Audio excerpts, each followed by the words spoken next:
In the cramped nook where the man-made tunnel ended, even 3 people couldn't pass each other. And there were more than a dozen men in homemade chemical suits packed in there, patched and repatched, covered with steel plates on the shoulders and chest. The motley army, in orange plastic helmets, made a pitiful impression. But here, in a cramped dead end with walls wet from leaks, this didn't bother anyone. Everyone was determined. From time to time, those gathered looked warily at the concrete slabs hanging over their heads, cracking under their own weight. Everyone understood that at any moment, the wooden pillars supporting the ceiling with the ropes tied to them could snap like matchsticks. "Now, move aside," came from behind. Another group of people was making their way forward, brushing against the militiamen pressed against the walls of the passage. These people looked like soldiers. They were wearing factory-made, albeit battered, bulletproof vests over standard army chemical protection suits.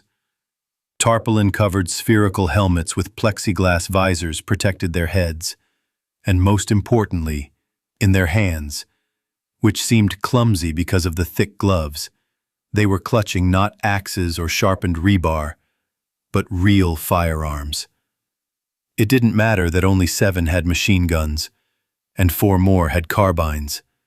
A crossbow, in skilled hands, is sometimes more lethal than a firearm. In addition, it is almost silent, and the arrow can be used again. If you are lucky, of course, and there is someone to use it. "Where are you going ahead of your father, you groat?" "You're number 16, they'll call you."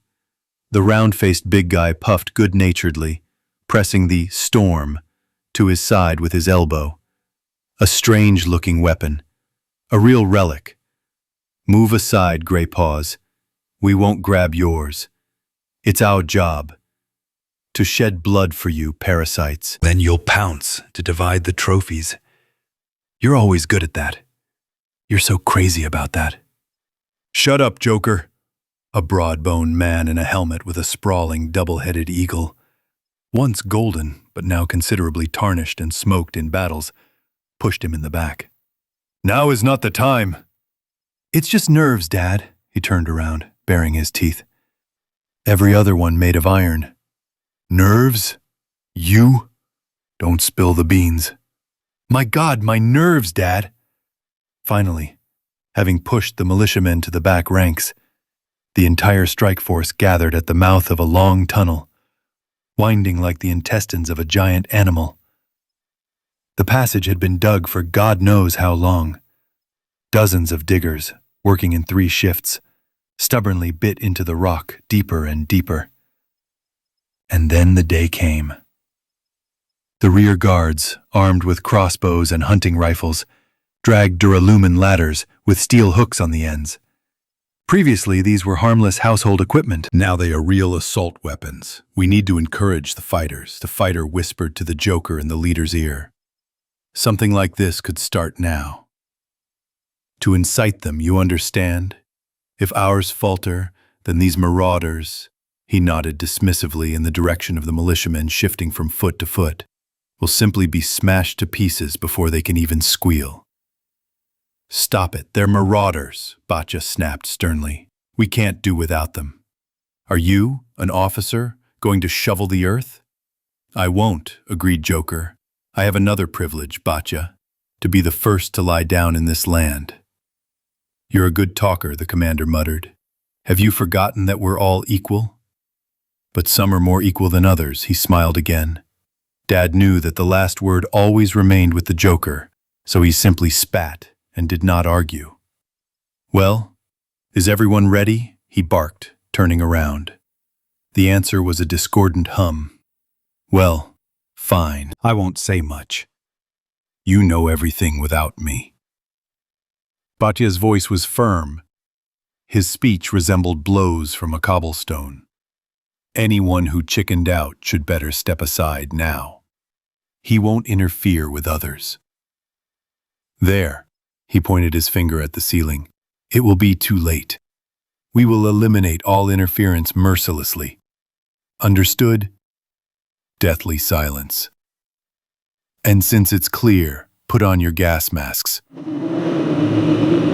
Well, sons. Come on, 1, 2, get it.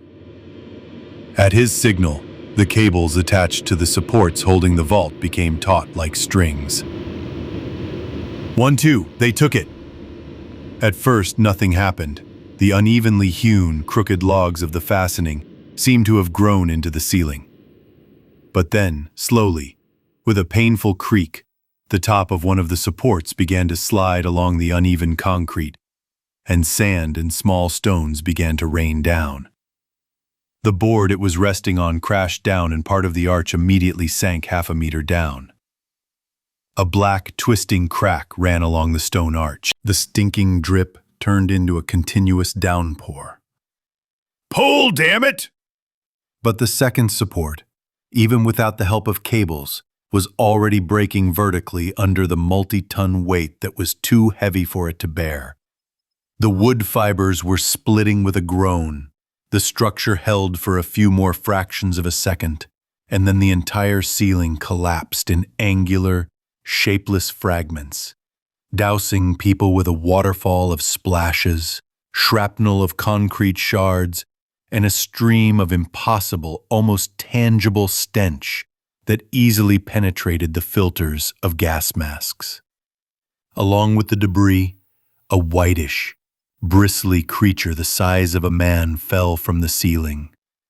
Bearing fangs the length of a finger, it hissed wildly and rushed forward.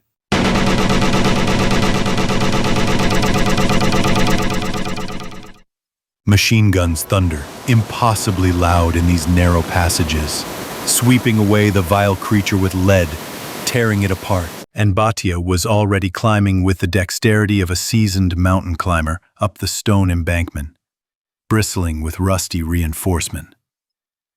There was no time to give commands now, but there was no need for such. The fighters were truly select, and now they acted on their own, in a coordinated manner, like one organism. Joker moved next to the commander, offering his hand, then his shoulder. The rest followed the leaders, installing and securing duralumin assault ladders.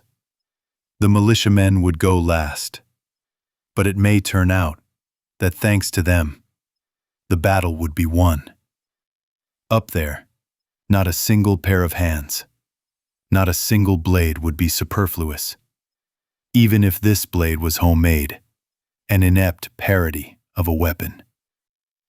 The embankment formed by the collapse of the vault, still unsteady, slid down towards the attackers, and along the slippery sides of the blocks and concrete debris that had fallen from above. The second human wave began its assault. People climbed, stubbornly, angrily, trampling the carcass of the killed creature into the mud with their boots, scratching themselves on the torn sides of the crumbled slabs, every second risking slipping down, running into the rotten fangs of the reinforcement. Above, on the territory of the former shopping center, a battle was already raging, furious and merciless.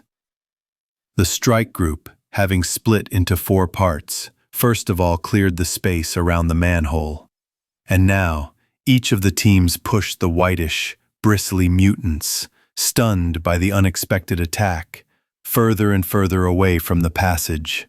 The creatures tried to resist, in vain, and died under the arrows and blades of the attackers. The inhabitants of the metro, natives of the hungry underworld, saved their bullets. Now that they had gotten used to it, they acted mainly with cold weapons. The shots were almost inaudible, and the battle was terrible quiet. In the air, there was only a concentrated butcher's hacking, interspersed with the death rattle and hissing of the undead, caught unawares in their own lair. The brainless creatures couldn't give Batya's trained and disciplined fighters a worthy rebuff. But moving forward through the labyrinth of shelves and racks was still not easy. The northern squad found itself cut off from its own by a desperate counterattack of motley creatures that had broken through a narrow passage between the shelves. Now it was desperately fighting in a solid ring of enraged mutants. The freaks were furiously pressing the attackers from all sides, trying to crawl through the solid jumble of mutilated bodies under the feet of the fighters, falling from above, from the shelves along with some ancient goods covered in dust and mold. One fighter fell, another staggered. For a moment, it seemed that just a little more, and the squad would be swallowed up by the living mass, swallowed up and immediately devoured. And then, from two opposite sides of the huge room, explosions thundered, and new forces poured into the wide gaps that had formed. Reinforcements had arrived. The creatures, caught between two fires, were seized by panic. Forgetting about resistance, the mutants rushed around the trading floor in disarray, and the vice of the raid was tightening, squeezing them tighter and tighter, leaving them no room, leaving them no time. Now the creatures were simply trying to survive. They were strange creatures. They seemed to be animals, maybe even mammals. Although the devil knows how they feed their young, it's disgusting to even think about it. But they live together like a beehive, stuck together in some kind of creepy symbiosis, although they belong to different species. Look, they filled this shopping and entertainment center, crammed into other nearby buildings, settled in, and did something sickening here. But still, stupid as beetles. A couple of decades is not enough for real evolution. The atom mixed up their genes, shook them up. It's not clear where they came from. The strange creatures were divided into warriors and hunters, who got food for everyone else, workers, who created comfort in the dwelling, and queens, who bred numerous offspring. But they did not have the ant's cruelty and ant's self-denial. After all, if it is necessary to die on the threshold of its dwelling so that the enemy does not pass, the soldier ant will not hesitate, and it does not know how to be a coward. If the enemies bite off one's head, another will immediately take its place. Ants are like Alexander Matrosov. They are not afraid. But these creatures were afraid. They have not forgotten how to fear for their own skin. They shook. They ran, crawled in all directions, scattered. They began to squeeze into their holes, hiding places, just to protect themselves, just to survive. But people still caught up with them and chopped, stabbed, hit them with whatever they could find, knocked them down in midair with sharpened objects, and trampled them with their feet. "Flamethrowers, forward!" boomed Batya's bass, amplified by the megaphone. An echo flew. The sagging roof and mossy walls of the old shopping center. "How long have they been standing?" repeated Batin's order. The fiery tentacles of the flamethrowers stretched into the darkest corners, into the secret passages of the building. The shrill screams and squeals of the creatures burning alive drowned out all other sounds, and a wave of the nauseating smell of burning flesh instantly overpowered the stench of the beast's lair. Soon it was all over. The fighters and militiamen, having split into groups and covering each other, dispersed to the corners of the huge room. The rough work was over, but now it was necessary to make sure that the enemy was finally defeated, to finish off the most tenacious and smoke out the most cautious from the lair. There could be no reconciliation between man and the degenerated, nightmarish nature. Lord, even Bosch and Dolly had never dreamed of such monsters. Go and make peace with them. No, it was either us or them. No options. This time, it's us. The battle was over. The enemy's lair was captured, and now it could be plundered. This is where the militia came in handy, just as Balagur had predicted. People came here for the spoils. They risked their necks for it. Nothing new. Even Alexander the Great gave a defeated city to his soldiers to plunder. Everything is in the order of things. Such is the economy. Strings of people, heavily laden with everything that came to hand, were already reaching out to the holes and passages cut through the walls, and there was still an untouched edge of work ahead. At night, new invaders would crawl into the ruins of the shopping and entertainment center. Nature abhors a vacuum. and fighting with the night inhabitants was not much fun. There was little time left. It was necessary to hurry. First things first, food and tools. Balagur instructed in a businesslike manner, completely covered in someone else's blood, like a butcher who had done a good job. Where are you going with the TV, you idiot? What do you need it for? Throw it away and take something useful. Leave them alone, Gray. Batya sat down on some half-rotten box, having first made sure of its strength, tiredly pulled the spherical helmet off his head, and wiped his square, crimson face and large bald spot with a dirty handkerchief. The gray hedgehog that framed it was wet with sweat, and large drops ran down his cheeks, furrowed with wrinkles and old scars, falling onto his blood-spattered body armor and the dirty floor. Let them drag it if they want. He waved his hand. If they don't work, our craftsmen will whip up something out of this junk. Remember how they adapted microwaves? Yes, I remember. But first we need to evacuate what's useful, and then, if the situation allows, everything else. You do what you want, and I'll give my guys to defend all this at night.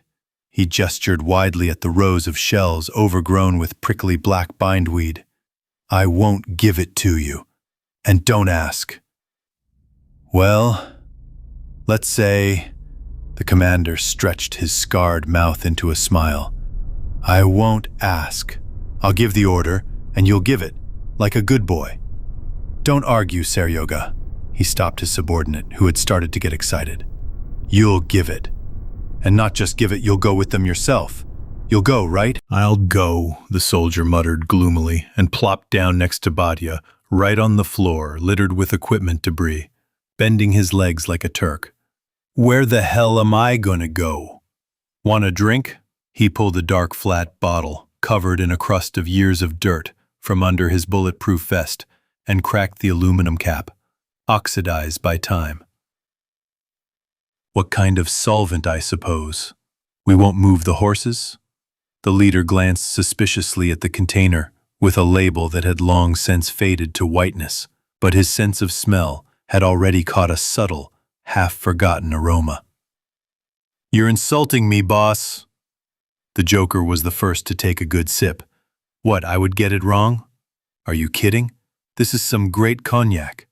We didn't drink anything like this in the old days. He turned the bottle over in his hands, peeled off a piece of paper, as worn as last year's fallen leaf, with an unexpectedly bright excise stamp, and handed the cognac to his neighbor. Too bad the label has rotted. French, I bet.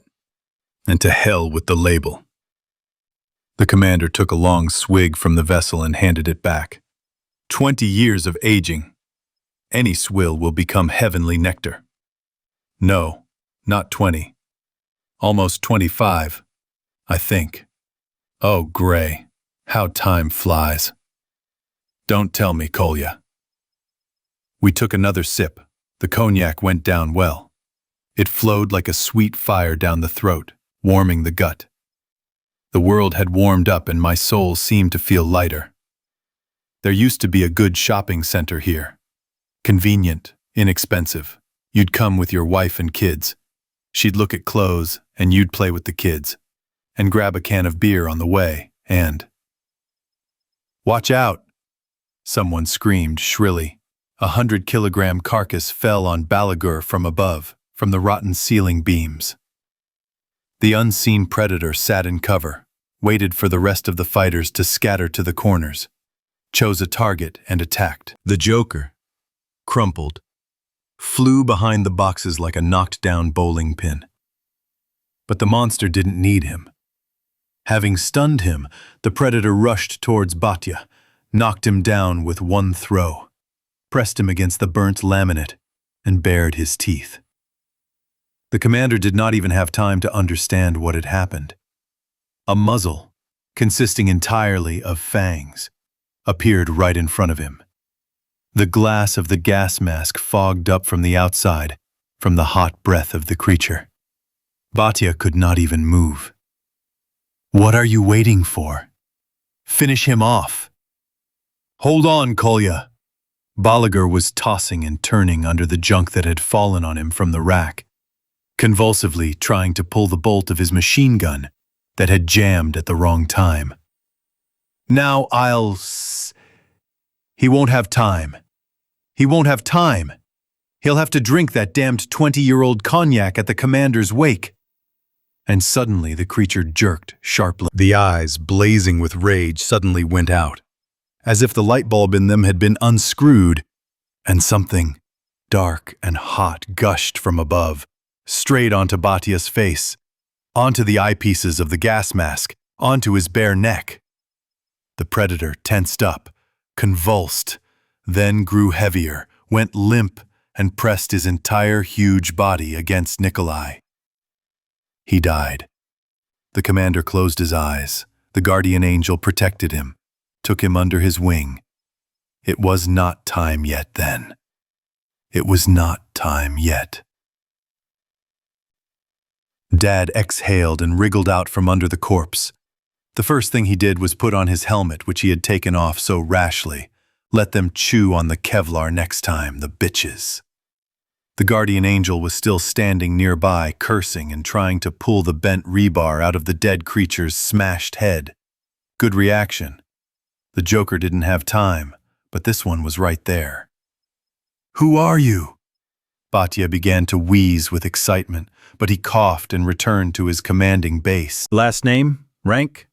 "Sergeant Knyazev," the soldier answered in a breaking youthful tenor, raising his palm to his helmet. "Well done, Sergeant. I'm a sergeant, comrade. Now it's the sergeant major. Who's the commander?" "Major Balagur." "Me!" The Joker had already crawled out from under the pile of rotten cardboard boxes and had finally dealt with the Dan bolt of the machine gun. "Inform Knyazev's immediate commander that by personal order of the president, he has been awarded the next military rank of sergeant major." "Yes, sir." The official formulations sounded like music in the ears of the old soldier. His commander was alive and well. "Why you silent, Sergeant Major?" Balagur slapped the dumbfounded soldier on the shoulder. "Forgot the regulations, eh?" "I serve the Pervomaiskaya Republic," the boy blurted out, choking with excitement. Igor Knyazev shared his tiny corner on Pervomaiskaya with his brother, Anton. In today's times, this is, generally speaking, a fabulous stroke of luck and real wealth. Both your own corner and a living brother. Igor threw off his chemical suit, already treated but still stained with blood, on the threshold. He had gotten rid of his helmet, bulletproof vest, and other harness even earlier, handing all this stuff over to the arsenal along with his weapons. It was strictly forbidden to walk around the station armed. The only exception was for those on duty. Anton was at home, contrary to his usual habits. "Well, soldier." He smiled contentedly. "Have you played enough with soldiers? Have you brought all your limbs home? Or did you leave something on the battlefield?" He sat, as usual, surrounded by his papers and old books warped by dampness, drawing something, checking, correcting in countless schemes and plans. Everything, as usual. And it seemed that he was not at all worried about the victorious campaign that had been in preparation for several months, which literally the whole Republic lived for. And he was not worried about the next victory, just as he was not worried about anything in the world, except for his beloved dungeons and adits. And books. "You're still joking, Antashka," Igor frowned. "And today we risked our lives for bookworms like these." "Who didn't ask you about this, comrade serviceman?" Anton quickly wrote something down on a piece of paper, and again stared at the plan lying in front of him, chewing on a pencil. "If you like adrenaline, please tickle your nerves. We worms have other entertainments." "By the way," Igor continued to sulk, who was always offended by the disdainful attitude towards the army of his totally civilized brother, as the commander put it. "We brought all sorts of good things. More than enough." He waved his hand over his head. "Including your share, although you didn't deserve it." Anton threw the pencil on the plan and stretched his whole puny body with a crunch. Unlike his brother, he couldn't boast of his heroic stature and looked like a teenager next to him. Although everything was quite the opposite. Igor was the younger one, and by as much as 5 years. Well, of course, I'm just going for a walk, not like you, always busy with your exploits. No, well, I didn't mean that, of course. Igor mumbled. Yes, he said something stupid. He got it. After all, his brother was one of the best intelligence analysts. He had a great understanding of the web of technical tunnels and other communications that entwine the tunnels like vines entwine trees in the jungle. And it was he who laid out the relatively safe route to the shopping center that was finally taken today. And what did you get there today? Anton grinned. Just don't tell me. I'll try to guess. First of all, booze. You found a lot of it, and that's certainly the bulk of your loot, right? That's right. Igor was forced to admit that his brother was right. The bulk of the cargo, which was mercilessly loaded onto everyone, indiscriminately, both militia and army, consisted of liquids, sealed in bottles of colorless, green, brown, and even dark blue glass that had long since lost their labels. Igor was indifferent to strong alcohol, preferring light beer, which was brewed right there in the dungeon from mushrooms. But many of his comrades, despite the strictest prohibition of the commanders, tasted a fair amount of unseen drinks along the way, and the minimum of food. Anton winked at his brother, knowingly. Maybe canned goods, and even those have long since expired. And here he was right. Everyone remembered the epidemic that had struck both stations, Pervomaiskaya and Shchelkovskaya, a couple of years ago, when as a result of a similarly daring raid, it was possible to clear a food warehouse of the undead, which had been preserved almost intact due to its location, in the basement of a collapsed 14-story candle. Thousands of cans of meat and vegetable preserves, condensed milk, and other delicacies were triumphantly delivered to the Republic, subjected to the most thorough examination by specialists, were found fit for consumption, and almost the entire population, young and old, was struck down by an unknown disease, against which all the medicines available to the local doctors were powerless. Of course, all the medicines were also expired. It was good that the epidemic did not develop into a real plague, but the cemetery located in the ring tunnel behind Shchelkovskaya was replenished with a dozen fresh graves. Okay then.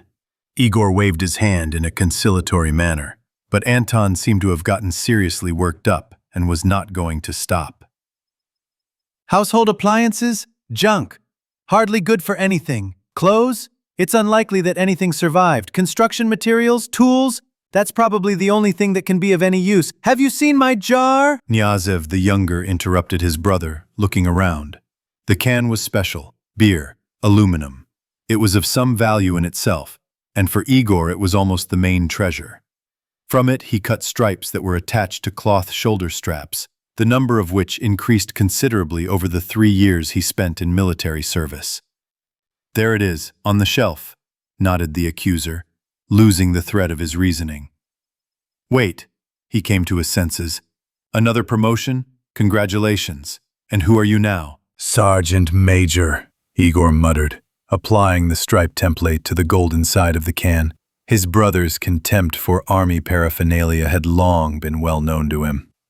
Wow, what a career! And it hasn't even been 3 years. You should immediately cut up some lieutenant stars in reserve, otherwise if the can gets lost, you'll remain a sergeant major forever. Or do you know what? It's better to cut up the general's ones right away. Otherwise you'll suddenly spend the whole can on small change, and there won't be enough for the most important thing, the meatiest stars. Laugh, laugh. Igor's voice became hoarse and his fists clenched. I'm laughing, laughing. By the way, was there any chance? Anton changed his mocking tone to a pleading one. There wasn't, Igor answered vindictively. Everything rotted away completely. What did you expect? Almost 25 years. Well, yes, the elder brother sighed, returning to work. 1/4 of a century. Just 5 minutes ago, Igor was ready to tear apart a mocker worse than the creature that almost took off Batya's head. And now he suddenly felt sorry for Anton. After all, this is the only person close to him, if you don't count Lariska, of course. He put down his needlework, stomped over to the junk piled up by the threshold. By the way, it still needed to be brought into a presentable state, but that could wait a little longer, and pulled out a bag from under a pile of darned and redarned rubberized fabric. "Here, take them!" He threw several disheveled books in moldy bindings on the table in front of Anton.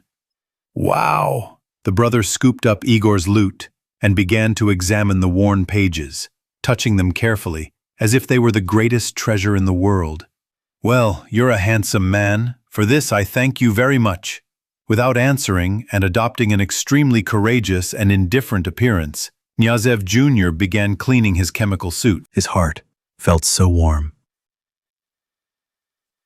Having unbuttoned his gray-blue camouflage jacket on his wide, vest-covered chest, Batya sprawled in his old, creaky chair. Next to him at a small table, Major Balagur sat down on a stool. The Joker was completely absorbed in studying the oiled parts of the machine gun, laid out on a clean piece of canvas. The cloth was spread on an elegant table, a real antique wonder on carved legs. This polished and mother-of-pearl encrusted work of art, a fragment of a past peaceful life that had disappeared without a trace, he had once brought to his friend as a gift for his 50th birthday. And now, it was time to think about a new anniversary. They had a lot in common. 25 years ago, Balagur was a sergeant in the same OMON as his permanent commander. "So, what's the catch, Gray?" Batya asked lazily, apparently not even counting on a quick answer. There was no hurry for either of them.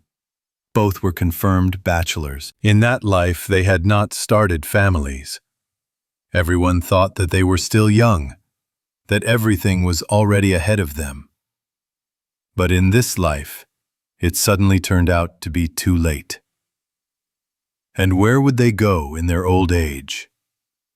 "Well, the devil is screwed," Sergei angrily threw the metal thing he had just been studying from all sides, like a scientist studying a rare insect, onto the canvas, and reached for the half-empty square bottle with a dark liquid.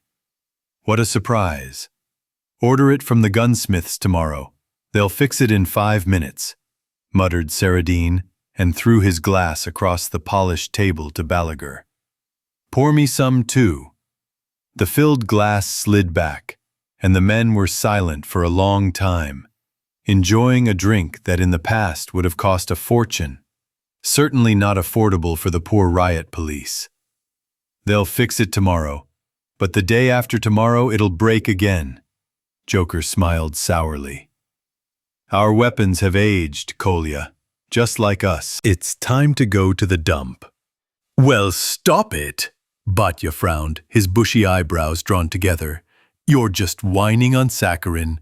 Stop being so defeatist, Sergeant Balagur." "Well, I'm not a sergeant," sighed Sergei. "I've already forgotten how he himself pinned lieutenant stars on me, and captains. I'm a major, Kolya, a major. And as for the weapons, the machine guns are so worn out that the bullets are dangling in the barrels. No grouping, no accuracy. Where are you going to get new barrels? Our gunsmiths, of course, are masters from God, but they are not omnipotent. No equipment, no proper tools, no steel. From a water pipe, Your Excellency, no matter how you twist it, all that comes out is a homemade one. And the cartridges? All the factory ones have expired. They misfire almost every other shot, and our homemade ones." He waved his hand and filled the glass again. The president also sighed but suddenly perked up. "But what a change is growing up, huh? Have you seen the young ones in action today? They wield their irons. What can we do with machine guns? And they don't need any ammunition or precision. What do you say?" "That's what I'll tell you." Joker sullenly poured expensive whiskey from a glass and swallowed it like a bitter potion. "They operate in a way that you and I will never learn. We simply won't have time, Kolya." "Well done." Saradin still couldn't understand where his friend and subordinate was heading. We've raised a worthy replacement, don't you agree? Agreed. But what the hell will they need us for when this junk finally turns into scrap? He pushed the disassembled machine gun away in anger. Several parts fell off the table and slid across the floor. And we are in it together. We still have 5 years to crawl. Maybe 10. And then that's it. Pension. And it would be good if some young man, one of the promising ones, doesn't smash our skulls with his digging stick. You're paranoid, Batya drawled uncertainly.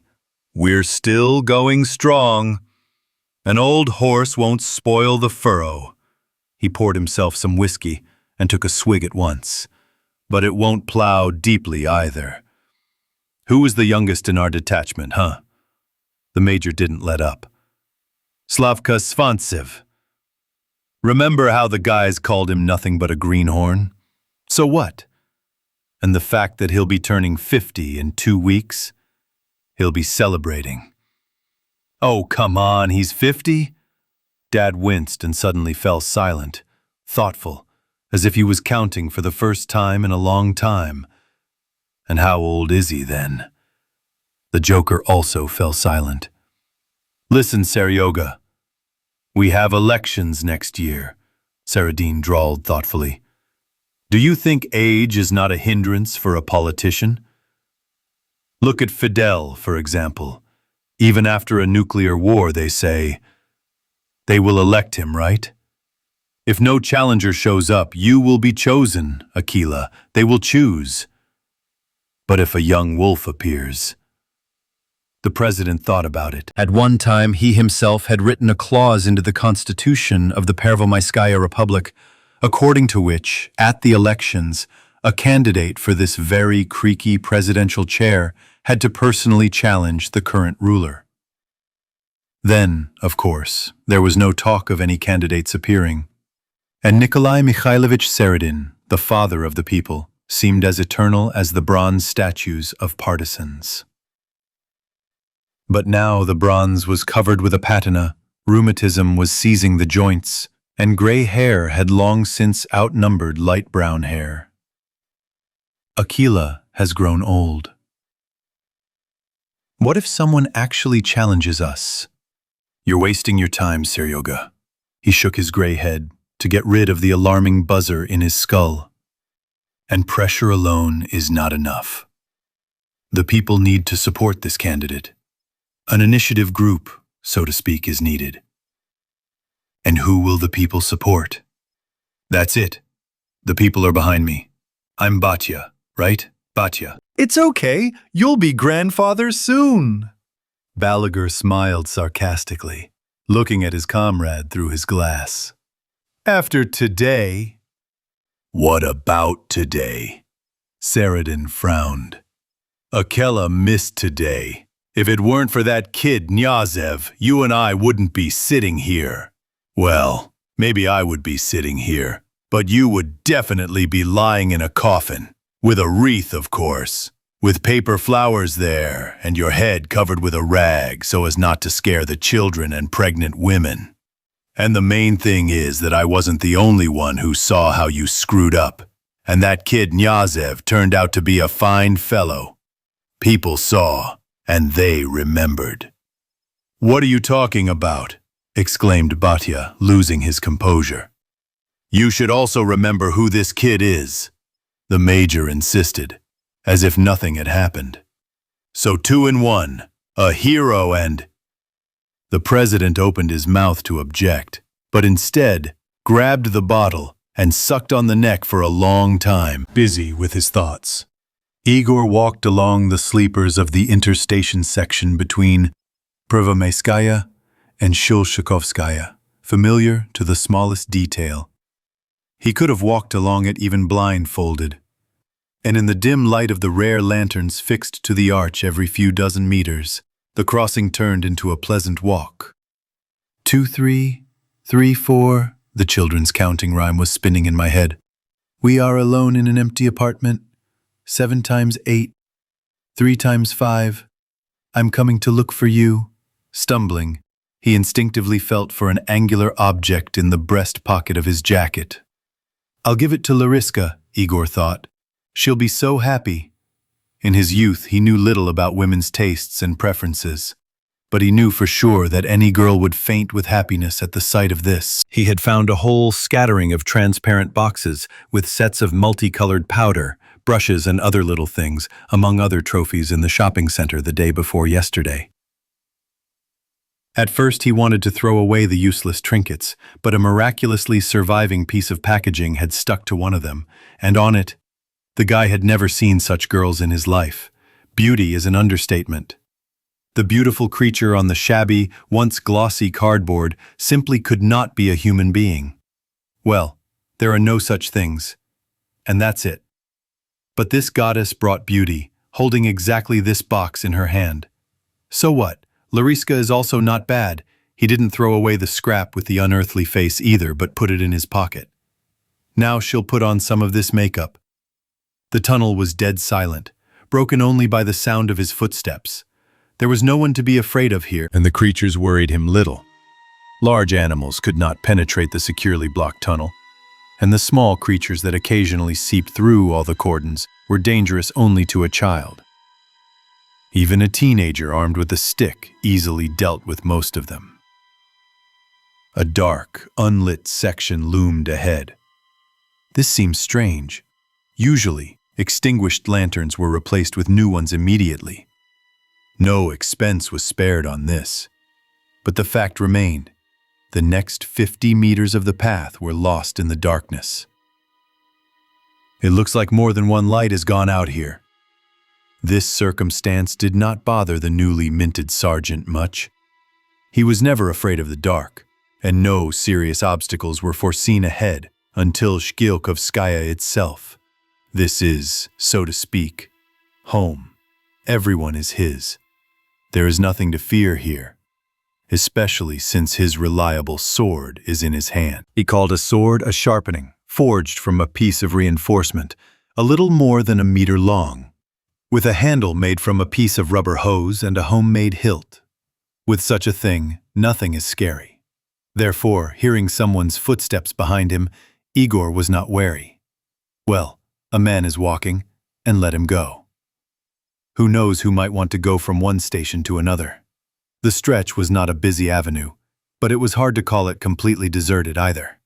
The man was catching up, and Knyazev stepped aside a little, so that he could pass by unhindered. The tunnel was wide. There was enough room for everyone, but he suddenly changed his mind about overtaking, and now small stones and pieces of concrete crunched under the other man's soles in unison with his, Igorev's steps, about 10 meters behind. Maybe he's just afraid to go alone, the guy thought, turning around and peering vainly into the darkness. He probably decided to join me back at the station. I'm a soldier after all. It's not so scary with me. And that's right. We'll always help civilians after all. It's our duty. He felt the presence of a stranger too late. His foot caught on something that couldn't be here. On the familiar Broadway. It shouldn't be. Igor flew to the ground, scraping his knuckles on a sleeper. "Hey!" he cried. "What the?" Only one thing could happen. One of his fellow soldiers decided to play a joke, or teach Knyazev a lesson, so that he wouldn't get cocky after yesterday's feat. So they gave him, "Enough, guys, it's not funny." He tried to get to his feet, but a strong blow to the head threw him onto the tracks. A miracle saved him, or a hunch. Having hit his face in the damp soil, Knyazev immediately rolled to the side, away from the place where he fell. And a moment later, a short, ominous crunch was heard from exactly there. Steel was entering the rubble. 3 times 5. The phrase from the counting rhyme spun around in my head once again, by inertia. The handle of the sword itself lay in the palm. Reflex is faster than thought. And in the subway, everything is on reflexes. Otherwise, they will eat you. The eyes have already gotten used to the darkness. For those who have lived their lives underground, this sometimes happens. A drop of light, the thinnest ray, is enough to grasp the most important. especially when life hangs by a thread. A dark figure flashed against the faint glow of an incredibly distant lantern. A reflex, an instant lunge, and the tip of the sword, with a slight strain, as if into a sandbag, entered something pliable. A groan. Then another blow, and another, intuitively, into the iron. The attackers started to run. They realized that their victim could see in the dark like a cat, and it would be impossible to take her on the fly. Igor did not pursue them. Who knows? Maybe this is part of the plan. Maybe there is an ambush. Pressing his back against the wall to protect himself from attack from behind, he reached the first working lantern and examined his weapon. The square tip of the sword was covered in red for a quarter. 10. Sword. This is how Igor romantically named his rebar, because his brother, Anton, once brought a real sword back from a raid on the surface. You see, there was this hanging on the wall in one apartment. The brother ran his finger along the rusty steel, taking the weapon of honor out of a long cloth bundle. At first I thought it was a sports weapon, but then I took a closer look. No. A combat weapon. An antique one at that. Why did you decide that? Asked Igor, who was completely green at the time, looking with disdain at the piece of iron that was over a meter long. What was the point of such a puny thing in the tunnels? Look at this blade. Anton turned the sword towards the light. Double-edged, wide. You could not only stab with it, but also chop. And the guard? He shoved an open-work cup darkened with time covering the fencer's hand under his brother's nose. Do you remember how Dumas described them? The jester Chico, in the Countess of Montsoreau, wielded one. I read it to you last night, in the 16th century. It has been preserved since the 16th century? Igor squinted incredulously. And not in a museum, but in a simple apartment? Well, it's a new thing, of course, the brother admitted. One old man told me that tourists love to bring antique weapons from Spain, from the city of Toledo, for example. And we used to make them to order. That old man had his own shop at VDNKH. Having dared his brother, Anton then made Igor practice with the blade. And then Igor liked it himself, and the Toledo steel became an extension of his hand. Then rust took its toll, and the sword broke, and Igor, having worried, made himself a crude semblance of the deceased rarity from a reinforcement rod. It turned out, of course, not as elegant, but much more effective. Who would have known what efforts it took to persuade the commander to turn a blind eye to the non-regulation weapon? And only after seeing it in action, the late Major Wexler officially deigned to allow then-Private Knyazev to wear this wonder next to the bayonet knife and grenades. And looking at Igor, who received his first corporal stripes for that hot deal, the rest of the soldiers began to acquire all sorts of daggers and cutlasses, receiving the half-mocking, half-envious nickname of the Musketeer Company sword. Larissa was unrecognizable today. Where had the Snow Queen gone from that tattered book that Anton read to his little brother at night? The girl gently leaned against the shoulder of the newly minted sergeant. Thin fingers carefully touched the fresh stripe on the cloth shoulder strap. Is this a very high rank? Larissa asked timidly. Is it far from being a general? Far away, Igor sighed cautiously, afraid to scare away his happiness. And before the major, the gentle interrogation continued. Closer already. Is the sergeant major already an officer? The girl asked hopefully. No, Lotta, the guy admitted honestly and quickly corrected himself, seeing how sad his friend had become. But it's already very close. Dad is pleased with me, he boasted. You'll see next year. And Dad says that until you become an officer, don't even come near me. Larissa sighed. The girl's father, a wealthy business owner, set up a pig farm in one of the dead-end tunnels of the Arbatsko-Pokrovskaya line, supplying both stations with fresh meat. The former university lab assistant, Now he told everyone that he had been a professor, fed the pigs colorless underground mushrooms. Business was going well. The professor's pigs lived in the light, better than some people. Old rotting mushrooms glowed in the darkness with a ghostly bluish-green light. The professor, a chemist by training, extracted a luminescent reagent from them. Now his pigs chewed the mushroom concoction. Alas, they could only be eaten after a long boiling. Intolerable lighting, which affected their weight gain. And Mayday people willingly bought test tubes that emitted light, by which one could even read. If there was something to read, of course. True, they said that breaking a test tube, even one that had completely gone out, was strictly forbidden. They said that the substance it contained was terribly poisonous, but who pays attention to such trifles? Thermometers, for example, also contain mercury, but they are not used less because of this. Igor loved Larissa, of course. Not because of the dowry. He didn't care about her daddy's wealth. He would make his own way in life. But he was not at all indifferent to whom his only daughter would get involved. Ideally, of course, a rich merchant. And if she had no business acumen, then at least an officer. At least there would be some protection for the business, and he wouldn't be ashamed to tell the neighbors. But Igor was still a long way from the lieutenant's shoulder straps. "Are you asleep?" Larissa suddenly changed dramatically, became ugly. "Wake up, Knyazev! Wake up, motherfucker!" How such words spoil even the most beautiful girls. Oh my God, what's wrong with her? Igor recoiled from Larissa, who had suddenly turned into the very creature that had nearly torn Batya's head off. A werewolf. And he thought it was all just a tall tale. The ugly creature grabbed the elder's leg with its clawed paws and shook it, saying, "Rise! Sergeant Major Knyazev! Rise!"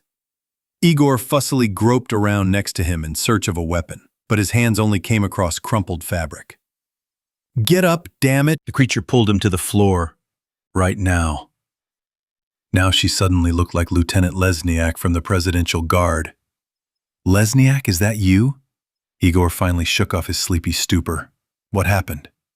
"Well, you're healthy and sleepy. Come on, get dressed. Dad's calling." "What happened?" Knyazev was already pulling up his pants. "I don't know anything." The lieutenant shrugged.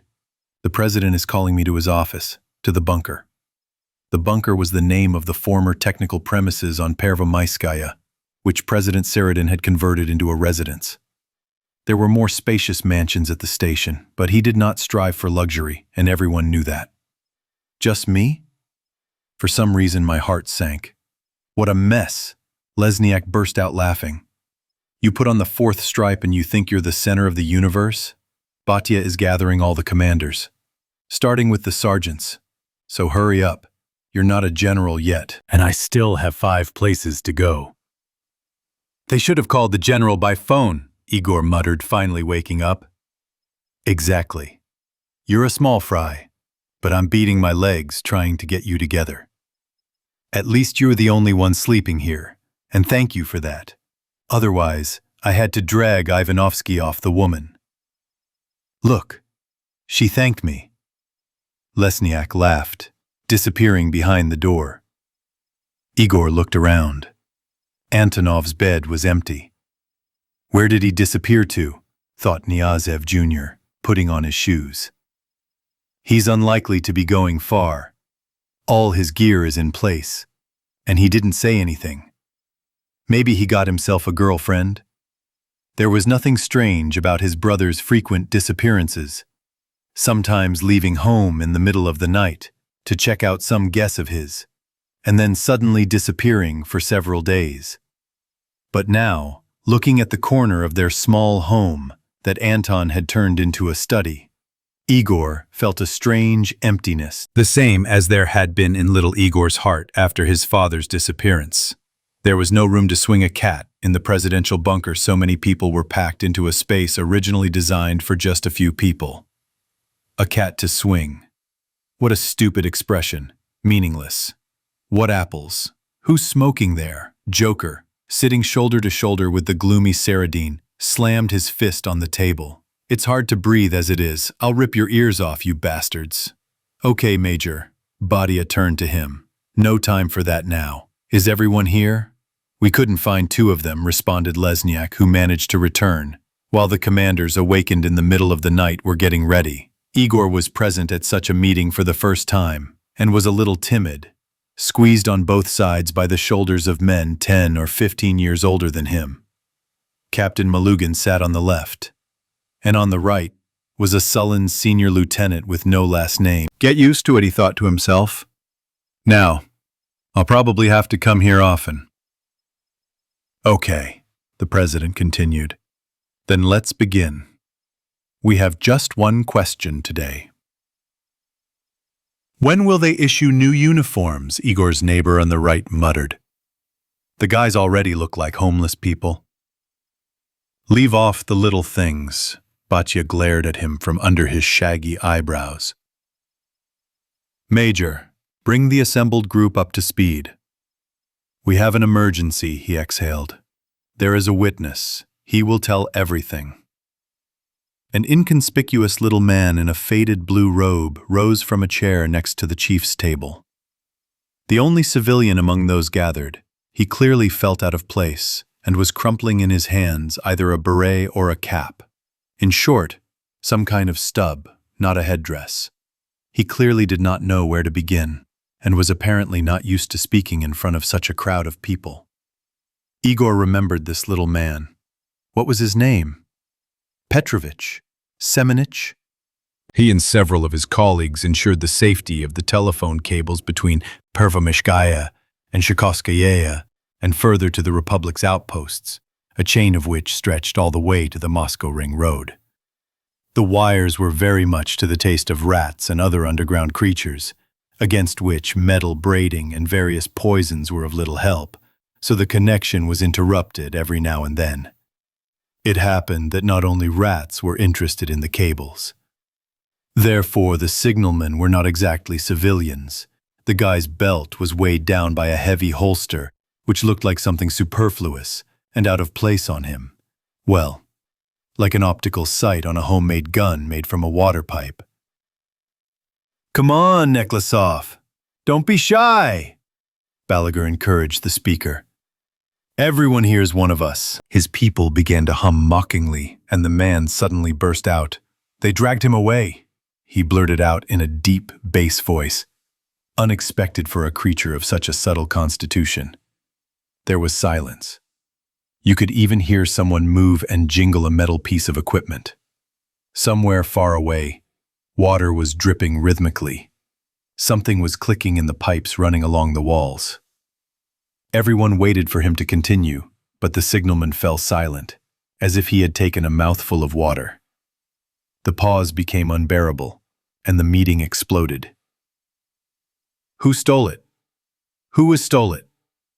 People or creatures? Speak clearly. What happened? Who stole it?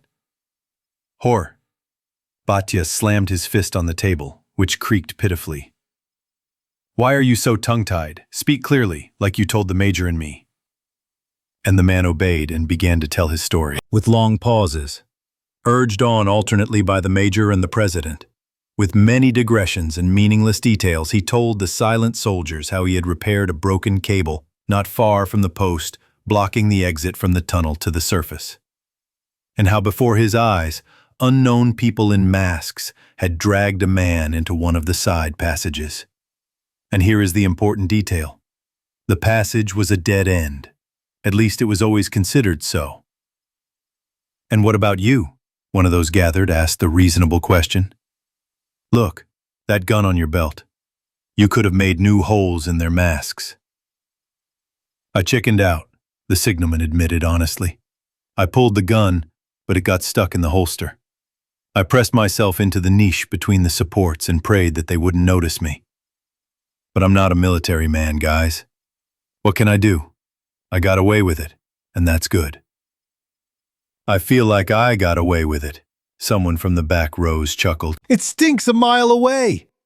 And most of the listeners burst into laughter. Everyone shut up, Batya barked. He said it sternly, but hid a grin in his mustache. He was a soldier like everyone else, and appreciated simple peasant humor. He coughed, stifled his laughter, and said significantly, "What are your thoughts?" "These are the Izmailovskis," the thin, gray-haired captain said. "They're the work of their hands." Igor was stunned. Any of his peers would have experienced the same shock if they suddenly learned that aliens really exist. And not only do they exist, but many, it turns out, know about it well, but carefully hide it from others, so as not to stir up their immature minds in vain. The entire system of Igor's familiar world was collapsing, in which, among the endless ocean of spaces, uninhabited or inhabited by brainless creatures, there were only 2 islands of civilization, 2 stations of the former Moscow metro, Pervomaiskaya and Shchelkovskaya, and scattered settlements of miraculously surviving somewhere beyond the Moscow ring road, dragging out a miserable existence and rapidly degenerating above-ground people. As if in reality he saw his teacher, Fyodor Dmitrievich, leisurely walking in front of the board with a mushroom drawn on it in chalk. "Imagine a nuclear explosion," Fyodor Dmitrievich said in a well-trained voice. "The resulting cloud of gases heated to extremely high temperatures rises rapidly upward, creating a low-pressure zone underneath, and like a vacuum cleaner," the teacher tugged at his mustache in confusion, remembering that none of the teenagers listening attentively had ever seen this household appliance. "Like water from a glass," he managed, sucking in the surrounding air, including from the subway tunnels through the ventilation shafts. "Everyone there is doomed to die. A terrible death, but thank God quick, almost instantaneous." "What about us?" one of the guys asked timidly. "We survived. We survived by a miracle, precisely because our section is isolated from the rest of the metro. This open gap," the pointer pointed at Izmailovskaya station on the large metro plan hanging on the board, reminiscent of a shooting target covered with colored lines, "and because none of the warheads fell nearby. Otherwise, you and I wouldn't be sitting here now. It is quite possible," Fyodor Dmitrievich pointed out several more points on the plan. "People could have survived here. Here. They are also not connected to the main metro by tunnels. But no one from there, alas, got to us, and none of ours were there. So all this is just speculation, and it turns out that everything is completely different." Damn it! He was the one who had just been initiated into the secret, made the chosen one, introduced to the truth. Igor straightened his shoulders and looked around. It was a pity that he couldn't tell anyone of his own, not even Antoka. "Who was taken away?" someone suddenly asked the pressing question. "Knyazev," the president answered instead of the hesitant signalman, finding the stunned Igor with his eyes. "Anton Knyazev, one of our best intelligence officers." A dense wall of vegetation began 20 meters from the exit of the tunnel and seemed impassable. The rails, covered with a thick crust of rust, went there and immediately disappeared in the morning fog, flowing between the trunks and stems, thick as columns at the station. Somewhere nearby, drawn-out creaking sounds were heard, as if someone was running a dull knife across a metal frying pan. It smelled of life here. Strange, unfamiliar life. The air slowly passing through the clogged membrane of the gas mask mixed with a variety of smells, from the disgusting stench of rotting meat to a sudden, subtle floral aroma, like in Lariskin's perfume. Normal smell? Captain Fedotov clapped Igor on the shoulder, who had frozen at the exit of the tunnel. "This is not like wandering around Golyanovo. It's the jungle, so get used to it." The smell here really did not resemble the dry and dusty aroma of the dead neighborhoods adjacent to the Moscow ring road, where Knyazev Jr. happened to be. "What are you standing there for?" the captain encouraged the squad. "How long do you intend to admire the beauty here?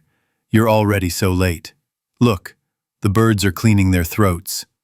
The fighters only shuddered, imagining these little birds, During sorties to the surface, they were ordered to move only along the walls of houses, in groups, and someone had to cover the squad from attacks from above. Igor kept a treasured box at home with a claw 2 index fingers long, which he secretly sawed off from one of these little birds. The monster cut off the head of one of the fighters and disabled another for life. They barely beat it. Igor, in general, beat it, with a sword in the eye. And he allowed himself to saw off the claw of the creature, although on Pervomaiskaya, it was strictly forbidden to bring any creatures from the surface into the metro, even in parts. Who knows, you will carry it dead, and then it will gut half the station. Forward in threes! When the first 3 are at the edge of the forest, the second goes. Do not linger in the open air. Do not turn off the embankment. The last remark was unnecessary. No one knew what was hidden in the high grass, above the embankment on which the rails were laid, covered with silvery dew and floating in a sea of dense, water-like fog. The grass seemed alive, not in a plant-like way, but in an animal-like way. The sight of it alone sent shivers down one's spine. Sometimes some of the blades of grass would suddenly twitch separately from the others. Sometimes a wave would run through the thicket, as if someone invisible were moving down there. "The first 3, go!" the captain commanded. "The second, get ready!" Igor was assigned to go in the last 3 together with Captain Fedotov, who brought up the rear, and Sergeant Lyakov, a 2-meter-tall giant, who was carrying a machine gun in addition to a submachine gun. He was the rear guard. Each 3 had such a fighter, the rear guard who constantly kept the rear guard under fire. The steep slope above the gaping mouth of the tunnel was densely overgrown with the same jungle that stretched ahead. Only a patch of about 20 by 20 meters around the exit was relatively free. Knyazev looked around inquiringly. "Don't be lazy!" the captain snapped at him. "Not on a walk, Sergeant Major." His voice from under the gas mask sounded unexpectedly muffled by the air that had noticeably thickened over the embankment. God alone knew what it cost Igor to persuade his superiors to let him go along with Fedotov's reconnaissance and punitive expedition. And the captain himself was not eager to take along a newcomer who had never been to Izmailovsky Park, which had turned into an impenetrable jungle over the past quarter century.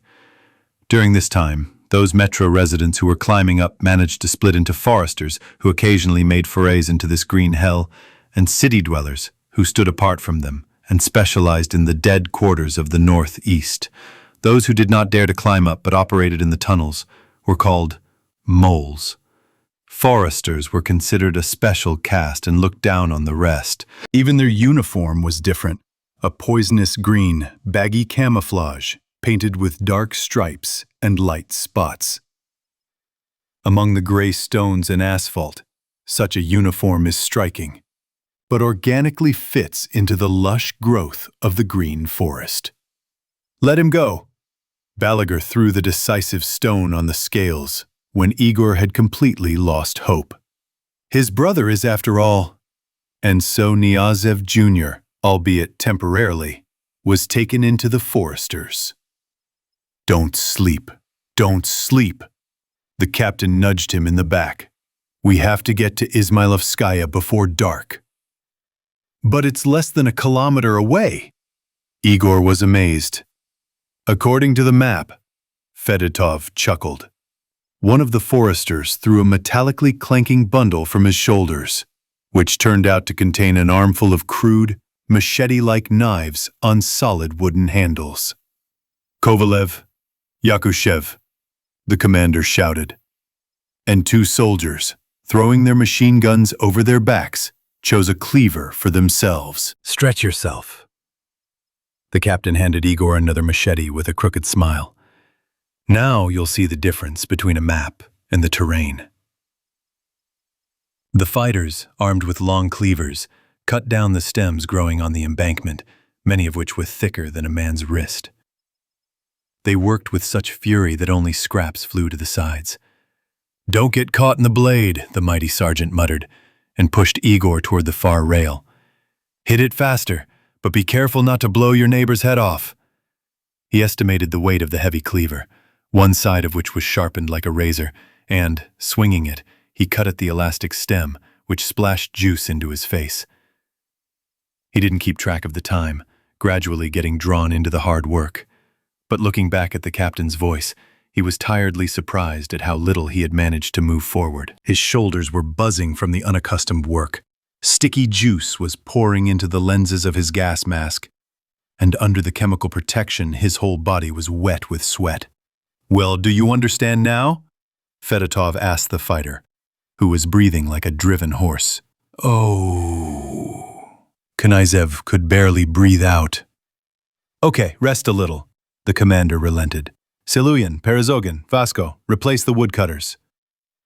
3 fresh fighters, having formed a wedge, habitually cut into the jungle, and Igor fell down next to his comrades, who were crouched on armfuls of freshly cut stems.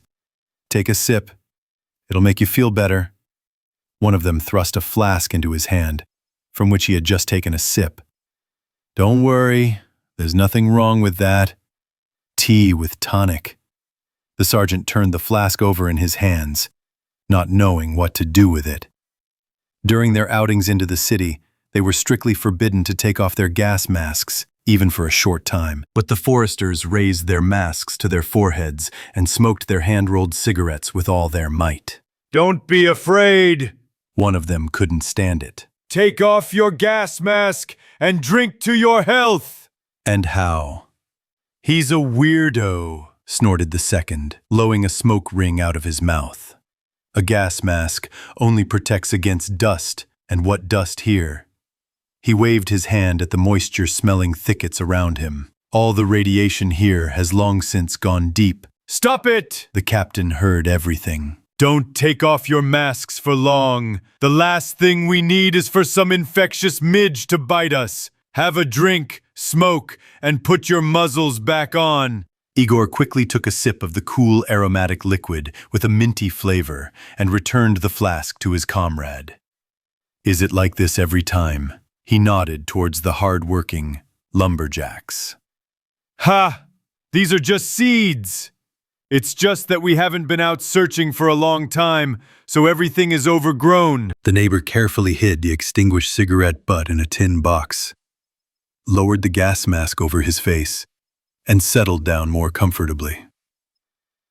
"If you turn off the embankment," the gloved hand pointed down, where the fog was still swirling, "it's a total disaster.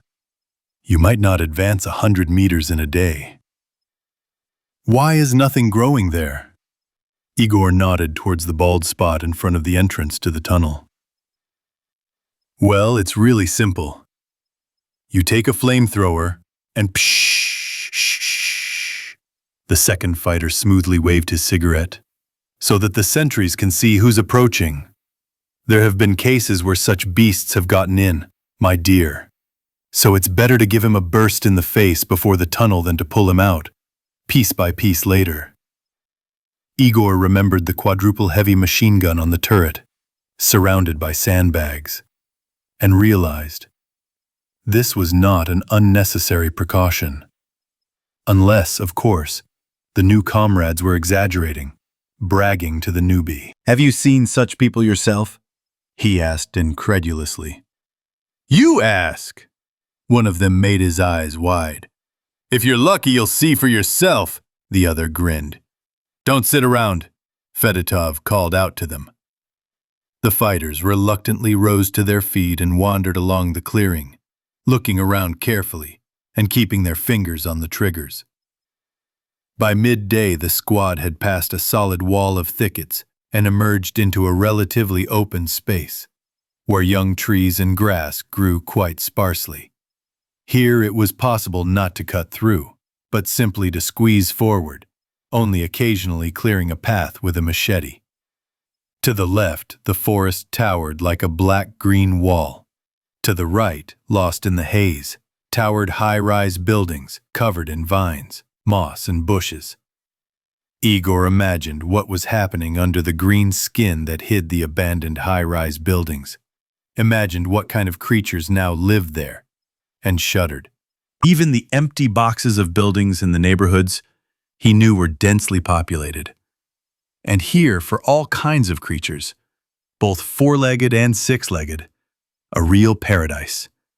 And sometimes, such things can be found on two legs, too. Well, Sergeant Major, how was your walk? The captain asked kindly. Maybe we should stop for 10 minutes? Igor wheezed pleadingly. After the captain, he was formally the senior in rank here, but he could shove his seniority deep into the recesses of his memory. Until he returned to the station, his rank had no meaning. There was a different hierarchy here, and his stripes again became what they were, a piece of a beer can. Are you crazy, Sergeant? We're right here in plain sight. Forward, only forward. Having crossed the open space and cut into the thicket for about 50 meters, the detachment finally deserved a rest stop. 6 of them kept watch. The rest pulled the gas masks off their sweaty faces and grabbed a quick bite to eat. It would not have been possible to extend the picnic anyway. Attracted by the smell of food, hordes of huge flies flew out of the jungle. Buzzing low, they filled the air, sat down, by God with a noticeable weight, on the chemical trap, brazenly crawled over the clothes, as if looking for ways to get inside. What a nasty thing, lamented Igor's neighbor from earlier, who suffered from the inability to smoke after dinner. Where do they come from? It's okay, you'll be healthier. The machine gunner crushed a particularly impudent insect the size of a thumb with a crunch and flicked it into the grass. The stems swayed, something scaly flashed for a moment, and the dead fly disappeared as if it had never been there. How much longer do we have to go? Asked Knyazev, placing the machine gun on his knees just in case. The devil knows what kind of crap is in the scales. Maybe it just eats flies for a snack. Are you tired, my dear? You saw the map, about half is left. We'll get to Izmailovskaya by evening. We'll spend the night there. And then? And then who knows, the fighter shrugged. I've never been further than Izmailovskaya. It's about the same distance through the jungle, added another neighbor. I haven't been either, but the guys told me. And then the tunnel. What's in the tunnel? We'll see, the neighbor responded without enthusiasm, rubbing his hands with cold. So the rest stop is over. Have 20 minutes really flown by already? Rise, rise, the captain seemed to be made of iron. Are you planning to spend the night in the jungle, the dead ones? There were no volunteers, and the detachment, having formed up in battle formation, again went deeper into the endless thickets. 2, 3, 3, 4. We're alone in an empty apartment. 7 times 8, 3 times 5. Igor muttered the counting rhyme out loud, with each swing and each blow of the machete. Hurrup! Becoming duller, turning into a machine. Coming to look for you! 2, 3. The counting rhyme set the rhythm, filling the echoing emptiness in his head. 3, 4. He swung and swung the heavy cleaver, pushing fallen plants out of the way and chopping again. Here is another thick, bright green trunk, for some reason stretching diagonally across the road. Steel will take it no worse than the other one. Are you crazy? Someone's hand intercepted the machete raised for a blow and tore it from the palm, slippery from juice. Are you tired of living? What's wrong? The sergeant was so tired he couldn't think straight, staring at the sergeant through the glass of his gas mask clouded by juice splashes. Give me the cleaver. Didn't they brief him? The big guy asked the captain. What's the matter, Malishko? Fedotov pushed forward. Well, this weirdo almost chopped down the hogweed. I see, the commander muttered. But he didn't chop, did he? Forward. The fighters took turns bending low and squeezing under the slanted trunk, trying not to touch the smooth green bark. What's going on? Igor asked the sergeant, who was still clutching his cleaver.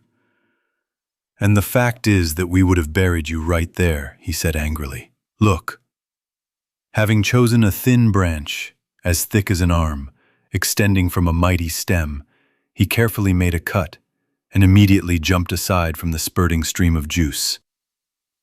A turbid green liquid dripped onto the rail, covered in a rough crust of rust. The oxidized metal began to smoke and boil into a dirty brown foam. "Did you see?" The sergeant scraped the foam off the rail with a piece of a chopped-off branch, and Knyazev was amazed to see a deep ulcer gaping in the metal. In a matter of seconds, the juice had eaten through it by several millimeters. "Our suits will be in cabbage soup in a couple of seconds. If it gets on your skin, you're done for. What kind of crap is this?" Igor looked at the killer tree with fear. "Yes, there was such a weed before," the sergeant readily explained. "Even before. Before, they would at least fight it somehow. And it was smaller. But then, when there was no one left to fight it, it really took off." "What? Was it poisonous before?"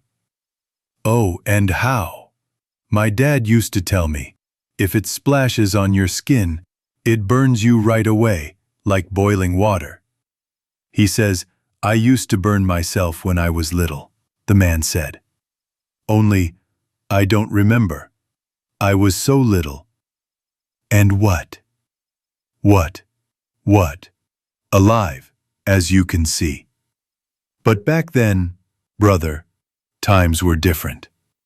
And if you got burned now, you'd be screwed. Okay, let's move. Otherwise, they've fallen behind completely." The sergeant slung the machine gun over his shoulder and walked on, and Knyazev glanced back a couple of times at the poisonous tree, trying to remember it better. Predators, as it turns out, are not all with claws and teeth. On one of the huge leaves of the plant, about 3 meters in diameter, rested the bones of some small creature, per person, approximately. Igor honestly tried to fall asleep, but sleep just wouldn't come. When they finally reached Izmailovskaya in the evening, he dreamed of only one thing: to lie down and close his eyes, and sleep without dreams for 2 days straight. But look at him. He's been tossing and turning for an hour, and not a wink of sleep. In the darkness, his comrades are snoring nearby. Someone is quietly moaning in their sleep. He's probably having nightmares. And he, like a fool, lies there and can't fall asleep, although he's got an exhausting day behind him, and another one ahead, and he needs to sleep at least a little bit, so as not to nod off tomorrow. "Anton, Antoka, where are you? What the hell were you doing in that tunnel? Who did you get in the way of? Who needed you? What's wrong with you now?" "Let everything be okay with him," Igor asked someone invisible. "Almighty. Let everything be okay with my brother. I'm coming to look for you. Can't sleep." Knyazev, carefully, so as not to wake the others, pulled his legs up and sat down. Izmailovskaya. It was the first time he had ever been at a new station. For the first time, as far as he could remember. Not the familiar Pervomaiskaya from childhood, not Shchelkovskaya, which had become his second home. Izmailovskaya. It even sounds strange. New land. Like an island in the ocean, which brave sailors reached in books they once read. And perhaps tomorrow they will leave this place forever, never to return. It is uninhabited, and has apparently always been uninhabited. It is difficult to imagine that someone could have taken refuge in it from the catastrophe. Dead land. Romantic. Well, at least it seemed romantic. That the detachment might not return from this expedition, that he himself might die. Igor didn't think about that. Of course there would be dangers. Where would there be without dangers? But that's great. There would be something to tell about at home later, when they returned. The eyes had already gotten used to the dim light coming through the cloudy glass from outside. It was amazing how it had survived all these years. They must have known how to build in the old days. Monstrously dirty, in places covered with a lace of climbing plants on the outside, cracked in some places, the glass was nevertheless in its place, giving those inside the illusion of protection. In the far corner of the pavilion, near its open part, a red light was smoldering. 3 sentries, changing every 2 hours, were guarding the sleep of the comrades. Maybe I should go and ask the men for a puff of a hand-rolled cigarette. He moved close to the glass and sat down, leaning his back against the pedestal, near a relatively clear area. Behind him, in the misty haze, the vague outlines of trees were visible. The night jungle lived its own life. Sometimes, forcing the branches to sway, a swift shadow would rush by. Sometimes, somewhere in the depths of the thicket, a dim greenish glow would slowly flare up, against which the bizarre trees, twisted by radiation, seemed like bony giants with outstretched arms. Suddenly, someone small would rush along the roof of the pavilion, desperately tapping its claws. It seemed that it was not even a quadruped. And the sounds! The night forest was full of unimaginable sounds. Somewhere far away, a dull, guttural roar could be heard. A little closer, a heart-rending howl in 2 voices, sometimes going into ultrasound, sometimes lowering to a bass.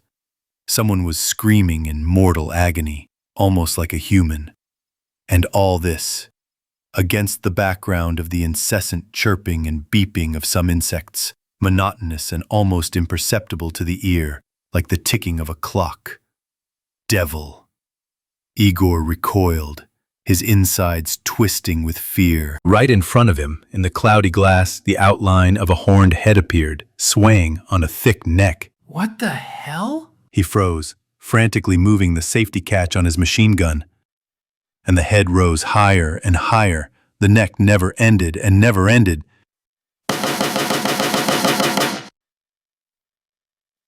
In addition, a new noise was woven into the familiar cacophony of the forest, a frequent, measured tapping reminiscent of the noise of some kind of device. Bringing his face right up to the glass, Igor realized what was going on. The endless neck turned out to be the body of a giant centipede, no less thick than an adult's leg. No, not a centipede. The strange noise was produced by thousands of tiny pale limbs dotting the creature's segmented belly, tapping on the glass with their claw suckers. What a colossus! He had seen similar creatures in the tunnels before, but the underground ones were nothing compared to this insect queen. He wondered if such a huge monster could be considered an insect. To get a better look at the night visitor, Igor pulled a flashlight from his bosom. A test tube with phosphorescent contents hidden in a hard case, and carefully pulled it out a third, illuminating the creature's anthracite black, shiny belly with a greenish glow. The centipede twitched, as if the light had burned it, or there were eyes on its belly, and its paws began to beat faster. To tease it, the guy brought the flashlight right up to the glass, causing the creature to panic. Serves you right, he thought, feeling relieved. We'll see who can scare the other one more here. The centipede kept crawling past. Midges, bugs, moths, and other winged creatures flew into the light from the jungle and began to beat against the glass. And this crap with legs, streaming along the glass from the outside, seemed endless. How many meters is it, I wonder? Isn't this a movie? The sergeant thought contentedly, settling down more comfortably and pulling the glowing tube out of its larger case. It's even cozy, all in all. But the film strip ended quickly. Suddenly, the midges scurried to the sides, the centipede twitched and disappeared from view, and the glass wall was shaken by a blow that reverberated throughout the building. Holy shit! And through the murky glass, Igor was already looking at someone's huge eyes, glowing in the dim light of the lantern, with narrow vertical pupils, widely spaced, not blinking. Slowly, as if in a dream, he raised his machine gun. Some force snatched the test tube from my hands. "Are you completely out of your mind, Knyazev?" the captain hissed in his ear, dragging him away from the glass by the shoulder across the dirty floor. "Have you decided to lure predators from all over the jungle to us?" "Yes. What? Me? Can't sleep? Now get to your post. Replace Nazarov. Now! No sleeping, no smoking, no lighting a fire. Got it? Yes, sir. When we get back, you'll get 3 extra assignments. I'll see to it personally. The morning was gloomy. Jingling their gear, cursing under their breath, tearing their mouths open in a merciless yawn. The soldiers, who had not slept enough on their hard beds, were bustling about, trying to come to their senses. Knyazev was probably the worst of all. 2 hours before reveille, Fedotov had replaced him at his post with another soldier, taking pity on the newcomer who had misbehaved, and he had immediately fallen asleep. But what are 2 hours after an endless and difficult day? And the visions were disturbing. Some room, some crying child, huge, rough soldiers turning everything upside down. For some reason, Igor was very scared in his dream. Very scared. He didn't get enough sleep at all.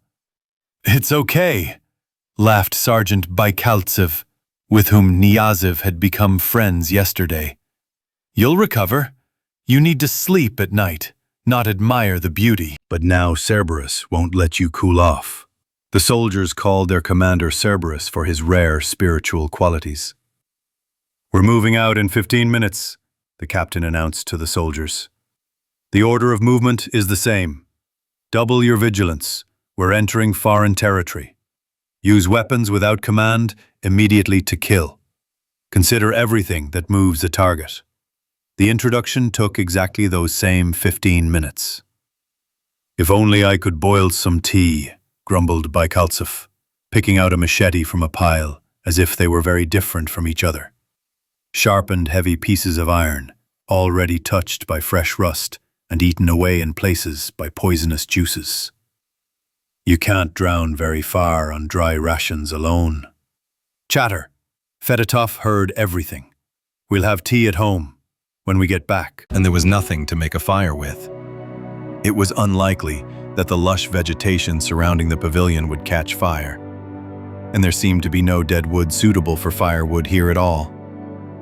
Yawning, the threesomes climbed out one after another and disappeared into the damp, dense, cotton wool-like fog, smelling of flowers and carrion. From somewhere ahead, a juicy crunch and crackle could already be heard. The cutting of a new clearing had begun. Finally, only 3 remained under the roof: Igor, Baikaltsev, and another fighter, the same age as Knyazev, maybe even younger, a skinny, pimply boy, all blonde, colorless, like a skinny underground mushroom. "We're moving out," said Baikaltsev. He habitually grabbed the machine gun more comfortably and stepped outside. What's happened? Igor did not have time to understand what had happened. Something whitish and shapeless, like a clot of fog, knocked the sergeant off his feet and, without stopping, dragged him under the embankment into the greenish haze of the thickets. All this happened instantly and silently. Only the juicy stems crunched below, and the machine gun, which the soldier had not let go of, quietly hit the rubble a couple of times. The sergeant major looked back, but his partner, squeezing his eyes shut, pressed his back against the wall and silently moved his pale lips as if praying. The machine gun shook in his hands. Igor realized that he would not receive help from this side. Without saying a word, he jumped out, and with one thought, not to break his legs, he rushed down, headlong. Somewhere behind, a short burst of fire belatedly tore through the air. Apparently the pimply one had finally come to his senses and given a signal to those who had gone ahead. At least that was good. He landed badly. He jabbed the barrel into the ground and hit his ankle painfully on something. But jumping to his feet, he realized everything was okay. Although it hurt a lot, it was not fatal. "Forward! Forward!" he commanded himself, pushing forward, in the direction from which he could hear the receding crunch. "Don't fall behind!" It was hard to move. The undergrowth was too thick, the giant reed grass was too springy, and the soil underfoot was too loose. At times it seemed to him that he was standing still, powerlessly moving his legs, as happens in a dream. But the cracking sound ahead was becoming more and more distinct. The unknown creature that had dragged Bykaltsev away seemed to be slowing down. Was it because it was tired? Or was it going to stop and swallow its prey? Igor redoubled his efforts, but tripped over something heavy and almost fell to the ground. A machine gun. Bykaltsev's machine gun. A heavy iron snag pressed into the ground. He suddenly flew out into a clearing, or rather it was not a clearing, but some kind of hillock, a mound, on which for some reason no grass grew, only thick, dense, but low moss. There was a rumble and a buzz under his feet, as if he had jumped onto an empty barrel, but there was no time to be surprised.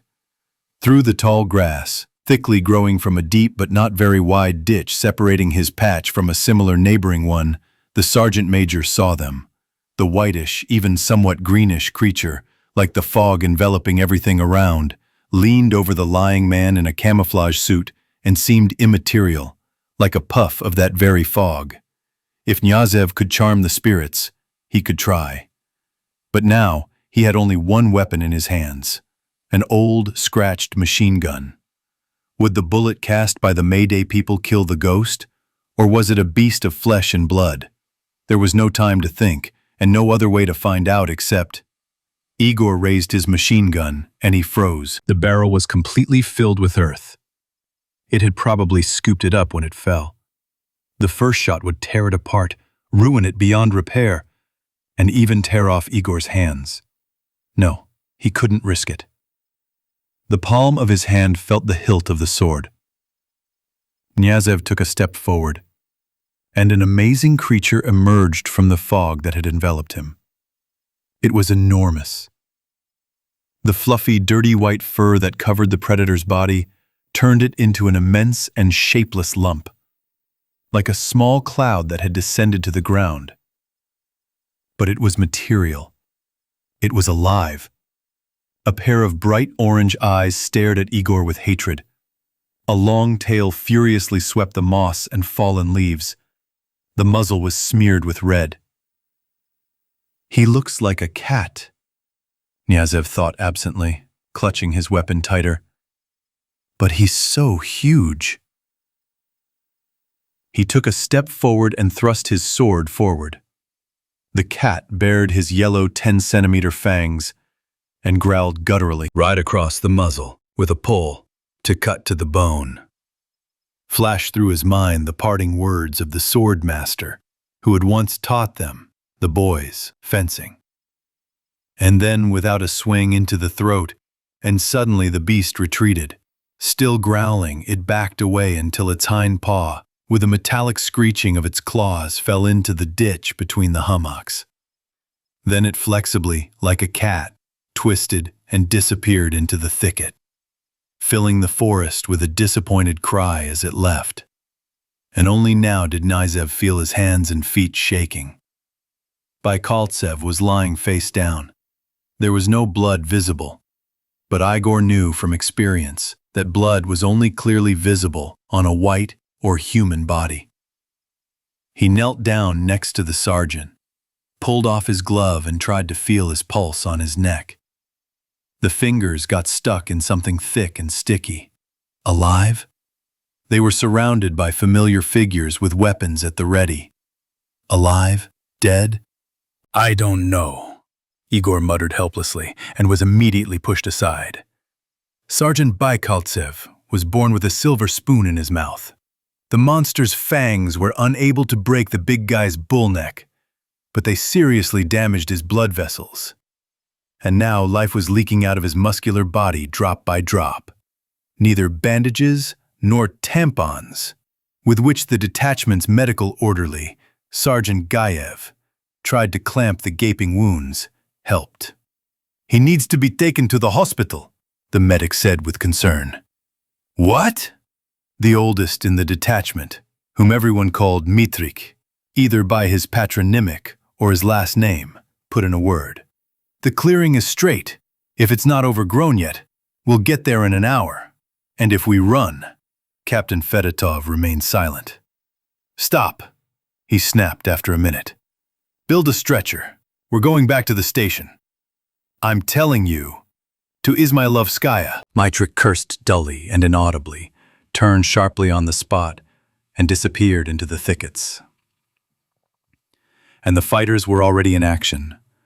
2 of them cut down straight young trees with their machetes and quickly cleared them of branches and leaves. And one of them dropped to one knee, pulled his gas mask up to his forehead, took his bayonet knife out of its sheath, stuck it into the ground, and with effort drew a straight furrow. The soil creaked like a sheet of metal. Help! He turned his face, red from the effort, towards Igor, clutching the edge of the cut with both hands. Knyazev joined him, and together they pushed aside a piece of turf on the top of the mound. The rectangular opening smelled of a grave, and beetles and centipedes scurried about in all directions. What nonsense! And then everything fell into place. They were standing on the roof of a car, covered in unimaginable garbage, overgrown with plants. Car that had turned into a hummock among hundreds of others over the course of a quarter of a century. It was as if a veil had fallen from his eyes. He looked around and saw no longer a lumpy clearing in the virgin forest riddled with ditches, but an abandoned parking lot, of which he had come across many on previous forays to the surface. But there the skeletons of cars, without wheels, glass, and with open doors, rusted alone in the dead wind.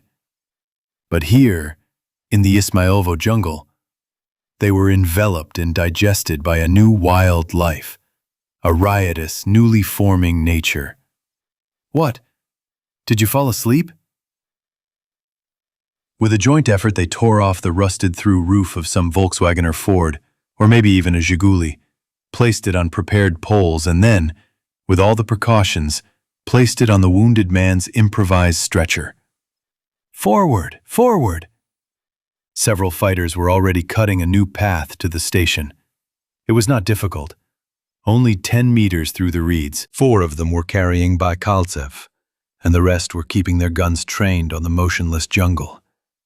Who knows how many of the predator's brothers who had maimed their comrade were prowling around. Igor wanted to help the bearers, but they sullenly pushed him aside. Everyone was looking at him with hostility, as if he was to blame for the misfortune that had befallen the sergeant. At the station, the medic examined the wounded man more thoroughly. He was still unconscious, breathing heavily, rarely and unevenly, but the thick bandage wrapped around his neck had stopped leaking blood. Although, perhaps, the problem was that the blood was already running out. "Let's go back, Captain!" Mitrich tried to persuade Fedotov again, but he remained adamant. "He won't survive here!" You, and you!" He pointed his finger at several fighters.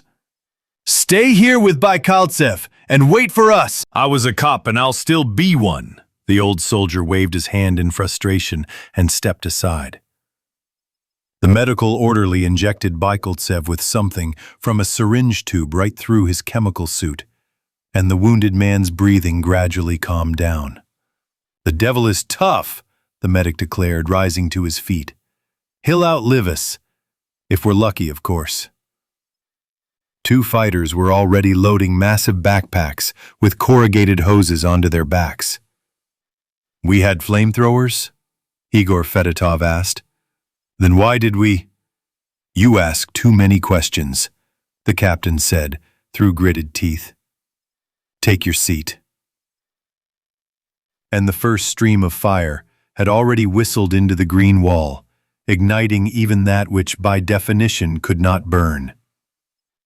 "Knyazev," Igor heard Baikaltsev's hoarse, almost unrecognizable voice. He came to his senses, but the fighter walking behind him roughly pushed him out into the street with a jab in the back. The squad moved along the smoking corridor, trampling the smoldering vegetation underfoot quickly, almost running. The rare trees, stubbornly sticking up like charred sticks on the way, fell under the blows of the machetes, almost without slowing down the movement.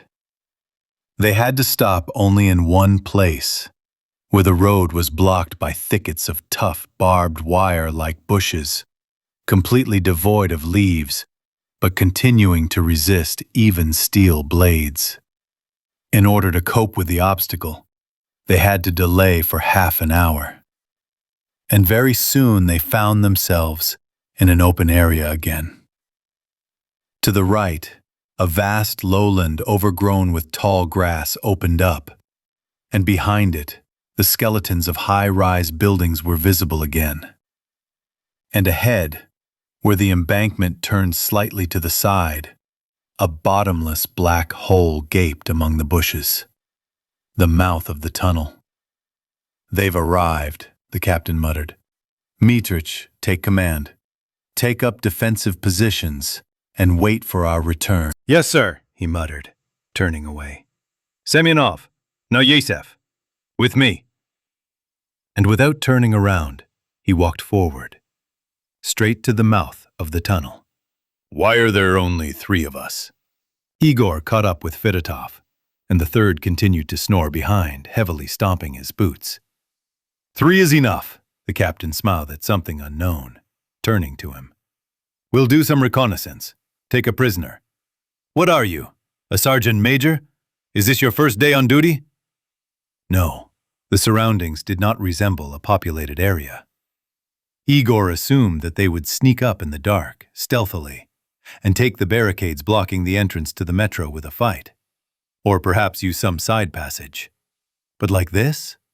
Through the front entrance, straight ahead without hiding? And where did the fortifications go anyway? Were the locals really that careless? It couldn't be. Lost in thought, Knyazev almost ran into the stopped captain. "And what, weren't you scared at the beast with this piece of iron?" The warrior nodded contemptuously at the homemade sword still hanging on Igor's side. "No," Igor shrugged, smiling shyly. "You can do a lot with this piece of iron." We heard how you defended Batya," the captain grinned. "Well, I'm okay." Igor was embarrassed, not knowing how to react. He was offended by Fedotov's mocking tone. And anyway, a blade is more reliable than a machine gun. Then again, there's not always ammo. Where to get it? A machine gun can let you down. "It may, of course." The captain stretched his lips into a disdainful smile, looking at the prince's machine gun, especially from such a musketeer.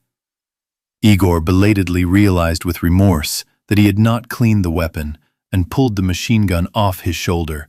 Grass was sticking out of the barrel. "Okay." The captain took the AK from the guy and thrust his Bison into his hand. Bison. The Bison PP-19 submachine gun was produced for special police units and internal troops in several modifications for various types of 9mm and 7.62mm cartridges. Have you ever used it? I'll figure it out. The offended fighter hung the submachine gun over his shoulder. You'll go first anyway, the commander added as if apologizing. And the Kalashnikov is too long for these parts. It'll be hard to get through with it. Well, go ahead. Go ahead, we'll follow you. If you see someone, shoot without thinking. Or with your iron. A flashlight. Here, take it.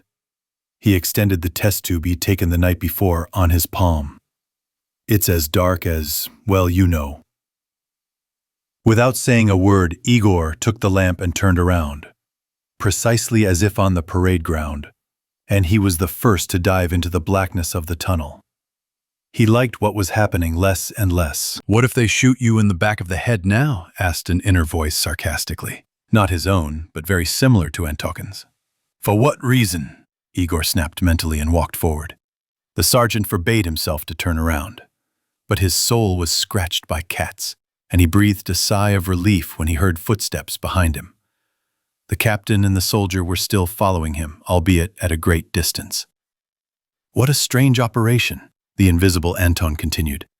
"In front of the tunnel, by the way, the grass was untouched. Did these kidnappers fly out through the air, or do you think they are completely incorporeal?" "I don't think anything." He passed some logs blocking the passage. It all resembled a collapsed roof, and in some places it was difficult to squeeze through. Each step raised a cloud of dust. But no one has been here for a long time. In the greenish, flickering light of the test tube, he could clearly see that the dusty floor under his feet was clean. Not a single trace, even where it was simply impossible to walk without leaving traces. No, there was no way those who had seized his brother could have left here. Whatever they had told him about the mysterious inhabitants of Izmailovskaya, it seemed that everything had been a mistake. "Comrade, Captain," he began, turning around. But he didn't have time to finish. Part 1. Igor came to in absolute darkness. Thoughts flowed slowly, like cold diesel fuel, and it took him a while to understand who he was and where he was. He was buried. It's a common occurrence for a metro resident. After many years of lack of repair, the tunnels have worn out, and subsidence of the ground, after heavy rain for example, has sometimes turned into a real disaster. He couldn't move his legs or one arm, but his chest was free and he could breathe. Thank goodness for that. There was something hard pressing into his back, under his shoulder blade, and his knee was aching. "They'll dig me out," he told himself. "I have to shout so they know I'm alive. That they have to look for me. The tunnel is empty. There's no one to hide from." "I'm here! I'm alive! I'm alive!" I listened closely. There wasn't even an echo. The crumbling soil had absorbed everything. "We were wrong. The wrong tunnel. But Fedotov has probably already brought the others, and now they are clearing the rubble on the other side." Knyazev listened, and it even seemed to him that he could hear voices through the rubble. Or is his subconscious playing tricks on him? No, it's quiet. Like in a grave. Igor fell silent and looked into the darkness, wondering how long he could lie like this. The worst thing was that he didn't know how long he had been buried. It could have been minutes, or it could have been hours. And if in the first case, everything wasn't so scary, then in the second, he didn't want to think about it, and Igor tried to move his legs again. Sometimes it seemed to him that he was succeeding, and sometimes that this too was a deception of the senses. Suddenly, a sharp pain pierced his left, crushed hand. Knyazev grabbed the sore spot with his free right hand and felt something alive and moving with disgust. Tiny paws drummed on his chest and the gas mask on his face. They bit him. Rats! "They'll eat me alive." Igor remembered that people crushed by rubble were often found half-gnawed. "No, we can't wait. We have to find a way out somehow." He jerked, thrashed harder, and oh miracle, felt that his left leg could now be bent at the knee. Was the flashlight still intact? The sergeant had long felt an object cutting into his body under his shoulder blade. Could it be it? Igor twisted his arm until his joints hurt, managed to dig out the obstacle, and happily saw how the darkness around him retreated before a ghostly green glow. He was lucky that at the moment of the fall, the test tube had slid into the case by itself, and now protruded only slightly. Apparently, many similar ones had been broken before such a simple and reliable design was born. Capable of surviving a fall, a rigid tube, and a rubber cap on the retractable end. Praise be to the inventors who continue to create even after the end of the world.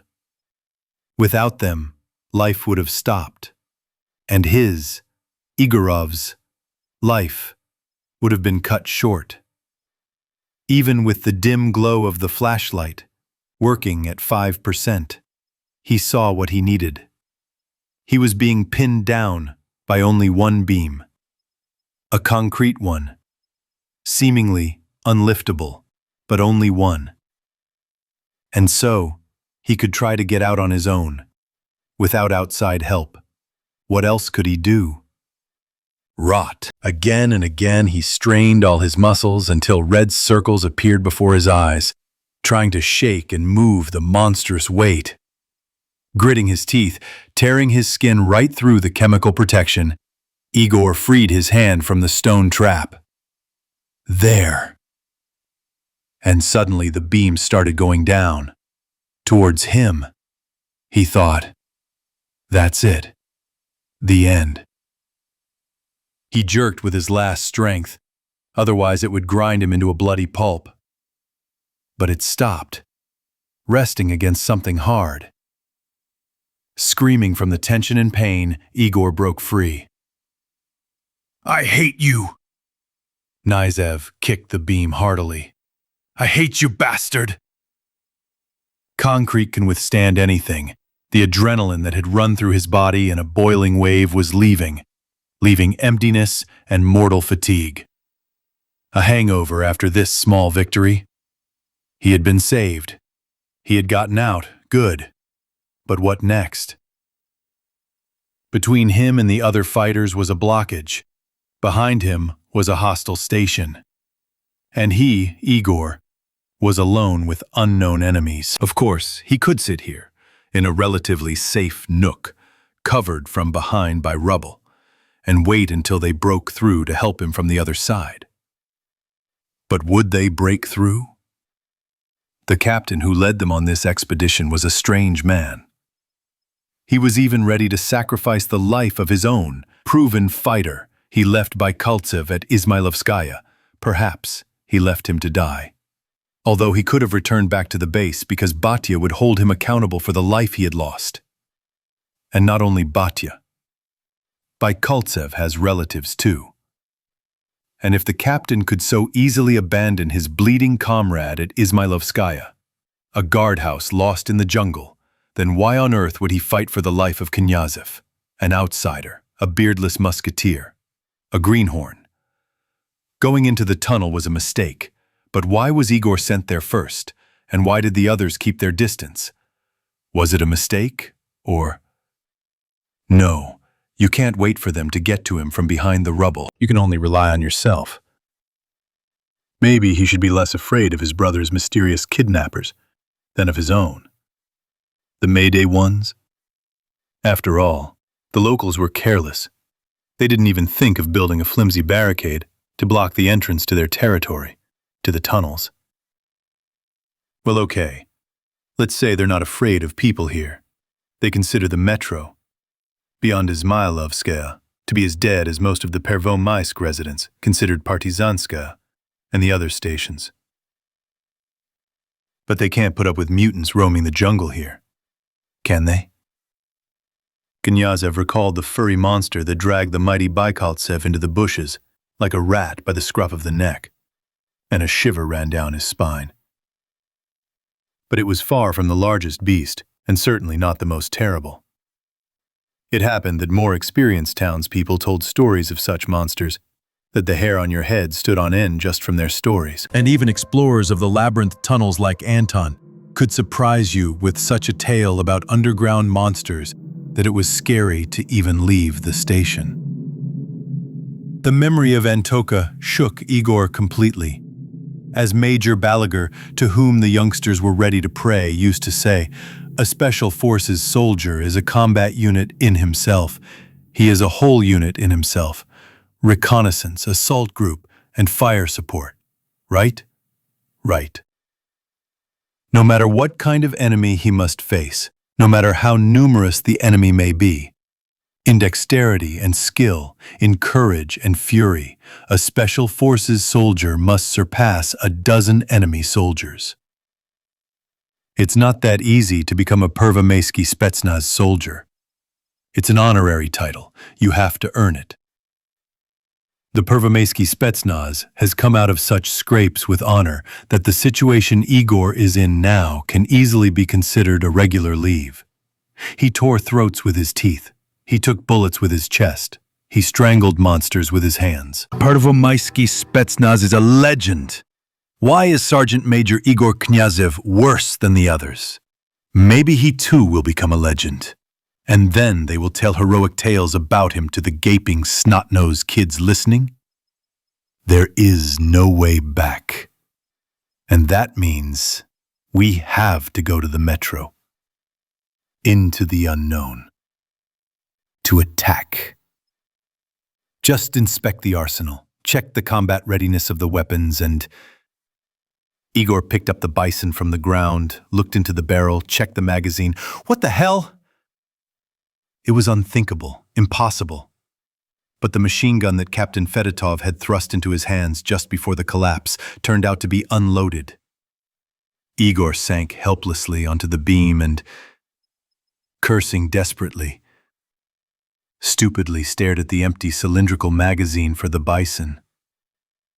For the 100th time, probably, he pulled the bolt. Empty. It couldn't be, but it was empty. And his own cartridges and 4 spare magazines for the AK-74 were in no way suitable for this miracle of technology. Whatever it meant, there was nothing he could do about it. What was left for him except the useless Kalashnikov cartridges? 2 grenades hidden in the pouches on his belt and the musketeer's sword? Not much. But no matter. If only the enemy let Igor get closer, the sword would be more than enough. If only he let him. Knyazev looked back at the rubble, reduced the brightness of the flashlight to a minimum, and, carefully pressing against the wall, moved forward. Igor opened his eyes and lay there for a long time, mindlessly staring into the darkness. Neither the machine gun without cartridges, nor the sword, nor the fists were useful. And especially the grenades, using which in the dungeon, where the old walls and ceilings were held together by a thread, would have been tantamount to suicide. Here, in this huge crypt, the weapon was of no use to him, because there were no living people here. Igor recalled how he had moved stealthily along the tunnel, using his elbow to hold onto the wall to somehow orient himself in the pitch darkness. He had turned off the flashlight, pushed it back into the case until it would stop almost immediately, because he had realized that a spot of light in the dark space was the best target a shooter defending the approaches to the next station could wish for. But he had turned it off in vain. He had met neither the shooter nor anyone else on his not-so-long journey. When his elbow fell into the void, he decided that it was one of the niches that he kept encountering along the way, which were previously built for track workers so that they had somewhere to hide from passing trains. Or maybe a branch of the tunnel. But very soon, Igor realized that he had reached his goal, and the emptiness under his elbow was almost endless. Pervomaiskaya station was dead. Absolutely dead. There was not a trace of any life in the entire huge room. No people, no mutants, no rats. And this circumstance was especially strange. While exploring the outskirts of Pervomaiskaya, Igor had to wander into different places. But nowhere had he encountered such complete emptiness. Nature, infected with radiation, gone mad, swelling with bad, sinister life like a cancerous tumor, did not tolerate emptiness, immediately filling it with its terrible creatures. It was worth stopping using a space even for a while, be it an inconveniently located tunnel underground, or one of the hundreds of thousands of abandoned residential units in high-rise buildings above ground. And legions of tenants were immediately found, ready to squabble over the living space to the end. And here, Igor wandered around the huge echoing hall for a long time, looking at the marble bas-reliefs on the walls, and imagined how in the old days people crowded here, voices and laughter sounded, Trains rolled up noisily. Antoshka said that they had to travel almost across the entire city from the quiet northeastern district every day. He, the eldest, to school, and little Igor with his grandmother to the nursery. Something had to do with his father's work. And so he always recalled with a laugh that Igor would unquestioningly get up at 6 in the morning just to admire the trains. Igor didn't remember why he loved these noisy trains so much. But how many reasons and occasions that seem important to us do we remember after so many years? And the train. There was a train here, too. The long train stood still forever in the middle of the hall, on the central track. The paint was shining, every single window was intact, as if it had just left the depot yesterday. Its doors were hospitably open and seemed to invite you in. It was a wonderful train. Half of the windows in his carriages were covered with paintings. The rows of seats were only on one side, so that passengers could enjoy the paintings. This train came from the past, from the serene, cloudless past. It came and stopped at the dead-empty station, opened its doors, vainly calling passengers inside. And there was no one here. And it stayed here forever. Departure from Pervomaiskaya station was postponed for eternity, but the train waited for its passenger, its visitor. Entering the train for the first time warily, holding his sword at the ready, Igor froze. He put away the inappropriate weapon and timidly moved along the solemn empty carriages, looking around wildly. Then he sat for a long time in front of the canvases, now in one, now in another carriage. He studied landscapes and still lifes, portraits and battle scenes, imagining that the carriage was again rushing along the rails. And to the left and right of it were living people. Living, yes, only very silent, trying out of delicacy not to interfere with the young guest's familiarization with art. He especially liked the landscape, depicting a spring evening on the outskirts of an old village. Slanted huts, lights flickering in the windows, a wanderer wearily wandering along a muddy road. The author's name on the plaque attached to the painting meant nothing to him, but he was ready to spend hours looking at a piece of his former life, frozen forever on the wall of the train monument. And then he got bored with the paintings. He got used to them. Now he slept more, lying down in oblivion. It was easier to bear hunger and come to terms with thirst. He had chewed the last crumb of biscuit, trying to prolong the pleasure, many hours ago, and the water in his flask had run out even earlier.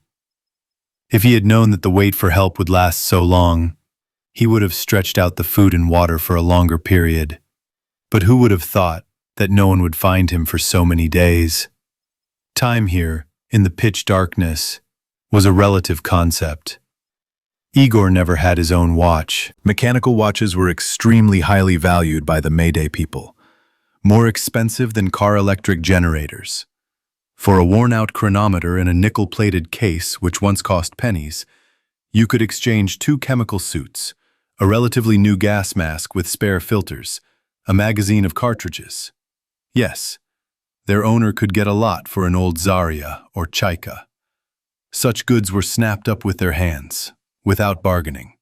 And if someone managed to remove a Rolex or other foreign cauldrons from the dried-up wrist of a mummy, locked from the inside of a rusted through-holes Jeep, the lucky one could consider himself provided for many years to come.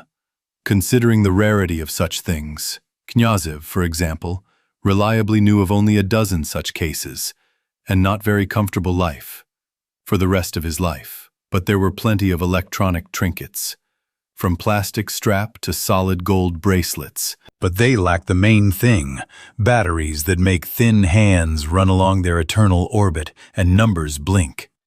The smallest thing that the Mayday lefties and Kulibins could construct barely fit in the palm of the hand. But even without a chronometer, time did not stop for Knyazev. Hours, not measured by anyone, flowed in their turn. Adding up to a day, the sergeant had already managed to grow a soft, non-regulation beard, but the desired noise of the debris being sorted out was still not there. The first days, Igor visited the rubble several times a day and, pressing his ear to a piece of concrete slab, listened until his ears began to ring, hoping for at least a timid knock from outside.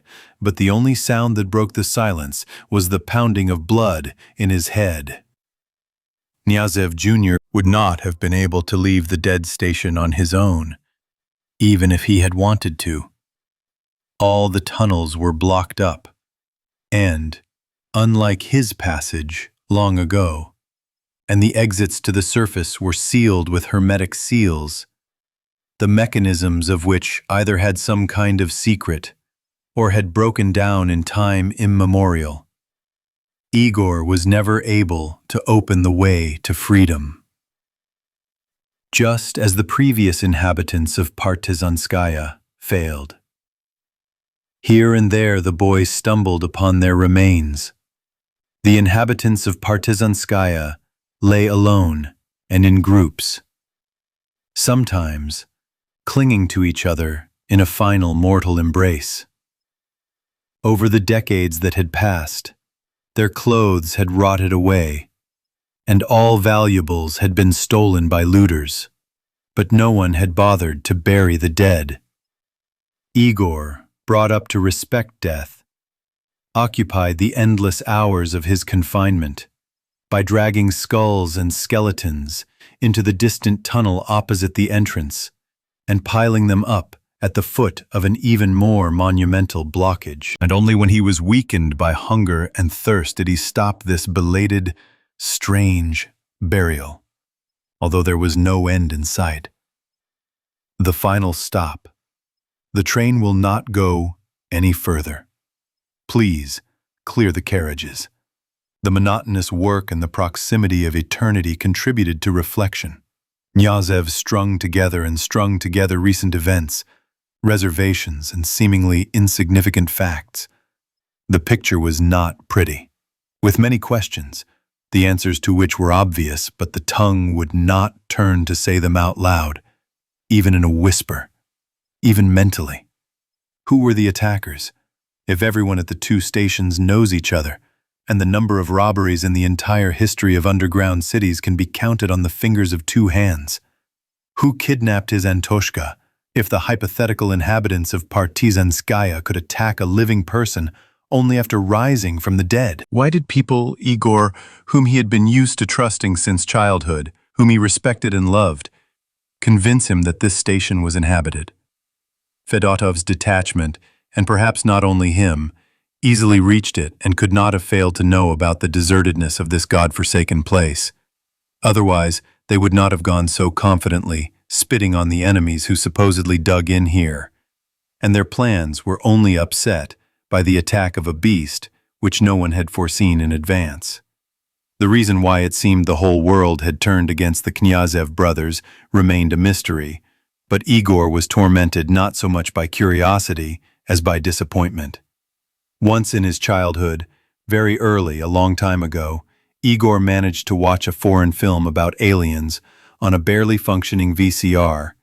To keep it working, he had to take turns turning the pedals of the dynamo. Actually, it was a comedy.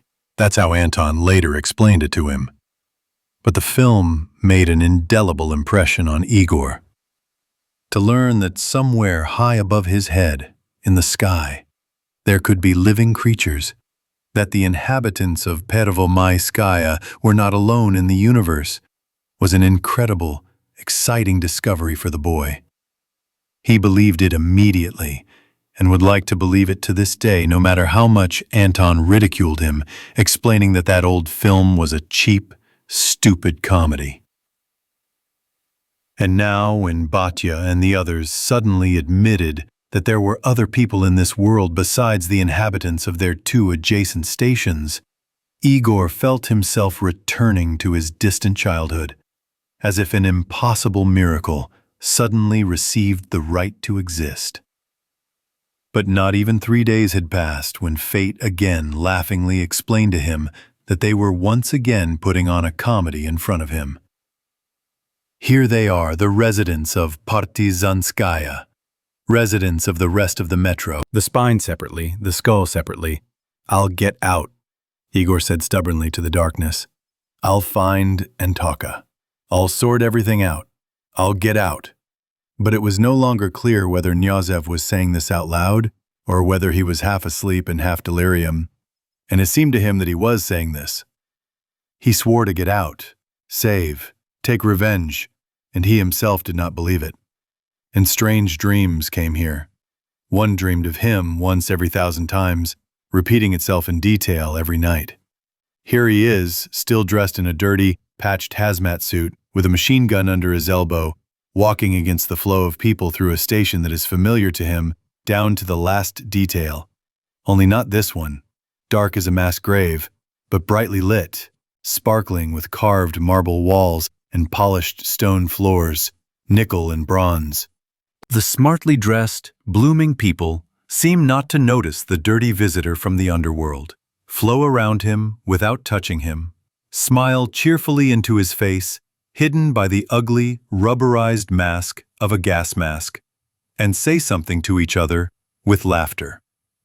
For them, the strong, healthy, full of strength inhabitants of the upper world, who know nothing about the horror of the catastrophe, he is just a scarecrow, a clown dressed up in a carnival costume, a clown who has gotten so used to the role that he stinks of a corpse in a completely real way. And from understanding this, the desire to inform, to warn them about the approaching with the irresistibility of fate, end of the world, disappears without a trace. And then Igor sees his brother standing at the edge of the platform to which a train is approaching. That same magical gallery train, only alive, real, little like that dark ghost that is frozen forever at the Pervomaiskaya platform. Antoshka! Igor shouts joyfully, not hearing his own scream. Anton! The train doors open, letting some passengers out and letting in new ones. And Anton takes a step along with the flow of people. Anton! Igor jumps up and runs forward through the viscous crowd, runs remaining in place like a cockroach stuck in a drop of syrup. Runs like people run in their sleep, not feeling their legs. Antoshka! Late. Be careful! The doors are closing! An indifferent female voice comes from the speakers. Next stop is Izmailovskaya. The blue doors begin to slide open with a hiss, and the guy makes a desperate dash forward. He almost made it. There were just a few centimeters left to the door. But the floor suddenly slips out from under your feet. The lights go out, and from all sides you hear a deafening roar, screams and hysterical female shrieks. What are you shouting about? The voice didn't sound like Antoshka's at all. High, almost squeaky, and at the same time hoarse. It was the voice of an evil doll, animated by witchcraft. Igor opened his eyes and saw in the dim light of the flashlight, he did not remember switching it on, a small figure, just the size of a large doll, in a shapeless robe. The creature was sitting at his feet. In his hands, the guest was twirling an empty Fedotov bison, and the sword? His hand only grabbed the air at his hip. He was unarmed. The weapon isn't loaded. A creaky voice came from under a hood, pulled low over his face. Stupid. But still, Knyazev's dry throat failed him, and he began to cough. There's still no one here. It's empty. And me? The doll asked indifferently. You only seem to me. Igor wearily lowered his eyelids. There is no one here and there is nowhere to come from. You will disappear now. I will wake up and disappear. Something cold touched his throat and scratched his skin painfully. Knyazev raised his swollen eyelids again. The tip of a sword was swinging in front of his face. His sword. And if I put you on this spit, will you wake up then? Or will you never wake up? The voice creaked and Igor heard a strained, mechanical mockery in it. The pain sobered Knyazev up and brought him back to reality. Could this dwarf really be a continuation of the nightmare? Where did he come from? In a room sealed like a submarine. It was a dream, after all. The world was floating sideways again. Don't sleep. The tip stabbed again, this time in the cheek. I won't let you. But Igor didn't care. What difference did it make how to die? Slowly, from hunger and thirst, or quickly from his own weapon? The guest would even kindly help him. After all, he wouldn't lay hands on himself. Right now, a short pain will burn. You'll twitch for half a minute. And that's it. Sleep. But instead of a fatal injection, something hard, cool, and wet poked into the cracked lips, painfully pinching the lower one. Wet. And something intoxicating was already pouring into my mouth, giving off an otherworldly freshness and sweetness. Something elusive. That's enough. The guest took the flask away from his thirsty lips, although the boy was reaching for it like a baby for a pacifier. That's enough to live. Who are you? Igor croaked. Me? The doll suddenly laughed, and also not well, as if a spring had snapped. I am the master. Is that your name? The water gave the boy strength, sobered him up, and he began to think frantically. Who was this dwarf? Where did he come from in this stuffy grave? Why did he disarm him but not kill him? Why was he giving him water to drink? Why was he saving him? Maybe it was just his imagination, swollen with thirst, that was pushing this strange image at him. What's his name? The dwarf thought for a moment.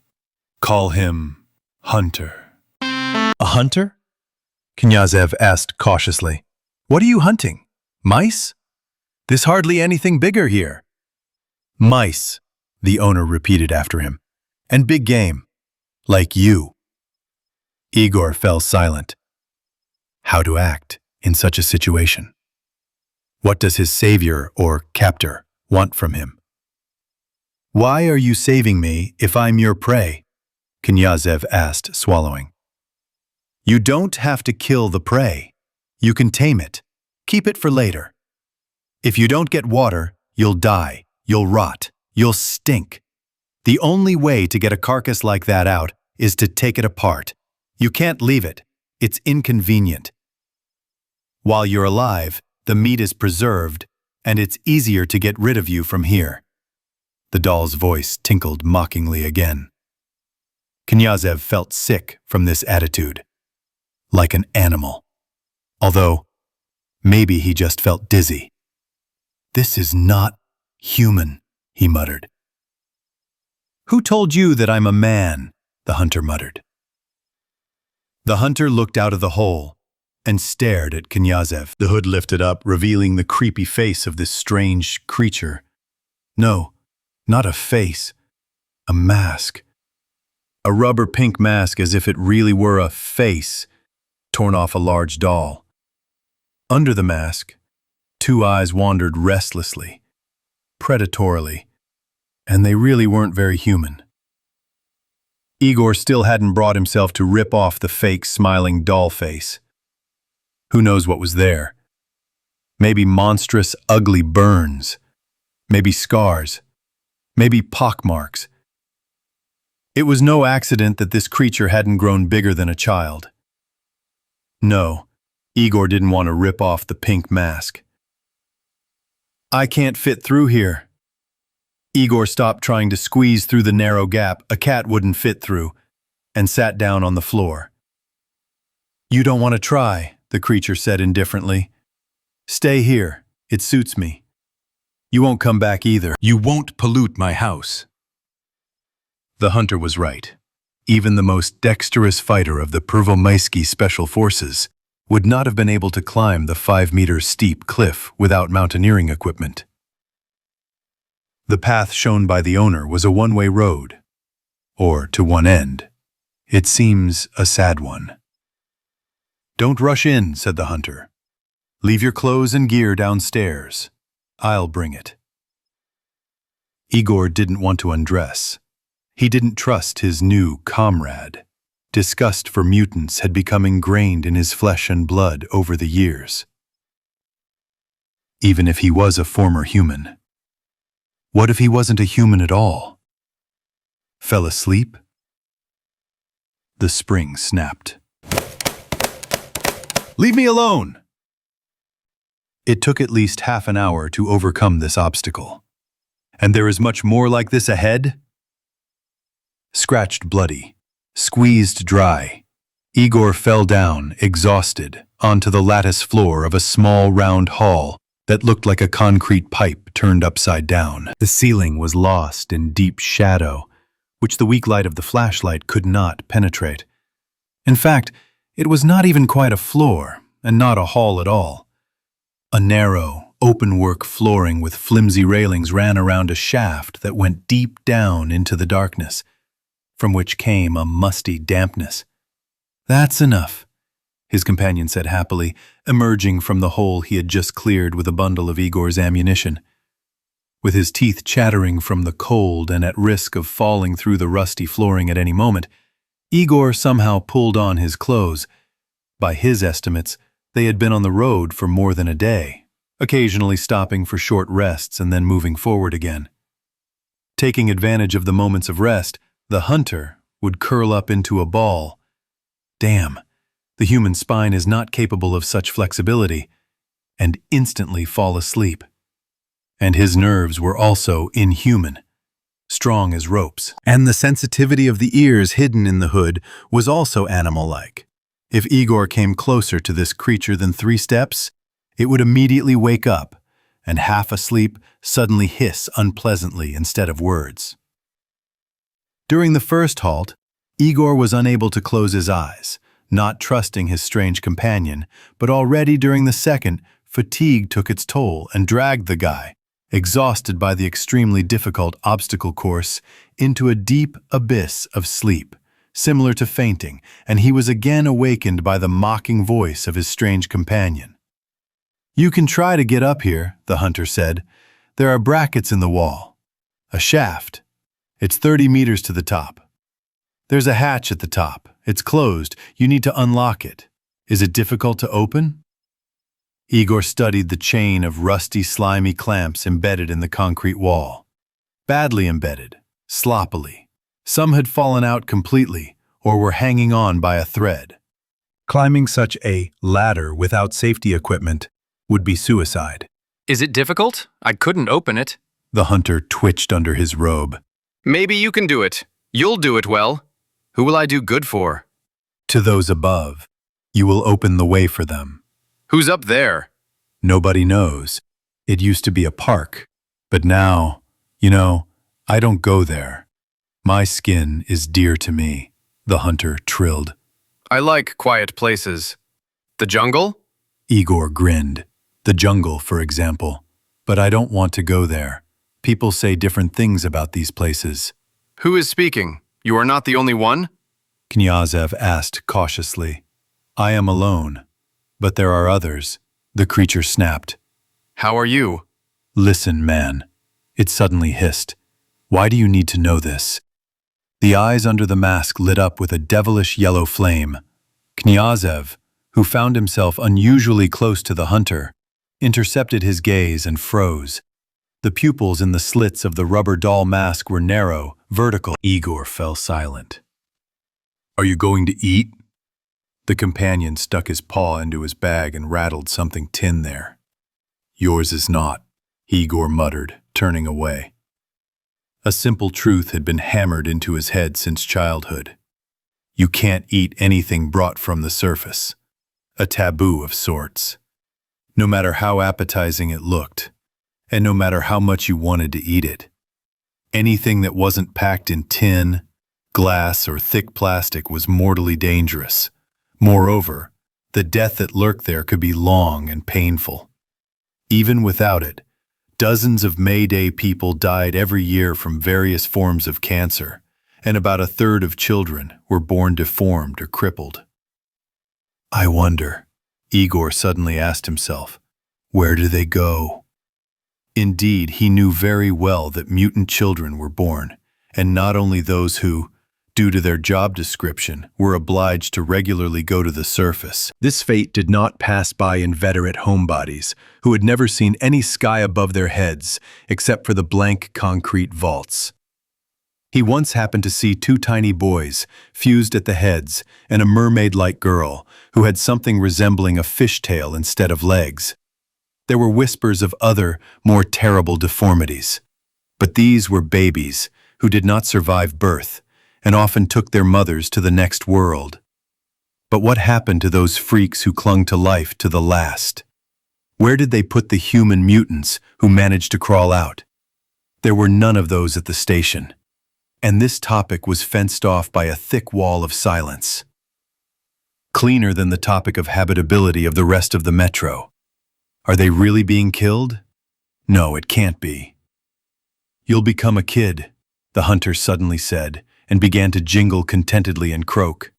Ivanushka, don't drink.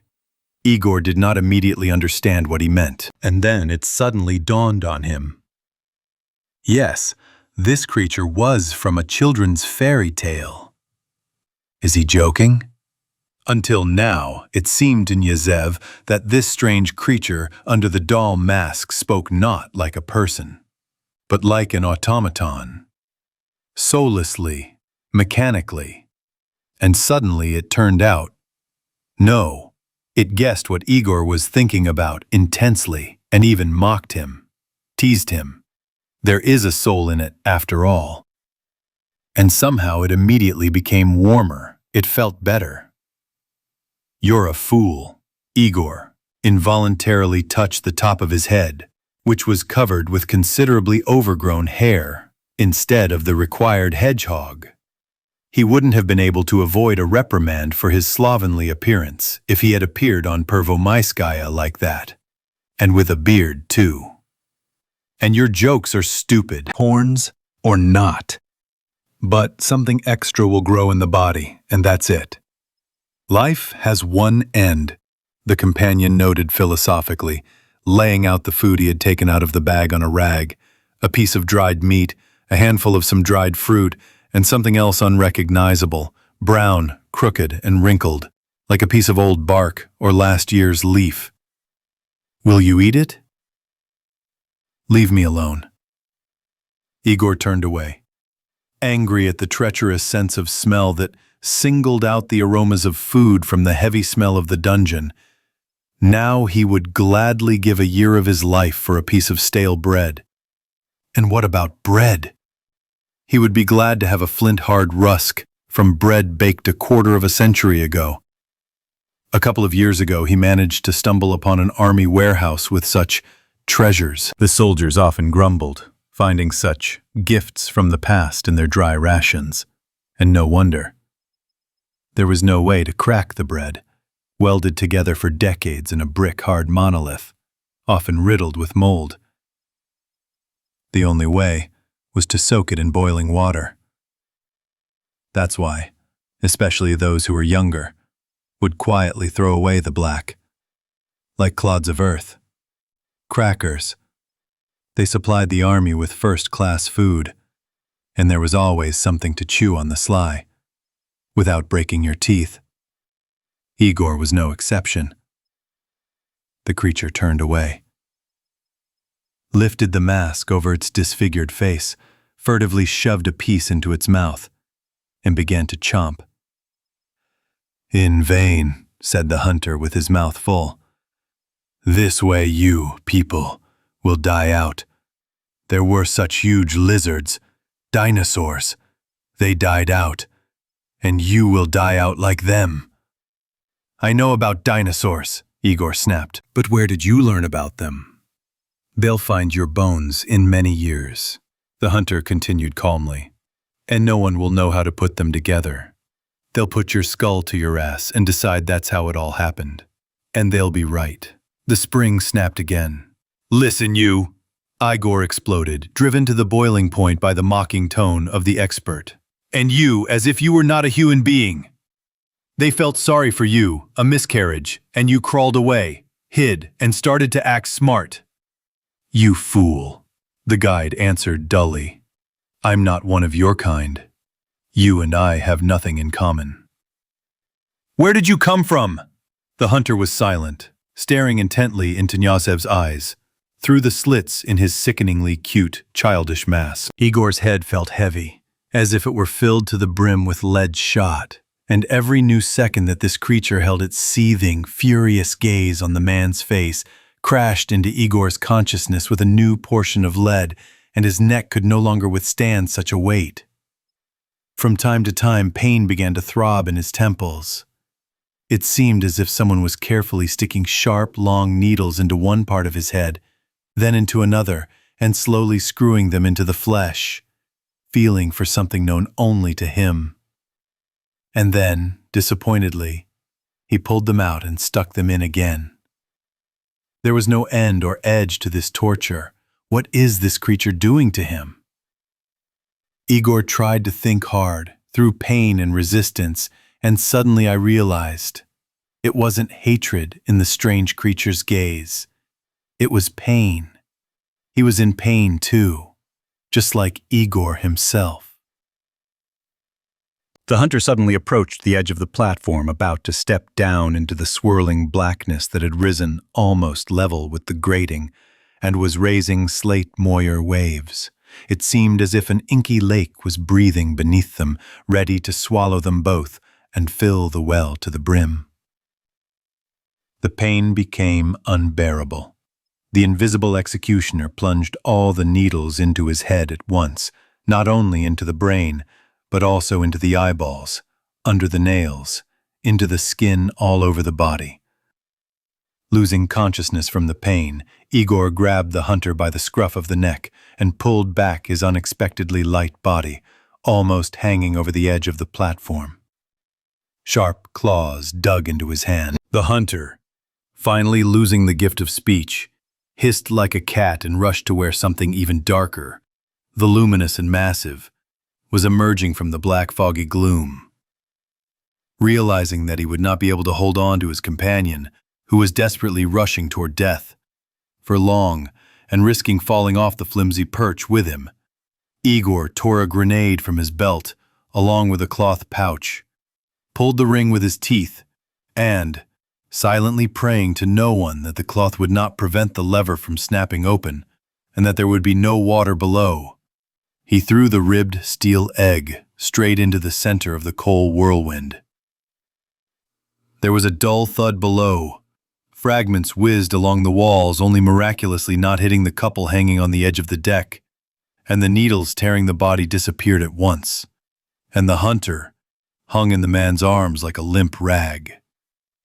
Having thrown him against the wall, Igor himself fell onto the rattling grate, exhausted. "Dare you?" the guide hissed resentfully, rubbing his bruised side. "Shut up!" Knyazev cut him off, carefully leaning over the edge of the platform and shining the light down. The swirling darkness disappeared without a trace, and the bottom of the well turned out to be unexpectedly close, about 10 meters away. It was covered with some kind of loose, whitish layer. "Mommy!" Igor gasped. What he had taken for some kind of frost turned out to be thousands of bones. They were unlikely to be all human. Some ribs, massive shin and pelvic bones could only belong to giants, and most of the bones were not even the right size for infants. But in this huge ossuary, among thousands of skeletons of unknown origin, one could see at least 24 human skulls. "What is this?" the hunter exhaled, clinging with his claws to the bars next to Igor. "I just wanted to ask you about this." "There has never been anything like this here," the guide snapped. "And this?" The sergeant pointed his scratched hand downwards. "Did the wind blow it in?" "I don't know," the hunter said worriedly. "But we need to get out of here as soon as possible, before whatever was there comes back." This time, Igor was not going to argue with his strange companion. "I know." They were in the subway tunnel again. Narrow, single track, surprisingly deserted. The pipes, cables, and other communications that Igor was accustomed to running along the walls of all the familiar sections were almost non-existent here. Just a few wires sunk into the plaster of the walls, but a row of matte lampshades ran along the concrete ceiling. Apparently, this strange line had once been well lit. "We're almost there." The hunter, grabbing Igor by the collar with both hands, helped him climb out of the narrow hatch into the hollow between the two rows of sleepers. "All that's left is a piece of cake." "Where are we?" asked Knyazev, amazed that he still had the strength to be amazed at anything. "Really? The metro too?" "A tram," the conductor jingled, putting on his rather thinner saddlebag. "A special metro. Do you know what that is?" Igor shrugged his shoulders vaguely. The word was familiar. It sometimes slipped out in conversations that Antoshka had with his research friends, who sometimes wandered into their bachelor's room. But Knyazev Jr. was always concerned with more pressing issues. Drill training, for example, or whether Dad will let Lariska go for a walk. And another person, the hunter sighed. There was such a leader, Stalin. Stalin traveled here. This metro line was built especially for him, and when he died, they mothballed him until better times. Stalin. Of course, Igor knew this name himself. He knew, of course, but he couldn't say what distinguished this historical figure. The same Fyodor Dmitrievich taught history at their school, and he was little interested in anything that wasn't connected with ballistic missiles and nuclear explosions. He spoke in great detail about the atomic bombing of Hiroshima and Nagasaki, as well as about the conquest of space, nuclear testing grounds, and the Strategic Offensive Arms Treaty. "Did you fight with Napoleon? At the battle on the ice?"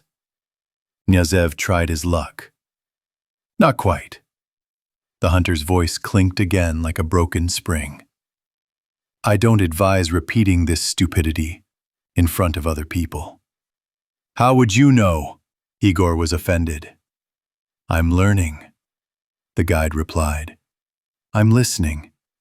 They say you can teach a cat to talk if you try hard enough." He chirped mockingly again. "We must go. If we don't hurry, we may run into a patrol." "Don't worry," Knyazev smiled. "I'll tell our guys. They won't touch you." "What other ones are yours?" Hunter's voice turned into a cold hiss. "I don't think you can protect me. Quite the opposite, actually." "But you said that you would take me out to the people," Igor said, perplexed. "To the people," the guide confirmed. "Almost to the people.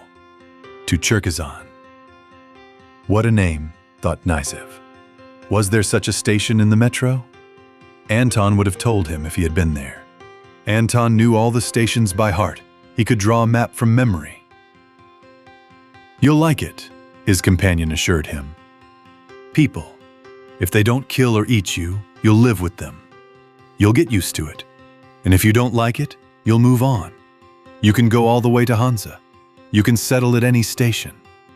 There are many stations, many people. You'll choose." Knyazev looked at the pink masks silently, with incomprehension. "Hansa? Circle Line? The Ring Road? Are there any living people there?"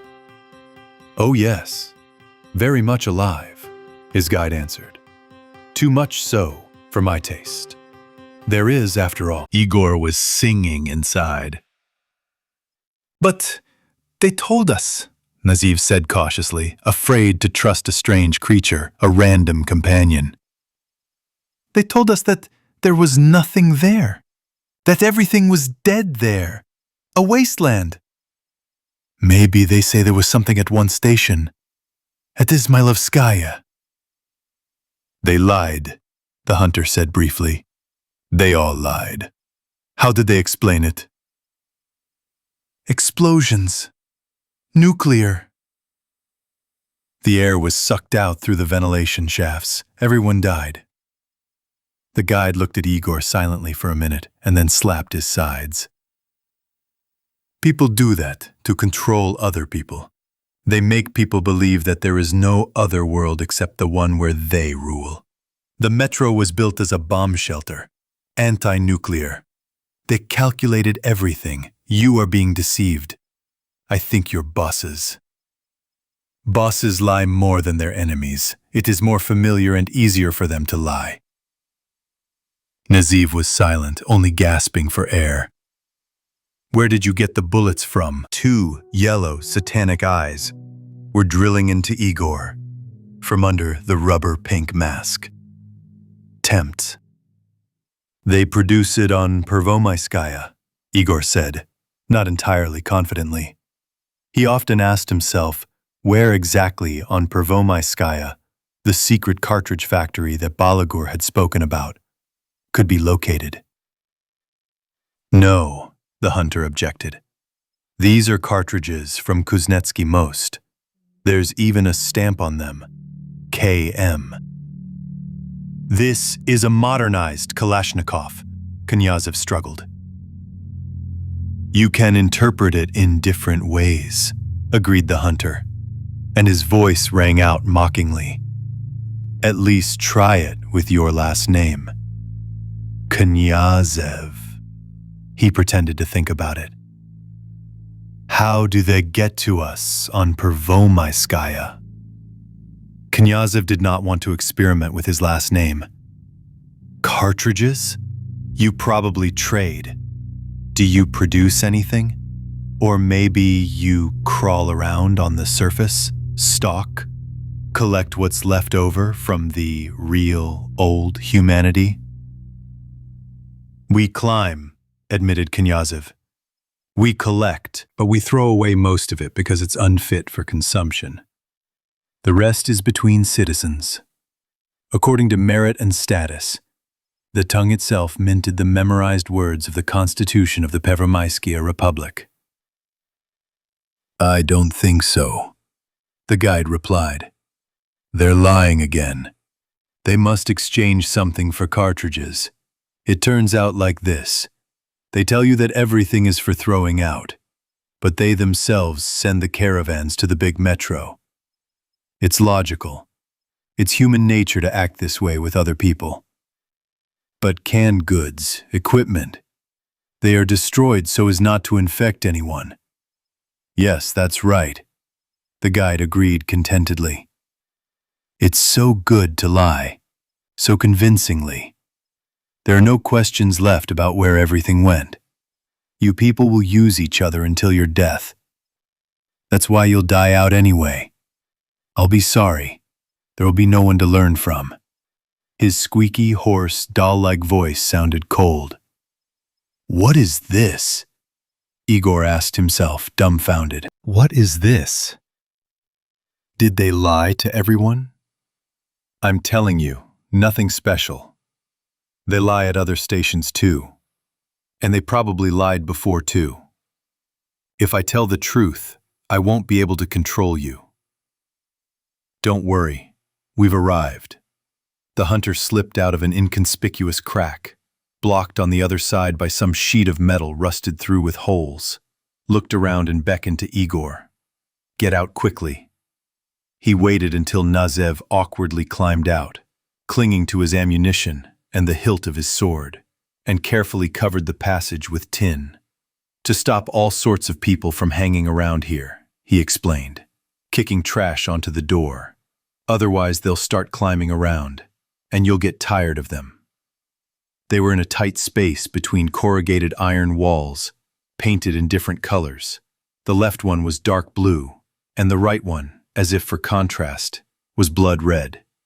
It was very dirty. It stank of stale urine and everything in general. From a dimly lit gap ahead came a discordant chorus of voices and music. Welcome, said the hunter. What's going on here? Igor was confused by the unusual cacophony that cut into his ears. At home, on Pervomaiskaya, it was much quieter. Is it some kind of holiday or something? Every day here is a holiday.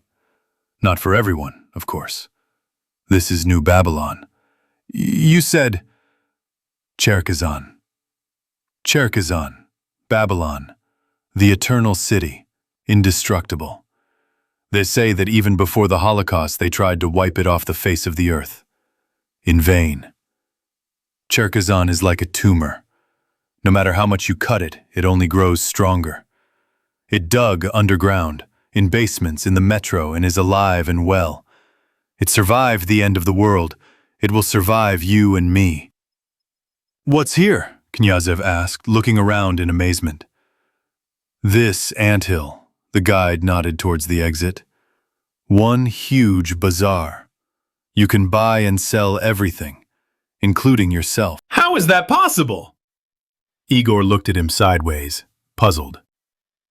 This is the largest recruiting center in the entire metro. You can get hired anywhere. If you know how to do something, of course. Even as a laborer in the Hansa, or as a hired soldier in some gang, if you have the inclination. The hunter narrowed his eyes under his doll mask. And as a prostitute. But these are women. Knyazev waved it off. Not only, the conductor answered indifferently. That's everyone they order. Igor waved his hand at him angrily. His mouth was dry. I'm not suggesting, the hunter responded calmly. You decide what to do, who to sell yourself to, and at what price. That's normal. People always sell and buy themselves. It's only a question of price. Ask for more. Where are your documents? What? Knyazev was taken aback. There were no identity cards in the Pervomaiskaya Republic. And why would they be needed on an island in the middle of an uninhabited ocean when you know all your fellow citizens by sight even without a piece of paper? You can't go into the metro without documents. Each station has its own patrol. Everyone needs documents. It's good if they just accept a bribe, but they can kill you for not having a piece of paper. People do that. And what should I do? You don't need a passport in Cherkasy. You need weapons and money in Cherkasy. You need impudence here, brains. Anyone who can't stand up for themselves won't last a day here. I can. Igor reflexively grabbed the hilt of the sword. But if you go any further, the guide warned him, you can't go anywhere without a passport. It's absolutely necessary that there be a face in the picture, and that it looks like your face. How then do you— Igor choked, got confused, but still finished. How then do you live without a face? I have my own face, the creature switched to an unkind hiss. But I wear over it one that people won't be afraid of. People kill those who are different, faster than they can explain that they didn't intend to fight. People do that. Sorry, There are places here where they make fake documents. The guide jumped to another topic. But you can't go to Hansa with something like that. Is it possible to walk around here with a weapon? Here we have. It is possible. It is necessary. This is the law of the tunnels. Shoot first, or you die. Load your weapon. Ammo is money. I know, Igor nodded. It's the same for us. Cartridges were also valued in the Pervomaiskaya Republic. However, their circulation was strictly prohibited, as was the illegal circulation of cold arms and firearms. But the black market was never bothered by such prohibitions. Cartridges were sold and exchanged for a variety of goods, including cartridges of a different caliber and for other types of weapons. I've done my job. The guide aimed his vertical pupils at Knyazev. Pay me. I thought you were doing it out of friendship. Igor smiled sourly. I can't have friendship with people, the creature said indifferently. Only deals. How many? 40. Igor did not bargain. One must be able to be grateful. After all, it would have been much easier for his guide to pierce the exhausted soldier's throat there, on Pervomaiskaya, and rob the body. He had his own principles. And if the man standing before Knyazev was not a man, then he was certainly not an animal either. His yellow eyes burned with a steady fire. The pink doll mask smiled cloyingly. The devil knows what was on his mind. It was strange, of course, but this impossible creature was the closest being to him now. Lariska and Anton seemed to have remained in some other world, and that was basically how it was. "Thank you." Igor extended his hand to the guide. "Thank you for your help." "You know," the hunter suddenly said. "Some time ago, a man was escorted here. Someone who looked a bit like you." "Where were they taking him?" Igor snapped. "To Cherkizon." The hunter took a step back and disappeared into the crowd. To say that Cherkizon stunned the boy, who was not used to such places, meant to say nothing.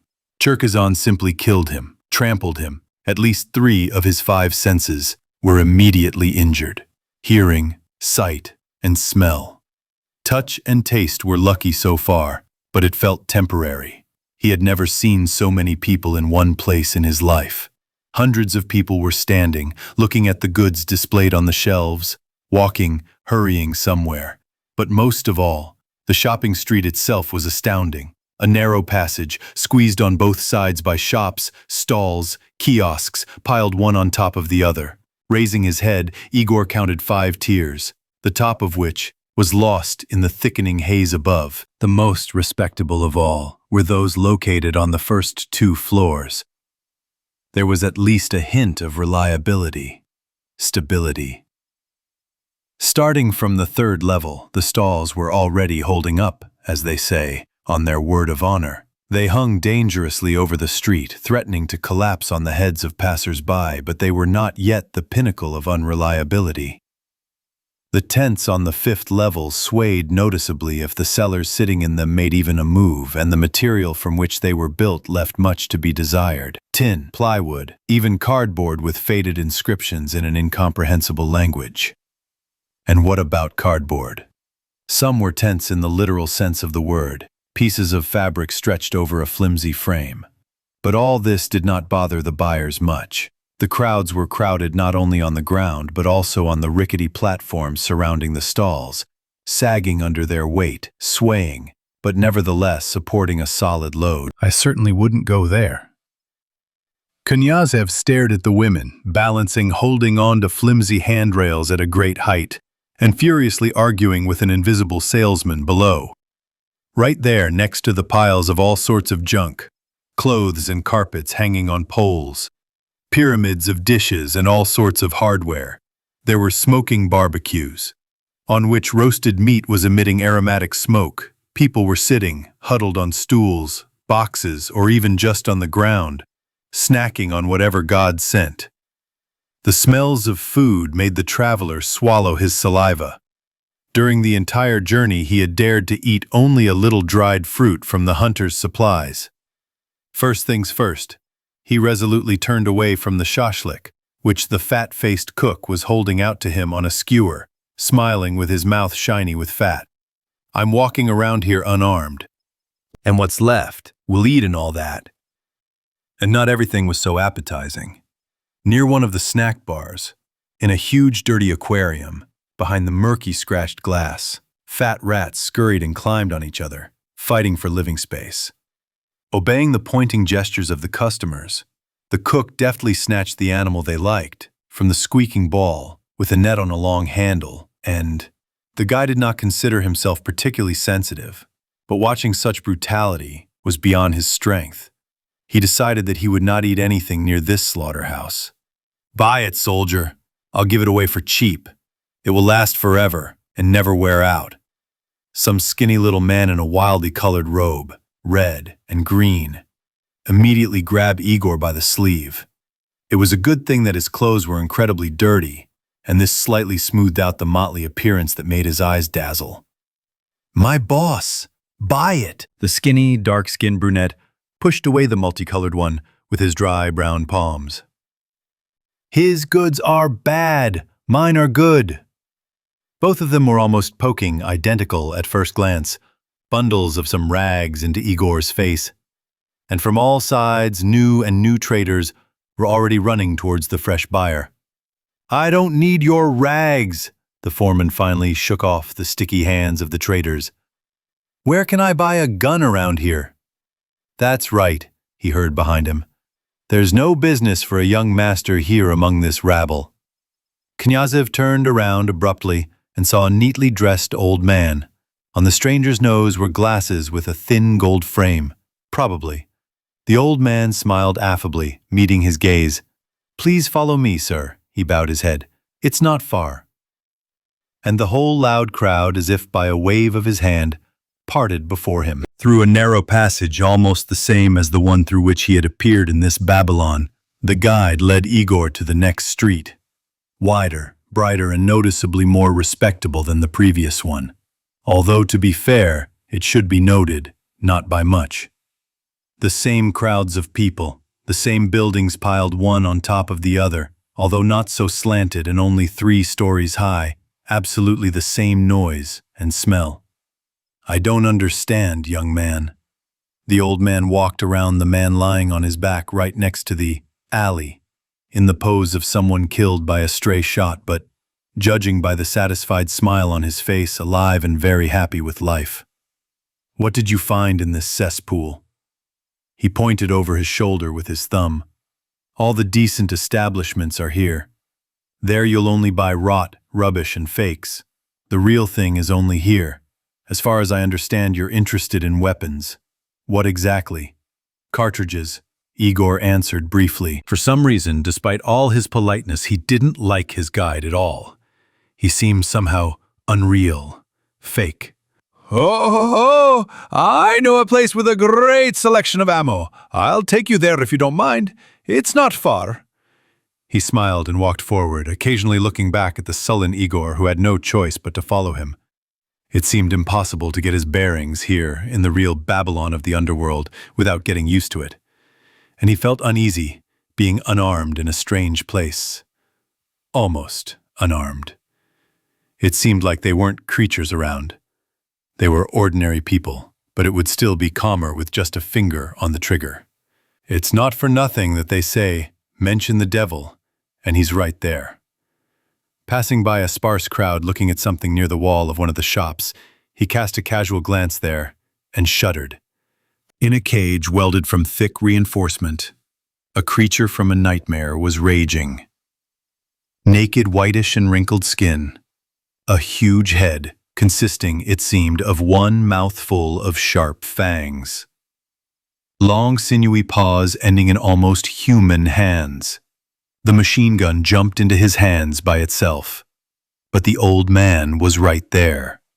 Are you crazy? He hung with his whole body on Igor's arms. Do you want to deprive the average person of a legitimate spectacle? This is not welcome here. It's a mutant! So what if he's a mutant? They'll kill him. They'll kill him. Don't worry. But in due time, and not as easily as you want. If you're not in a hurry, you can take a look. It is unlikely that a person who did not know where he was going could be in a hurry.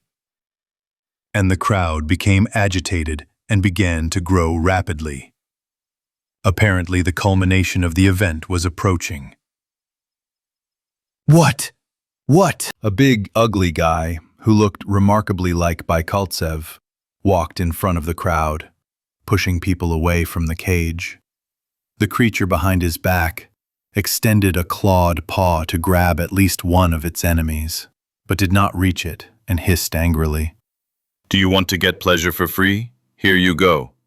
A weighty fig was shown to those gathered. And so for free your eyes have been staring for so long. It's not much fun, Came from the back rows. looking at your freak. Yeah, The big guy retorted. just go up there, catch it, and then enjoy it to your heart's content. Don't drag it out. Someone from the front row tugged the big-faced man by the sleeve. How much should we pay? Say you don't know. 1/2 ruble per person. Money here. The man showed a crumpled tin can, into which crumpled bills, cartridges, and other things, apparently circulating here on par with money, immediately flew. And the union members? Someone chuckled. And the children? Members of your parasitic union are charged double, the owner of the establishment retorted, and children have no business here. It's not for children's eyes to see. I wouldn't say that, someone drawled. Kids these days are something else. Intrigued, Igor also wanted to remove the cartridge from the magazine, but the old man again did not let him do this, and said to the big guy with the can, smiling affectionately, "It's with me." He just shrugged his shoulders and moved on. "You are respected here," Knyazev noted. "People here are generally respectful." He smiled even more affectionately. "A civilized society should respect gray hair, what do you think?" "Well, yes," Igor muttered in response, clearly seeing that the owner of the creature regularly collected payment from people older than his guide. Having made sure that everyone who could see what was happening had paid, the big guy poured the contents of the can into a bag hanging on his belt and shouted into the depths of the hut.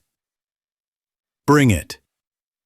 Two henchmen pulled out a similar cage from the depths of the room and placed it side by side with the first one. The guy expected to see another creature in it, but he was mistaken. A large, reddish-brown dog with an ugly muzzle was sitting in the cage. The animal looked indifferently at the enemy raging very close to it and did not move from its place. Only once, when a clawed limb appeared very close to it, it shook its head, snapped its teeth, and the creature jumped back with a squeal, nursing its blood-stained paw. "Have you seen what he's like?" the owner of the menagerie asked with such pride, as if his own grandson was sitting in the cage. "A unique dog, take my word for it.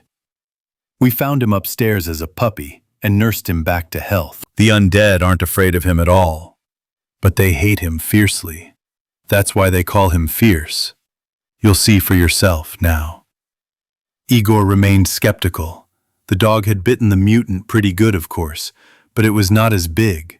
The ugly creature was twice the size of the dog, and even more so in weight. But he knew very well how resilient the creatures were, having grown up under the conditions of natural selection gone wild, which had reshaped them beyond recognition. It was quite possible that the progenitor of that whitish monster sitting in the cage was a dog. But it was oh so hard to recognize it. Someone whispered to him to bet on who would win, but he just waved it off. But there were plenty of people willing to bet on one or the other monster without him. Bookmakers were barely able to record bets and accept money. It seemed that Igor's doubts were shared by many. "Well, get started, don't drag it out," came from the crowd. "Are we going to stand here until nightfall? Either set them on fire or give them the money back." "You'll make it," the owner grinned. "Well, everyone has bet on their favorites. I'll warn you right away, the odds are even. Fierce, of course, is a master, but the beast is not one of the last. You should have seen how she worked Sharbati." One of the henchmen opened his jacket, and everyone saw a bandaged chest with a long, reddish-brown stain protruding diagonally. "Wow!" Together with the chemical protection and the quilted jacket, just a little more and the guts would come out. The crowd began to buzz. It was unclear whether they felt sorry for the guy or demanded the show begin. "Okay," the thug waved his hand. "Open up. Let's entertain the honest public." The bandaged assistant, avoiding the creature that was furiously throwing itself at the wall of the cage, used a special hook to pull out first one wall separating the two animals, and then the other. And so it began. Igor was not afraid of the sight of blood. Anyone who faints at the sight of a cut finger has no place in the army, but even he felt sick at the sight. The advantage in size and weight did not help the creation of radioactive wilds. An ordinary stray dog dealt with it in a matter of minutes, to the disappointment and despondency of those who had bet on the monster. Apparently, the inhabitants of the surface had really annoyed Liuti in his puppy years. The creature, although it tried desperately to resist, the dog did not just bite it, he literally tore it apart. Splashes of blood gushing from the torn body reached even the spectators standing at a respectful distance, and the dog itself was covered from head to toe in it. "Drive him back! Drive him back!" The owner was alarmed, seeing that the dog was continuing to tear to shreds the already defeated enemy. "He'll eat some more nasty stuff. Treat him later." "We didn't agree on that." The spectators, dissatisfied with the short duration of the fight, grumbled. Mainly those who had bet on the white and miscalculated. "Either give me your money back or put up a second one. No problem." The man bared his rare teeth. "You get into the cage. Laudi will give you a hard time too." The murmur died down. "This, dear citizens, ladies and gentlemen," the dog's owner continued, "just a warm-up, so to speak.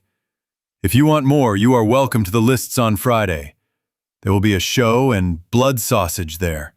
Enjoy it to the fullest." A huge 5-fingered hand slapped the throat overgrown with red stubble. "Just forgive me, brothers. You won't get off with 50 kopecks there. The show is different, and the prices are different." "We know your prices." "What kind of arena is this?" Igor asked his guide as they set off. "About the same," the old man shrugged. "But the creatures will be different from this one, and it won't be just dogs fighting them." "And who then?" "People," the interlocutor said briefly. "Gladiators. People are most willing to watch others do what they themselves would never dare to do in this world. By the way, we've already arrived." Here the real weapons kingdom began, and there were more people milling about, and all of them men. The stalls were decorated with signs of the most varied types and degrees of artistry. From simple slogans painted on tin like, "Without a gun, you are a corpse," to entire paintings of naked blondes aiming at the viewer with huge revolvers. There were also simpler pictures, without any frills at all. A crudely but expertly painted Kalashnikov assault rifle spoke louder than any words. But weapons were not only sold in small shops.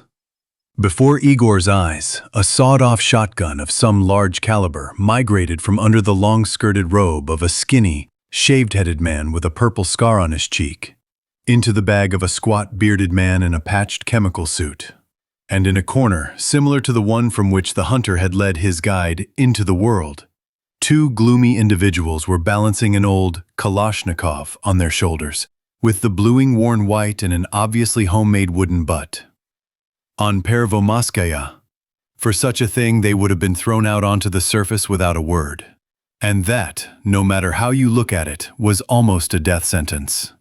But here the morals were clearly softer. "So," Igor involuntarily asked his guide, who had already grabbed the door handle just under the busty blonde with the revolver. "Nobody's stopping you?" He nodded toward the street vendors. "Of course they do," the old man nodded. "But you see, young man, the severity of the laws is often compensated by the non-obligation of their observance. Besides, carrying weapons for self-defense is not prohibited. And if servants of the law appeared here, do you have those too?" Knyazev smiled sarcastically. Having already formed an image of Cherkasy as a citadel of anarchy, how could we do without them? Any government has its own suppression machine. Is there power here? During the short conversation, several more guns managed to change owners.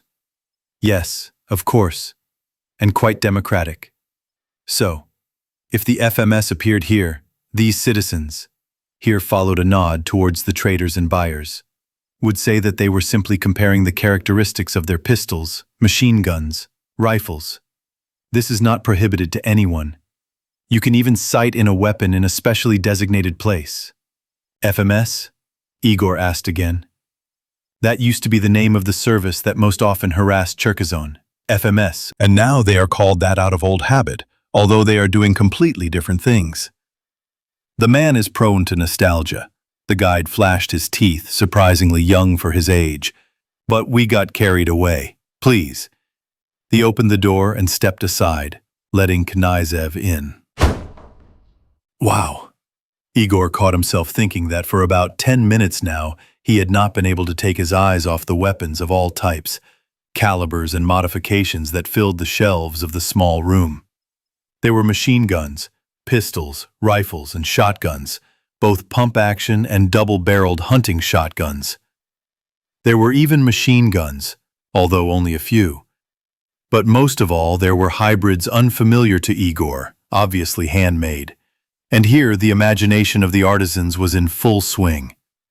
What was worth only the AK-74, familiar to the sergeant down to the smallest detail, but with a huge disc magazine, behind which, perhaps, one could hide, like behind a shield, or a 5-barrel gun with a caliber of at least 25 millimeters, or a crossbow with several bowstrings.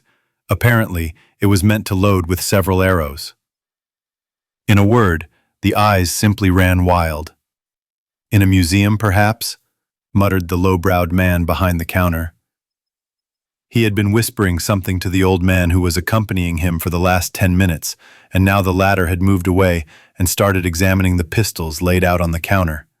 Each one was chained by the handle with a thick chain, but you could pick one up, examine it, click the bolt. Either buy something or get lost. Do you have any cartridges for the bison? Igor tore himself away from the attractive spectacle. Show me. The seller extended his thick, short-fingered hand. Knyazev didn't want to give him the weapon, but he took the submachine gun off his shoulder and handed it to the man. He took it, turned it over in his hands, grunted, deftly removed the magazine, grunted again, and pulled the bolt. A powerful machine, he praised. But you screwed up with it, man. You probably charged too much. Doesn't matter. You can't tell a stranger all the details of how he came to own a bison? Do you have any cartridges for it? I'm telling you, you screwed up. The seller attached the magazine and handed the submachine gun back. There are no cartridges for it. You could have said so. The sergeant threw the belt over his shoulder again. I'll go somewhere else. You don't understand me, boy, the salesman said earnestly. There are no cartridges for this machine at all. No one has them. Why? Knyazev was taken aback. Judging by his face, the man was not lying. You see, here's the thing. The gunsmith scratched his short-cropped gray head. They were made in several modifications for the PM, for Makarov pistol, 9mm caliber, TT for Tula Tokarev pistol, 7.62mm caliber, 9. And for the TET 762, you're out of luck. If there was a 9 cartridge, even for a parabellum, a long one, I'd help you. There are so many of them, 9s. He nodded at the rack behind him, filled with bright cardboard boxes of cartridges. And with the TET ones, sorry. In the next few minutes, Igor learned with disappointment that the production of 7.62mm pistol cartridges in the USSR and Russia was limited due to the main pistol caliber of 9mm, and the Tokarev pistol itself, for which this ammunition was mainly intended, had ceased to be produced many years before the Holocaust.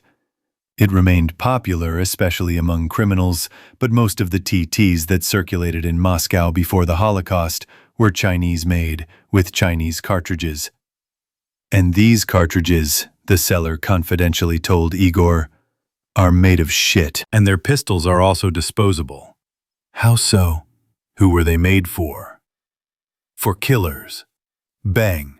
The gunsmith pointed his index finger at Igor. And in Queens. Well, a couple of times. The main and control. And then the barrel with the fingers in the trash. It's already been exposed anyway. No one will take it into action a second time. And if the gun is for one use anyway, then why bother? The barrels are raw, the workmanship is crude. At first, many people went here with antis, but then they somehow died out. Some tried to remake them for 9mm cartridges, but without much success. Some were just scrapped. That's why no one started reloading cartridges for them. And what? There are no such things anywhere? I can't speak for the entire metro, the man shrugged. Maybe there are some homemade ones somewhere. But I can vouch for Cherkizan. So you can throw away your rattle, Or sell it to me. I'll see what I can whip up from it. And what about me? Buy yourself something. The merchant gestured widely at the shelves. You can't always be hanging around with Rebar Merzilka. He nodded at the sword on Igor's hip. How much does it cost? Knyazev pointed at the old AK-74, deciding to ignore the seller's words. He shrugged and named a 3-digit sum. Igor, of course, didn't have that kind of money. And in the cartridges? To him. Let's figure it out. The man scribbled something on a piece of paper and announced, 250. Igor had a maximum of 150 with him, in the 2 remaining horns and loose in his duffel bag. Do you have anything for 150? Yes. The man nodded at the guns. What's the matter? Cheap and cheerful? The foreman was not at all happy with this. I will think about it. Just don't go out into the street with this in the evening. It's unlikely that you'll be able to trick any of the locals. Igor went out into the street accompanied by an old man who had not bought anything. I'm sorry, said the guide, that I couldn't be of any use to you, young man. What do you plan to do now? Can we trust him? Knyazev nodded towards the door under the blonde. Yes. If Usterzanin said so, then that's how it is. Very well informed, I tell you, comrade. You don't have anything against the word comrade, do you? So where are you going now? I have no idea. Igor really didn't know where to go. Homeless, almost unarmed. I could offer you a job, young man. And what should I do? Let's discuss this elsewhere. The old man nodded toward the arms sellers and buyers still crowding around. I know a good eatery nearby. The young man felt his empty stomach growl furiously and suddenly imagined a steaming piece of meat with a side of mushrooms on a plate. And a piece, no, 2, 3, 4 pieces of black porous bread. And all this must have been clearly reflected on his face, because the guide smiled cheerfully and, beckoning Igor with his finger, turned into the alley. Igor glanced around furtively. All the tables of the small cafe tucked between 2 shops were occupied. The people sitting at them were intently consuming various dishes and drinks, chatting among themselves, flirting with women. Nimble waiters scurried between the tables, delivering orders and taking away empty dishes. There were also catering establishments on Pervomaiskaya and Shchelkovskaya, but they were nothing compared to this one. And he was also struck by the diversity of visitors. In the world of the 2 stations that Knyazev was accustomed to, the European type of appearance predominated. There were very few Asians or Caucasians. Here, however, these types prevailed. Unfamiliar speech was heard from everywhere. The eye kept lingering on slanted eyes, then on a monumental nose. While the cooking, we can discuss our problems. The old man gave the waiter an order, and he rushed off somewhere. Willingly. Igor nodded and suddenly shuddered with his whole body. At the table at the opposite end of the room sat a man with a completely black face. What the? You're not listening to me at all. The interlocutor became angry. Where are you looking now? Over there. Igor leaned towards him across the table and lowered his voice. There's a black man sitting there. Do they let mutants in here? Where? The old man turned to where Knyazev was pointing and burst out laughing. What kind of mutant is that? He's just a black man. A Negro, if you like. Although he and others like him don't like that term. So if you talk to him, don't even think of calling him that. He'll be very offended. Igor remembered with shame that he had once read in books about African and American blacks, and Antoshka had explained to him who they were. But he still couldn't look calmly at the unusual-looking man. The black man noticed his interest in himself and smiled at him, showing unexpectedly snow-white teeth. The sight was eerie. By the way, what brings you to Cherkazan? The old man asked politely. I'm looking for my brother. He's gone missing, Igor said, looking around carefully. Well, If I find out anything about him, I'll definitely let you know, the old man smiled. You know, that's my job. To know everything. And I can offer you another job. How do you feel about becoming a gladiator? By whom? The foreman was surprised. The word seemed familiar, but he couldn't remember what it meant. Gladiators fight in the arena, and the spectators pay for it, the old man explained. You know, many people are ready to pay for such a spectacle. Did you see how Liudi dealt with the beast? Well, Liudi is also a gladiator. In his own way, of course. And who to fight? Also with creatures? With them, the old man nodded, his glasses flashing. And not only them. Didn't understand. Beasts are banal, the interlocutor sighed, as if regretting Igor's, lack of understanding. Besides, they are just animals, and man pays most willingly for the blood of his own kind to be spilled before his eyes. Man is the reddest game in the world. Sorry. Knyazev shook his head. But it's not for me. There are few of us left anyway. Why kill each other? Even without that, the creatures will take our place someday. Well, it won't happen anytime soon, believe me. The old man laughed abruptly, as if he were scattering a handful of change. It will last me a lifetime, and I think yours too. If you think with your head, for which, really, you need to preserve that very head. Igor could have sworn that there was an undisguised threat in the words. Are you scaring me? What are you saying? Of course not. I'm simply suggesting that you put your talents to use. Your talents are obvious. Biceps and shoulder girdle. For a good fee, I assure you, you can put them to use. If you don't want to fight your own kind, that's your business. Others will do that. There's no end to those who want to. We'll pit you against the creatures and have fun. I hope you don't have anything against destroying the creatures, do you? I saw your reaction to one of them. Igor sucked in his breath loudly. He couldn't leave here without money. He couldn't go back home or go any further, and he couldn't stay in Cherkasy for long without a weapon or documents. And if he managed to earn some money, but would he succeed? The old man was slimy and suspicious. For some reason, his trembling, polite laugh sent shivers down his spine. I'll think about your proposal. I'm sure we'll come to an agreement. The old man smiled slyly. Believe me, I know how to negotiate. Did you order? The waiter slammed a tray onto the table with 2 steaming plates, a jug full of something poisonous yellow, a small decanter of something transparent.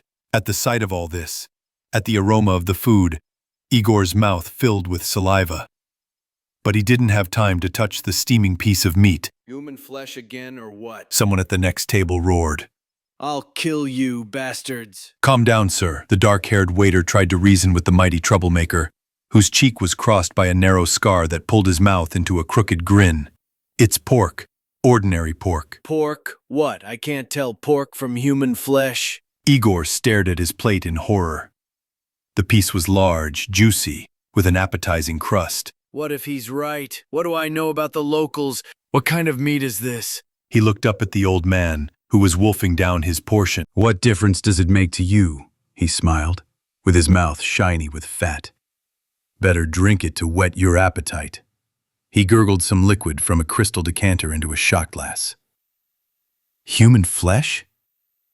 Do you believe this, drunkard? The man with the scar had already been overpowered and was being pushed out into the street by burly bouncers, each one a fathom tall in the shoulders. He's had too much to drink and is stirring up trouble so as not to pay. By the way, he succeeded in that, he added, seeing how the fastidious client was thrown out into the street, rewarded with a farewell kick. Chew and think about good things, about how you'll get fabulously rich from gladiator fights, and then you'll be able to eat not on credit, but with your own money. He picked up the food again, but Igor couldn't bring himself to touch the meat cooling on the plate. The old man, in fact, didn't even try to dissuade him. Could it really be human flesh? And indeed. Antoshka's voice suddenly cut into the flow of his thoughts.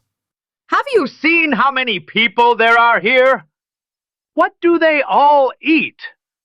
I don't believe in the huge pig farms that are supposedly hidden somewhere here. There aren't even enough rats for everyone. Either they eat creatures from the surface, or each other. Listening to his imaginary brother, Knyazev Jr. limited himself to bread and a side dish that was not touched by the juice dripping from the tempting piece. He was not able to eat his fill, but his appetite was thoroughly spoiled by the whole incident. Igor got up from his seat, wiping his lips with a dirty napkin.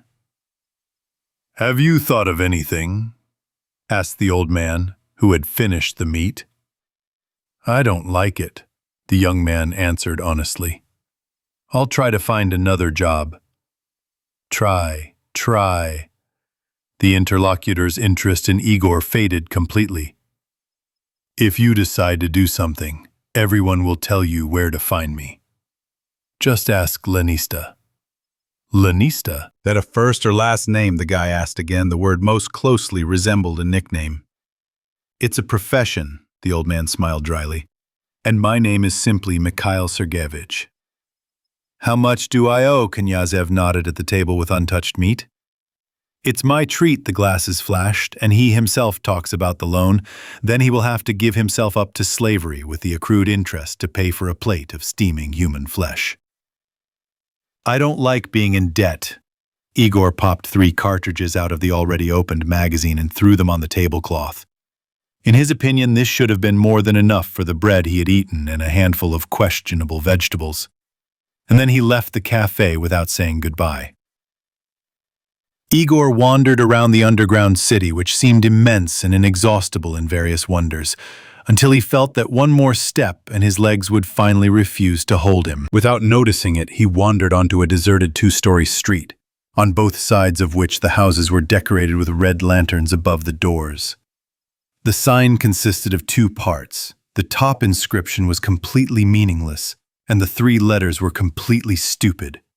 Hotel L'Amour. Note. Amo. Some kind of comma, maybe in American? That is in English? But the bottom one seemed perfectly clear. Here, for a small fee, they will help you while away the night. "What is this?" he asked a passerby. "A hotel?" "Yeah," he grinned, looking the sergeant up and down. "Come in, you won't regret it. To spend the night in bed, perhaps even on clean linen. What else could a tired traveler dream of?"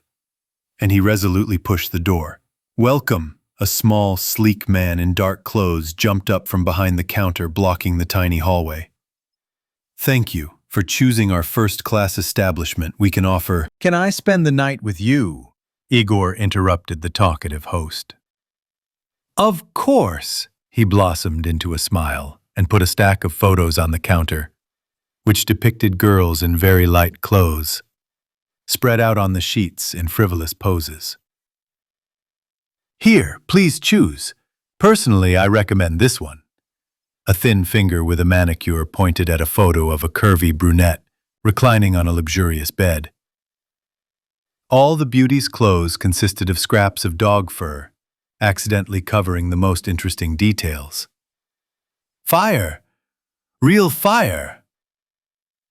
But Igor had no time for that. No time for that. And it was somehow scary to give in to passion in this den, not to get burned by this fire. His love or not for Lariska did not play a big role now. Pervomaiskaya and its environs were like on another planet, in another world, and his possible current adventures would not affect their relationship in any way. But by God, Knyazev did not have the strength for these adventures. "To be honest, I'm not really interested in girls," he tried to explain. "Couldn't I—" "Are you one of those, my dear sir?" interrupted the slick-down man. "Then excuse me, you've come to the wrong place. We only have boys and girls. We don't deal with other formats." "Then I'll have to—" "To hell with him," thought Igor, "as long as he gets to bed." "This one," he pointed to the photo that was on top without looking. A thin girl with light, almost white hair and huge, transparent eyes on the translucent face of a sick child, peering intently into the camera lens. "Not a bad choice," the sleek man approved, "and a rare name," he chuckled. "Inga. It doesn't matter to me. How much will it cost?" "How would you like to pay? We accept any currency. At our rate, excuse me." This one, an olive green cartridge with a copper head slammed onto the stand. Will that do? Of course. The owner rustled something invisible behind the counter and said, 10 for an hour, 30 for the night. And in a day? Are you hungry, soldier? The slicked-down man asked affectionately, switching to the informal you. Why not? We have a discount for such clients. 50 a day. Have fun. Would you like to chew on something before bed? Igor asked. You're welcome. For an extra fee. 2 cartridges for the service. Just without meat. The cafe foreman recalled. Vegetarian or what? The owner frowned. Then another 20 rounds. For what? Igor's eyes widened as he closed them. For what 20? For insurance. Vegetarians are all completely sick in the head with quirks, to put it mildly. I say this from practice. If you break my girl, what will I do with her later? So, 20 for insurance. There is no other way. In our business, we must take risks into account. Everything will be fine. You will get it back in the morning. There is no cheating with us. Feeling considerably lighter, half of his ammunition had been gobbled up like a pig. Igor went up to the second floor. What number? Muttered a fat man dozing in a chair at the end of a long corridor, a sawed-off shotgun lying on his knees. 17th. On the right side. Come on, soldier. Have some fun there for all of us. I know this service and the eternal battle, and we only dream of the girl. He closed his eyes again. I should take off my stripes or something, thought Knyazev, walking past identical doors with numbers. Otherwise, everyone I meet will guess that I'm a military man. I'll run into trouble. The number you were looking for was not locked. May I come in? He politely knocked his knuckles on the doorframe, and without waiting for an answer, entered. It was semi-dark inside. There was a smell of something unfamiliar but pleasant and intoxicating. Igor did not immediately notice the girl in the corner of the huge, he had never seen such a bed. And she silently moved as if freeing up space next to him, although there would have been enough space for 2 more like Knyazev. She was wrapped in a blanket up to her chin. The light fabric softly outlined the contours of her body. As he climbed the stairs, Igor knew for sure that he would collapse, fall asleep immediately, and sleep for the whole day straight. But then he suddenly woke up. His heart was pounding heavily. His temples were pounding, and suddenly there was no longer enough sweet air. Under the blanket clinging to her body, she was completely naked. And Igor could no longer think about anything else. And he would not be able to fall asleep now either. He did buy her. He bought this night. He bought the whole day. He gave her 50 bullets. Now for the next 20-odd hours, this girl is his legal property, right? Lariska kept putting off their intimacy. Become an officer, then get married, then you'll work your way up to caresses. And here it seems like an out-of-turn promotion, Igor stupidly told himself. It seems like a violation of hierarchy. How many times had he dreamed of something like this, feverish, indistinct, but always with Lariska? And here he is, just one step away from it, from something like this. Maybe right now, he has the right. And Lariska, she will never know. But only here, next to the bed, looking at the clean sheets and the girl waiting for him with an incomprehensible expression in her huge eyes, which seemed black in the flickering light of the nightlight, he suddenly thought of something else. How incredibly dirty he was. How his worn-out uniform stank. He felt ashamed and awkward. Was this how it would all happen? Is there somewhere I can wash up around here? He muttered, turning away. To lie down in a clean bed like that seemed like blasphemy to him. Yes, there to the left of the door. And there's a jug of water. The girl's voice resembled the sound of a silver bell. Having thrown his dirty clothes right on the floor, having placed his machine gun and sword in the corner of the tiny room tiled to the ceiling, Igor splashed around with pleasure, not paying attention to the fact that the water was icy. The main thing was that there was a lot of it. The jug looked more like a bucket, and on the shelf under a small mirror, there was a piece of soap. "I'll be right there," he muttered, creaking as he shaved off his unkempt beard, but left an unregulated mustache with a dull razor he found there, when the door opened slightly and a curious girl's eye appeared in the crack. Thank God, he had already managed to wrap a towel around his hips. "They brought dinner," the eye said, and disappeared. Igor looked at his freshly shaven face in the mirror and decided that he looked quite decent. And it smelled. Unknown well-wishers had left a bottle of poisonous green liquid next to the razor. The half-erased label promised Chyper cologne. After standing for a while in front of the door, the young man plucked up his courage and stepped into the spicy semi-darkness of the bedroom. "Was I your first?" The girl was lying next to the guy floating somewhere in the sky, and carefully running a thin finger over his bare chest. "What are you saying?" he protested weakly, feeling that he was about to fall asleep. Never before had he been so devastated and exhausted. First, the girl quietly laughed, with her magical silver laugh. "I'm experienced in such matters, I see. Or rather, I feel. For a long time?" "What long ago?" she asked in surprise. "How long have you been here?" "It's been a long time," she sighed, and sat up in bed, no longer embarrassed by her nakedness. "Sometimes it seems like an eternity. Where are you from? What difference does it make? It's far from here, very far. There's no coming back." "How did you get here?" "We sold it," she answered simply. She withstood his stunned gaze easily. Only her eyes, huge and beautiful, sparkled even more. "Sold as a thing.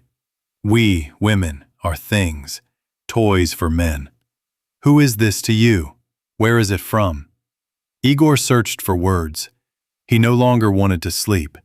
Yes, even though he had just bought this girl, bought her body, but for some reason, everything that was happening to her suddenly seemed terribly unfair to him. He felt so good with her. He felt such gratitude for this fragile creature that now it was hard, unpleasant to think about how others were using her. "You are not a toy, not for me. Those who say such things are bastards," he protested. "That's what my parents said. That's how they raised me and my sisters." She smiled weakly, but dewdrops gathered in the corner of her eye. A tear broke through and ran down. "Tell me," the young man demanded. And she told. How she lived at a remote poor station in a large family. How she was trained from childhood to become a priestess of love. How the older girls disappeared forever when they turned 15, and from nowhere appeared the little ignorant ones who couldn't even speak yet. Igor listened to this bitter confession and only clenched and unclenched his fists in impotent anger. "I'll take you away from here," he promised when Inga finished the story of her short life. "Are you that rich?" She smiled through the tears trembling on her long eyelashes. "Does it matter?" Igor frowned. "A lot of money was paid for me, and the owner won't let me go so easily," she sighed. "That slick slug down there? Boastful. A narrow girl's palm stroked Igor's bicep. "Pierrot is not the boss. He is a worker, just like me, and he is also working off his debt, and all the other girls. And Stepan the hall boy. We are all hostages, and it is impossible to just escape from here." "Don't tease me." In my situation, it is harmful to dream. Let's not talk about this anymore. We have so little time. You won't stay here anyway, Igor said stubbornly, giving in to the caress and sinking down onto the crumpled sheets. I promise. Will you save me from the dragon? Inga laughed like a silver bell, and Igor closed his eyes. It was as if a hurricane had swept through the corridor. They did not get distracted. But a few minutes later, someone's fists thundered at the door. Open up! Open up right now! Igor rushed to the machine gun, remembered that it was not loaded, tried to remember where he had put the sword, but the room was already filling with people. They grabbed him roughly by the arms, hit him in the face. Who is this? Naked, beaten, holding tightly by the arms and shoulders, they put him in front of a thug dressed in a black uniform with a sullen mug, on which there were so many scars that it seemed as if it was all sewn together from patches. Pays with counterfeit money, the bastard. Piro, from earlier, screwed in from the side, clutching Igor's cartridges in his fist. Fraudster! The gloomy man pushed the little man aside, as if he were an unnecessary thing, and repeated the question. Who are you? Where did you come from? Fuck you, Igor smiled with a broken mouth. If not everyone on Pervomaiskaya knows that there is a Cherkizon in the world, then not everyone in Cherkizon needs to know that Pervomaiskaya exists. They will send an expedition for slaves. Will Batya and his squad fight them off? You will tell... Skorianyi turned, as if to leave, but instead, he spun sharply on his heel and kicked Knyazev in the solar plexus. Igor was twisted into a knot by a monstrous pain. It was as if a black ball had exploded in his head, and Igor was flying into the darkness. The key rattled in the lock of the iron door with a peephole. Knyazev found himself on the threshold of a cramped, stinking room filled with 3-tiered shelves. People were sitting and lying on them. Many people. Blue smoke hung in layers in the air. Many of those sitting were smoking, although there was nothing to breathe in the room anyway. The sergeant major felt a tightness in his throat, as if cats were scratching him from the inside with their claws. You're either here or there, boomed one of the cell's inhabitants. Close the door. All the fun is gone. Knyazev took a step forward, and the door slammed shut, leaving him alone with these people. Come here, soldier, continued the same character, a sinewy large man with a head covered with a sparse gray hedgehog. Tell us, the sick, about your misfortune. They did return the clothes to the beaten Igor after searching his pockets clean, but they didn't touch the sergeant's stripes on his shoulders. There was a snow-white rag lying by the threshold, and the guy simply stepped over it, so as not to dirty it with his far-from-shiny boots. The inmates looked at each other. Well, that's understandable. The gray-haired man cut off the whispers. Why did they grab you, soldier? Don't be shy. Answer. Everyone here is one of us. There was some laughter. He was black marketeering with boiled cartridges, said a skinny, awkward guy from the top bunk next to the door. Igor was amazed. While he was hanging around in the anteroom, where a flabby, sleep-deprived individual in black was filling out papers and performing other formalities, the news of his arrival had already overtaken him. The prison telegraph was the fastest. A Freemason, then, the gray-haired man stated. You cheated people? A disrespectful article, my dear. Hey, you, brat. He called out to the little man hunched under the bunk by the door. Free up the reserved seat.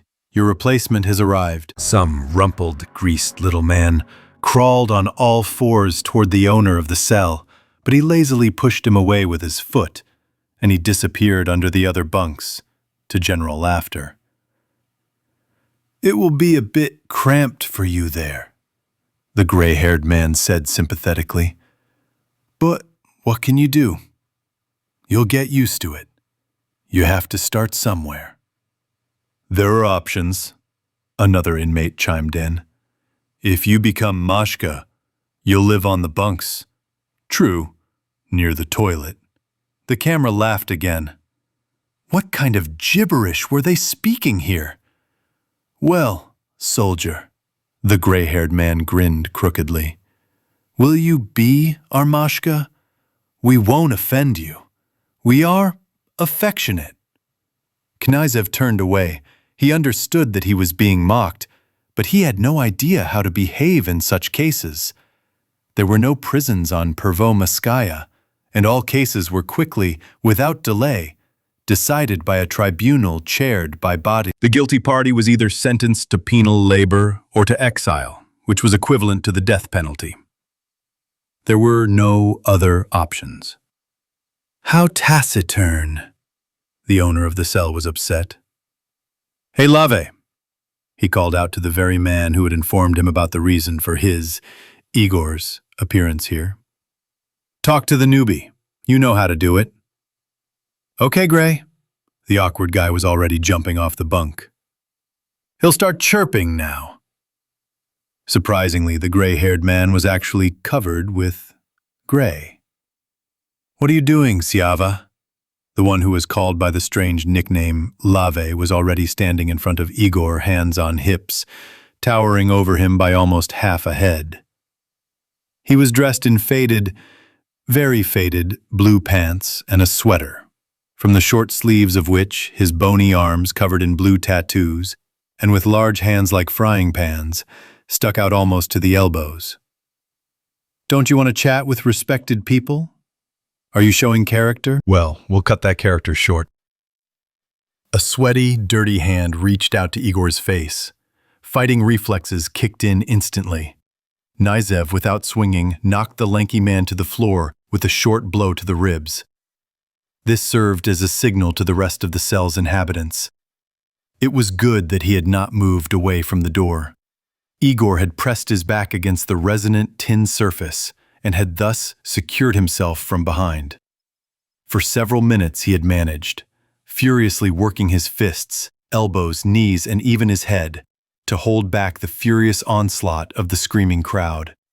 If he had fallen, he would have inevitably met his end. Knives were already glittering in the hands of the attackers. Sharpened metal rods were visible. Finish. If he had had a sword, he would have taken another soul or two with him. And so, he took a blow to the head from somewhere on the side. The camera, covered in fog, floated somewhere. He would have fallen, and that would have been it, trampled. But the door behind his back swung open. What, newbie? Can't sit around with people? A familiar voice rang out. Fuck him. The half-conscious Igor was dragged somewhere, hitting him painfully on every step, taken down some stairs and thrown onto a hard, damp floor.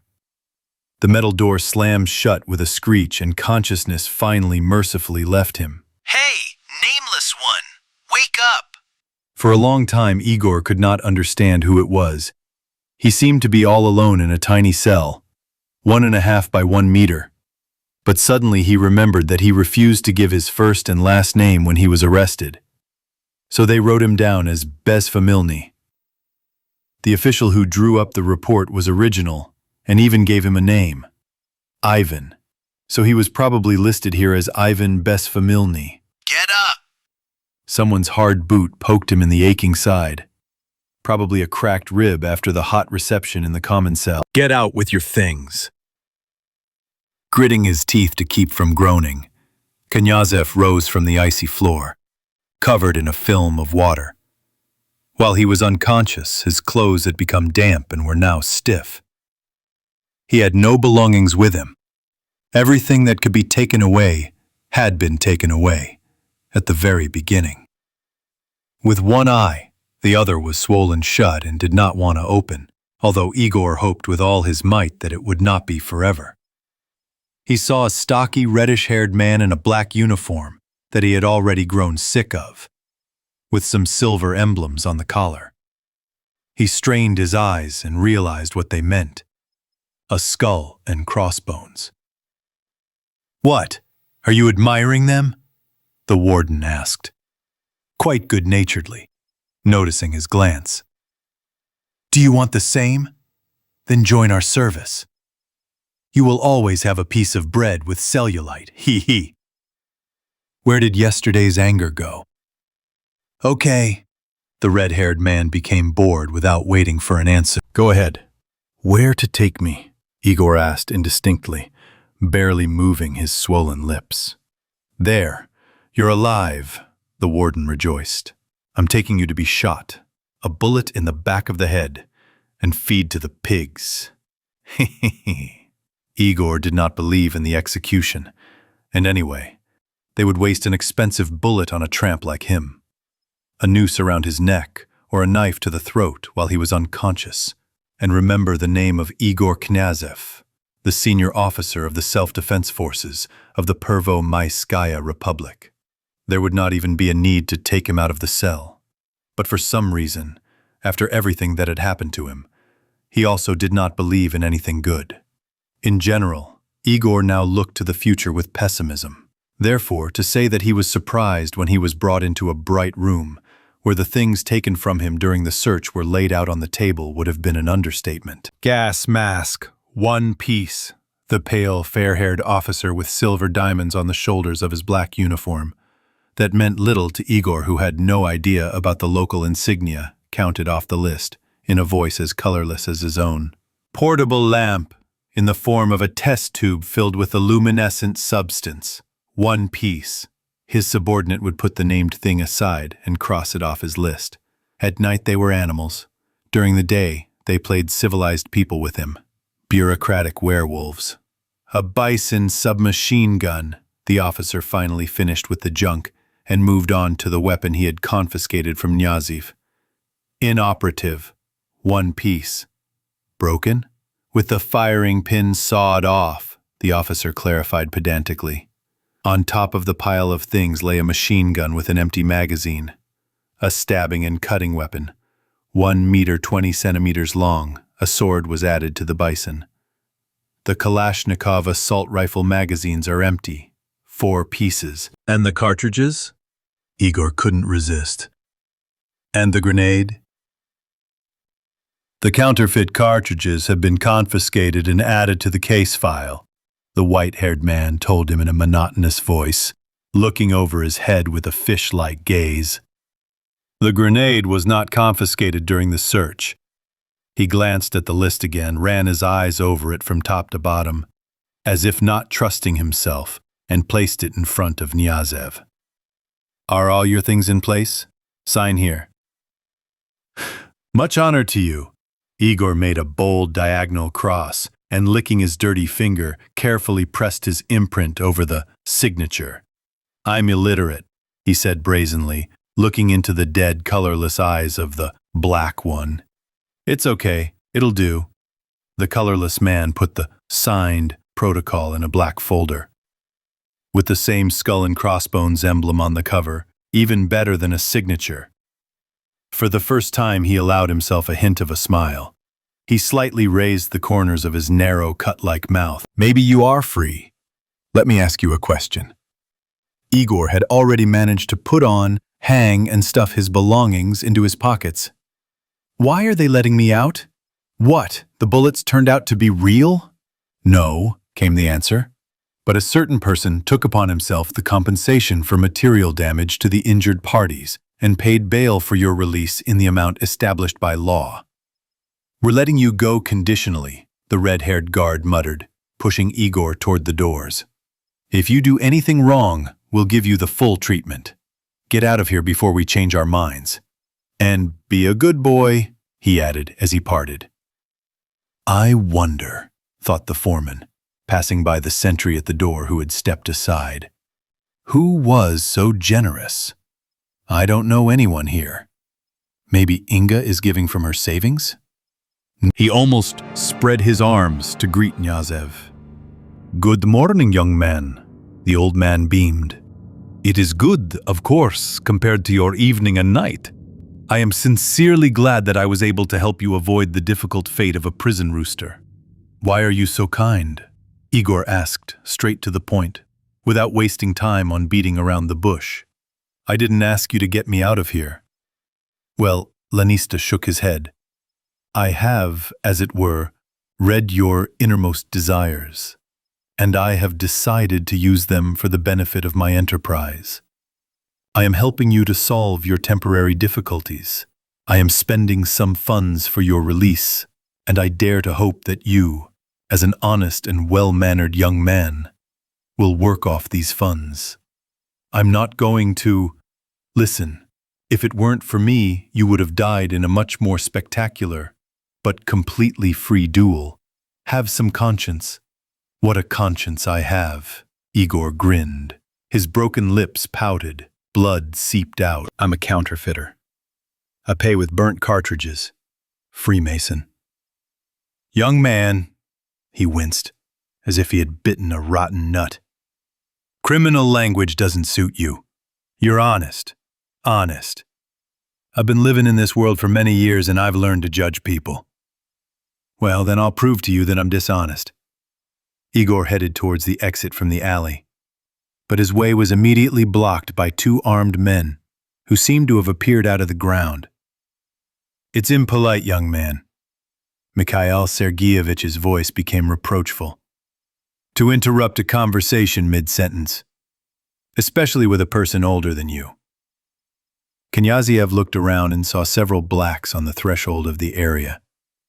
The red-haired acquaintance from earlier, holding a baton under his elbow, was cleaning his nails, as if what was happening did not concern him at all. But they freed me, said Knyazev. Conditionally, young man, conditionally. Everything is conditional. He smiled. Everything is relative. As long as they have my bail, you are free. But if I decide, for example, to get my bail back, then you too will have to be returned to your original place, to your cell. I'm not afraid. The sergeant major stubbornly glared at Lenista. If only I had waited for the trial, they would have sentenced me to something there. Not to be shot. Not to execution, Mikhail Sergeyevich confirmed. You see, he confidentially approached the sergeant major and stood next to him. Even the smell of cologne wafted through the street stench. Our beloved Cherkizon is very limited in living space. Growth in width has long since stopped. The roof weakens and collapses are possible. And they happen, by the way. Therefore, there is only up and down. But there is a limit here, too. You can't climb up indefinitely. There is the surface with all its delights. And down. The lower tiers are constantly flooded by groundwater. If you don't pump out the water, its level will be here. A yellow fingernail scratched along the wall of the house at the level of Igor's shoulder. Or maybe even higher. The old man waited, expecting a reaction, but Igor remained silent. So someone has to move the pumps, Lenista continued with a sigh, not waiting for an answer. Unfortunately, after the catastrophe, we have no other sources of energy than muscle power. Low-power electric motors can't handle the task.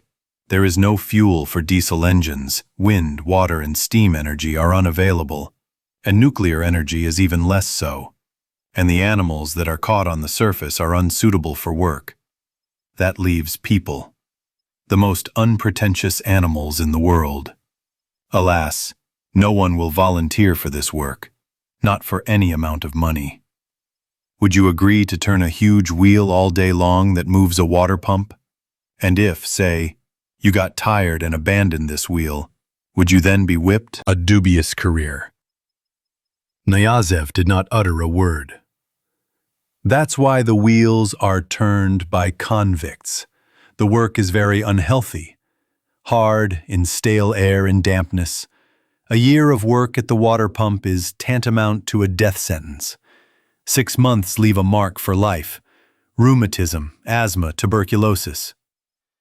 In addition, the water in the lower levels is radioactive.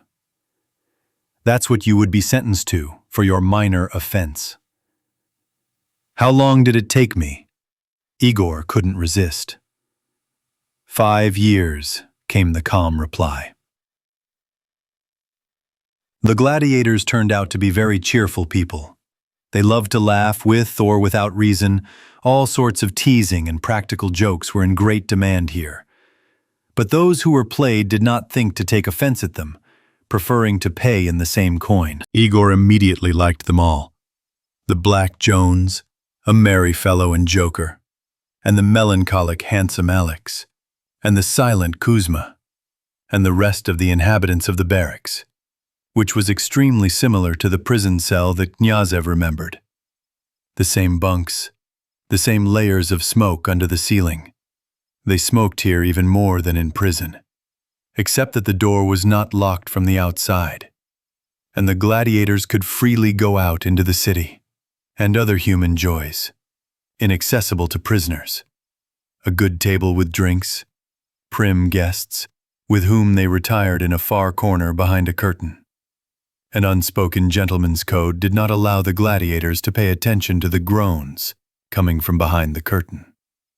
A man who could easily not return from the lists is allowed a lot, and the gladiators immediately enlightened their new comrade that they would have to fight seriously, not for show. The black giant Igor had seen in the diner where a piece of bread cost him so much turned out to be a great guy, like many others who worked as gladiators for Lanista.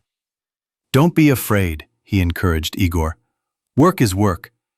"Easy for you to say, Jones," retorted Alex, a broad-shouldered blonde sporting long hair pulled back into a ponytail.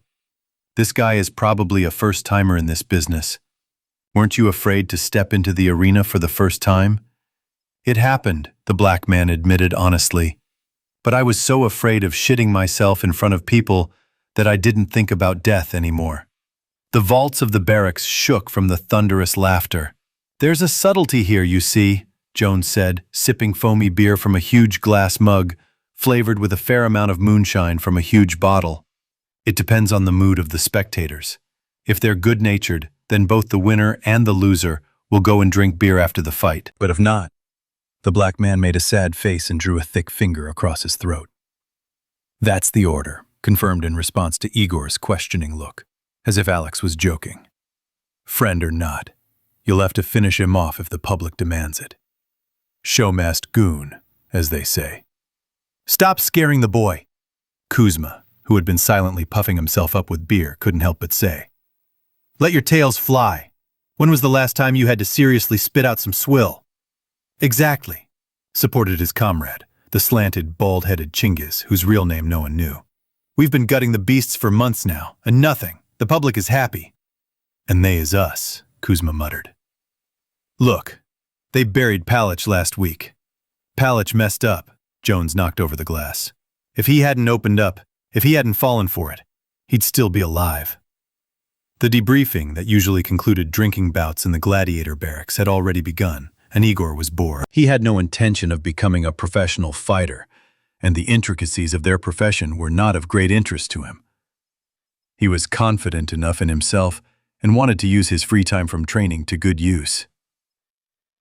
Going outside, he stopped a passing rickshaw with a free cart with a gesture.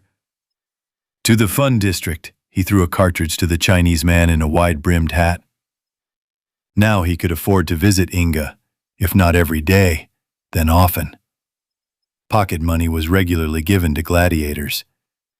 After several embarrassments, he learned to understand the intricate and incredibly complex monetary system of Cherkizan more or less tolerably well. Any and all means of payment, issued at some time or another in a long-gone world, were accepted here. Russian rubles, dollars, Mongolian tugriks, euros, and even some completely exotic money were in circulation. Where they came from, how they had survived so many years, it was impossible to say. And most importantly, their value was recognized only in Cherkizan. According to rumors, only hard currency, minted cartridges, was quoted at other metro stations. Here, all the money was in a complex relationship, and business people of the underground city began the day by buying the newspaper Business News, printed on wrapping paper, and studying the long columns of exchange rates over a cup of coffee, as this dubious swill was proudly called here. On the jump, for example, of the euro against the worn-out Ukrainian hryvnia, One could make big money, or one could end up with nothing. Ordinary people kept the basic ratios in mind and did not bother with percentages. As for cartridges, they and some other essential values were always preferred to unreliable paper money. The most entertaining of the paper money were zoroboxy, bills similar to dollars but having in the center of an oval cartouche a carefully but clumsily drawn face of Mr. Zverev, the local president. Several had to be subtracted at once from the numbers, with numerous zeros indicated on the animal banknotes. Real shows were often played out if a merchant tried to foist $1 million or $2 million of these ersatz dollars, secured by all the wealth of the Cherkizovsky Commonwealth, on a buyer in change. In the barracks of gladiators who did not complain about an empty pocket, the wall above the latrine was covered with animal bucks, and only the lazy did not practice coloring the portrait of the beloved president. Piero, at the counter, pretended not to notice Igor. Knyazev repaid him in the same coin.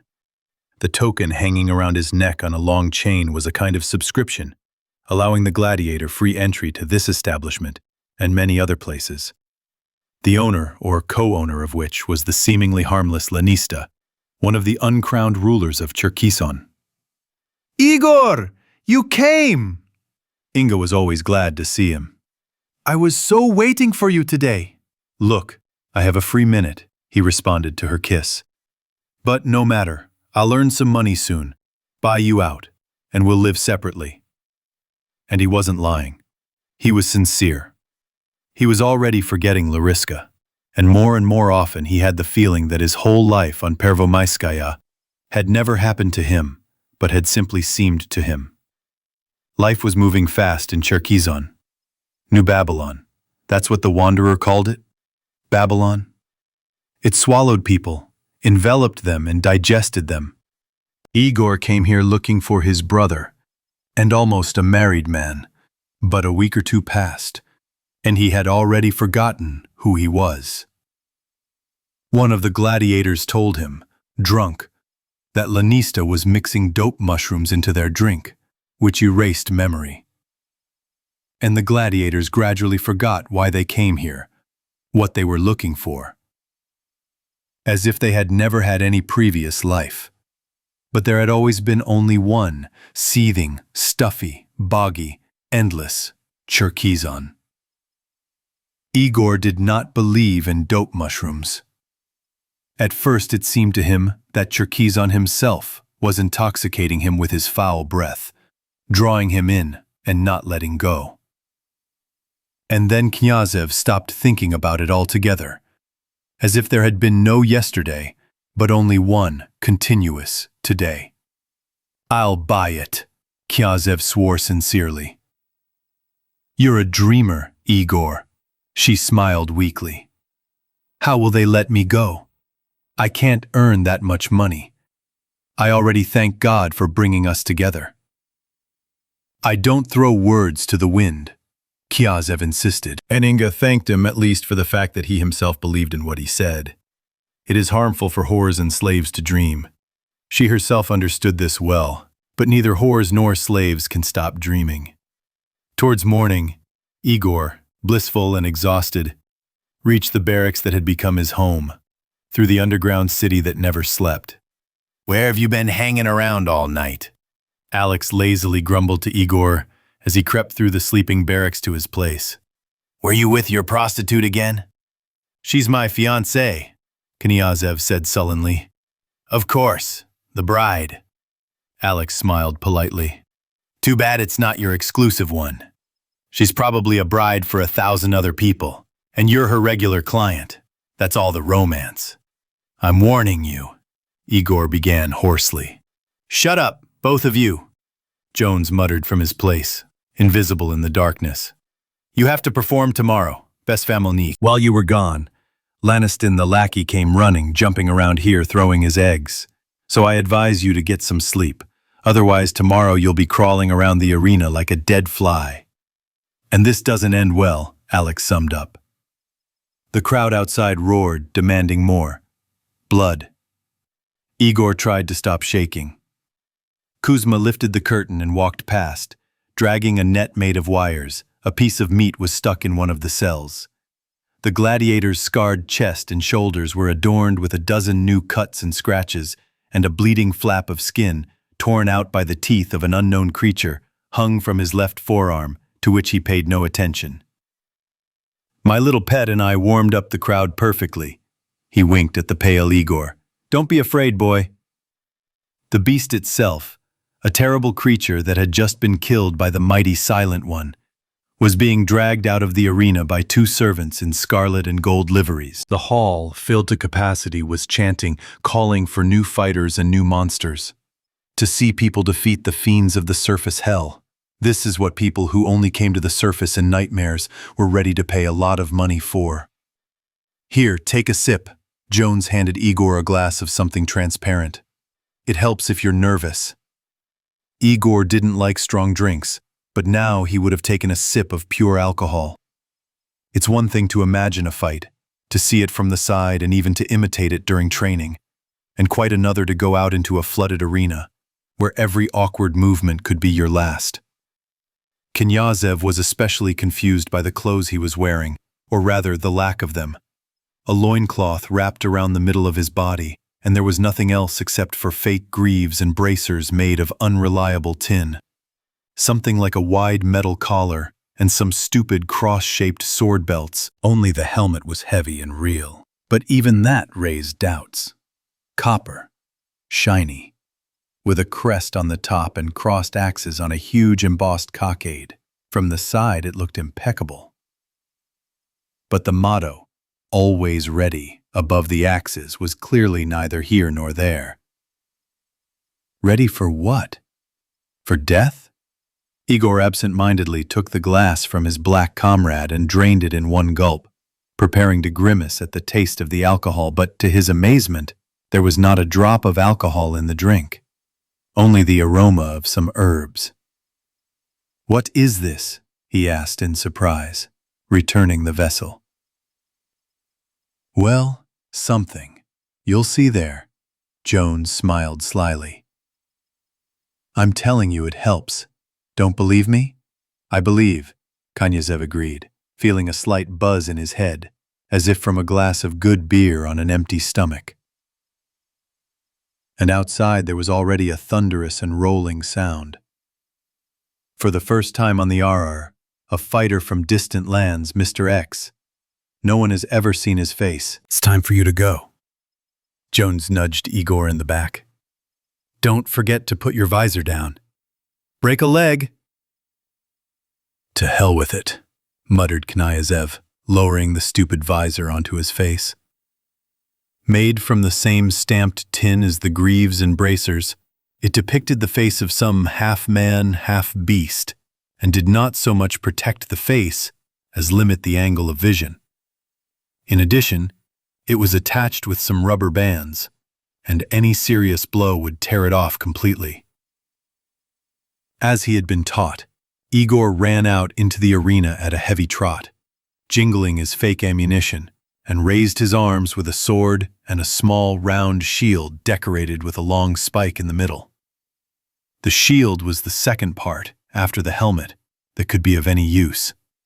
Excluding the trusty sword, of course, which the newly baked gladiator relied on mainly. Behind the dense wire mesh that surrounded the arena in 2 rows, he saw hundreds of faces frozen in anticipation. But they all swam before his eyes and merged into some kind of solid whitish mass. The arena smoothly turned under his feet, and his body seemed weightless and filled with lead at the same time. Could it be that he had been slipped poison? They got him drunk, Igor thought with difficulty. Traitor. The announcer continued his verbose listing of his virtues, but for Knyazev they had now turned into one measured hum. I have to do something. Slow, stunted thoughts floated through my brain. Kill someone. Where is it? Where is it? The armored referee jumped away from the gladiator as he took a step towards him, and the stands erupted in hysterical screams. No, I shouldn't kill this one. Igor stupidly watched as the frightened judge climbed onto the net. Where is that one? And then he saw. This creature was terrible and large. Even among other creatures, this one was probably considered a real monster. Horns, claws, and fangs seemed to cover its entire body where it was not covered by a bony shell. The monster stood in the middle of the arena, heavily moving its horned head from side to side looking for an enemy, and roared, drowning out the roar of the crowd. You're so creepy, brother, Igor muttered incoherently. His swollen tongue moved poorly in his mouth and his lips didn't obey him. It's okay. We'll get through it. He moved towards the monster, holding his weapon out in front of him and preparing to parry the attack. Well, well, what nonsense! With the same speed that the gladiator advanced on him, the creature backed away until its backside hit the net and cowered like a beaten puppy. And then it was as if cotton plugs had been pulled out of Igor's ears. A waterfall of sounds fell upon him. Kill! Ka-kill! Ka-kill! The audience chanted. But Igor couldn't. If this monster had attacked him somewhere in the wilds of Izmailovsky Park, he would have fought desperately and would have stabbed the creature as soon as the opportunity presented itself. But now, here, he couldn't. This was not a formidable opponent, but a pitifully whining animal. In its eyes, Igor could swear there was a plea. The creature was asking for mercy. This was not a duel. Knyazev was required to finish off the unfortunate beast, which, like Igor himself, had simply found itself in the nets of Lenista and his henchmen. "Kill her," the referee hissed, clanking his armor and shaking the outside of the net. "Kill that creature! Stab her like a pig!" But the tip of the sword, having lightly scratched the bone plate, had already plunged into the sand-covered wooden floor of the arena, and Igor, turning sharply, went backstage. Jones, who had hastily put on his armor, was already running towards him, pushing Knyazev with his shoulder as he ran, and twirling his finger at his temple. A moment later, the roar of the creature coming to its senses, and the cries of the enthusiastic crowd were heard from outside. Showmasked goon. "Why the hell didn't you kill that creature?" Mikhail Sergeyevich was furious. "Because she didn't attack me," Igor answered meekly. "Why didn't you attack?" "How should I know? She was probably full." "Full? She tore Jones apart! Jones himself!" "You, Morel, are sitting here now, and the best surgeon in Cherkizon is literally putting Jones back together piece by piece. It's unlikely that he'll ever get to enter the arena again." "I'm very sorry, Mikhail Sergeyevich." Igor raised his eyes to Lenista. "I honestly don't know why the creature didn't attack me. Maybe the cologne is to blame?" "What cologne?" The owner was taken aback. "Yes, I shaved this morning," Knyazev told him calmly, "and I freshened up with cologne. Maybe I didn't like the smell of that creature." "Can you still laugh? Poor clown." "Oh well." Lenista walked around the room, letting off steam, and told Igor in a different, almost calm tone, "Now you will enter the arena again. But you will not fight a creature. The public is unhappy. The public is thirsty for blood. You will fight a man." "With whom?" Igor stood up restlessly. "With Alex. There will be something to see." "He won't do anything to me," Igor said. "That's what you think." The old man gave a short laugh. "Don't you feel sorry for one of your best fighters?" It became harder to breathe, but Igor smiled. "The best," Lenista answered him with a pale, cold smile. "The best now, after that bitch tore Jones apart. And if he doesn't succeed?" Knyazev asked stubbornly. "Then you will become the best." Mikhail Sergeyevich bared his teeth like a wolf. "And then we will bury you too, and someone else will become the best." The protein cycle. Through the intellectual glasses, two animal eyes, burning with hatred, looked at Igor. But Lenista's voice was already even, dispassionate. "Here it is. It would be truly right to kill this monster. To draw the sword, and straight into the heart. You're testing my patience in vain, kid, Lanista hissed. I've almost found your brother already. Finish off Alex, and I'll find him. Igor was breathing heavily. He didn't believe a single word he heard from this man. And what are you promising Alex? How are you enticing him? Is it really that unimportant which of us dies and which survives? What difference does it make to me? Mikhail Sergeyevich shook his head. The main thing is that there is more blood, that the fight is tougher. The main thing is that the viewers like it. The main thing is the show's ratings. He smiled wryly. Doesn't it really matter who the stars of this show are? Igor asked wearily, surprised. Stars need to be changed, Lanista explained politely. Rotated.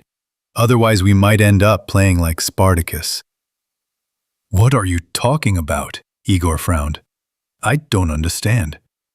And thank God, said Mikhail Sergeyevich. Thank God, Igor. Knyazev felt a chill inside. How do you know my name? He fixed his gaze on Lanista.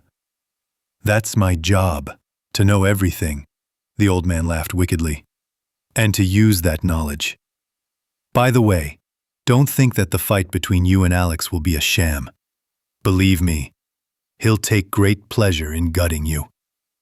First he'll pretend to be your friend, lull you into a false sense of security. Say, we won't fight seriously, and then? You're lying, Knyazev barked.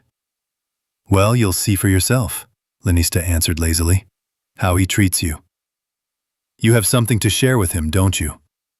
And there's no time for pretense. What are you talking about? Igor was confused. Well, of course. You're not Inga's only client, Mikhail Sergeyevich smiled Jesuitically. There are others, and not everyone is as gentle with her as you are. Igor jumped up from his stool, pulled the ridiculous helmet off his head, and threw it to the side. The rest of the fake armor followed suit. You refuse to fight. The old man's voice clanged with steel. Your choice. I will not tolerate you any longer. He whistled, and two people appeared in the room. One look at their lifeless, indifferent faces was enough to understand that they were working as killers. The first one had a noose in his hands. The second one had a rolled-up black canvas bag that could easily hold a corpse. A pistol with a silencer screwed on appeared in the old man's hand like a jack-in-the-box. The Lanista was no longer threatening. He really was going to eliminate Knyazev, quickly and silently. I don't refuse. Igor jerked his head and moved toward the arena entrance with his sword drawn. Step aside. Otherwise, I'll accidentally hit you with the iron and you'll get hurt. The Lanista nodded briefly to the assassins, and they stepped back, letting the gladiator go forward. Go, said the old man, and may the strongest win. Inga is waiting. Alex was already warming up the crowd, walking along the net and from time to time raising a double-sided axe in his hand, shining with polished blades. Each of his movements caused an explosion of enthusiasm among the spectators. He was also half-naked, like Igor, only his head with blonde hair flowing down his shoulders was adorned not with a copper helmet with a comb, but with a pointed one, equipped with 2 wings. He said something about the stage image of a Viking, Knyazev recalled. Well, we're almost in the same position.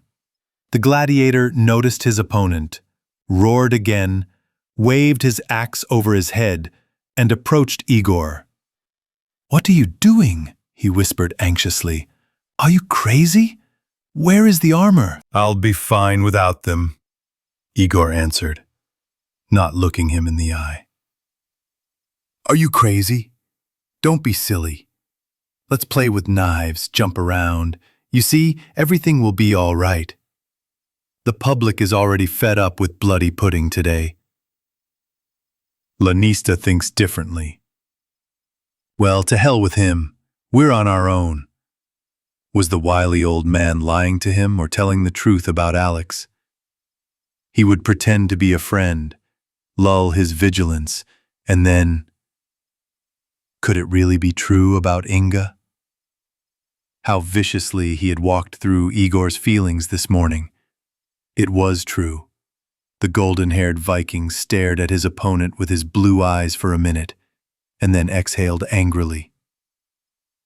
"Look, I warned you." Alex stepped aside and suddenly tore off his helmet and threw it aside. Flashing his eye at Igor, he plunged the axe into the floorboards, which, as they both knew very well, was only for show, and was too clumsy and heavy for combat. Unfastening the scabbard, he shook it off the blade onto the floor, showing in all its glory a sword that was only slightly shorter than Igor's sword, perhaps a couple of fingers wider, and with a crossguard instead of a guard. This weapon could also be used for stabbing and chopping. The opponents were equally armed. The hall froze, feeling that the time for show was over. The real game was beginning. Smiling, Alex saluted Igor with his sword, raising the heavy blade as easily as if it were a straw, and without wasting any time, rushed into the attack. Viking was heavier than his opponent, and older than him, but these shortcomings were easily covered by his experience. He had been killing people and non-humans in the arena for several years now. Igor was just a silly little puppy in comparison. "How do you like this?" The sword barely parried the lightning-fast lunge. If the blow had landed a little closer to the guard, Igor would hardly have been able to hold the metal rod that began ringing like a huge tuning fork. "And this?" Tolerable! Knyazev swung the blade in front of him and would have slashed Alex's throat if he hadn't flinched at the last second. The spectators could not hear their conversation over the clanging of blades, but the very pace of the fight, the many feints replacing each other, was as captivating as a masterful dance. And under the arches of the stolice, an approving murmur grew, sometimes growing into an ovation. The commoner, who was more greedy for spectacles than for bread, enjoyed it. Of course, this could not continue indefinitely. The furious whirlwind of sharpened steel could not help but leave consequences for the pliable flesh, and the bodies of both fighters were already covered with many cuts, not dangerous, but bleeding so profusely that both seemed to be smeared with red paint. Igor had it much harder. He had already lost so much blood that at times he felt the sand-covered arena slipping away from under his feet, and his sword was getting heavier with each passing minute. More than anything, he wanted to close his eyes now and never open them again. "Give in, you fool!" the Viking panted. "You're tired. I'll just give you a slash across the ribs and out. There'll be a sea of blood, but it'll heal like a dog. Spectators love that. You'll lie around for a week, and you'll be as good as new." But there was no longer a drop of the former good nature in the eyes of the enemy. He was breathing heavily. His strength was not infinite either, which meant that hoping for his leniency was stupid. The chance to end everything with one blow was great, and friendship is an immaterial concept, especially in such an uncertain profession as a gladiator. And what again will the all-powerful spectator decide? Tell me one thing. Knyazev's lungs swelled noisily, like a blacksmith's bellows. "You Hinga, you my Hinga." And he himself looked not at his chest, not at his hands, as he should during a duel, but at his eyes. Would something flare up there? Would he lie? Would he explode? How else could he determine whether the old man had lied to him? How else could he decide whether this fight would have an outcome other than death? And then, taking advantage of Igor's mistake, Alex chopped the air and ripped open Knyazev's left shoulder. "Yours?" The Viking grinned.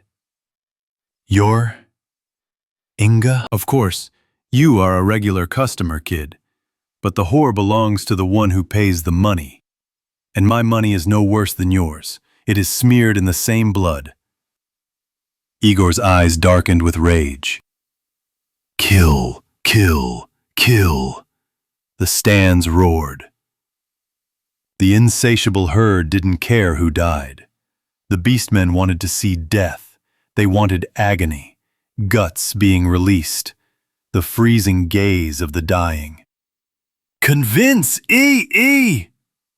Alex suddenly seemed to have gained new strength, pushing Igor back with redoubled energy.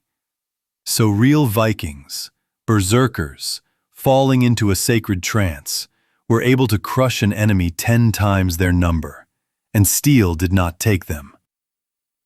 I'll crack your skull open now, and with the fee, I'll take your girlfriend. Knyazev twisted and reached for the Viking with his blade. The sword blade ripped open his exposed side, and from the huge wound to the jubilant roar and squeals of the crowd, a wide stream of scarlet blood gushed out. But the berserker seemed not to even pay attention to the wound. 2 more steps and Igor would have been cornered, would have lost his freedom of maneuver, and would have been doomed. But one of the servants had done a sloppy job of cleaning up the previous fight from the arena. Somehow covered with sand, pieces of the shell and bones of the creature Jones had chopped up were left lying on the ground, in a pool of Jones's blood. Alex, without looking, took a step back, stepped on the bones, and suddenly stumbled, threw his hands up in the air, trying to keep his balance. Igor did not have time to understand what had happened.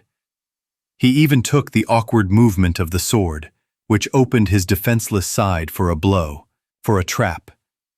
He was ready to swear that he had not even thought of taking advantage of his opponent's mistake, that he himself had run into a meter-long strip of steel. In the dead silence that followed this 100-voice sound, the sword fell out of Alex's limp hand with a heavy thud. He remained standing for a minute, staring in surprise at the blade sticking out of his chest, and then his knees buckled. "Kill! Kill! Finish him off!" The audience chanted, once again during the fight, which had changed its preferences. "Finish him off!" Igor felt how the flesh released the metal millimeter by millimeter, with a meaty crunch, as if, having merged in a deadly unity, it did not want to part with the steel that pierced it. And suddenly, having passed some line, the body easily slid off the sword and spread out on the sand. Blood splashed out in spurts from a small wound under the gladiator's left nipple and spread out in a huge, varnished, shiny scarlet spot across his mighty chest. The defeated Viking was still alive. "Finish him off!" the crowd raged. "Cut his throat! Let out his guts!" But the young man only watched, in silence, as a deathly pallor covered his face, which had been rosy just a minute ago. And as it sharpened before his eyes, turning into a wax mask. "Finish him off!" Lanista, who had jumped out of nowhere like a jack-in-the-box, tugged Igor by the sleeve. "Do you hear? You can't help him anymore. Finish him off. End the fight." Alex suddenly opened his eyes and tried to find Igor with his already unseeing gaze. His lips also silently whispered, "Finish me off." But plunging a blade into a dying man was beyond Igor's strength. "Finish him off, you creature!" Lanista's voice rose to a screech. Leaning heavily on his sword, Igor slowly bent down and picked up the sword that had fallen from his opponent's hands. The hall froze, anticipating another death, so delicious for a little man who thought himself safe, and held its breath, afraid to miss the details. But the gladiator merely placed the hilt of his sword in his comrade's palm and straightened up to the disappointed sigh of the spectators. "I am not a creature," he challenged the hundreds of faces that had merged into one mask, and added, turning to Lanista, who had flinched from the bloody blade in his hand, "I am a man." Igor lay on his bunk and looked at the low, moldy ceiling. It was already the third day since he had walked past the speechless Lanista, away from his gladiator career, to the deathly silence of the hall. The expected reprisal did not follow. On the contrary, everyone pretended that he did not exist. They avoided him like a leper. All conversations in his presence died down. He could probably have just walked away wherever his eyes looked, and no one would have detained him. But his eyes were not looking anywhere, and he did not even want to go to Inga. Of all the gladiators, only Kuzma maintained relations with Igor. He, the outcast, learned that Alex, who had seemingly been mortally wounded by him, was still alive. The powerful organism of the Viking, who had lost a lot of blood, continued to fight, and was quite possibly capable of defeating Koslyava.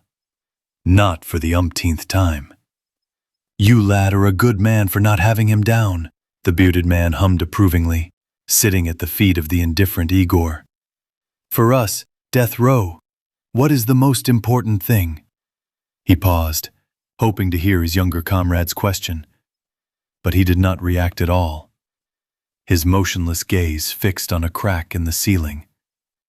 And Kuzma continued, "The most important thing for us is to survive. You can always die, right? And hold on to this tin life. Cling to it with all your might, like a straw. You look, and it will drag you out limping. I've walked on the edge 100 times. Sometimes you think, well, that's it, the end. You've walked away, Kuzya, on Mother Earth. It's time to put on your flippers. But no, you recover. And again, you climb to pull death by the mustache. I didn't always run around as these damned gladiators entertaining people. I also happened to be a hunter and a mercenary. And I spun the wheel in hard labor and cleared and defended abandoned stations. I've been spinning like this since the Holocaust. And even before that, damn it. I never had to sit still. To the measured murmur of Kuzma's stories, Igor fell into some kind of stupor, similar and unlike sleep.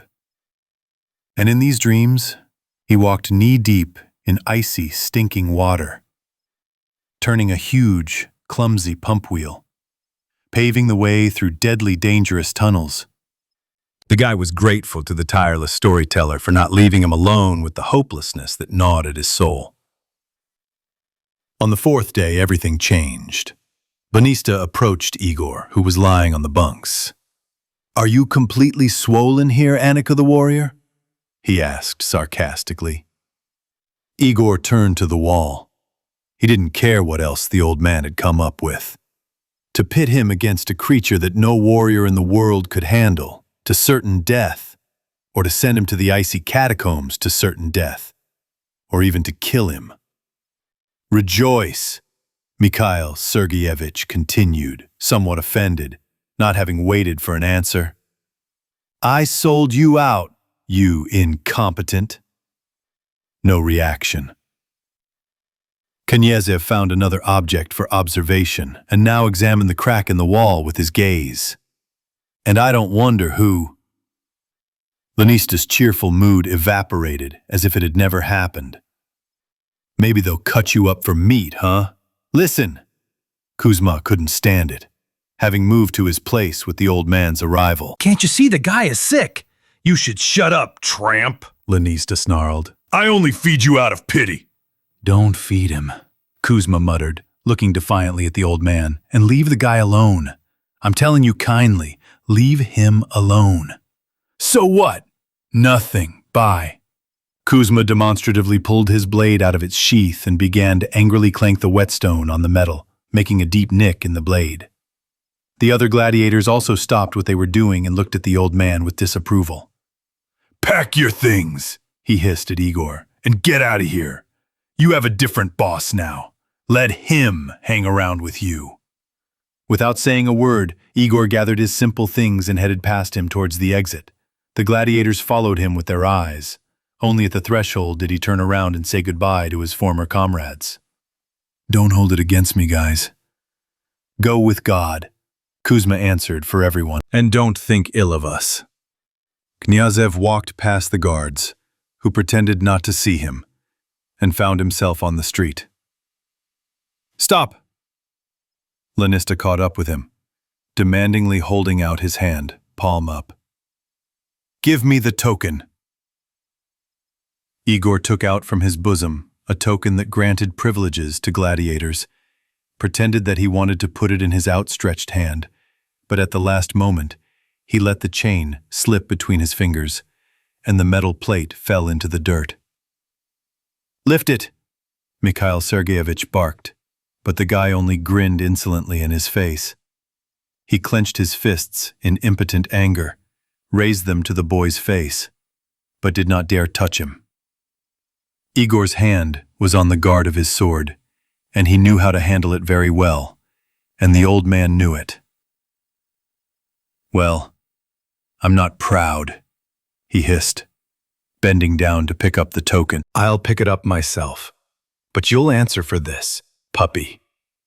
The foreman turned his back on him and walked towards a figure looming ahead, leaning his back against the wall. This was probably the buyer. "Now look for your brother yourself," the old man shouted at him. "And don't forget to check in the next world." "You're lying," Igor replied. "You'll be the first one there, and you'll see for yourself." Igor and his customer were sitting in that memorable cafe where they supposedly served human flesh. The face of the marked one, as Igor's new owner was called, was crossed by an ugly scar that began on his forehead and ended on his chin. In front of them, on a crudely made table, were steaming plates and ceramic mugs of beer. "Is it true that people are fed to visitors here?" Igor asked, looking doubtfully at the appetizing piece of meat dripping with fat. "Who told you such nonsense?" Marked one stared at him with one eye. His second, dead eye, looked arrogant and cold. "But last time you were the one shouting that they were feeding you human flesh. I've probably told you 100 times. No use." Marked one picked up a piece of meat on the tip of his knife and put it in his mouth. "We, mercenaries, are all equal. Everyone is on first-name terms. First-name terms are for our employers, and with all the politeness. They, the bastards, love that. They themselves have white, well-groomed hands. It's a shame to get dirty, so they send us, black bones, to clean up their shit, and other people's shit too. And here's another thing." He was silent for a long time, concentrating on chewing the sinewy piece. He had a serious shortage of teeth, as Igor had already noticed. The guy was already impatient for the continuation when Marked One, having taken a good sip of beer from a ceramic mug, finished his thought. "Learn the 3 commandments of a mercenary. The first is this: if you've been paid, you must complete the task. Break your back, bleed, but complete it. That's our code of honor. Fighting for money is not honorable," Igor noted. "What do you understand? You yourself, I bet, didn't work as a donkey for Lanista for nothing. Circumstances developed in such a way, they always work out wrong. If they worked out the way they should, you and I wouldn't be here. So, have you understood the first commandment?" In general terms. Marked cut off another piece of meat and examined it critically with one eye, as if this new one was somehow radically different from the previous one, and put it in his mouth. After chewing the portion, he scratched the week-old stubble covering his chin with his fingernail and said instructively, "The second one is this: life is the most precious thing to us, and we must protect our lives more than anything else. A dead mercenary is no longer a mercenary, but a piece of meat, like this. This is not a commandment, but an instinct for self-preservation." But how can all this be combined? Igor asked sarcastically. "You'll live and see," he said philosophically, carefully chewing the meat. "And the third commandment?" Knyazev was already becoming interested. "The third?"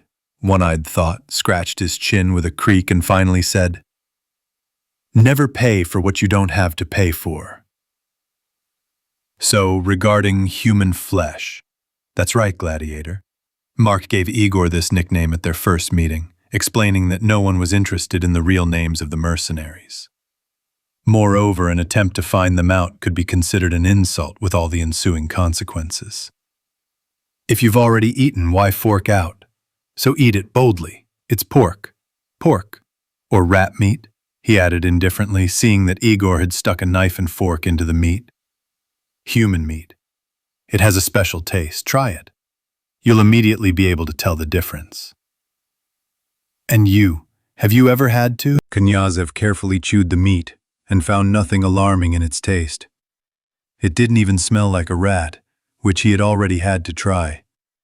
And it's unlikely that you'll find a rat from which you can cut out such a chunk of fatty meat. I've had to do a lot of things, Marked One smiled, which, however, did not add charm to his face, which resembled a terrible, cracked clay mask molded by an inept sculptor. And eat human flesh, and all sorts of creatures. And you, since you chose our path, will see and try a lot more. One corner of his mouth turned up, but the other, just below the scar, remained mournfully downcast. I didn't choose, Igor muttered, dealing with the meat, which was indeed well cooked. It was chosen for me. Well, that's almost always the case. And in other cases too. You think you are, but in reality, it's for you. The crooked mercenary was definitely a philosopher at heart. Why did you need me? Was there really no one else? Indeed. It is unlikely that Lanista would have let go of even a worthless gladiator for cheap. So someone really needs a homeless tramp. Why? The Marked One was no simpleton. If he was needed, then he was needed. Why would a mercenary be needed? If they are recruiting our brothers, then soon someone will be making an axe head. Well, our task is to get the job done, stay alive, and not forget about ourselves when they start dividing up the spoils. Will she be there? Where would we be without her? Igor's new place of residence was little different from the two previous ones. The only difference between the gladiator barracks and the mercenary barracks was that there was even more dirt and less air here. But the population was little different. Scum and trash collected from all over the metro. That's how Marked explained it to Igor. But the only thing scum and trash that knew how to do in this world was fight. Marked One himself was something like a foreman in this anthill. You see, I'm a small boss, he explained to the newbie. I didn't graduate from any academies or schools, so they won't trust me with more than a platoon. Well, or 15, as we call it. There are 15 people in our platoon. According to the mission, that is. How many platoons are there? Don't ask too much. You need to know one thing. You're in losses 5. Marked nodded at the thin, but apparently strong man with a long face. There are only 3 5s, and I, Marked, command your gang. If Loss is killed, the next in seniority will become the commander of the 5, that one over there. His name is Karl. The mercenary's finger pointed at the short man sleeping on the bunk, who even in his sleep was still carrying a long-barreled machine gun of a design unknown to Igor. They'll kill me, Marked One continued. Moose will become commander, and so on. And me. And what about you? I used to be a sergeant myself. Where is it? Marked One narrowed his eyes. Among the Reds? In Hansa? It doesn't matter. Knyazev realized that he had said too much. Well, don't show off. If you're going to command anyone, it's only yourself. The commander grinned at the corner of his mouth, pleased with the joke. Because you're the greenest in your 5. Well, if you distinguish yourself in battle, of course, we'll have to make some changes. But that's later. And for now, follow orders and sleep in 2 holes. And who exercises overall command? This is none of your business. You'll find out when you need to. Go ahead, settle in. And I have to go. I need to find another 10 guys to make the count complete. The new place was not without its excesses. Mercenaries are a quarrelsome, proud people and quick to fight. But Igor, although a green newcomer among them, was no greenhorn in such groups, and easily curbed a couple of the most zealous natives, earning the respect of the rest. And those he beat up did not hold a grudge. Male showdowns are not the kind of thing to hold a grudge. Especially when everyone is going into battle together, and your offender, or the one you offended, may become the one on whom your life depends. And it was time to go into battle soon. One fine day, Mark brought Igor, who was still armed with a bison without cartridges, a weapon, a worn-out Kalashnikov that had seen a lot. The same 74 that he had, except with a homemade folding stock instead of the standard wooden one. Take the device. The commander grinned, handing the machine gun to Knyazev. Does this look familiar? I see that it does. And throw away your bison. You won't find any oilers for it, no matter what. And your piece of iron. This is better.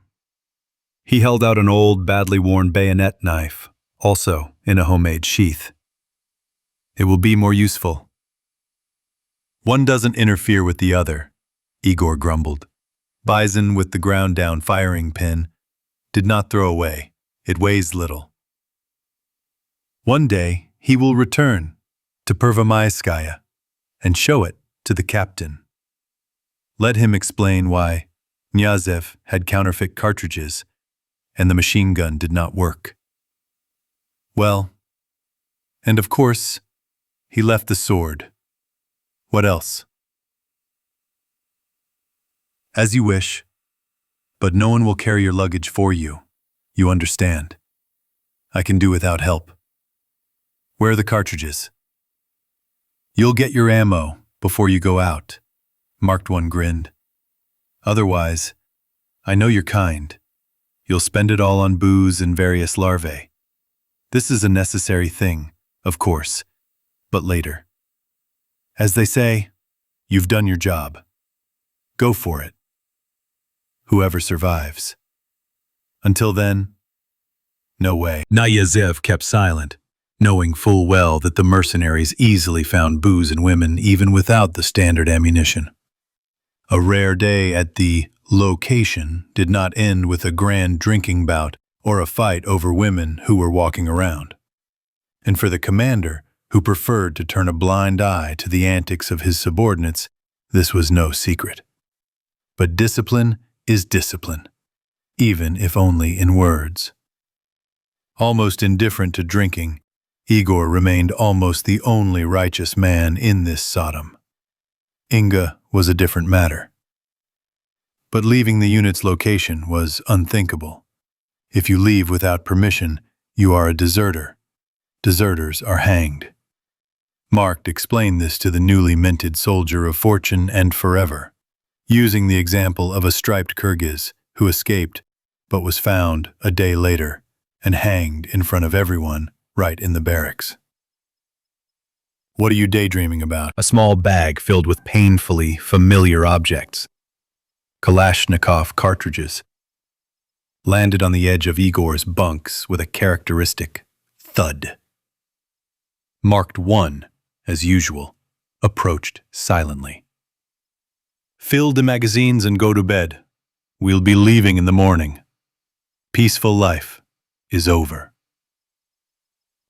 Having separated from the main detachment, the two fives left Sin City and were now moving along a winding tunnel, very different from those that Knyazev had seen in his familiar world. Even the gut through which he and the hunter had reached Cherkizin looked like an avenue in comparison with this rat hole. Even the passages made by the Mayday people to the objects of capture were more perfect. The builders of this manhole were not at all concerned with safety issues. There was no talk of any kind of covering, even symbolic. The uneven earthen roof was pierced here and there by plant roots as hard as wire.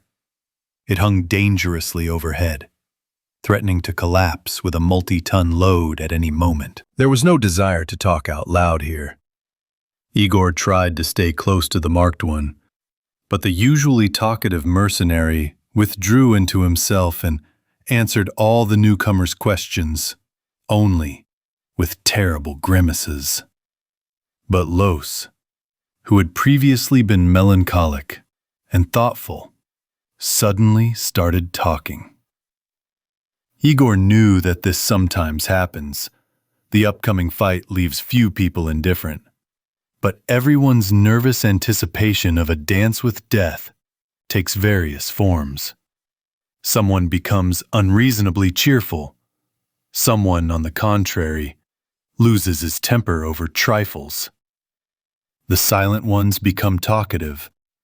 The merry fellows forget their jokes. Of course, there were those who did not change at first glance, but even their souls were boiling. From the changes in his new comrades, Knyazev realized that today was not a simple relocation, and not at all this root-threatening avalanche, the real reason for the general nervousness.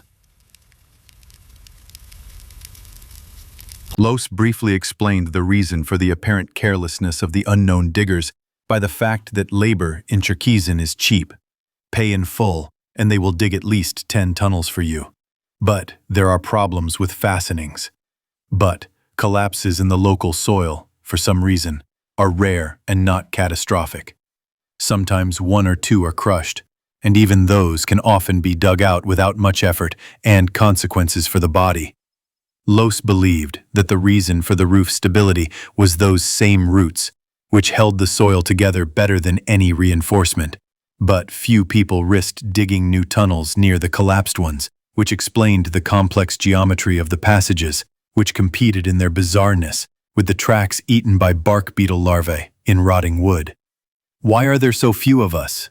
asked Igor, "if the mission is so important." "Actually, it's none of your business." Moose smoothed his long mustache. "But I'll say it. When they go out in large groups, it's suspicious. Doesn't anyone here know that we are mercenaries?" Igor didn't understand. "They know, of course. But while the squads are small, no one cares. But if we all go at once, some people might get wary. Do you know how quickly rumors spread in the metro? Better than any telegraph. So we will soon unite with others. And then what? Knyazev decided to strike while the iron is hot." "There are rumors," the commander whispered, almost sticking his nose into Igor's ear, "that one of the stations has long been disliked by someone." "On what line?" Knyazev became worried. "And I'm colorblind," Moose beamed, showing his long yellow teeth. "For me, red and green are all the same. Or blue," he chuckled, mockingly looking into the eyes of his subordinate. And his gaze was not at all cheerful, but sharp and inquisitive. It seemed to Igor that the commander was probing his subordinate, trying to determine where the recruit was from. "Or brown," said Moose with a meaningful look. "And anyway, enough chatter, fighter. Better keep your mouth shut and do as I do, without unnecessary questions. The less you know, the longer you live." A dim light was already looming ahead. The detachment was approaching a barricade blocking their further path. "Checkpoint," said Marked. "We look more cheerful. Pick up the leg." "You should give the order to the ranks," muttered the fat man, who was always dissatisfied with everything and whom everyone called Winnie the Pooh behind his back. He didn't like it. He called himself Gargantua. Igor found both nicknames equally funny and meaningless. "And I will command," Marked One bared half his mouth, "and you will beat him in the best possible way, like on the parade ground." "Start the song," someone from the back rows responded playfully, but they hissed at him and he shut up. They approached the post, however, if not marching, then certainly not dragging their feet. Who are you? The lookout shouted. and his voice seemed vaguely familiar to Igor. Do you have a pass? In the best possible way, Marked One tried to portray good nature and compliance on his face. But you know me, boss. What's the point of papers? I know you. The commander of the post was in no hurry to fall on the mercenary's chest, not even paying attention to the handful of cartridges prepared as a bribe. And not only you. That mug looks familiar to me. He pointed his finger at Los. And that one, and this one.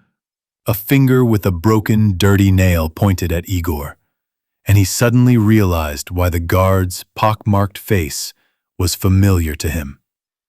He was among those who, together with him, had watched the duel between the dog named Leuti and the land monster.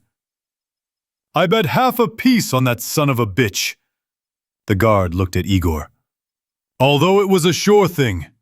Since when have you, Marked One, been recruiting losers? Do you need cannon fodder? Igor noticed that the machine gunner who had been aiming at them, a guy barely older than himself, seeing the commanders chatting peacefully, relaxed, released the trigger and threw a piece of dried mushroom into his mouth. I give you a good spanking, you gaper, he thought, remembering his shifts at checkpoints. You got distracted too early, and if we took advantage of this now and he realized that they had already taken advantage. It took Moose only a split second to use Igor as cover and draw one of the throwing knives that were attached to his chest in special slots behind his back. Igor instantly remembered how much time the mercenary had spent perfecting his throwing skills in the barracks, and for a bet, he could knock a nickel held in his fingers 10 paces with one of them. Move aside, boy. Knyazev couldn't have done anything, even if he'd really, really wanted to. The blade whistled and sank into the mushroom guzzler's throat, throwing him backwards onto a stack of sandbags. His pale blue eyes were frozen in surprise, and blood trickled down his chin. The moose threw knives with the regularity of a machine gun. Here was the number 2 at the machine gun, curled up in a fetal position. One of the smarter fighters managed to pull the bolt of the machine gun, but he was already embraced from behind. His throat was tied with a noose. But now Los, slowly, as if in a dream, falls to the ground, clutching the last, now useless knife in his hand. Marked One shakes the overly retentive sentry off his long dagger, covering himself with it like a shield. The remaining mercenaries quickly scatter across the dressing room. Instinct once again proved to be ahead of reason. As if awakening from oblivion, Igor realized with amazement that he had long ago jumped over a low parapet of sandbags and was standing on a mountain of corpses. He was shaking from the excess of adrenaline in his blood. His sword was sticking out of the stomach of a groaning sentry. Igor had been baptized in someone else's blood. "Well done, gladiator!" The Marked One stopped next to him, a machine gun over his shoulder, a blade in each hand, that same dagger in his right, a regular bayonet knife in his left, and both arms up to the elbow were shining red. "Keep it up!" Igor glanced at his weapon, a 4-sided spike covered in dark red blots and stains. He wiped the tip with a hat he picked up from the floor and shoved the sharpening into a sheath made from a rubber hose hanging from his belt. "Don't be shy, boy!" The commander, who had been overwhelmed by the battle, went to the wall and leaned against it to keep from falling. "You'll be a piece of cake to become a sergeant major." Igor looked back and realized that Marked One was right. Half of the mercenaries were unlucky. 3 lay breathless in the places where death had overtaken them. Winnie the Pooh, not realizing anything, crawled, leaving a wide, bloody trail behind him, towards the dark mouth of the tunnel, and froze, literally a meter away from it, his face buried in the compacted floor. What difference does it make now what your name was? Igor thought. Igor pulled out the blade and looked dully at his dying godson. He was parting with life, hard, painfully. Knyazev raised his sword over his head, out of mercy, but he was unable to strike. Marked One approached him. "You're first," he determined unmistakably. "Don't worry, soldier. You'll soon lose count. You didn't let me down.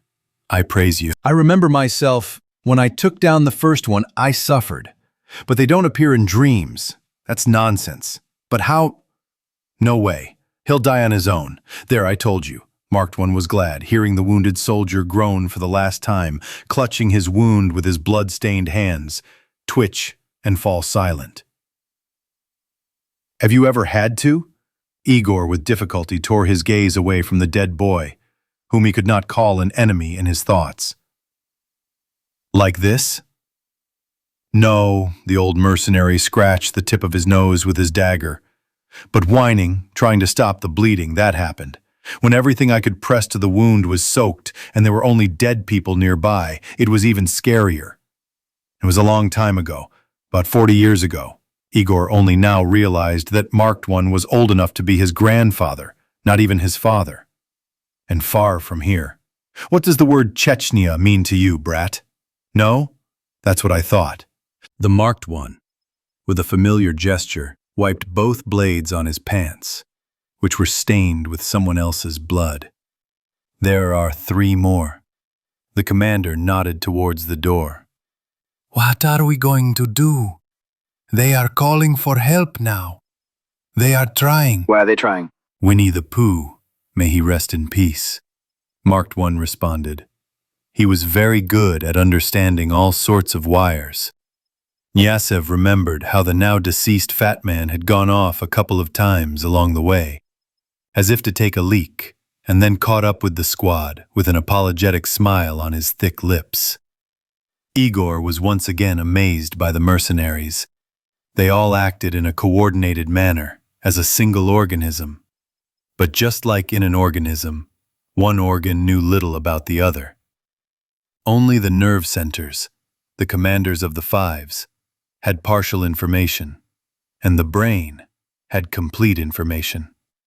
"So, what are we going to do?" asked Igor. It became clear to him that he was essentially taking a combat exam, and it was important not to disappoint Marked's expectations. He hesitantly placed his hand on the grenade pouch hanging on his belt. But from the way the living corner of the commander's mouth twisted, he realized that this was stupid. Indeed, not a single shot had been fired so far, and this circumstance meant something, since it had cost so many lives. "Think, cadet." And then Igor sighed, unfastened the bayonet from the machine gun, threw it behind his back, and with his right, free hand, pulled the sword out of the rubber sheath. "This is unnecessary," the commander whispered.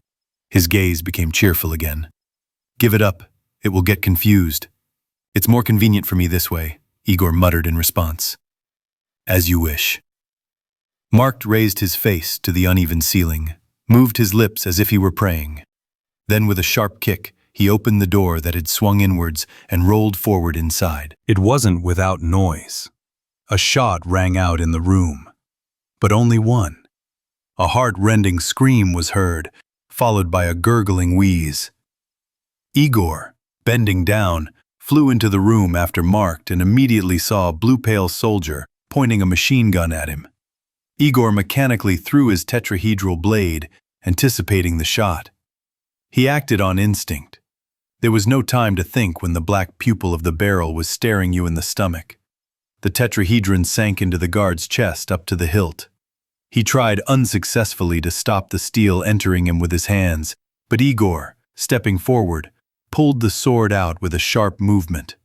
The dying man pressed his hands to his chest, trying to stop the black pulsating flow of dark blood, and he collapsed to the floor, as if mown down. All this took a few moments. Knyazev turned his gaze to Marked One. He was rising, leaning on a dagger, dark with blood. "Where is the third?" The third guard did not even try to resist, thin and tall, somewhat resembling the Dedlos. A narrow-faced, middle-aged man stood by the wall, raising his bony arms, protruding far from the frayed sleeves of his uniform. His eyes begged for mercy. Igor only gave him a fleeting glance. This was no longer an enemy. Hammer, you'll be a sledgehammer. Marked took a pistol, wiped until it shined, from its holster and pulled the bolt. Consider it, Sergeant, that you've earned your stripes. If you act in the same style, you'll get a 5 in your subordination by evening. We'll have a big loss. Is there anyone else on duty? The question was addressed to the frightened sentry. For a few seconds he blinked his whitish eyelashes and, understanding the question, shook his head. Holding the gun at an unusual angle, Marked One suddenly pulled the trigger. Moslasty didn't even have time to be surprised. The field went into his eye and he slid down the wall without a sound, leaving a red trail on it. "Why?"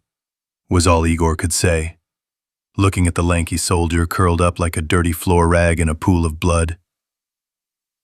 "There will be many prisoners today," Marked calmly explained, deftly turning out the pockets of the Cherkasonians he had killed.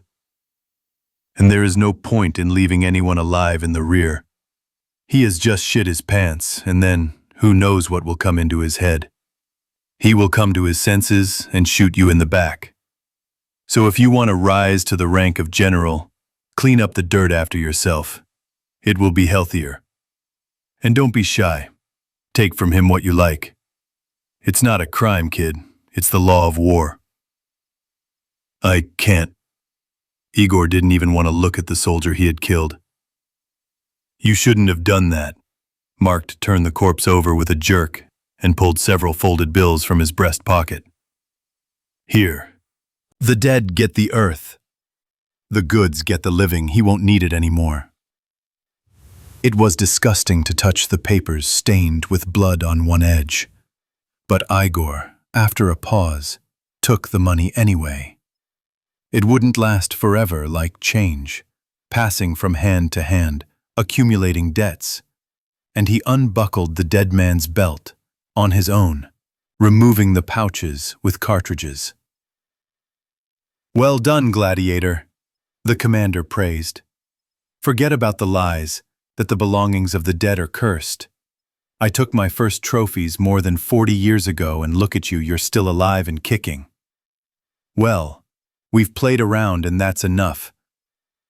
Marked One went outside, nodded to his surviving subordinates, who had already taken control of the checkpoint's machine guns, and took a whistle on a long chain out of his pocket. And a few minutes after his apparently conventional, 3 short and 2 long, whistle, there was no room to push through in front of the checkpoint, and the flow of people, armed to the teeth, did not dry up for a long time.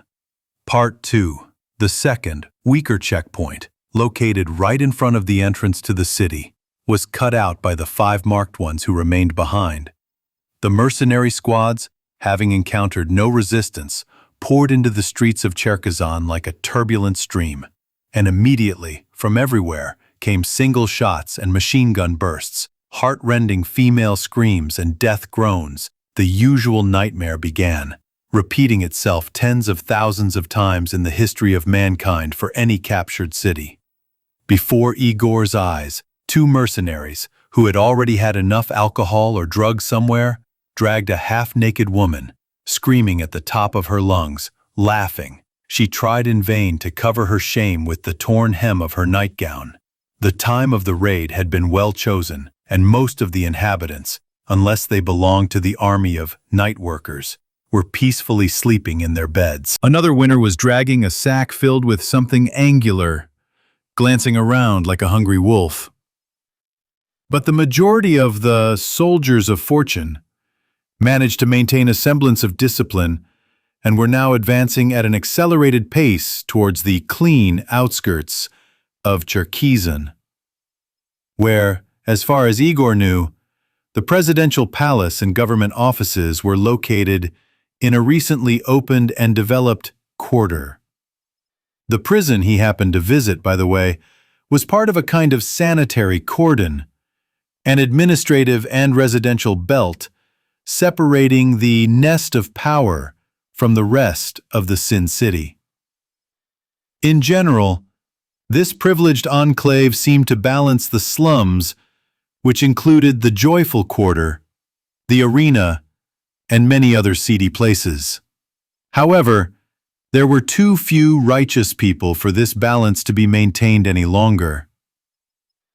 Igor tried to keep up with the marked one. I've told you 100 times, we need to select our contingent more carefully, more thoughtfully. Marked was out of breath, but he didn't slow down.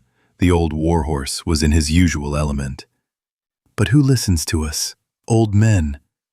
These ones? He pointed with the thumb of his hand, covered in a leather fingerless glove, over his shoulder. They haven't fired a shot yet, and they're looting with all their might. Mark my words, boy.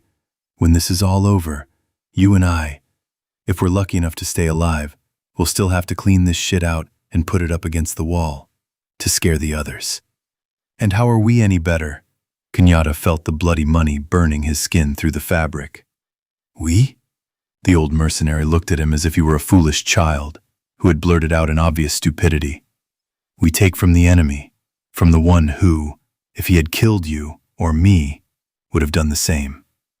Bash on bash, so to speak. Only scumbags rob peaceful villagers. And as for rapists, gladiator, I would castrate them with my own hands, with a blunt bayonet, and right down to the roots. I hate those kind of... He gritted his teeth. I hate those from Chechnya. We had some bitches like that. Of course, they didn't rape us. The local women are the kind that would rather rip their throats out with their claws than give themselves up without consent. But they cut our ears. How is that? Igor didn't understand. Just like that, Marked One took a swig from the flask as he walked, silently offering it to his young comrade. But he refused. It smelled so strong that his nose, as they say, turned sideways. What is an ear? Cartilage and skin. Dry it in the sun. It becomes like a flower petal. These bastards were the ones who cut off the ears of the dead, like scalps for Indians. Like, look how tough I am, how many spirits I've killed. But you probably don't even know who Indians are. A child of the underground. I know. Igor had actually read half the book about St. John's wort, and his brother Anton had retold the remaining half to him in his own words. They were such savages. In America. Savages, Marked One sighed and took another sip from his flask. You are the savages. Those who were born here and have never seen the light of day. I was born before the Holocaust. Yes, so I've become quite old, all of you. Snot-nosed brats look the same to me. Well, he remembered, the trouble is that these parasites cut off ears not only from seasoned souls. When it dries up, he touched the earlobe. You can't tell if it's a man's or a woman's or a child's. And the children? Igor was horrified. I can't speak for the children, but there were rumors. In short, the more valor supposedly, and, most importantly, they got to Russia by hook or by crook. They took away drugs at the border, weapons, clothes sometimes. And who's going to shake out matchboxes? The Marked One was silent. And the worst thing is, his voice sank. These ears, sometimes, were the most criminal ones we exchanged. The ones that sat around in supply rooms and dressers, but never set foot in combat ones. And according to the boxes, they were real supermen. Rambo and all that. And who is this Rambo? Oh, you snotty little things. It's a long story, gladiator. My name is Igor, the guy admitted. He was very moved by the story of the old soldier, perhaps the same age as Batya himself, or even a comrade. Igor, huh? Marked One chuckled. A good name. That was my buddy's name.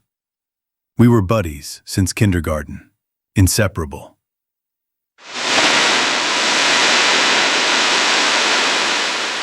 And after school, we went our separate ways. You probably don't even know what kindergarten is, huh?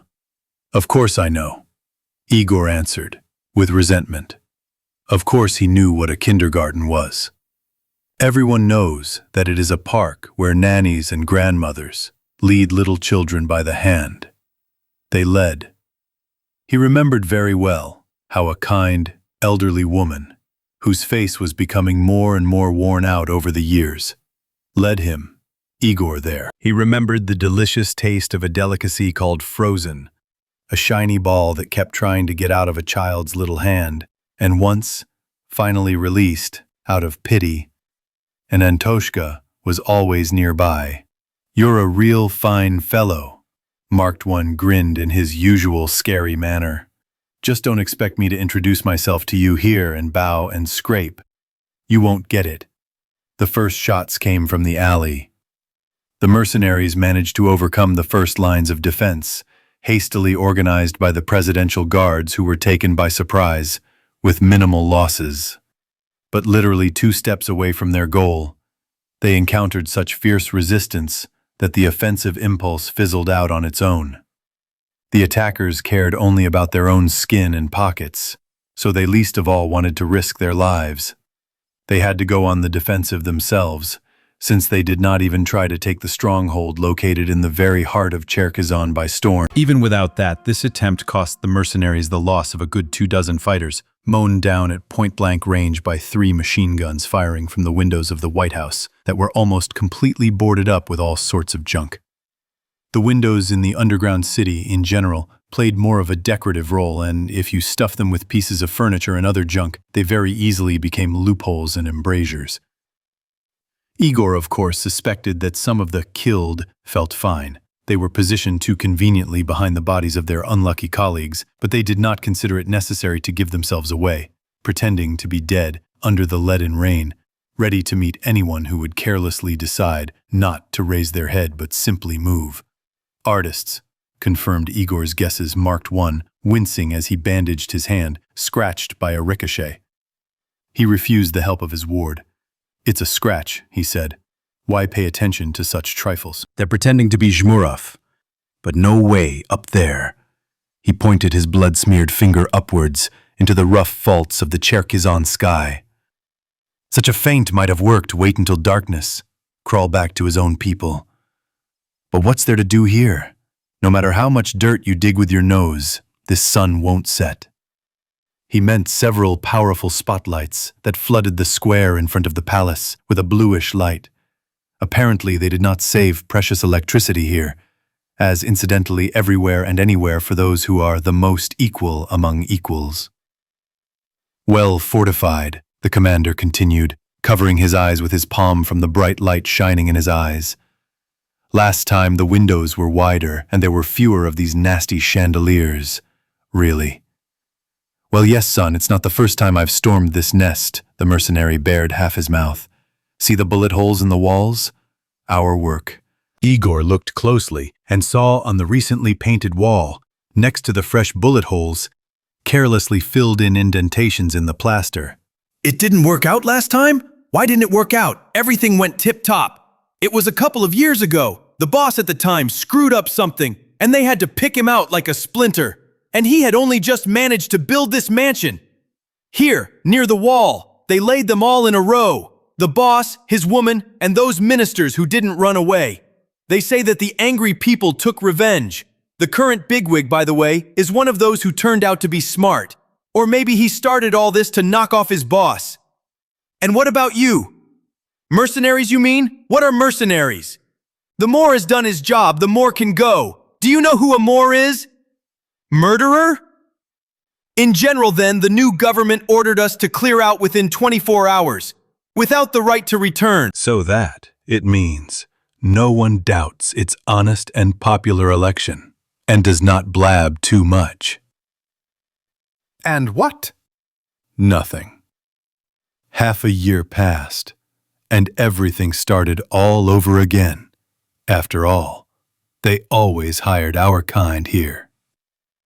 Even before the end of the world, by the way, Marked, added meaningfully. And about that mess, it was considered good manners to keep quiet. They said it never happened, and that was it. Mark my words, they will keep quiet about this one too. A coup cannot be successful, he declaimed. Otherwise it is called something else. A mercenary, unfamiliar to Igor, crawled up to marked one with a sniper rifle. Or maybe theirs? Who? The soldier didn't have time to regroup in time after his historical and political lecture. Yes, these lanterns, I'll ruin them in no time. Lie down, you Kotzelo! Marked one, who had become bilious after the wound, attacked the sniper. The scratch was probably quite painful. You'll put out the candles. No argument. And what next? With his nightlight? The old man, who no longer looked like a young man without age, nodded at Igor. So that they can kill us comfortably? Well, it would have been suggested, the shooter answered with resentment, intending to crawl home. Don't be angry, Marked One changed his anger to mercy. Maybe it should be like that. How should I, a gray pod one, know? If the elder ordered you. If I had a superior officer left, the sniper smiled wickedly, would I be chatting with you? My business is small. The commander ordered, I'll poke holes in the lanterns. If he didn't, I'll lie and smoke. But there it lies, the superior officer. The mercenary nodded at the two dead men huddled next to him like Siamese twins. There was no doubt that they were not feigning death.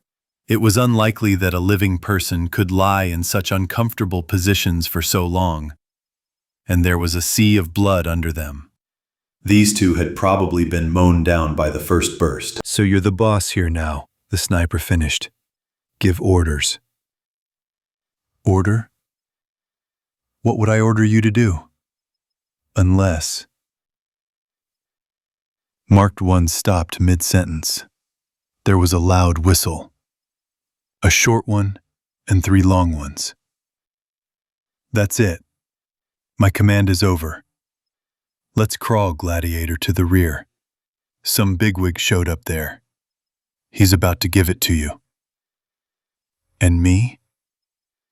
The shooter looked puzzledly through the optics of the embrasures of the presidential palace. And you'll keep watch here, so that those machine gunners don't get the urge to crawl away for trophies. Let's go. He poked Igor in the side. Get ready to get the boss's fuse. Long and generously greased. With turpentine. The boss turned out to be a short, skinny, very nervous man. He had black hair, curly hair, glasses, and was dressed in something like a jacket made of black patent leather and crispy leather over a snow-white shirt with a bow tie. But what struck Igor most was his neat, wedge-shaped beard. Just like the musketeers in that old book falling apart into separate pages. He had never seen such a style in his life. The stubble was of varying degrees of age, about the same as his own now. Yes, that was there. There were as many thick shovels and brooms that were not groomed, like a mutated thistle. He's the spitting image of Trotsky, Marked One spat on the floor. As if by accident, hiding from the sharp eyes under his round glasses behind the broad back of an unfamiliar gray-haired mercenary with his neck wrapped in a scarlet scarf. Who is Trotsky? Knyazev did not understand. Lev Davidovich, creator of the Red Army, leader of the proletariat. Whom? You're such a loser, Marked One grinned. Illiterate. I finished school, Igor frowned. With honors, I suppose? The commander grinned. I know your schools. Do you know this one? The young man nodded at the leather one, deciding to drop the subject. He was far from getting an honors certificate. Personally, God has spared me, but I have heard about him, muttered the mercenary. Comrade Pinsker, a well-known theorist of the triumph of the proletarian revolution and the victory of communism in a particular metro. No wonder this whole undertaking smells red. Ha! The gray-haired big man with a scarf around his neck muttered, turning around. It stinks. It's blowing so hard it makes your head tilt to the side. Comrade Pinsker, meanwhile, climbed onto some box that was obsequiously placed under him by his sullen assistants. All strong guys with shaved heads and wearing leather jackets. "Comrades!" he proclaimed, slightly lisping. "The working people of Cherkasy are groaning under the oppression of bourgeois bloodsuckers and their criminal mercenaries, and we are the vanguard of the proletariat." The high-flown words and slogans did not excite the professional soldiers who had been through all the circles of hell. Someone was whispering to a neighbor. Someone was wincing as he changed a bandage on a fresh wound. Someone was openly dozing, leaning against a wall. Shots were frequently cracking somewhere. Soon the speaker noticed that his speech was of no interest to anyone except the bodyguards, who were devouring the chief with their eyes, and he moved on to specifics. "I want to know, comrades," he threw aside the ritual verbosity. "Why hasn't the stronghold of the local bourgeoisie been taken yet?" The leader waved his well-groomed hand in the direction of the residents, hidden from view and stray bullets at the same time by a bend in the passage, and paused. "Here you are." He pointed his finger from his podium, for some reason choosing Igor. "Answer me, comrade." "The Cherkasonians have strengthened themselves remarkably," Marked One muttered instead of his protege. You can't take them there, even with artillery. They've dug in tight. A couple of grenade launchers here. His colleagues perked up, finally hearing something other than empty chatter. "We'd smoke out the bastards in no time." "But you've been paid?" Pinsker was indignant. "What are you talking about?" "Half," voices rang out. "Go and expose your forehead to bullets for your..." lisping. "Why do you lisp?" Igor asked Marked, who was not taking part in the general shouting and was only listening to the others with a crooked grin, the usual one on his disfigured face. "They photocopied Lenin from old Soviet rubles and pressed it on their own papers," he explained willingly. "They just add zeros to the numbers and that's it. Here, look." Marked One rummaged in his pocket and pulled out a crumpled red 1,000-ruble note. "Penny pinchers," the leather one choked with righteous anger. "Slaves to the vile metal. Corrupt skins. Grenade launchers for them." Tearing the vest on the chest is too weak, huh? He waited until the roar of indignant voices had died down and raised his hand. "You will have a striking force. Comrade Zemtsov, please." A tall, thin man with a tense face appeared from the passage behind him, and behind him walked. "Oh my!" Marked One gasped to the clanking of bolts and desperate swearing from all sides. "I didn't sign up for this. Who is this?" Igor grabbed not the machine gun but the sword, half pulling it out of the sheath. "Creatures?" "Mutants." The warrior, like the others, moved sideways toward the wall, letting a strange procession pass by. A thin guide and 5 humanoid creatures, clad in black Kevlar, awkwardly stomping behind him, seemingly made entirely of muscle. "Where do these come from?" asked the young mercenary. "Maybe some craftsmen have learned how to revive the dead." "Bullshit!" The scarf boomed. "They say these are living people." They just pump them with some kind of potion and they become like dolls. They don't care about bullets, the mercenary continued. They say they can fight even without an arm or a leg, and without a head. They're done for without a head. But they themselves will rip off anyone's head. We'll see, we'll see. And who is this? Igor interrupted the elder's conversation. The man who is walking with them? The guide? Something like that. See, he has this device in his hands. Craftsmen put it together. Scarf was a real expert on mutants. It's a device that controls freaks, either infrasound or ultrasound. I'm not Copenhagen in this, but Scarf continued to speak for a long time, but most of the terms he sprinkled throughout his speech were completely unfamiliar to Igor. But there was no time to think about it or ask for clarification. The mutants, together with their guide, disappeared into the tunnel leading to the citadel, and behind them, at a respectful distance, the mercenaries moved. Because of the cannonade, especially deafening in the confined space of the tunnel, it was difficult to hear anything even a meter away. Therefore, Marked One approached Igor, who had taken advantage of the moment to change the magazine in his machine gun, and shouted right into his ear. "Ha! It turns out that mutants can be useful too. Like real tanks, the seemingly invulnerable thugs in Kevlar casually swept away the first line of defense of the Cherkasonians, allowing the mercenaries to follow them, and now the battle was already taking place in the presidential apartments. It cannot be said that the assault was so easy for the attackers. A bullet, as we know, is a fool, and does not choose where to hit. Especially in a room where it is as easy to die from your own ricochet as from an aimed shot from an enemy. The hardest part was keeping the soldiers of fortune from wholesale looting. Igor saw Marked One personally shoot a marauder, and only by doing so persuaded the others to continue their attack. Moreover, it seemed that only a few minutes remained until the finale. The defenders were shooting less and less often, and most likely would have preferred to surrender if the mercenaries storming the palace had taken prisoners. Alas, the thrown weapons and raised hands did not stop them. Finally, the last pockets of resistance were suppressed, and the mercenaries managed to penetrate the presidential palace.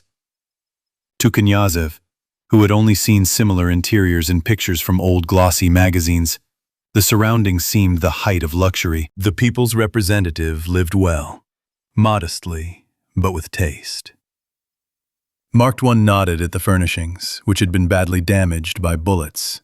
Viennese chairs, a huge polished table, now knocked over on its side, wallpaper on the walls, shards of vases, a fireplace, and books, books, books. Countless books crowded on the shelves of high, ceiling-high cabinets, not the warped from time and damp freaks with pages tightly fused together, pretty much ruined by rats which he had had to hold in his hands before, but brand new ones, shining with gold embossing and bright colors. This, in Igor's opinion, was real wealth, and not at all some porcelain bowls and gaudy bronze figurines, one of which, an elderly mercenary, struck by a stray bullet, was pressing to his chest while lying in a pool of his own blood. Oh, if only Antoshka were here, the boy thought sadly. I'd be so happy. He scooped up one of the books that had scattered across the floor from the fallen bookcase, carefully straightened out the crumpled pages, and stuffed it into his bosom. "Take it." Marked One understood him in his own way. "You deserve it. Now you can—" There was a loud crash ahead, and plaster began to fall from the vault. What kind of idiot have you turned up? The commander sat down. Everything will collapse to hell! Forward, gladiator! And the library was left behind. And then, disaster happened. There were only 2 mutants left out of 5. Igor didn't understand where the rest had gone. Perhaps there was a breaking point for these death machines too. But 2 were enough. The attackers were right at their target. Judging by the ferocity of the resistance, the defenders had nowhere to retreat. When the guide, who was holding on in the dead space behind the mercenaries, dropped his ingenious device from his hand and fell to the ground. The device split. The screws rolled, something burst. And at that very moment, the powerful freaks, left without control, went berserk and began to smash everything and everyone. "Drop it!" Marked One yelled into Igor's ear as he pumped bullet after bullet into the enraged monster, dragging him aside. "Time to run. Remember the golden rule?" "Why?" Knyazev yelled back. "Because that's it. Trust me, kid. You have to run." With a handful of survivors, most of the vanguard had been swept away almost instantly. They retreated back, forcibly tearing away from the scattered riches, those of the mercenaries scattered throughout the palace, who could still be gathered. and on their heels came the defenders, who had regained their spirit. The last thing Igor and everyone else wanted to see next to them was Comrade Pinsker. But he, pale as blue, joined the detachment in one of the halls they had passed through, immediately climbing into the very center and hiding behind the backs of the fighters, a good half of whom were wounded. "Nothing," he repeated, slapping his white, trembling lips. "The classics of Marxism teach us that a temporary retreat is not a defeat. We will retreat to our original positions, regroup. There is no place for defeatist sentiments, comrades. Shut up." Marked One raised his fist to the speaker's monumental nose. Not at a rally. They also failed to regroup. An armed crowd was pouring towards them. Reinforcements arrived for the defenders. "Lanista, you bastard," Marked One cursed. "You've raised your own people. Now we're screwed, no other options. Maybe I should give up." Comrade Pinsker suddenly changed his position. "Humanism." "Aha. The Blatota of Laniston will show you humanism." The old mercenary succinctly and colorfully told the speechless leader what and how exactly the criminals would do to him. "So we have one road," he finished. "Break through. There's one tunnel here." They had almost broken through. There were 5 of them left, but the enemy, inspired by victory, was hot on their heels. "Where to next?" Marked stopped. The tunnel they were running through split into 3 at once. In the left one, a young mercenary, hardly older than Knyazev, was dragging on his shoulder a barely breathing elderly fighter, old enough to be his father. The latter had been shot in the thigh, and every step the wounded man took was a great effort. "What's there?" "We can hide there." "Oh, if only we could get away from these guys for half an hour." The guy nodded back into the mouth of the tunnel, from where distant voices could be heard, amplified and distorted by the bizarre echoes roaming under the uneven vaults. The illusion was created that the pursuers were nearby, almost around the corner. "You can't tear yourself away from here," the commander muttered. "They're stuck like burrs." "We should leave a barrier," muttered the young mercenary. "A screen." "Who will I leave here? Will you stay yourself?" Marked One attacked him. "I can," the old man muttered, turning away. He let go of his guide's shoulder and sank to the ground with a groan. "I don't care if I die. And you'll go faster without me. Are you crazy, Sergeyich?" Marked One obviously knew the wounded man well. "Stop being hysterical. We'll carry him on our own." "No." The old man shook his head. "I've fought my battles, Basha. You'd better leave me some bullets. And a grenade." He smiled encouragingly, and Marked One looked away guiltily. The fugitives had only managed to walk about 200 meters when the first shots rang out behind them. The hysterical cannonade was followed by short, angry bursts. The experienced fighter used his cartridges sparingly and did not fuss in vain. "Will he hold us back?" Igor caught up with the gloomy commander, who was driving his completely sour comrade Pinsker ahead of him, groaning and cursing everything in the world. "Sergeyich?" he responded. "He'll hold them off. I can't guarantee an hour, but they were stuck there for about 40 minutes. I can tell by the shooting," he explained. "He'll hold them off for as long as he has ammo. And then, a grenade. But the vault could collapse. It won't make any difference to him anymore." A distant, muffled explosion, which interrupted the cannonade, reached them in the 45th minute of their escape. The squad stopped in front of a mountain of rubbish blocking the tunnel. No, a real barricade. Igor clearly saw traces of human hands that had reinforced this bastion.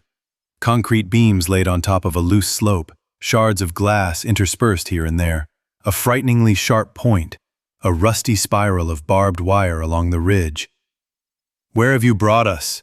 Someone asked indignantly. This is a dead end. No, it's not a dead end. The guy shook his head. It's a ghetto. What? All sorts of freaks live here, all sorts of degenerates, the mercenary explained. We used to climb here as kids, exchange all sorts of things from up there for food. It's like they're not there. They try not to notice them. But they're here. They live here. Don't they all get exterminated here? Comrade Pinsker flashed his glasses angrily. We don't have such abominations on our line. What about the brotherhood of all nations? Marked One narrowed his eyes sarcastically. People, The leader raised his index finger. Having become considerably bolder, after that explosion the sounds of the chase had not been heard. Either the losses of the pursuers were too great, or the tunnel had collapsed and the pursuers themselves had found themselves in a dead end. People, and these are non-people. You're wrong. Igor spoke up. Some mutants are more humane than you. What's humane, tell me? In sacrificing 100 living beings for the sake of an idea. Pinsker had just opened his mouth to object when an unpleasant, creaky voice came from above, from the barricade. Who are you? What do you want? The speaker was not visible, and one could only guess whether the voice belonged to a man or a woman. The mercenaries exchanged glances, and Marked One stepped forward. We ask for asylum and protection. There was silence above, and when the words sounded again, they were laced with undisguised mockery. 4 armed men asking for protection from the wretched outcasts. We are being followed. Then we can't give you shelter even more. We don't interfere in people's affairs. Good luck to you. Well, talk to people like that. The commander spread his hands, turning to his companions. What are we going to do?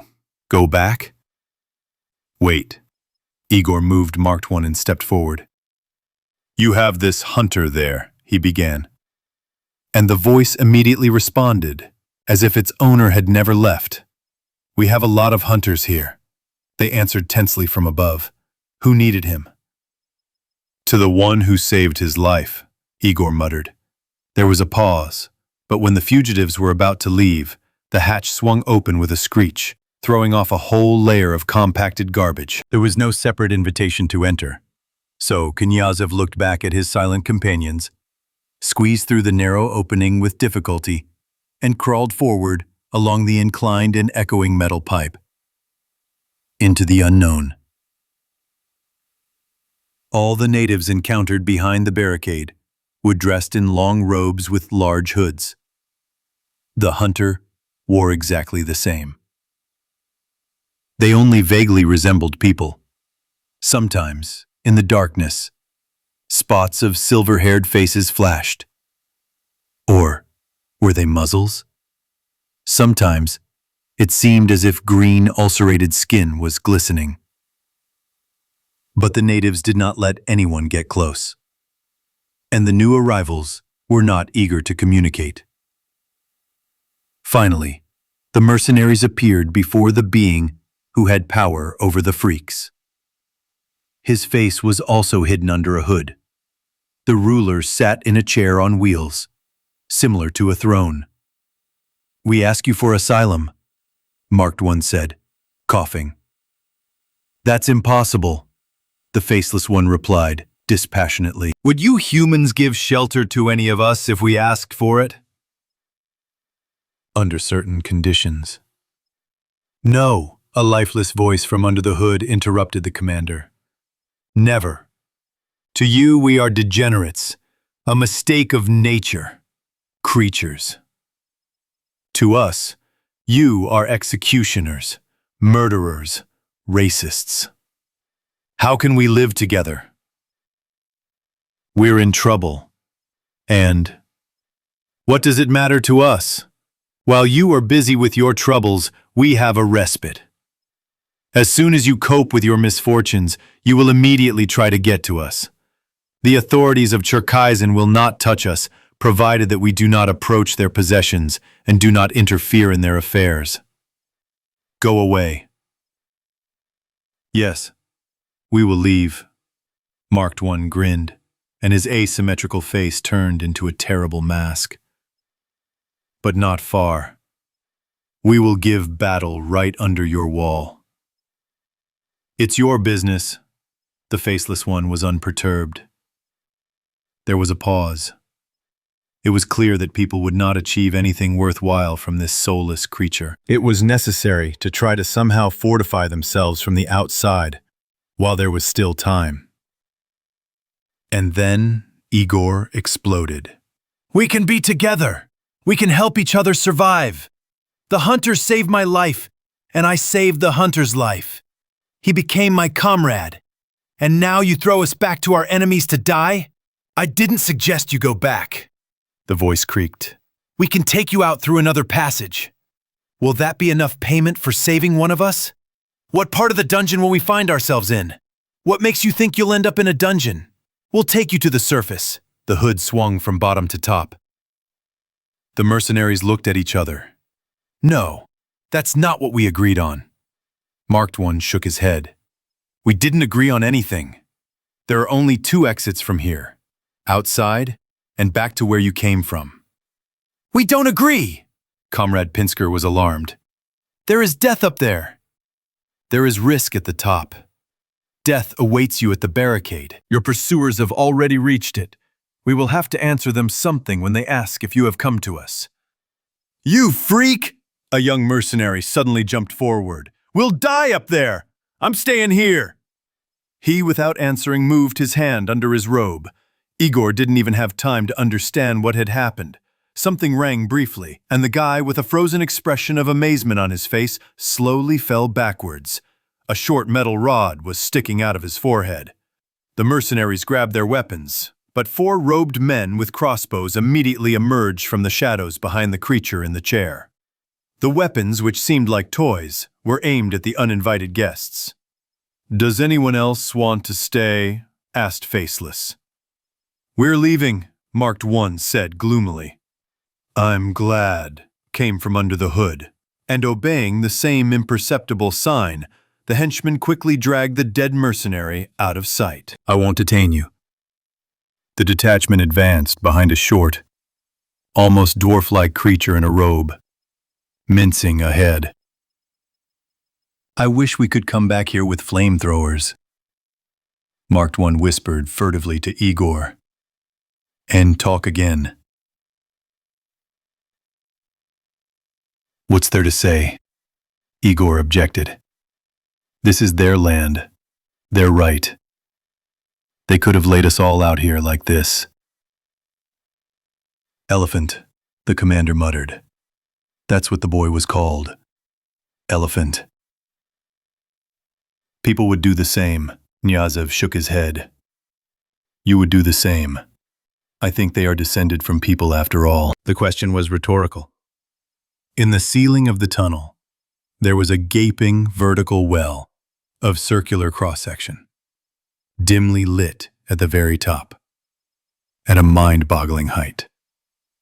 Along one of the concrete walls there was a line of metal brackets, steps, driven in at a fairly large distance from each other. Okay, Marked One sighed, throwing his machine gun over his back. I'll go first. The shaft seemed to end in a hatch that had been left open, either by accident or on purpose. The old mercenary tried the bracket with his hands, pulled himself up on it, shook his head either approvingly or skeptically, and slowly crawled up, testing each step before putting his foot down. You'll go third, he shouted to Igor from above. Keep an eye on this bastard from below or he'll fall. God forbid. Go. Knyazev pushed Pinsker in the leather back. Grab hold tighter, because I won't catch you. Pinsker glared unkindly, but then he frowned and quickly climbed up. Igor also wanted to grab the bracket when he felt someone's touch on the bend of his elbow and turned around. The hunter stood before him. Knyazev recognized him by his idiotic, happy rubber mask, a face cut from some doll. The doll was smiling, but the hunter's voice was tired and tense. "I'm sorry it turned out this way," he said. "Did you convince them to let us through?" Igor asked. "I couldn't convince them to leave you," the creature replied. "I tried. It's true, you and I are different, but you're in trouble." "Thank you for trying," Knyazev smiled, tiredly, taking hold of the bracket. "Where are you going now?" The eyes from the slits looked attentively, sympathetically. "To the Red Line, to Comrade Pinsker. We'll escort the customer home. Once you get to the top, go straight to Pervomaiskaya Square. Shchelkovskaya is barricaded. Not a mouse will get through. They'll kill you on the approaches. They won't even ask who's coming." Igor nodded. The creature, meeting his gaze, nodded too. Then it thrust a canvas bag into his hands. Igor opened it. Gas masks. "We'll be even," the hunter chimed. "Tell me," Knyazev asked finally, "why do you need this mask? Believe me, I wouldn't be afraid of whatever you have under it." The hunter was silent. Igor shrugged his shoulders and was already climbing up the stairs when he heard from below. Freaks also want to feel like people. Igor rolled over the edge of the hatch and lay on his back for a long time, looking with pleasure at the real gray-blue sky. The muscles of his arms were buzzing after the rise, and the counting rhyme kept spinning and spinning in his head. 2, 3, 3, 4. We are alone in an empty apartment. 7, 8, 3, 5. I'm going to look for you. How are you? Marked took up a position nearby and, placing the barrel of his machine gun on a rusty fence pipe, peered vigilantly at the ruins surrounding them on all sides. "It's been better," Knyazev said, wincing as he massaged his biceps through his clothes without getting up. "But I'll live." "Like this one?" Marked One asked mockingly. The mercenary nodded towards Pinsker, who was ruffled like a sick bird.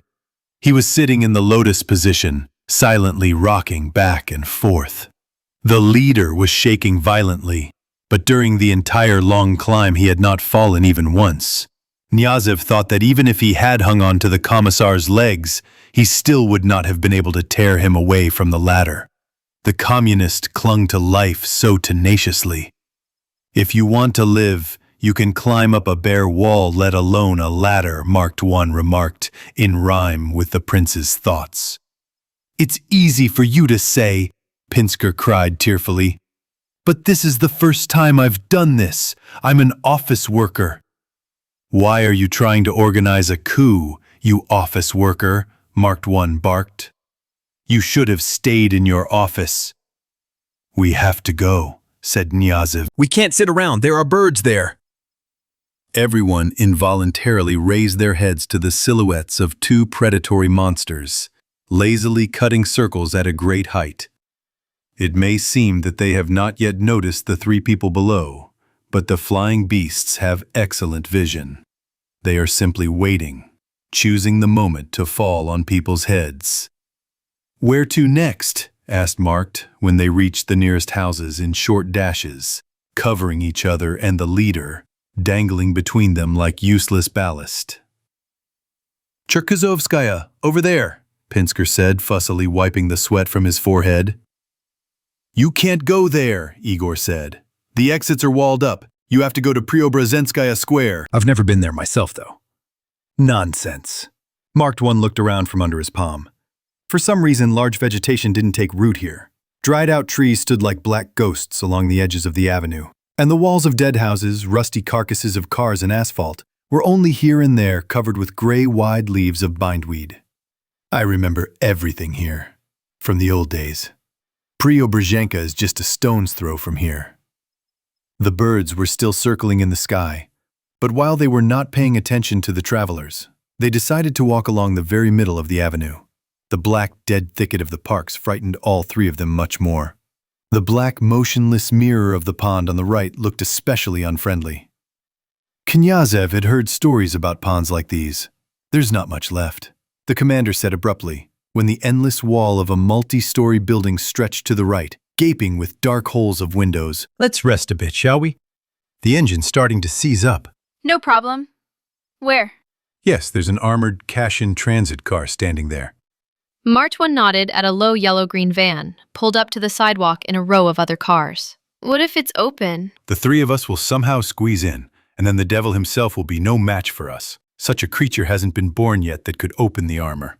The cars were standing there, undressed.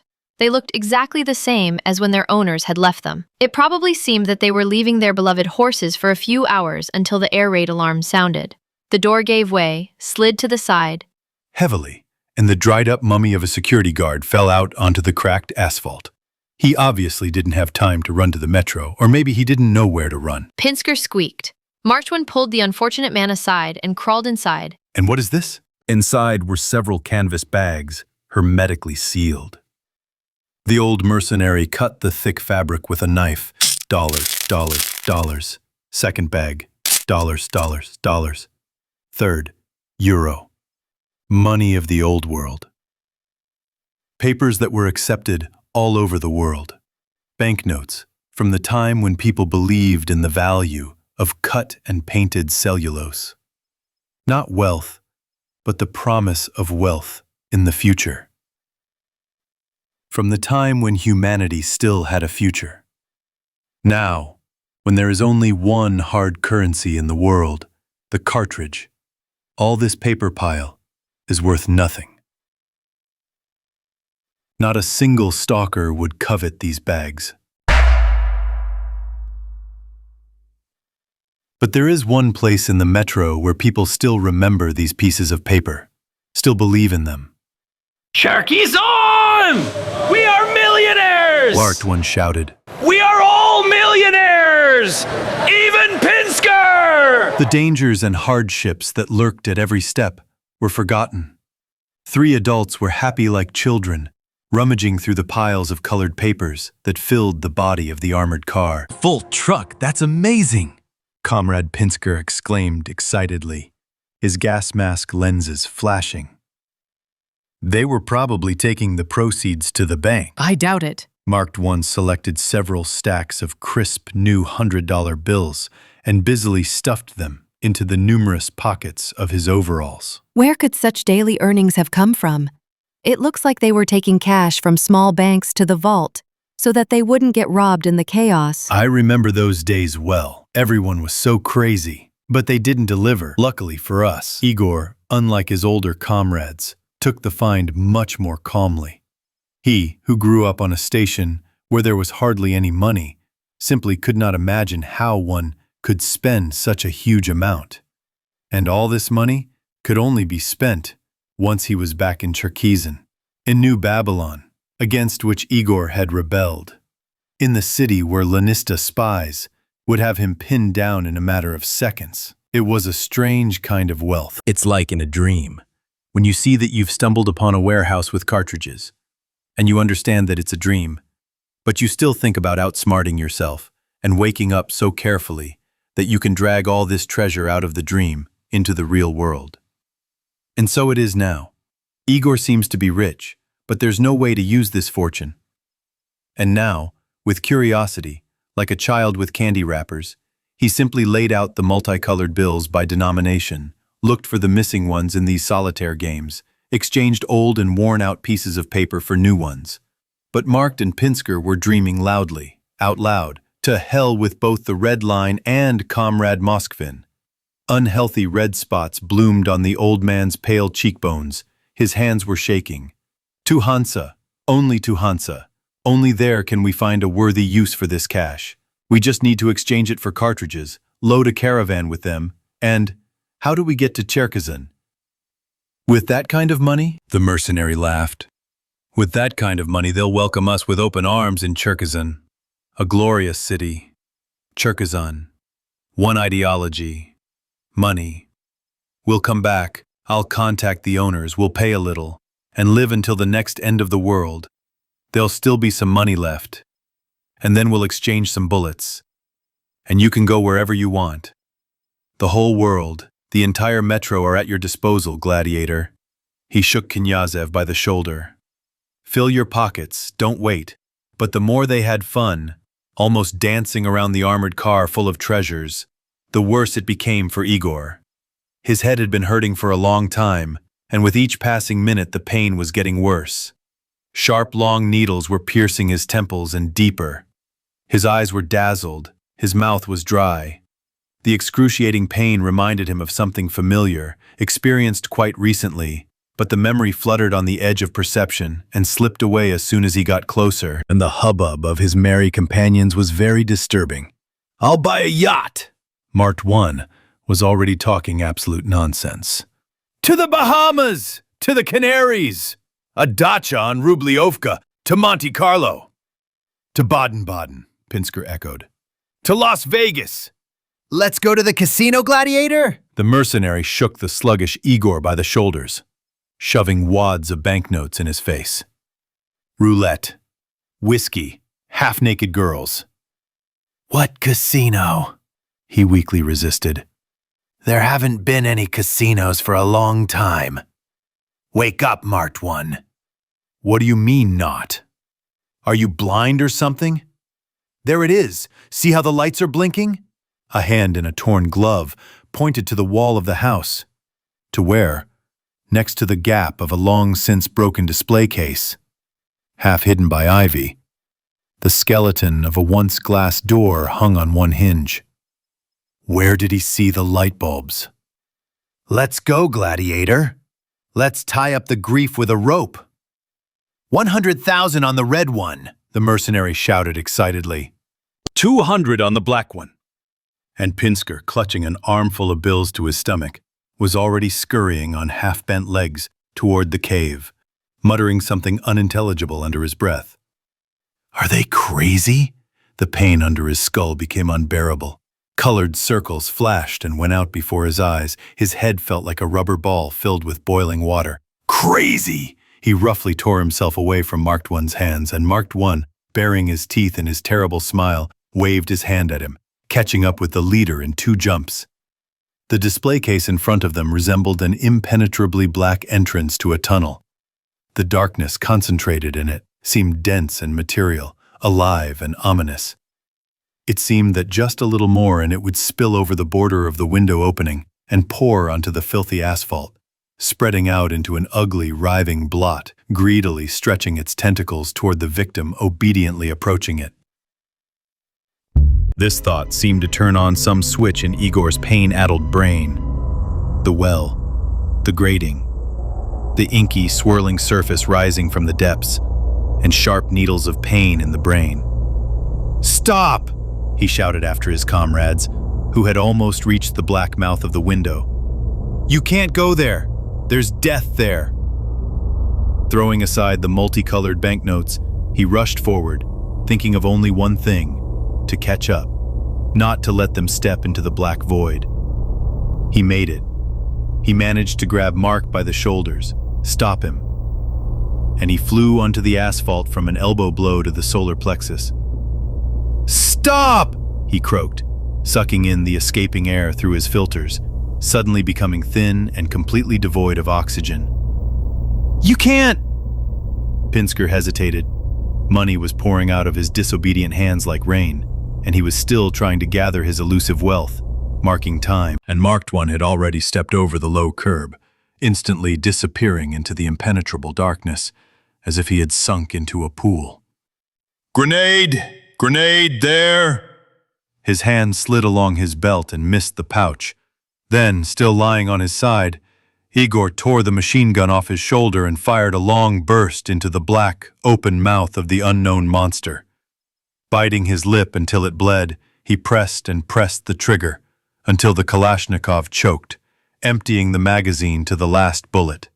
With each shot, the painful needles in the brain became shorter, thinner, more harmless, and the pain turned into a tickle and disappeared. And next to him, on a pile of money, Comrade Pinsker lay like a broken mannequin. Igor turned him over on his back and saw through the foggy glasses of his gas mask how his eyes were fluttering under his lowered eyelids. Alive, approaching the black lair behind the broken display case was excruciating. Most of all, Knyazev was afraid of seeing the commander's body there, riddled with his, Igor's, bullets. But the marked one was not there behind the window curb, studded with shards of thick glass. But the entire space of the pharmacy, as far as the eye could see, was covered with myriads of white bones. Another cemetery. Cemetery of illusions. Igor jerked the weakly thinking leader to his feet and dragged him away from the trap, not even looking back once at the bait, at the leaves scattered around like autumn leaves, surrogates of human happiness. Pinsker came to his senses when the damned armored car was left far behind. It seemed that he remembered nothing after the three of them left the dungeon and kept looking around, asking about the vanished marked one. What could Knyazev answer him? Seeing the letter M above the entrance to the Pervomaiskaya Ploshchad station, Pinsker became extremely animated. "I'll make a man of you," he patronizingly patted Knyazev on the shoulder. "I'm a real man here. I'm worth something." The campaign failed? What's in campaign? Circumstances of an insurmountable nature. There are no victories without defeats. We'll have to fight, of course. But you'll confirm that I acted correctly, won't you? You'll confirm? Igor remembered the moment they found themselves in the metro vaguely. Something had fallen out of his memory, as if someone had knocked him down, snatched the weapon from his hands. And more blows, including to the head, fiery flashes of pain. Pinsker's indignant tenor somewhere on the edge of perception. And the blessed impenetrable blackness, soft as a blanket and calm. He finally came to in a cell, a small one, not at all like the one he remembered. No, not small, tiny, about a step and a half. It was impossible to lie down or even sit properly in this concrete closet. You could only hang uncomfortably, your back against the uneven, icy wall, and your knees and forehead against the opposite wall. And he again fell into an anxious half-sleep, only to soon wake up from excruciating pain in his neck and back, and a half-forgotten children's counting rhyme was spinning in his head again. 2334, we are alone in an empty apartment. 7835, I'm coming to look for you. And then the hours-long interrogations began. First name, last name, patronymic. I don't remember. Where did you come from? I don't remember. Who hired you? I don't remember. And again the beatings, to which he, handcuffed to a stool, could not respond. A short period of unconsciousness, an injection to bring him to his senses, and again the interrogation. How he wanted to sleep, to fall right on the torture chamber floor, press his cheek to the dirty concrete, as if to a feather pillow, and close his eyelids. When was the last time he slept? A powerful blow to the jaw, a black flash of pain, the taste of fresh blood in the mouth, the familiar salty taste. I repeat for the 100th time the accused. First name, last name, patronymic. I don't remember.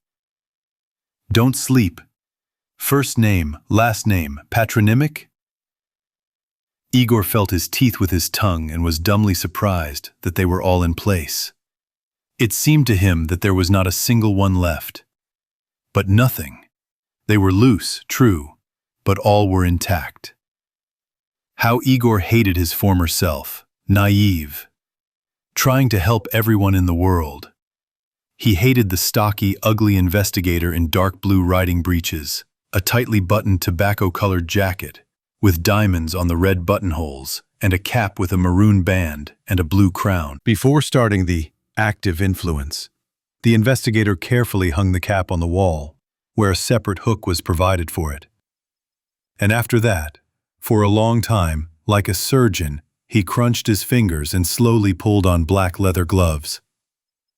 The gloves were necessary so that the investigator would not scrape the skin on his knuckles. Igor hated everything in this office. The massive table, piled high with personal files, the stool, screwed to the floor, the gray walls with brown splashes and streaks, the origin of which he knew in detail. And most of all, he hated the three-color poster on the wall. A middle-aged man, in a black suit with a tie and a red bow on his chest. Comrade Moskvin, the General Secretary of the Metropolitan Communist Party, was looking sternly at Igor from the poster, calling for vigilance. His index finger was pointed straight at the arrested man's face. His other hand was pointing to a sign hanging behind him that read, "Remember, the enemy never sleeps." Igor did not always see the face of the investigator who had thrashed, crushed, and maimed Knyazev. The investigator did not look him in the eyes, but somewhere at his chin. But Comrade Moskvin from the poster tried to look into the prisoner's very soul. And it was Moskvin that Igor hated with all his might. He wanted to get up from his stool and spit blood into the smug face of the General Secretary. But the poster hung far away, out of reach for those who were being tortured. First name, last name, patronymic. I don't remember. Where did you come from? I don't remember. Who hired you? I don't remember. Purpose of arrival? I don't remember. A leaden blow to the head. Darkness. Silence. For attempted espionage, sabotage, and wrecking. An agent of the Reich's foreign intelligence. A mechanical, indifferent voice came from somewhere far away. The accused, Nepomniachtchi, is sentenced to the highest measure of social protection. Execution. Igor received the terrible news with relief. Peace. Finally, he will be at peace. And before the execution, maybe they'll let me sleep for at least an hour. Like a human being. Despite the sentencing, the torture of sleep deprivation continued, for some reason. Igor lost consciousness once again. Once again he emerged from the sea of unconsciousness. He was lying on something shaky, swinging, knocking. In accordance with the norms of socialist humanity, the words reached him as if through cotton wool plugs. Execution is replaced by imprisonment for a term of 10 years, without the right to correspondence. Where am I? Knyazev wheezed, trying to make out those around him. Lie down, boy. The old man's voice sounded sympathetic. Lie down while you can. Where are they taking me? To hell. Igor didn't know why the gloomy man with the crippled left hand was called Yeltsin.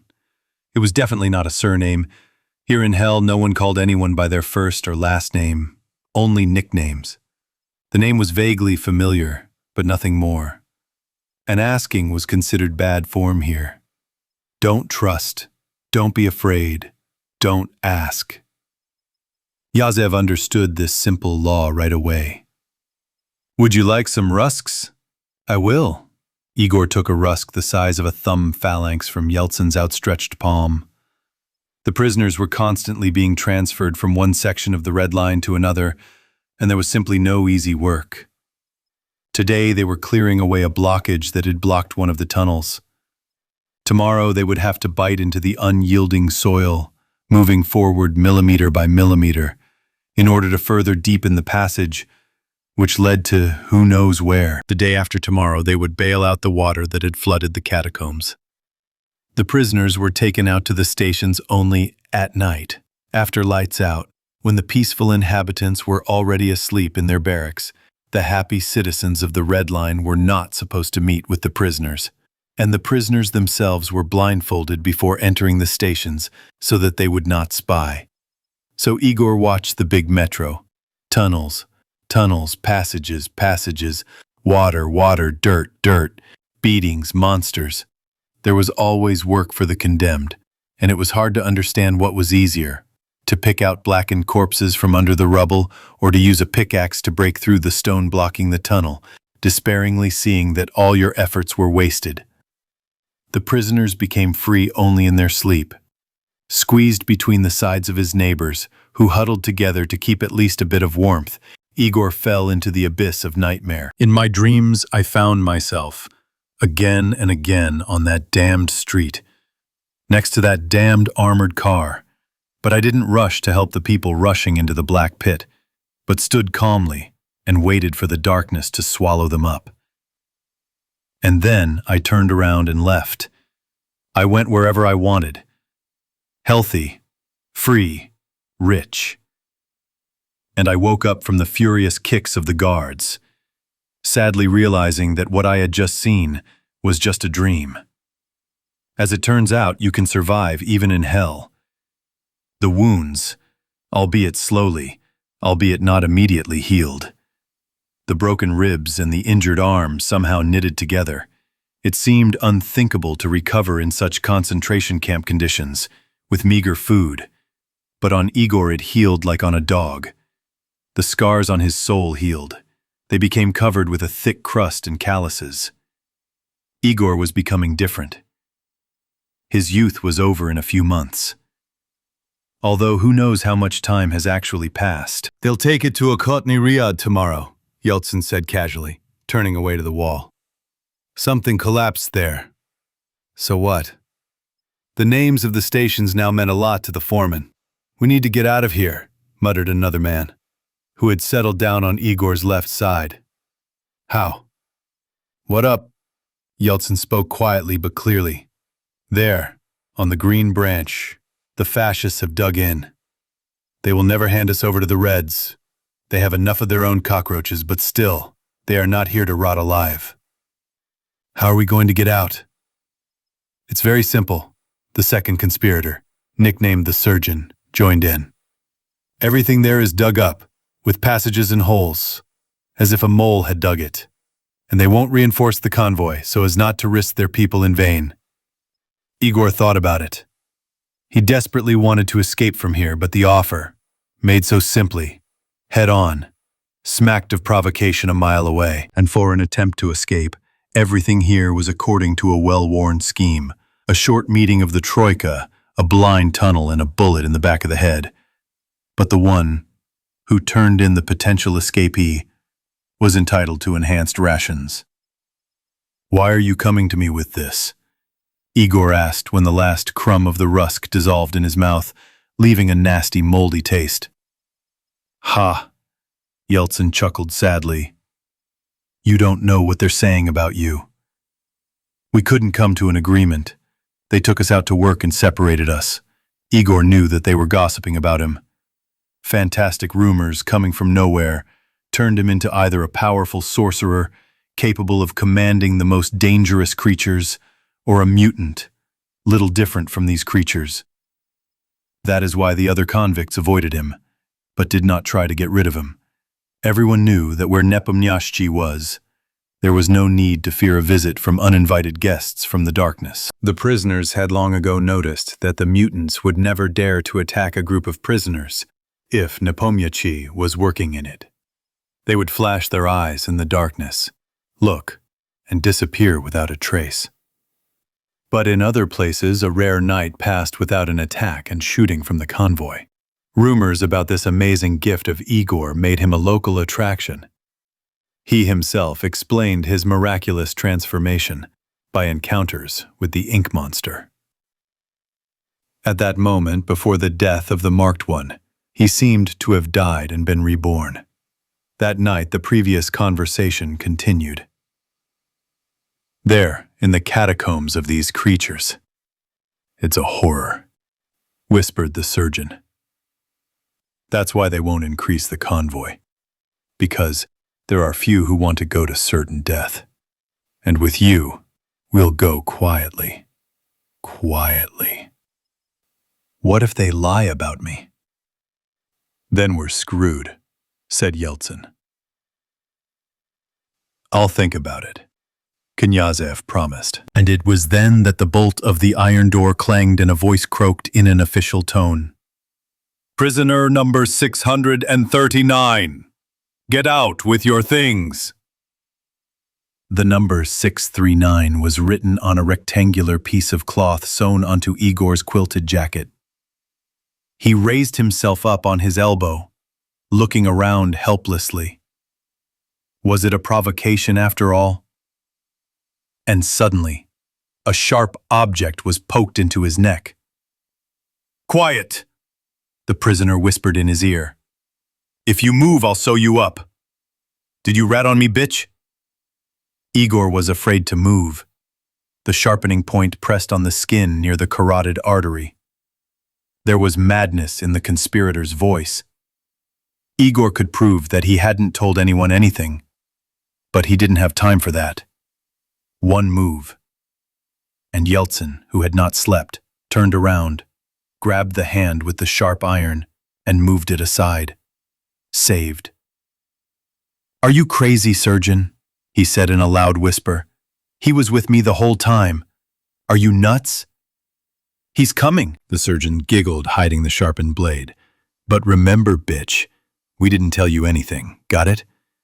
And two guards were approaching them, walking right over the sleepily grumbling prisoners and shining flashlights into their squinting eyes.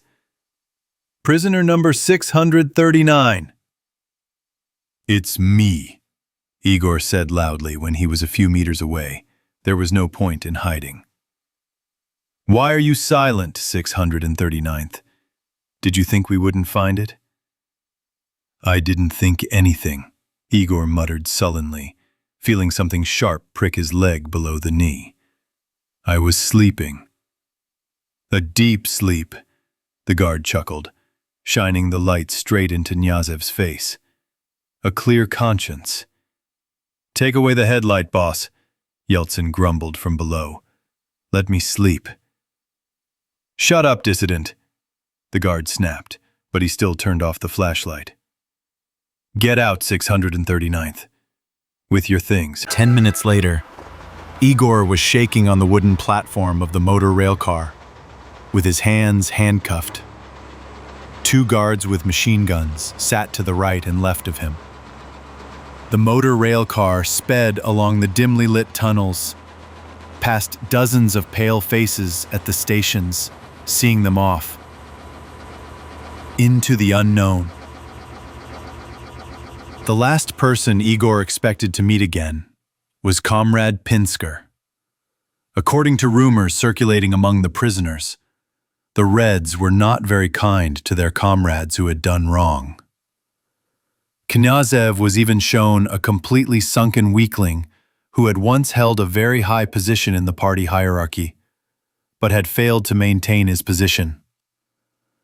Therefore, his vengeful imagination more than once drew him a leader, jabbing a pickaxe at a wall, or even lying in a dead-end passage with a hole in the back of his head, abandoned to rats and other small scavengers for prey.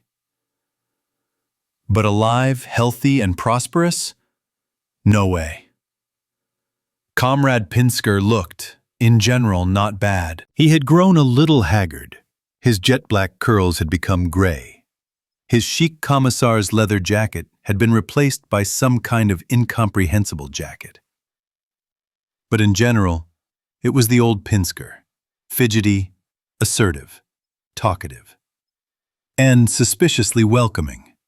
He treated me to some tea. "Drink. Drink some tea, comrade gladiator. Drink. Do you want some more?" Igor finished the dark, hot drink with a sharp mushroom smell and put the mug aside. After the hunger in the dungeon, tea and cookies seemed like a gift from the gods. He even wanted to pick up the crumbs from the table, but was too embarrassed. "Thank you," Knyazev refused after some internal struggle. "I'm full. Do you have some business with me?" It was strange, but before they brought prisoner number 639 into a well-lit room and sat him down on a chair that was not bolted to the floor, they removed his handcuffs. His wrists, which had been bound with steel hoops for several hours in a row, the guard, the bastard, had snapped the bracelets on heartily, still ached. but the thousands of needles that had been mercilessly pricking his fingers had already disappeared. Sipping the scalding drink, Igor imagined how he would finish his tea and with one movement twist the chicken neck of the ideological fighter against the bourgeoisie. And only banal curiosity kept him from taking this step. They wouldn't have dragged him across the entire red line for nothing. And they would have allocated a motorized rail car, several liters of acutely scarce fuel, and 2 guards with machine guns for this purpose. What had happened? "This is a magnificent tea, you know," Pinsker sang like a nightingale, not taking his wary eyes off his interlocutor. "It's fresh, just brought from VDNKH yesterday. They make the best tea in the entire metro there, did you know?" Almost like the one with the elephant, before the disaster. Igor didn't notice his twittering, and he simply ignored Pinsker's words, nodding occasionally and waiting for him to continue. And he waited. "You don't look well," the leader said sadly, absent-mindedly running his finger along the plastic tabletop, scratched and cracked in many places. The cell's furnishings were not luxurious. Hard work? Difficult conditions of detention? Tolerant. Knyazev was not inclined to be frank. "But you're a fine fellow." "Did you notice? Actually, I had to go through some troubles." "If only you knew what trouble was," the prisoner thought, restraining himself with an effort of will from blurting it out in the functionary's well-groomed face. "Real trouble. They demoted me, deprived me of some benefits. I always had plenty of ill-wishers. They even wanted to put me on trial. But I'm tough. I got through it." "I have no doubt," Igor said. "But that's not important now." Pinsker waved his hand, almost knocking the glass to the floor. "I didn't invite you here to talk about health." "Invited?" The young man under the table rubbed the deep blue grooves on his wrists. "Listen," the interlocutor leaned conspiratorially across the table, suddenly switching to the informal form of address, and bringing his face so close to Igor's that he smelled of mushroom cologne. "When you and I were arrested, they found a bunch of money during the search. Dollars, euros. Where did all this come from? I was really taken aback when they started fishing wads of bills out of my pockets." The sergeant clearly saw a poorly shaved neck and a pulsating dimple on it. "Here, with a straight finger and out. And you what, don't remember anything?" "I don't remember, imagine." The leader spread his hands.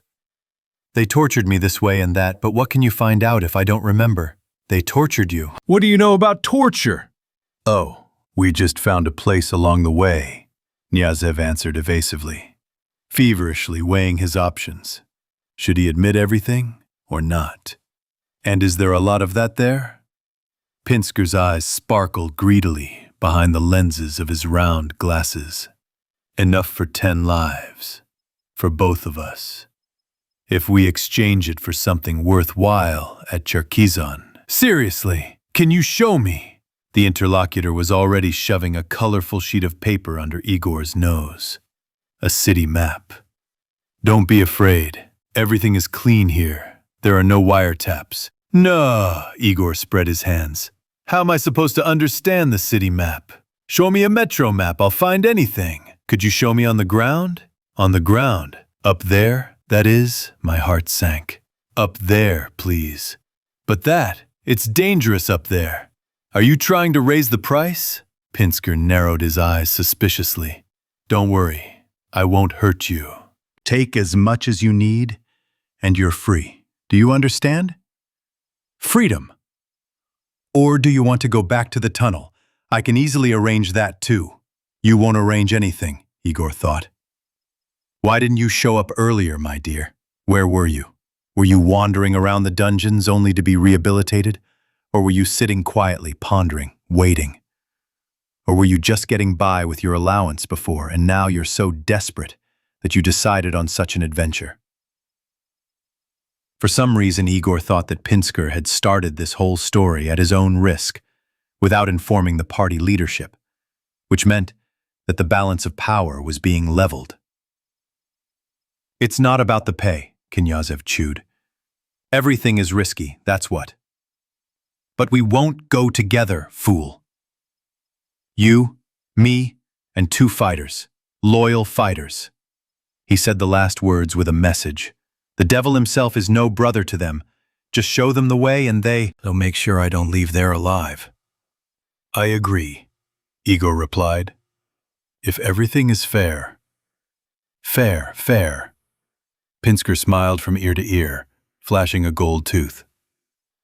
I won't let anyone get away with it. Here's a 5.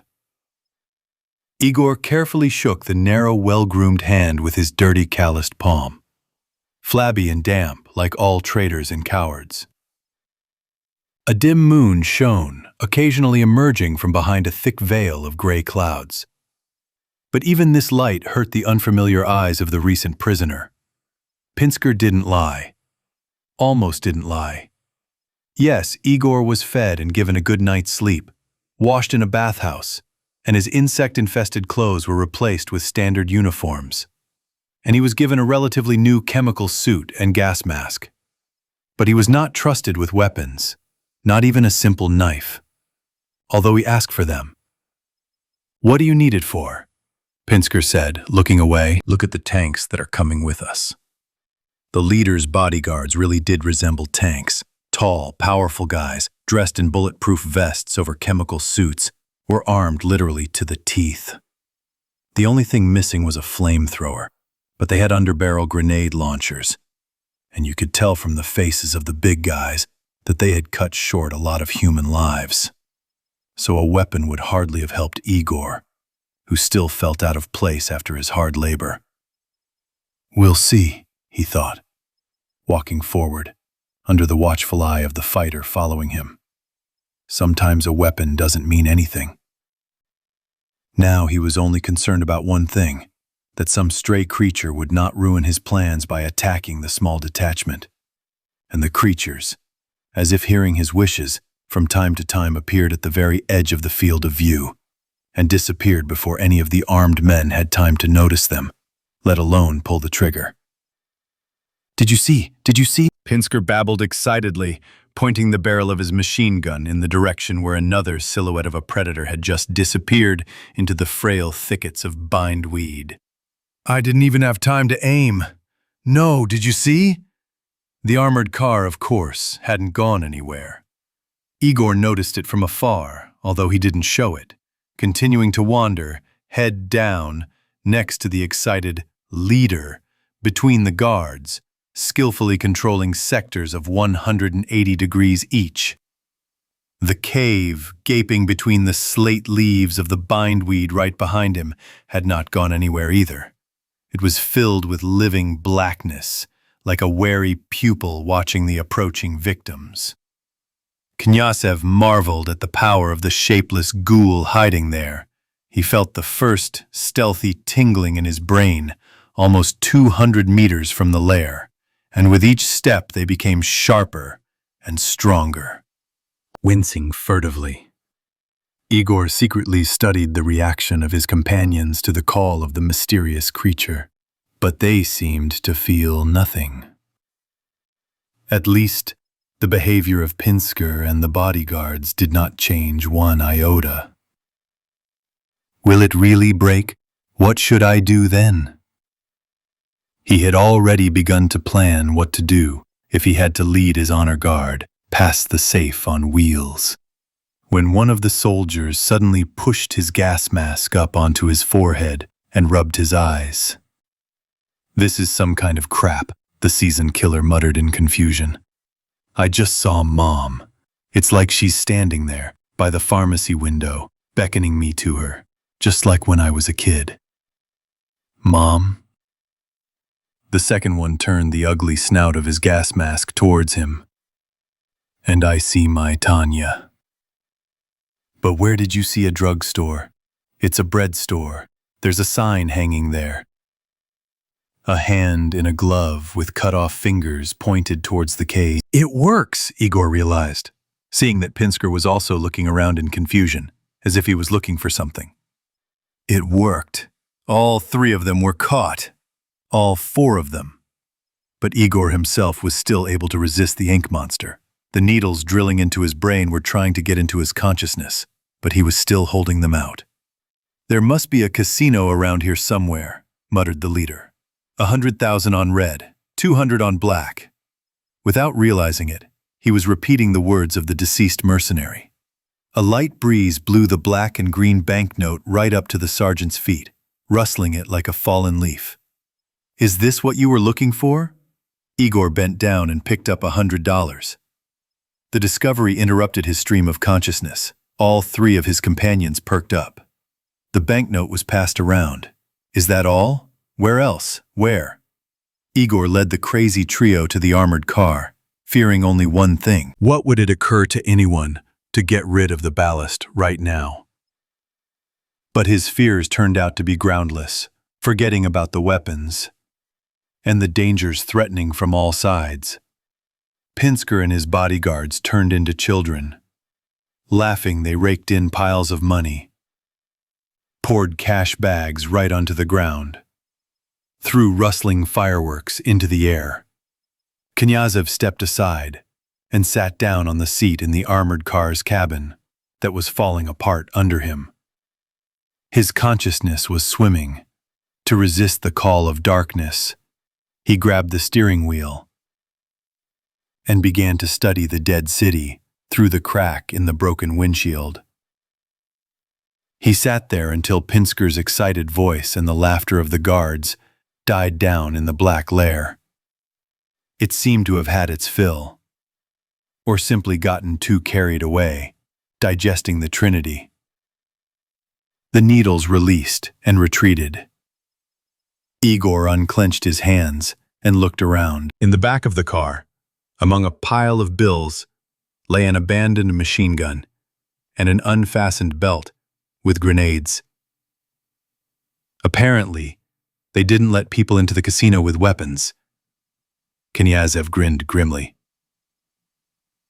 He picked up the grenade, pulled the pin, and threw the steel egg into the black display case. He himself recoiled and hid in the back of the truck. There was a loud crash. The body of the armored car was cut by shrapnel, and the pain went away completely. Igor carefully crept up and crossed the threshold of the drugstore. He noticed Pinsker's freshly gnawed skeleton right away. His bare, clean, as if licked skull with a shining gold tooth immediately caught his eye. But Igor was not looking for Pinsker at all, picking up a machine gun or a pouch of magazines along the way. The bones of the dead lay mixed with the remains of clothing and other items that the black ghoul had not managed to digest. Igor wandered along the crisp flooring between display cases and shelves filled with bottles and boxes with labels faded with time. I didn't calm down until I found it. All that was left of the marked one was a skull, cut vertically through the left eye socket, which he buried in the ground under the roots of a black, spreading tree in a dead park. And he fired into the air over the old soldier's grave, paying him his last military honors. As expected, he walked towards Cherkizin, and behind him, a yellow-green armored car with its doors wide open, no longer capable of tempting anyone, was merrily blazing. Mikhail Sergeyevich leaned back in his chair and with an imperious gesture sent the bodyguards, who were warily watching Knyazev's every move, out of his office. The Lanista greeted Igor almost cordially. Alive! And I heard that you died somewhere. With your prayers. And you've matured. You've become so confident, calm. The marked one's school. The marked one died. It's a pity. Not even a shadow of regret flashed across Lanista's face. He was a strong man and an excellent warrior. And what have you forgotten?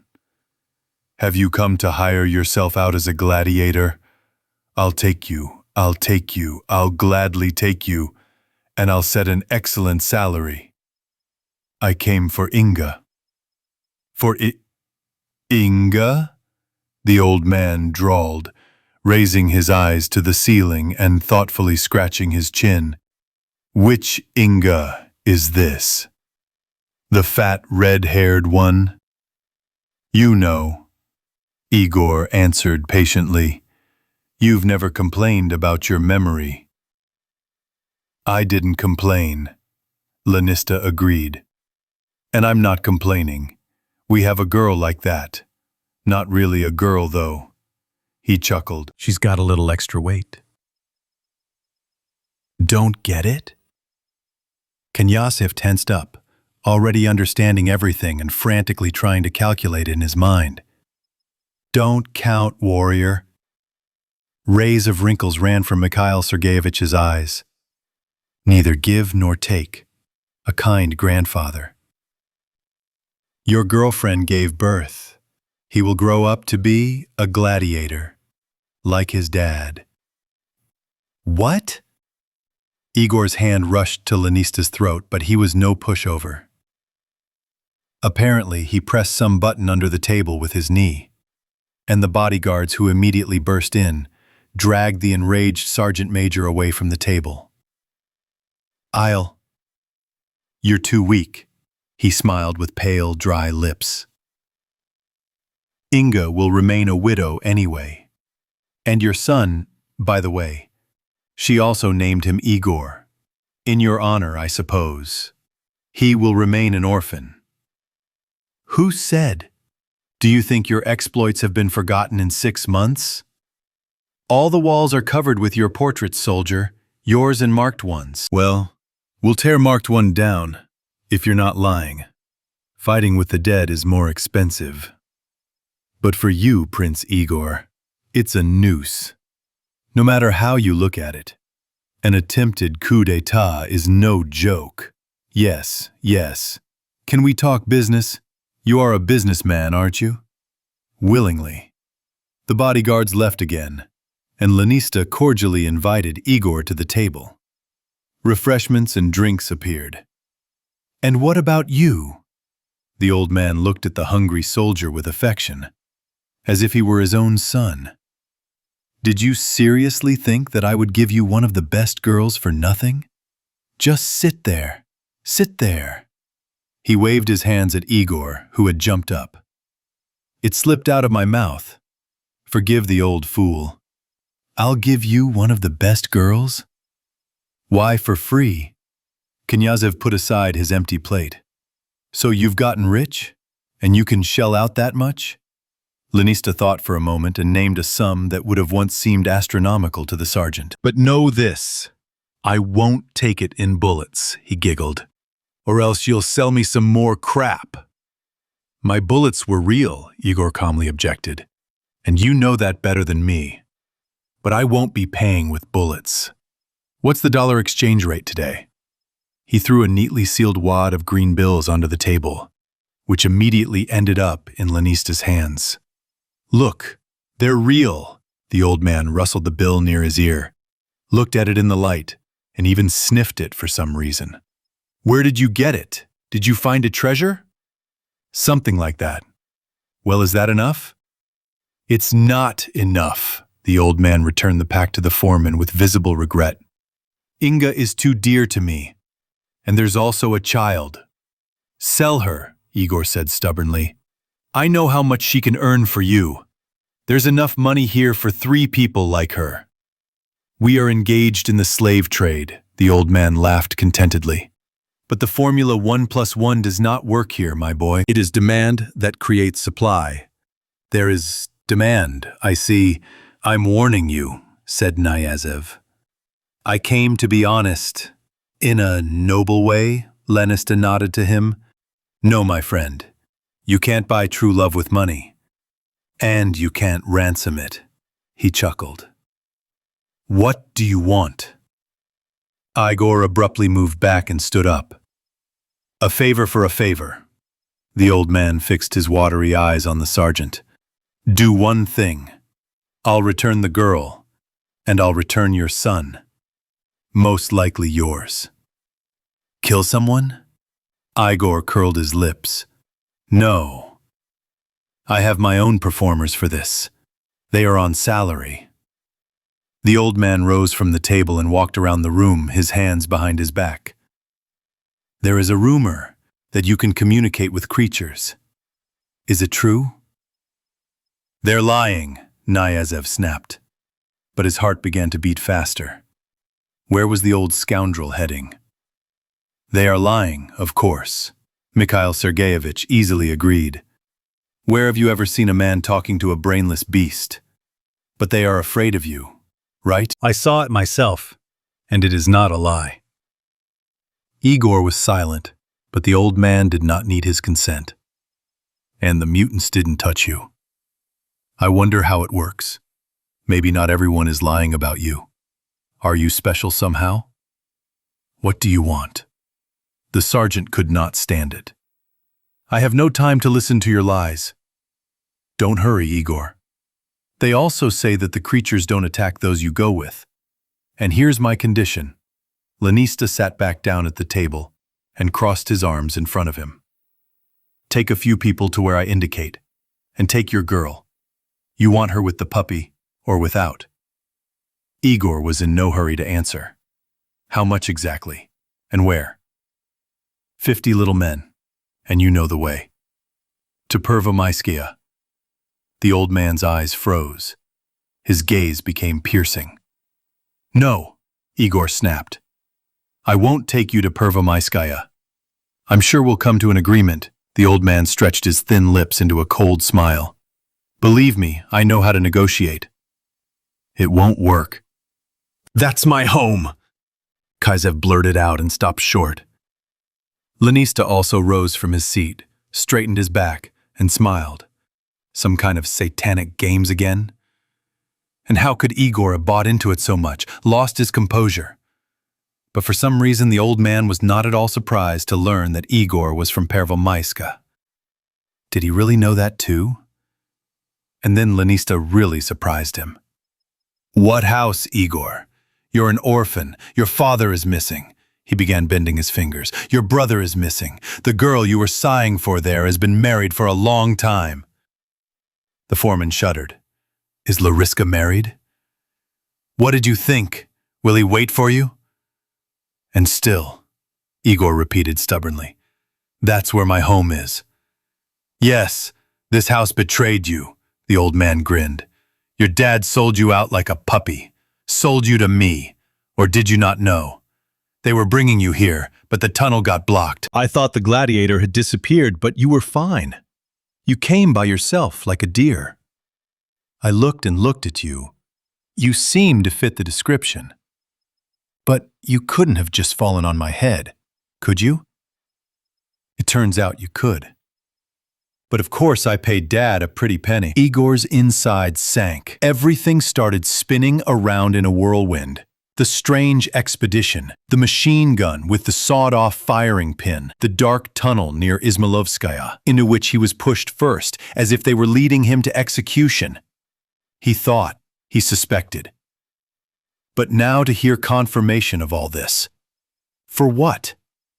Why did they do this to him? Dad, that's not all of Pervomaiskaya, Knyazev said hoarsely, pushing through the lump in his throat. Well, as you wish. Mikhail Sergeyevich leaned back in his chair, disappointed, and yawned. I could have decided to do it kindly, but I was stubborn. After all, it would be a piece of cake for me to orphan you again. I'll whisper a word to Inga and your thin neck will go, krrr. He cracked his fingers, as if imitating the sound of breaking vertebrae, and your puppy, they'll feed it to the beasts. You wouldn't dare, Igor whispered, but he already knew the answer. The old man laughed joyfully. You make your own choice. On one side, there's the old cutthroat and usurper who sold you into slavery. On the other, there's your girl with her puppy. Who's more precious to you? and I'll personally kill your relatives, don't doubt it. So to speak, in the development of our long and difficult relationship. Okay, Knyazev clenched his fists. I'll lead your gang. But what's the point of 50 of your thugs? They'll chop 5 times that number into pieces at the checkpoint, and who told you that we would go through the checkpoint? You have burrows there that only guard against creatures. A person can't get through there. They'll eat you. Everyone except you. And those who are with you. Well, do you agree? Igor had already cursed himself 100 times for his arrogance. Just think. He thought he could outplay the old rogue. And on his own territory, too. Oh, the hunter was right when he didn't want to let him in here to his own destruction. And now, it turns out, not only for himself. What did you and Batya disagree about now? You have peace. Trade is established. Knyazev gritted his teeth. Well, let's say we never had friendship. You're green, Igor. Don't you remember the squabbles we had in the old days? Like spiders in a jar, we were all dividing up territory. We thought, well, we'll hold out for another year or two. Why rot alive? Let's live like people. But it turned out to be a quarter of a century. So, we had to make peace. A bad peace, you know, is always better than a good quarrel. And we turned out to be beneficial to each other. So what? Did the benefits backfire? Your dad has gone wild. It's become impossible to be friends with him. He's completely crazy in his old age. He commits such lawlessness that in the good old days, at the very least, you'd be rolled into the asphalt for it. Do you think this little commissar was trying to organize a coup for us? No, kid. Your dad was behind him. If he'd managed to overthrow the president, half of Cherkasy would have gone to Dad. He would have lived with you as a modest man at Pervomaiskaya station and would have owned brothels and factories in our den to earn a piece for his pension. He's intruded into our territory, the wolf. Zverev has inhuman patience, but even that has run out, and I felt uncomfortable when these Frankensteins were driven here. They asked me and Dad to settle things. That's all there is to it. So don't worry, Knyazev. We're just going to restore justice. We need to buy time, Igor thought. If I refuse now, everyone will die. And I won't leave here alive. Why would Lanista let me go? I'll agree for the sake of appearances, and then we'll see. Okay, he said. But I need guarantees. I need to know that Inga and the baby are alive. Take me to them. And let me talk. You are strong, boy. You get a finger and you get the whole hand. But I am kind today. So kind that I will give you a present. The bodyguard brought something long into the room, wrapped in a piece of cloth, and carefully, with a light knock, placed it on the table in front of the foreman. Unfold it, don't be afraid. Mikhail Sergeyevich smiled affectionately. What should I be afraid of? Igor threw the fabric aside, ready at any moment to see something nasty, and froze. In front of him, on a piece of black velvet, lay a sword. His sword. Cleaned, sharpened, with the nicks on the tip carefully polished, and he thought he had lost it forever. Found out? Then take it. Don't be afraid. You see, I'm not afraid either that you'll stab me with this piece of iron, because you and I have an agreement. The old man raised his gnarled finger instructively. A gentleman's agreement. Deal? We have a deal. Knyazev stood up and put the blade in his belt. I will fulfill the conditions. But then I will come back to you, mind you. Come back, the old man smiled. You were going to kill me 100 times, and we always came to some agreement. Politics, kid. You're alive, Inga sobbed, throwing herself on Igor's chest. I believed that you were alive and that you would come back for me. I believed too. Why did you take so long to come? He's back, Igor looked around. How's Alex? What are you saying? She shook her head. I'll never be with him again. When we started dating, he said such things about you. I turned him down right away, and then he was jealous. He said he'd kill you. But I— And the boy? Igor looked askance. He wanted to believe. Yours, I swear. I thought, and I stopped working. When in you— With you, she babbled. Maybe she was lying. What else can you say to a girl? But she spoke so pitifully, so hotly that Igor trembled. He closed his eyes, embraced the girl, pressed her to himself, hot, trembling. He believed her. I'm back, he said quietly. I'm back for you. For you. He looks so much like you, look. Inga slipped out of Igor's arms and tiptoed to the baby's crib, covered with a canopy. He awkwardly stepped after her. The baby was sleeping soundly, spread out on his back, sucking his thumb. Be careful, Inga whispered. Don't wake him up. Doesn't he look like him? Igor saw no resemblance to himself in this plump, living lump. But he agreed with Inga. He couldn't help but agree. Are we going to live together? In a day, he will leave with 50 thugs, lead them to his native station, so that one old bloodsucker can get even with another. He will set out on a campaign from which, most likely, no one will return alive. Will we live together? Yes, sure. It's time, muttered Lanista's bodyguard, who remained outside, coughing into his fist. The boss only allowed a 5-minute meeting. Are you leaving already? The girl was alarmed. So soon? I won't let you go. I won't let you go. Quiet, quiet, Igor reassured her. You'll wake me up. I won't let you go, Inga sobbed. You won't come back. I know. I'll be back. I want to come back. I really want to. Igor thought that the old man would stay in Cherkizon, like an old fat spider who had spread his webs all over the metro. He never crawled outside his lair. He only pulled the strings, and heads flew. But Lanista himself led the detachment. Apparently, his desire to settle accounts with Batya was too personal to trust the execution to mercenaries. In this detachment, for the first time ever, Igor was given the role of not cannon fodder, but a place of honor next to the commander. Now Knyazev and Lanista swayed shoulder to shoulder in a kind of palanquin, the handles of which were carried on the shoulders of 8 burly fighters hung with weapons. Half of them, taking turns every 15 minutes, cut a path in the jungle in 5s with machetes, widening the narrow path, overgrown with grass and underbrush, turning it into a wide beaten track, while the rest, bristling with the barrels of automatic weapons and machine guns, covered the detachment from attacks from behind and from the flanks. But there was no need for this. The monsters did not dare to attack. They hadn't gone anywhere. Forgetting their feud for a while, they circled around in packs and singly, managing not to show up in people's field of vision. They were invisible, but they simply swarmed around, and Igor felt them.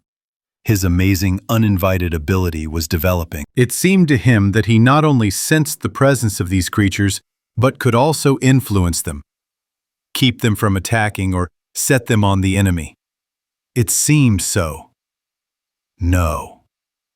As soon as he became distracted, tore his mental gaze away from the creatures, who were keeping a respectful distance, they grew bolder, came closer, bared their teeth, squeezing the ring. He is going crazy. There is nothing. Forget about the shadows that haunt the squad. Don't believe in them. Think about home, about Pervomaiskaya, about childhood. 2, 3, 3, 4. His mental grip has weakened. And then a living lump fell out of the parted reeds, furiously clinging to the shoulder of the fighter who had not had time to react. Point-blank bursts tore the creature to shreds, but the bared head remained hanging on the man, screaming in horror and pain. and only with 2 bayonet knives with incredible difficulty did it manage to loosen the death grip of teeth locked tightly in the bleeding flesh. What's the matter? The furious Lanista turned to Igor. We agreed. It was a hitch. Knyazev put on a guilty smile. I'm just learning, Mikhail Sergeyevich. Don't do that again, the old man muttered. You'll leave me without an army. He stood up in the palanquin and slapped himself across the throat with an eloquent gesture. Even a layman could see that the wounded man was no fighter, and no one was going to evacuate him to the rear by sending out bearers. Lanista's burly bodyguard approached the howling wretch, bent down, made a sharp movement with his hand, and the howl stopped on a high note, replaced by a wheeze and gurgle. No one attempted to protest. Only 2 or 3 glanced askance at the leader and looked away. Any insolent glance could be regarded as a challenge. A couple of minutes later, the naked corpse flew into the thicket along the path, and Igor saw in his mind's eye how a good dozen scavengers immediately rushed towards it. And the detachment, as if nothing had happened, continued on its way along the slowly lengthening clearing. These aren't people, Igor thought, swaying with his eyes closed in time with the porter's walk. What am I waiting for? It will only become easier to breathe on Earth if I clear it of 50 thugs. And who gave you permission to punish and pardon? Answered another tired voice. How are you better than them? By cleansing the earth of filth, I am doing a good deed. By becoming like them? If I don't destroy them, I'll become a traitor. Didn't you get yourself into this situation? So, what should I do? Are you asleep, Igor? Lanista said in a honeyed voice. Sleep, sleep, dear. We'll be there soon. We'll get the job done and then go home. So to speak, let's get back to our sheep. Looking into the faded old man's eyes behind the glasses, Knyazev suddenly realized that no matter how hard he tried to outplay this terrible man, he would not succeed. Could a pawn, looking up from a checkered board, outplay a chess player? Now, perhaps, Igor has the very last chance to intervene, to rebel against the manipulator, to use his new, unique skill and change the course of history. If he hesitates a little more, Lanista's private army will reach Pervomaiskaya and drown it in blood. Will the old man, knowing how much Knyazev hates him, really keep his promises?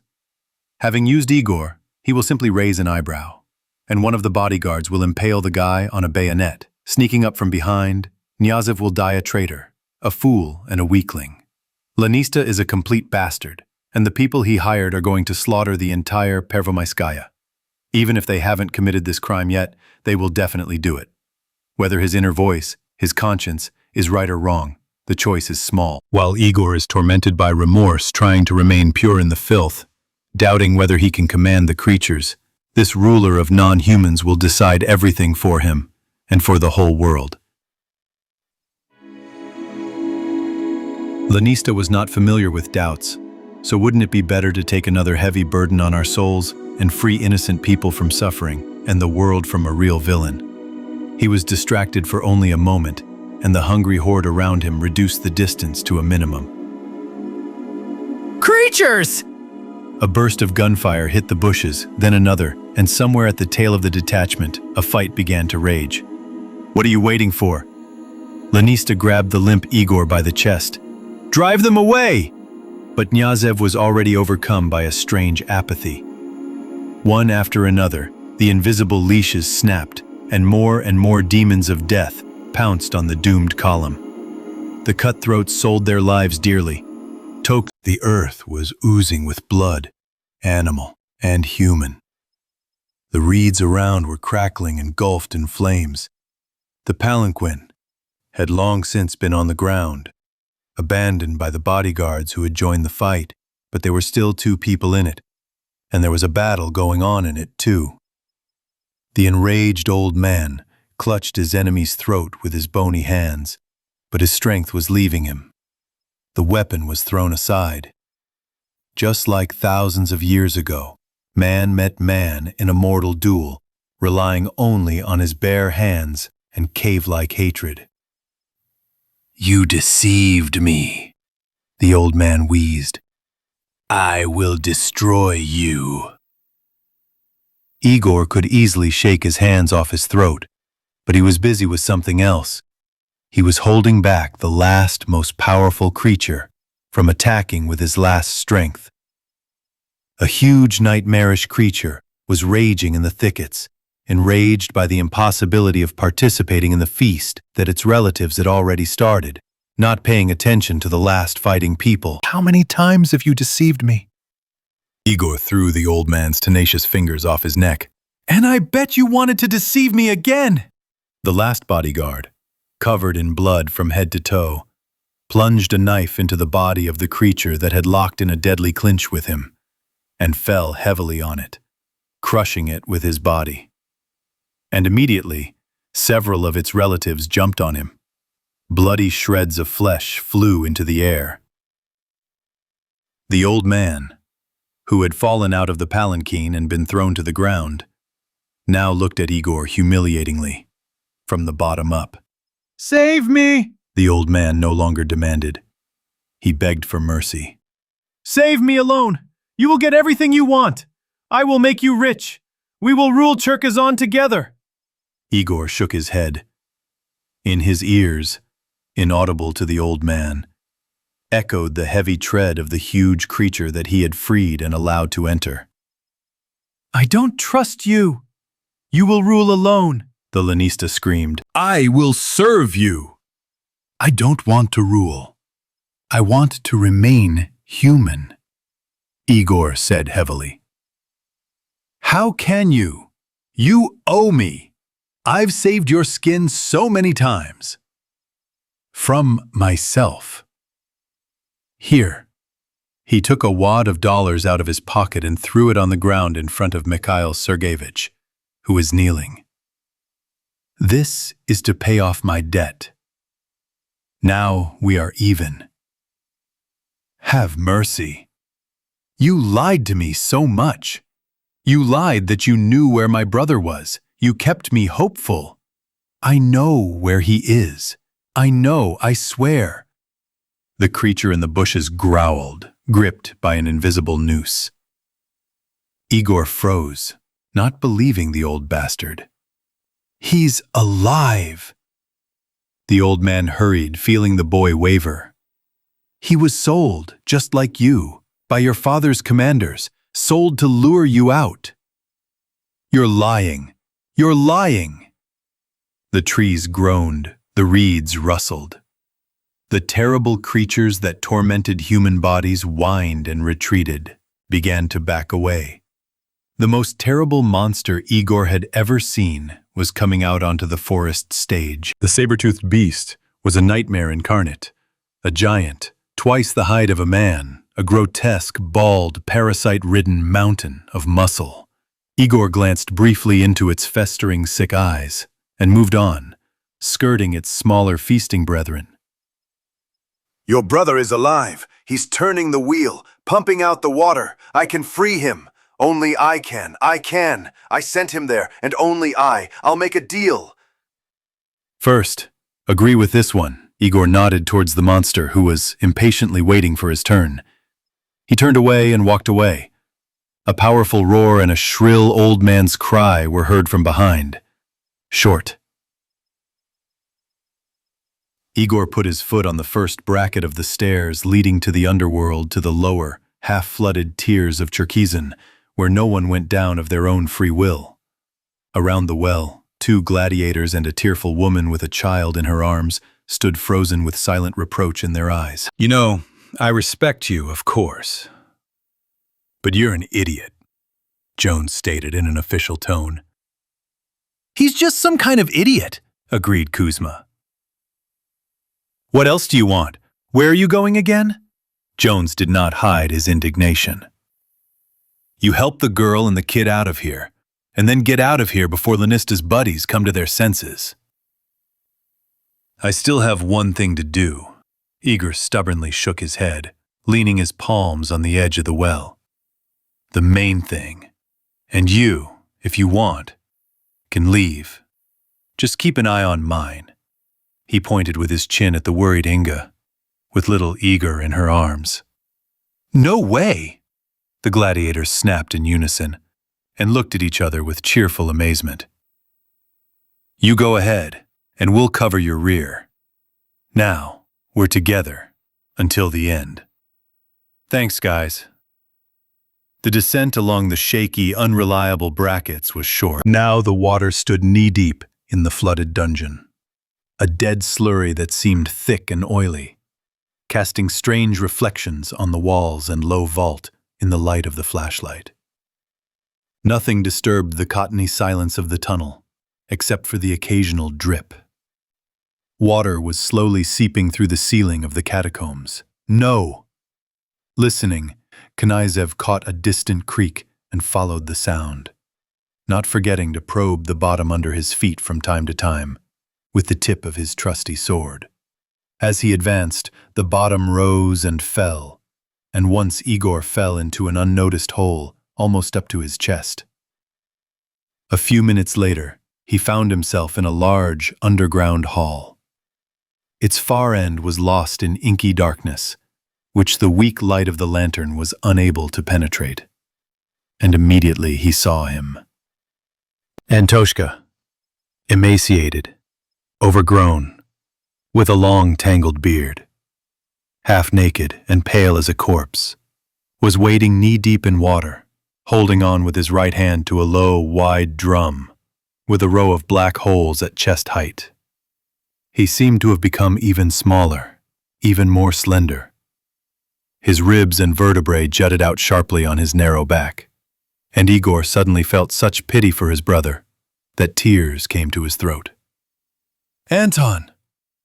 The prisoner stopped, shuddering, and the quiet, piercing creaking immediately stopped. And the next moment Knyazev realized that he was not leaning on the drum. His right arm went up to the elbow into the depths of this structure, and apparently was somehow secured there, because without removing it, he tried to turn around and look over his shoulder. "Igor?" The light of the flashlight was weak, but the prisoner, unaccustomed to it, still covered his eyes with his free hand. "Have you come?" There was no surprise in his voice, only pride for his brother, like, "I told you he would come," and he did. Only there were no spectators or listeners nearby. Brother!" Igor came closer and, swallowing tears, looked at Anton, who was smiling weakly, without even trying to touch him. His brother seemed to be from the other world.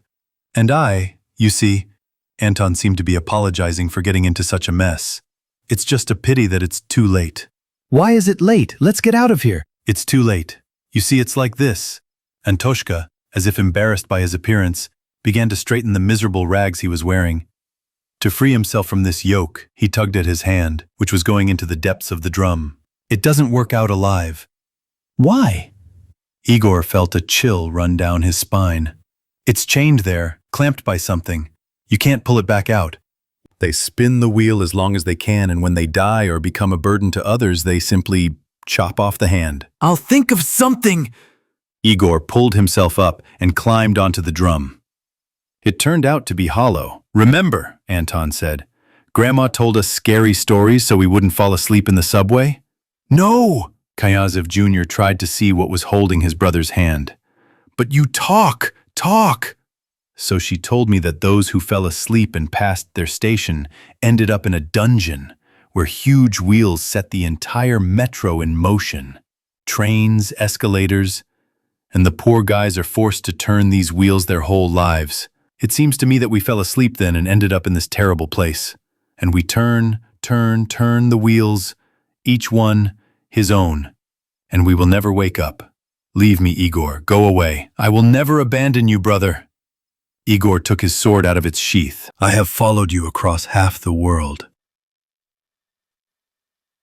The area was deserted, but the three men were still on guard, and, having taken the wounded man and the woman with the child in a sort of ring, they kept their eyes on the thickets that filled the space between the ruins of the dead houses.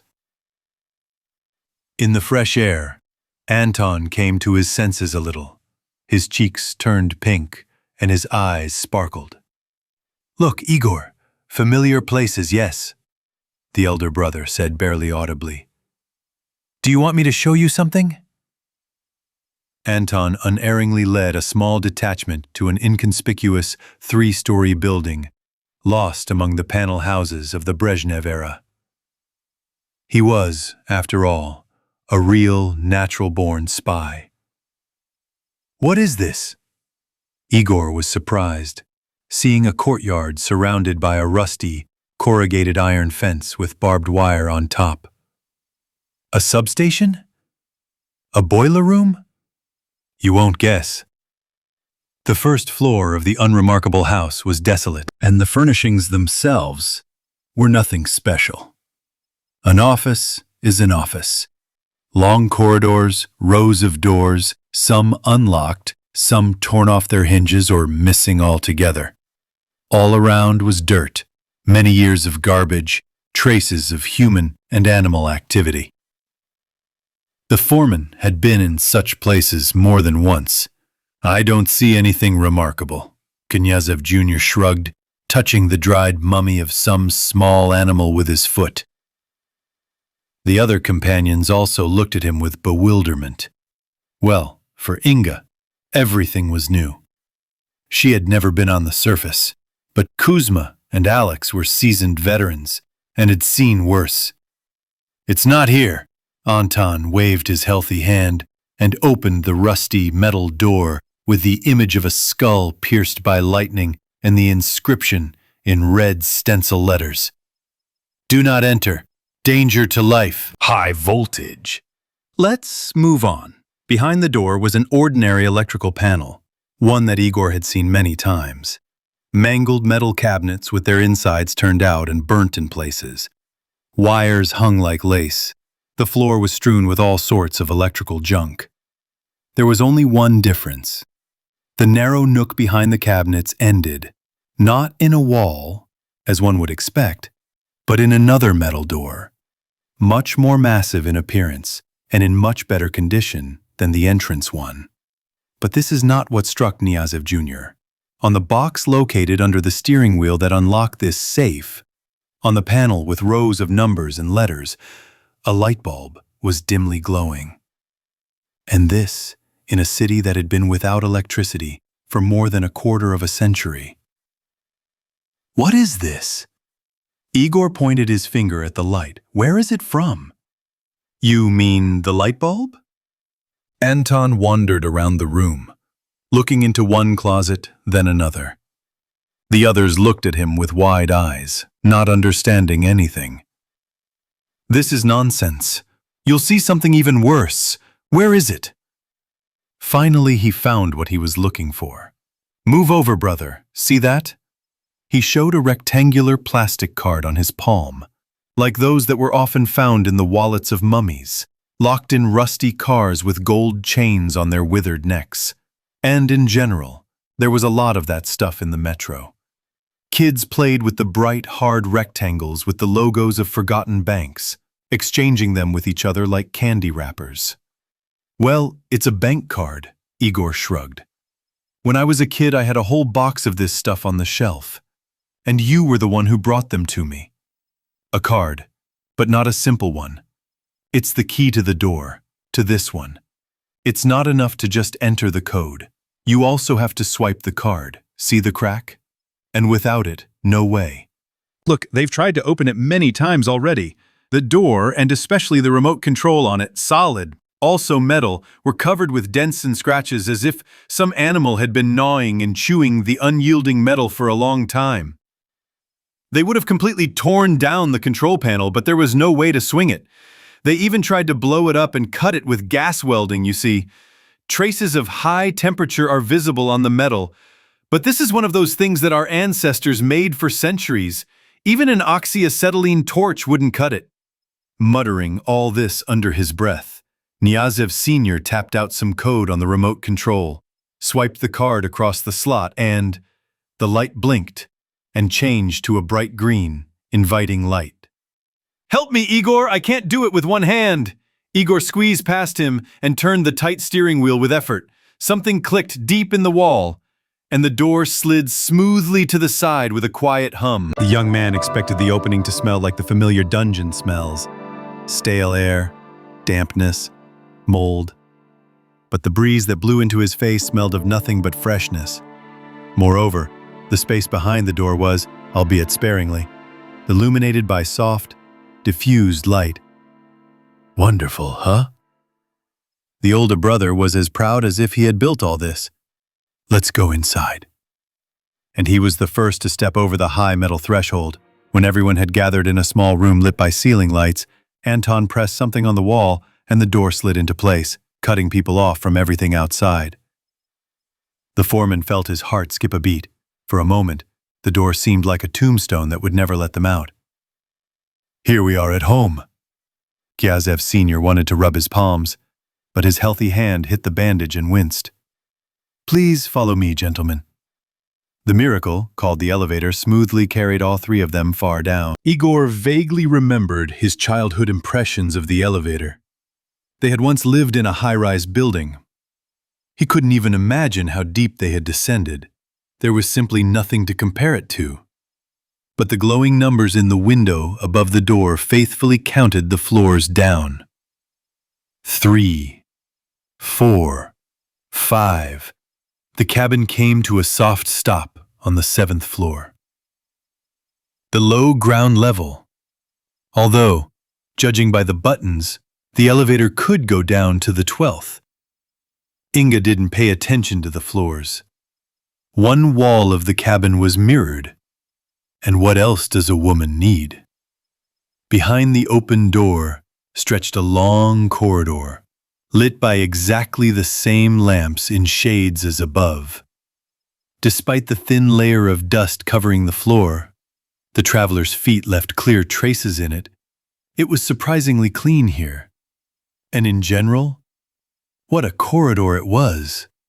Its walls were made entirely of glass, and behind them, before Igor, there opened up rooms filled with cabinets, blinking intently with multicolored eyes. Then deserted rooms with huge lamps hanging over something resembling a bed. Then halls filled with empty cages and glass cubes. What is this? Knyazev Jr. muttered dejectedly, looking with all his eyes at the unthinkable premises, after the dirt, stench, and savagery that reigned above. These are our father's possessions, Igor, Anton answered, using his magic card to unlock another door, a glass one, behind which was probably a recreation room, a wide table, low comfortable chairs, and sofas along the walls, cabinets with rows of book spines behind them, a huge TV in the corner. Sit down. When everyone had settled into their chairs, he walked over to the TV, performed some magic there, and bright-colored shadows began to dance across the screen. The batteries in the remote are dead, of course, he said apologetically. But everything else works. No, wait. Igor couldn't calm down. What is all this? He waved his hand around the surroundings. This is the Research Institute, where our father worked. Before the disaster, Anton added, although there was no point in this addition. Come on, brother. Let's talk face to face. He winked. And us?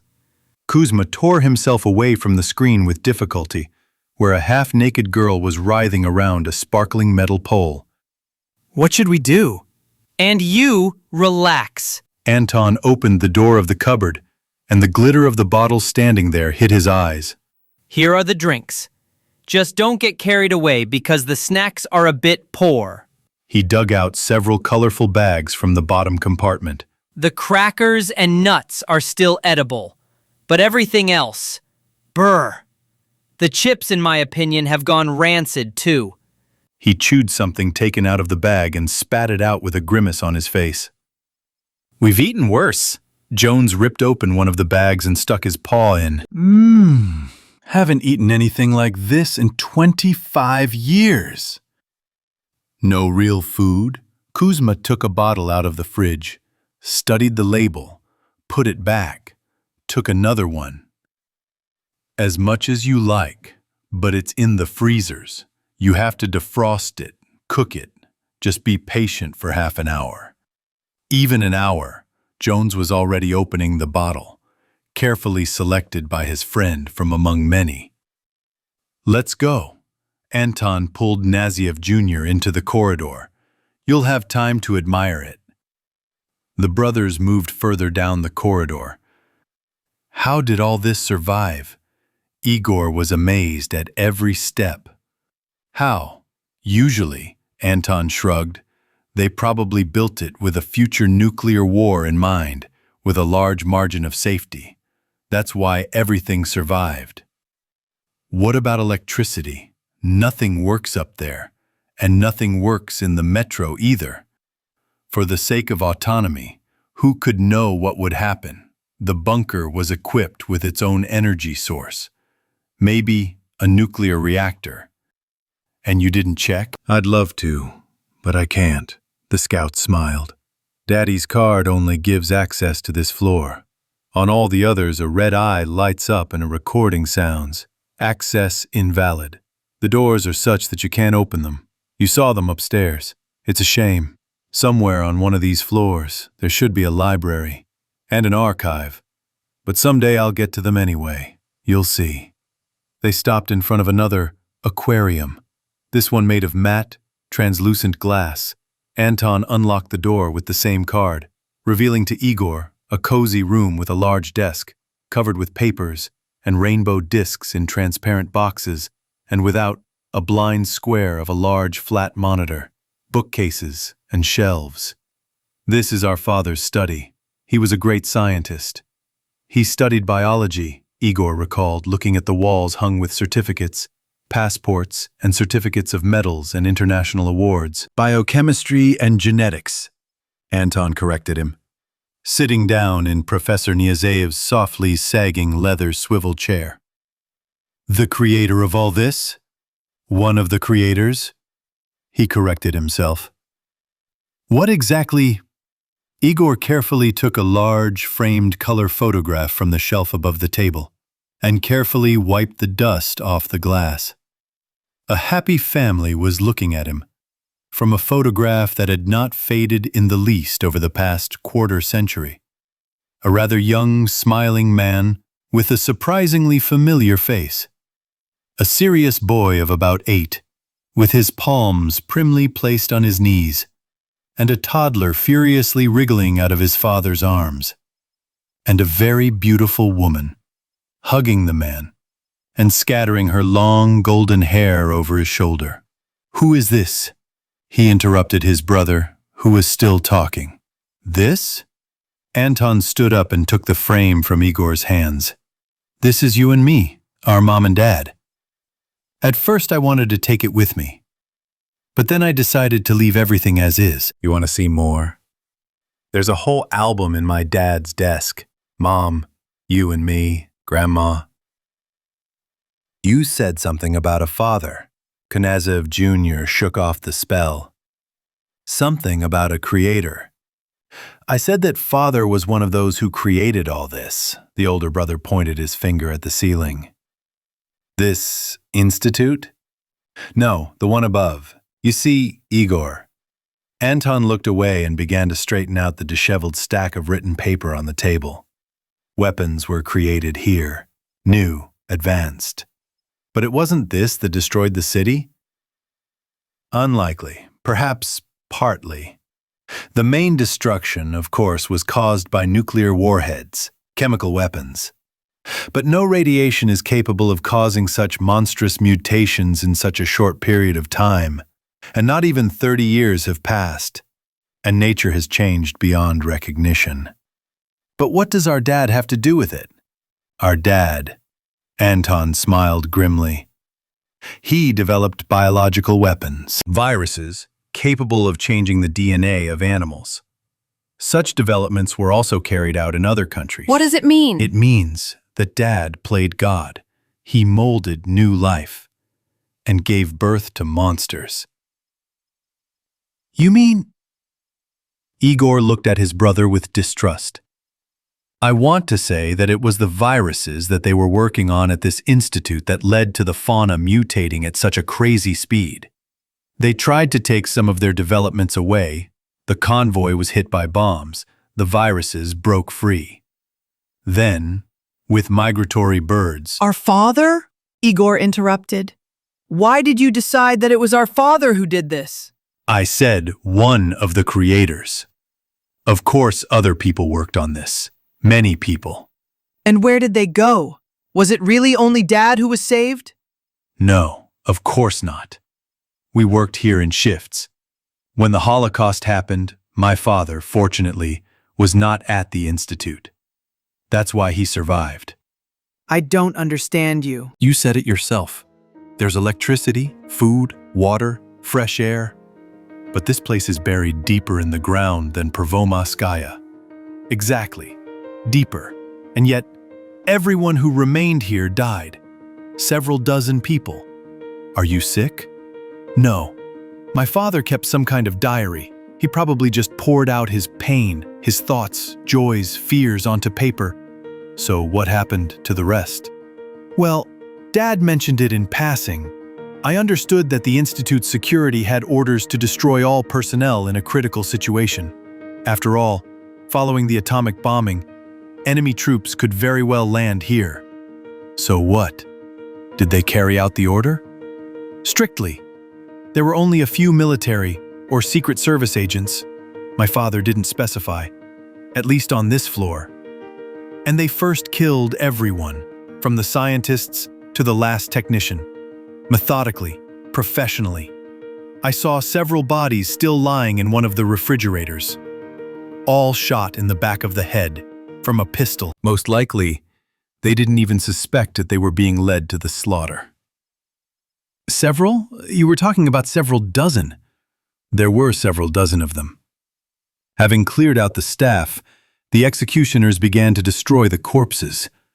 There is a crematorium here, or rather a large electric furnace. The laboratories were biological. There was a lot of waste. Corpses.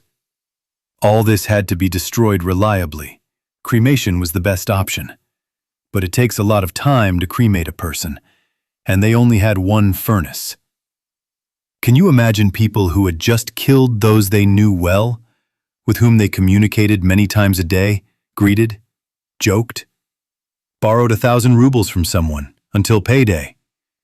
And here they had to burn them in the furnace, rake out the ashes, and again, according to schedule, do the job. Someone couldn't take it? Igor guessed. Yes. One of them either went crazy or was supposed to destroy the others in advance. In short, the guards were shot too. And the father found this last one, locked in his room. He cut his veins and wrote his own blood all over the walls, floor, and ceiling of the room. A whole confession. I can take you there and show you. No need. I don't want to. And what about Father? Father stayed in the metro for a long time, where the catastrophe caught him. All of us, for several years. At first, there was panic, and he was simply forced to take over the leadership. Well, and then, when life got better, he handed over the leadership to your dad. He had long had a grudge against Pervomaiskaya. Did he hand it over? Dad organized the operation, captured it. We even celebrate a holiday every year, Reunification Day. A holiday. They simply came to an agreement. Father handed over power to a more suitable person, as he thought at the time. And that was it. He hoped to devote himself entirely to work. But they did not leave him alone. Anton stood up and walked around the room, touching the spines of books and the device standing on the shelf with his fingertips. Dad and Balagur were serving as security guards at this institute. If they had stayed inside, they would have been dead long ago.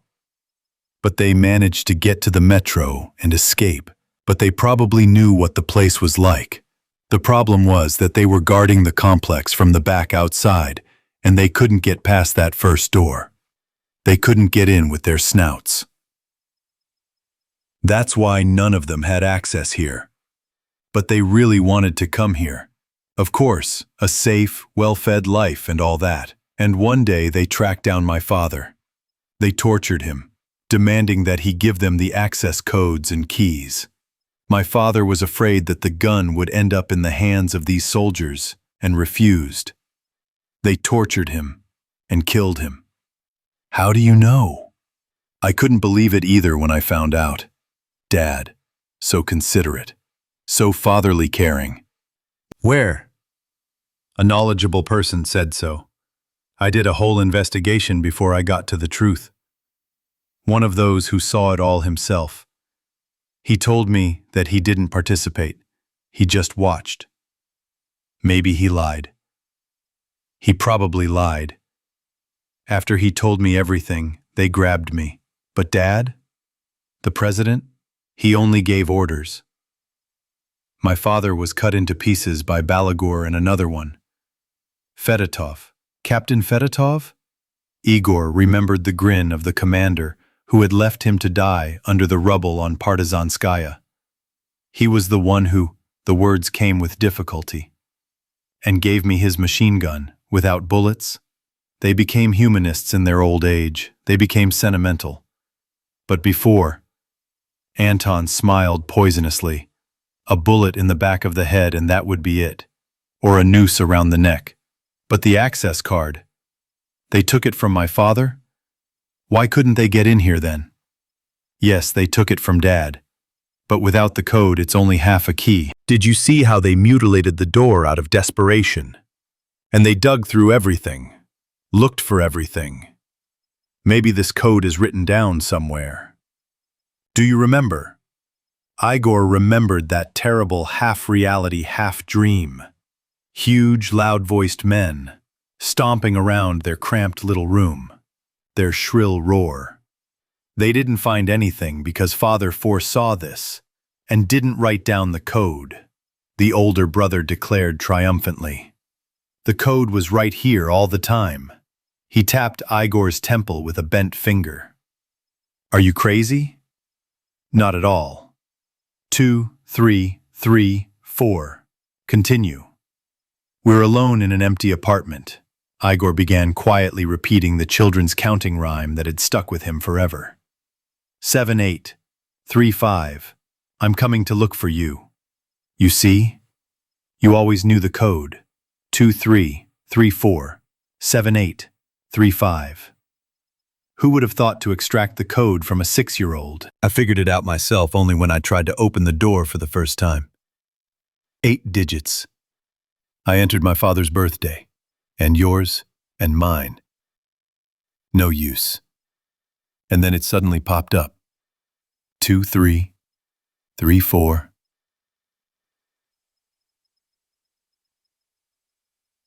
If you only knew how annoying I was with this nonsense. I was ready to kill you. And the card, where did you get the card? My father made a duplicate. Or maybe he had 2 at once. And do you know where he kept it? You'll never guess. In your box with bank cards. Can you imagine what would have happened if you had traded it to someone? Now Igor remembered where he had seen the card Anton used to open doors. A dark gray, metallic-looking rectangle with a line of raised numbers and no logo was a pariah among the multicolored, hologram-shining cards of all sorts of KDF banks and imperials. He treasured it for one simple reason. His dad had given it to him, and he had strictly ordered him to take care of it, and he had taken care of it, all through his childhood and youth. And then adult concerns and problems began, and childhood fun was forgotten. So it was you who was the keeper, and they never learned anything from me, because I myself knew nothing. For so many years, Igor had been the bearer of a secret and had no idea about it. He even tried to forget the stupid poem he had once memorized. He remembered his father's face playing hide-and-seek with them, the boys. Although, where was there to hide in their tiny home? It was strange. He always remembered it as dim, as if blurred, but now it was clear and bright. Could it be that without the photograph he would have forgotten his father's face forever? Part 3. The brothers stood in front of a thick glass from floor to ceiling, fencing off a vast enclosure. The glass was extremely dirty, covered in some kind of streaks, scratched, but they could still see a large creature, cautiously crouched to the ground. It couldn't be called a floor. There was so much dirt, excrement, and food remains on the bottom of the enclosure. And bones, thank God. That didn't seem human. The very fact that the creature didn't try to attack when it saw people was surprising. Its cold yellow eyes only darted from one person to another, and its bare, long tail like a whip beat against the ribs. See, Anton tapped his fingernail on the glass, and the creature growled and retreated half a meter. It doesn't know what to do. Why? Then, after the Holocaust, Dad returned to the Institute. Mutations had already begun, and he understood that he had done something terrible. He tried to fix the situation, and he found a paradoxical solution. He found a way to embed fragments of his own DNA into the creature's organisms. A part of himself, you understand? So now they are, to some tiny extent, people. Our brothers. For real. It's like a friend or foe identification system. We are theirs. And us? And we are their brothers. We have our father's genes. They are a little bit human. We are a little bit beast. The experiment with you was a 100% success. You can even communicate with them, and they just leave me alone. So, Dad. Yes, that's right. He was trying to make sure that all people would stop being hunted by the creatures. So to speak, he was trying to defuse the bomb he had created. But he didn't have time. They killed him. So what to do? What? Continue his work. There are records, research diaries, somewhere here. Anton pointed his finger at the floor. The Institute's archive. We won't succeed. Yes, we do. We don't have enough knowledge. But somewhere in the metro there are people with the necessary knowledge, those who can continue their father's work, and if not continue, then at least pass on the knowledge to the young. I heard that in the very center of the metro, there is a whole town of scientists. We need to bring them here. The creature lunged forward.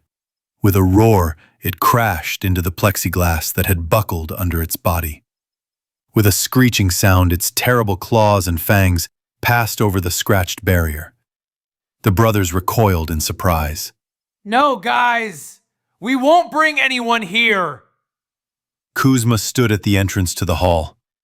With one hand, he pressed Inga to himself, covering her mouth with his broad palm so that only huge, frightened eyes were visible above the brown, tattooed palm. And with the other, Drop the cannon, Sergeant, drop it! The old gladiator's voice murmured tenderly. You never know, you might hit your puppy. Cursing himself for his gullibility, Igor put the machine gun on the floor and kicked it aside. Well done.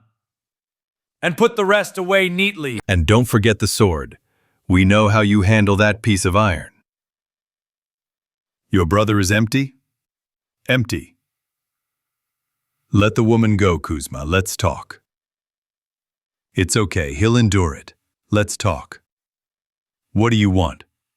What? Kuzma giggled drunkenly again and moved the diaper covering the sleeping baby's face with the barrel of his machine gun. Everything. You, brothers, explain everything to me now. And how to open and close these doors, and everything else. Why do you need this?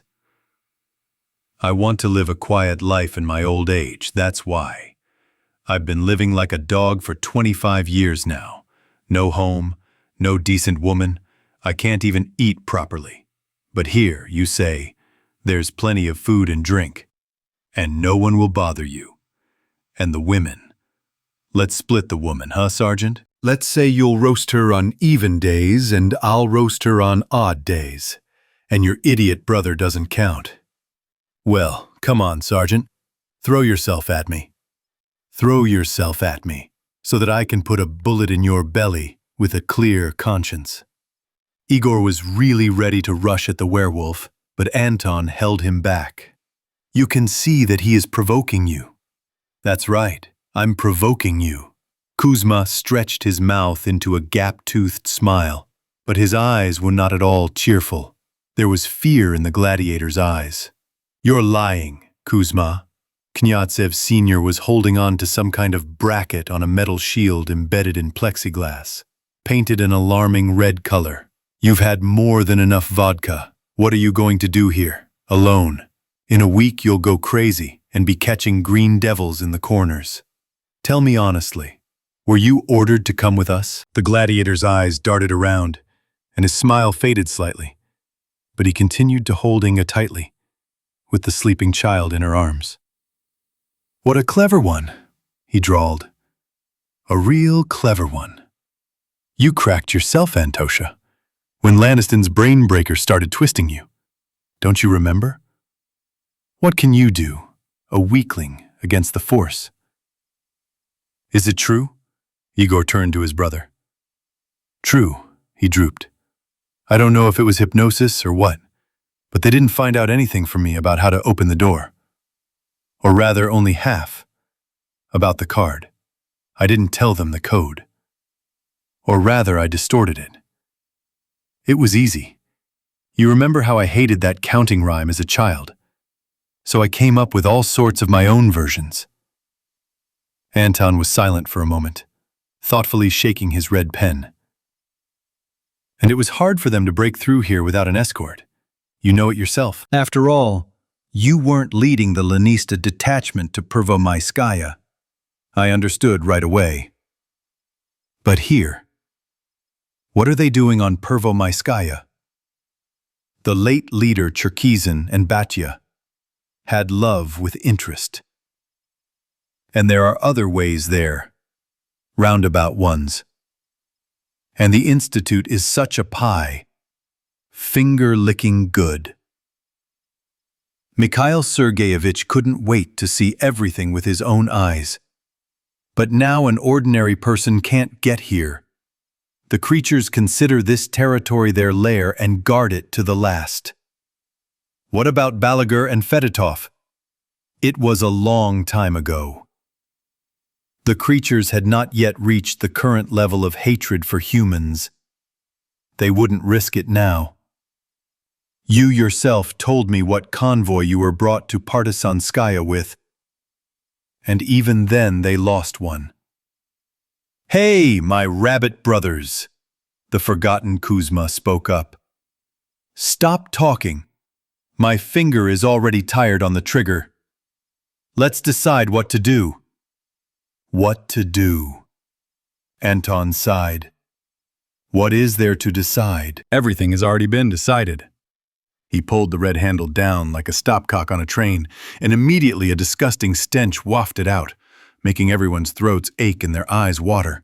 The red lights started blinking, and the siren howled deafeningly, waking up the little boy who added his thin voice to it. Stop! Kuzma screamed shrilly, belatedly realizing that something had gone wrong. Stop, Sas! Close it!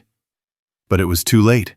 An entire section of the thick glass wall, dropping lumps of dried mud from the lower edge, slowly but inexorably crawled upward, revealing an enclosure that had been isolated from the rest of the hall. It was as if the creature had been waiting for just that. Howling at a high note, it screwed itself into a narrow crack under the wall, like an eel, not waiting for it to stop. Given its seemingly slender build, this turned out to be very easy. And the next moment it had already jumped, throwing forward all of its 150 kilograms of muscles, claws, and teeth. Inga lost consciousness during the first act of this tragedy, hanging with all her weight on the arm of the panicked Kuzma, and he, torn between conflicting desires, nevertheless chose defense, abandoning his victim. He was a fine fellow, this Kuzma, a great soldier once.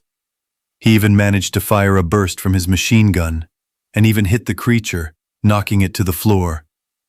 But that was where his luck ended. The machine gun spat out a few more bullets and jammed. Cursing, Kuzma tugged at the bolt handle, trying to eject the fatal cartridge, when the bloody creature jumped to its feet and, without preparation, like a spring, soared into the air. The heart-rending scream seemed to drown out the siren. It's good that Inga is unconscious, Igor thought. Trying not to look in the direction from which the crunching of bones was coming, he reached for the machine gun, but Anton got ahead of him. No weapons. He stepped on the barrel with his foot, not allowing his brother to pick up the Kalashnikov from the floor. She won't touch you. And Knyazev Jr. lowered his machine gun, silently begging the creature to calm down. He closed his eyes, trying to imagine it, then opened them. And he almost screamed in horror.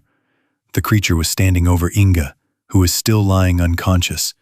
Or rather, when he fell, the clumsily folded diapers fell apart, and the now naked Igorek lay on his back, cooing and smiling toothlessly at the nightmarish bloody muzzle hanging over him.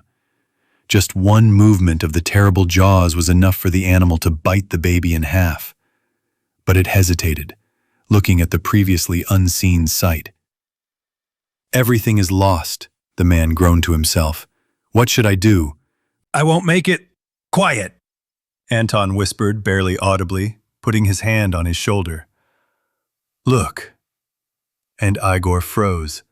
The creature, sticking out its long pink tongue, carefully licked the human cub. This is your son.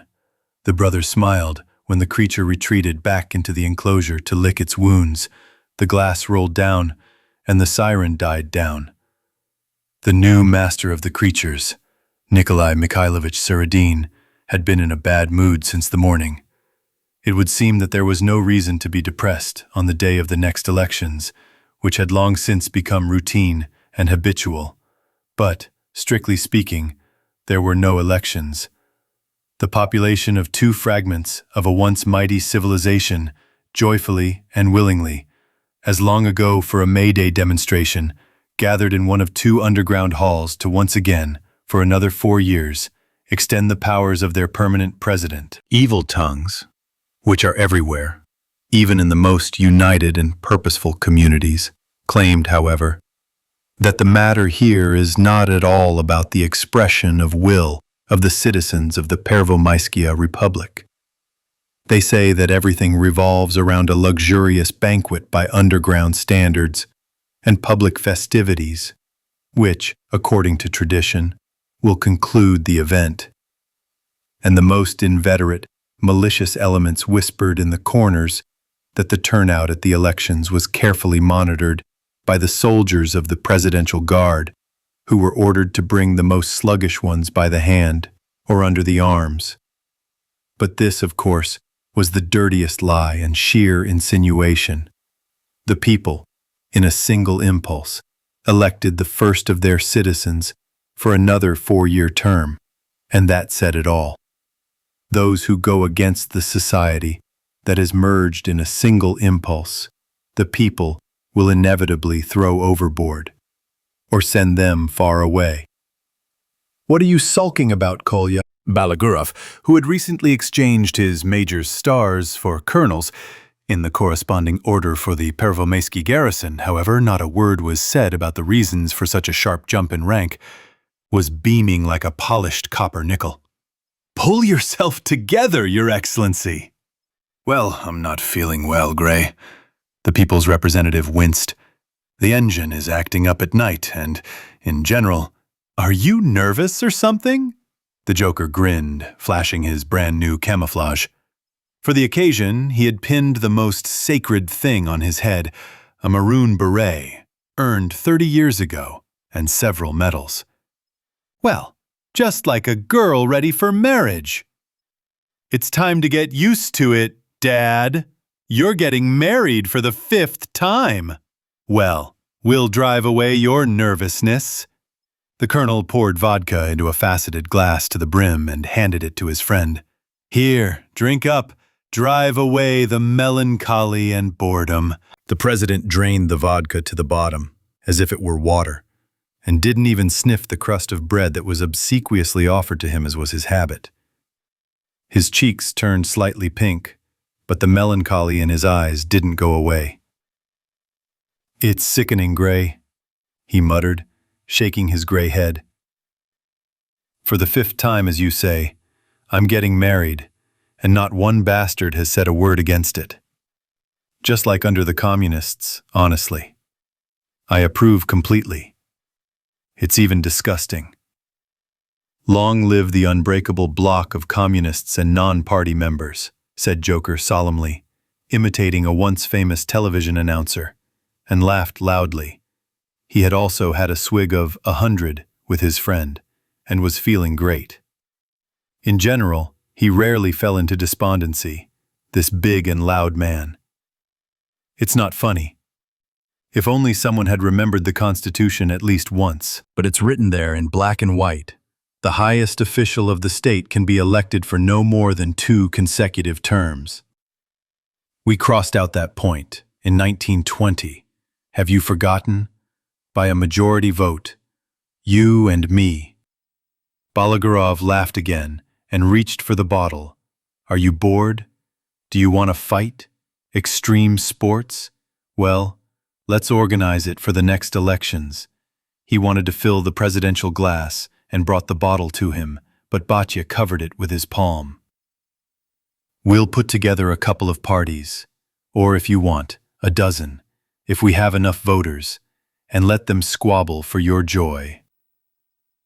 This is all nonsense, Seryoga. Oh, come on. Now you'll rattle off the oath. Amuse the people with your speech.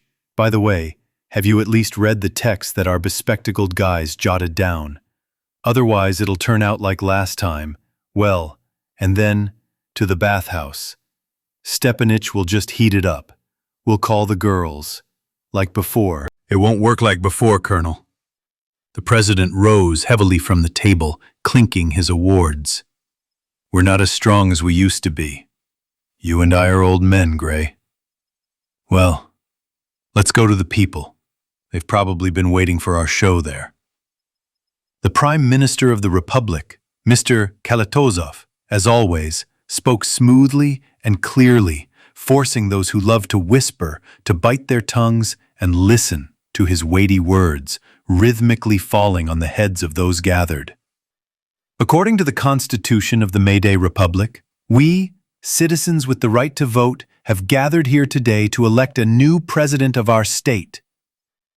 The candidate himself sat in a chair, resembling a throne, in the middle of a platform, erected especially for the occasion, in the middle of the platform of the Pervomaiskaya station.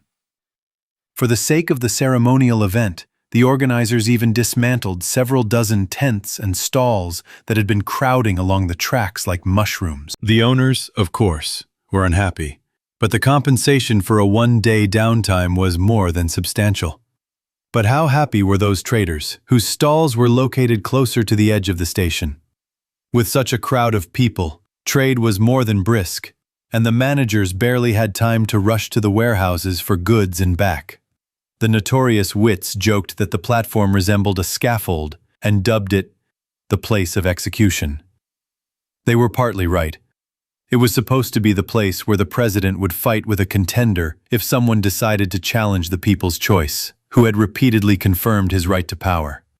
In fact, the Constitution of the Mayday Republic, without further ado, was rewritten from the old basic law of the Russian Federation that had sunk into oblivion.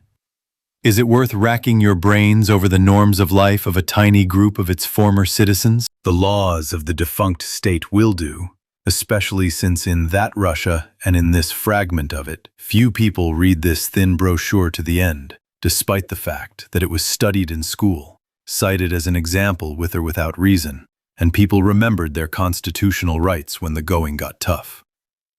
But there was one fundamental difference. The young, energetic victors, as they called themselves then, introduced a provision into the text that made them greater Democrats than all their predecessors. Although there was, as a rule, no election battle, anyone who felt strong had the right to challenge the president and try to defeat him in a bare-knuckle fight. The winner became president for the next 4 years.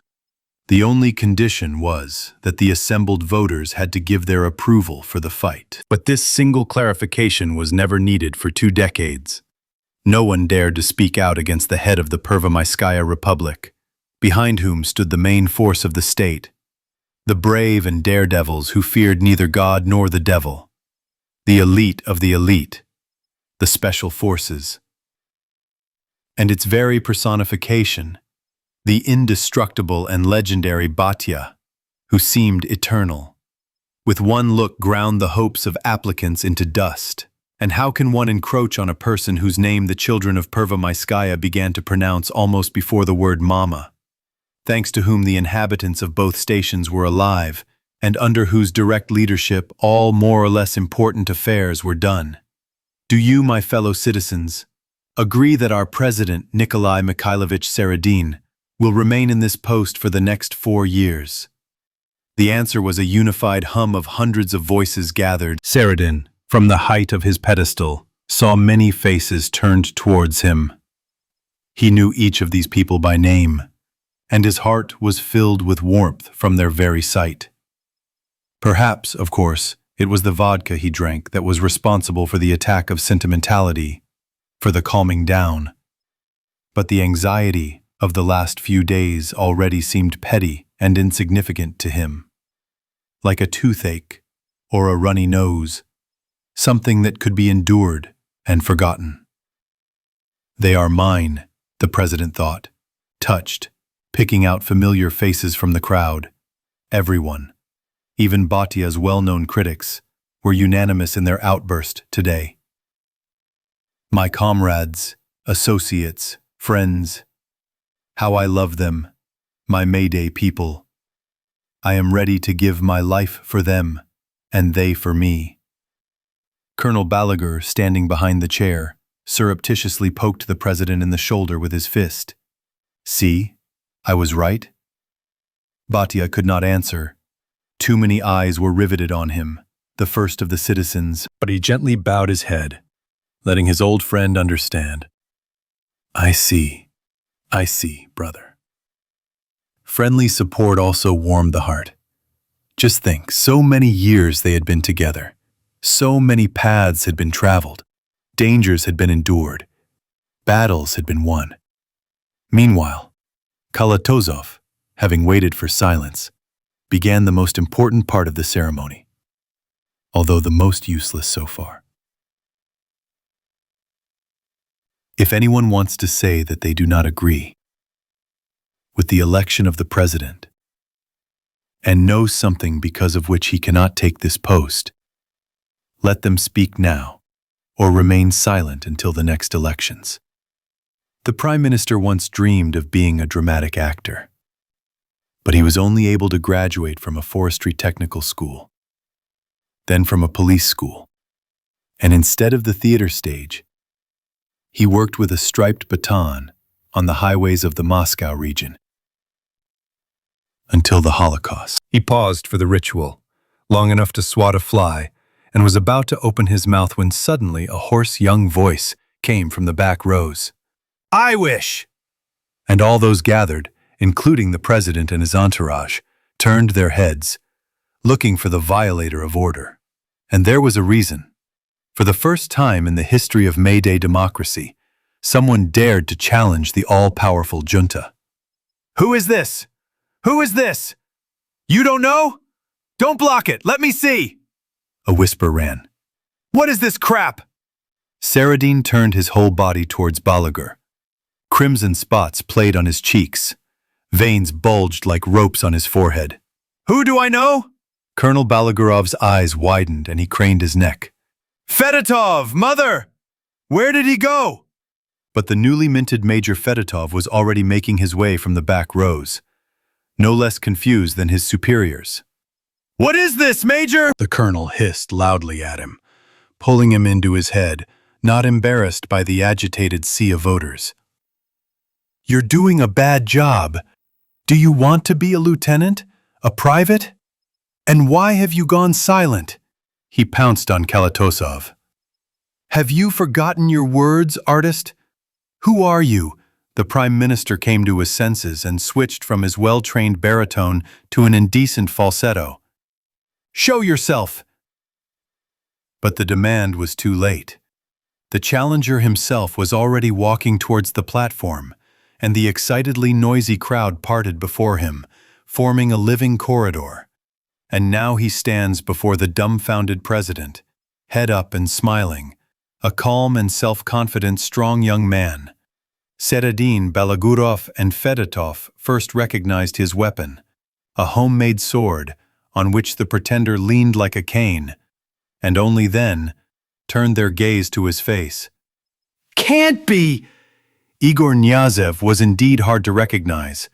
The last time they saw him, he was a green youth. But something had changed in him, and it wasn't the prematurely silvered hair on his temples, the sharp folds on his face that made him look a good 10 years older, or the pink, not yet fully healed scars on his cheekbones and chin. A man looked at them with a calm, firm gaze. He had seen a lot, he had experienced a lot, and in his eyes they read one thing: it would not be possible to come to an agreement by good means. So there was only one thing left: a merciless fight, not for life, but for death. Not until the first blood, but until the last breath. State your name! The excited Kalatozov crowed and fell silent. I am Igor Knyazev, the applicant announced loudly. the son of Professor Knyazev, killed by these... He nodded at the platform. Scoundrels! I challenge President Seradin and his entire gang. Everyone I respected with all my soul, and who betrayed me and my brother, who tortured my father. I am ready to fight them all to the death, mine or theirs. How dare you! The Joker found his voice for almost the first time in his life, silently listening to the insult thrown in his face. But the president pulled him up short. Nikolai Mikhailovich had no shortage of self-control.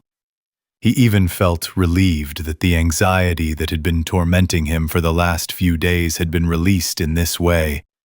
He pushed the Prime Minister, who was changing color like a frightened octopus, out of the way, slowly descended the stairs, and extended his hand to Knyazev. "I accept the challenge," he announced loudly, and added in a low voice, "Welcome back, Sergeant Major." Igor shook the outstretched hand firmly like a man, squeezing it tightly in his hard palm. "The fight will take place tomorrow at noon. And now everyone is free. Sorry, friends, the banquet will be tomorrow too." The president's joke eased the tension, and the crowd slowly dispersed, a little disappointed, but looking forward to the events of tomorrow. "Will you come with us?" asked Batya, still holding Igor's hand in his. "He raised a good fighter," he felt in his chest, against his will. "A real fighter." "No, thank you. I have my own house." "You don't have a home anymore." Colonel Balagurov also came down from the platform, and, pursing his lips, stood next to the president. "Other people live there already. So don't be stubborn. Come with us. We'll feed you, give you something to drink. Take a steam bath, otherwise you reek." "Thank you," Knyazev repeated. "I won't sit at the table with my father's murderers. The peace would get in my throat." "Well, as you wish." The Joker turned away. "Let's go, Your Excellency. And you watch out. Don't change your mind, Knyazev. You have to answer for such words." "I will answer. Don't worry, Comrade Colonel," Igor smiled. "But you will have to answer too." "Bastard," the colonel muttered with disgust over his shoulder. Left alone, the sergeant major wandered off wherever his eyes led him. He really had nowhere to go. It was naive to hope that after almost a year of absence, Someone would keep his and his brother's kennel for him. Burdening his old comrades with his presence? Inconvenient. Going to Lariska was impossible. "Hello, tramp." Someone slapped Igor hard on the shoulder. "You're completely unrecognizable." He, too, barely recognized an old acquaintance in the emaciated man, holding his head crookedly. But then, something slowly surfaced in his memory. "Baikaltsev," he beamed. "Alive!" "Be careful." The sergeant winced, freeing his weak palm from the sergeant's mighty grip.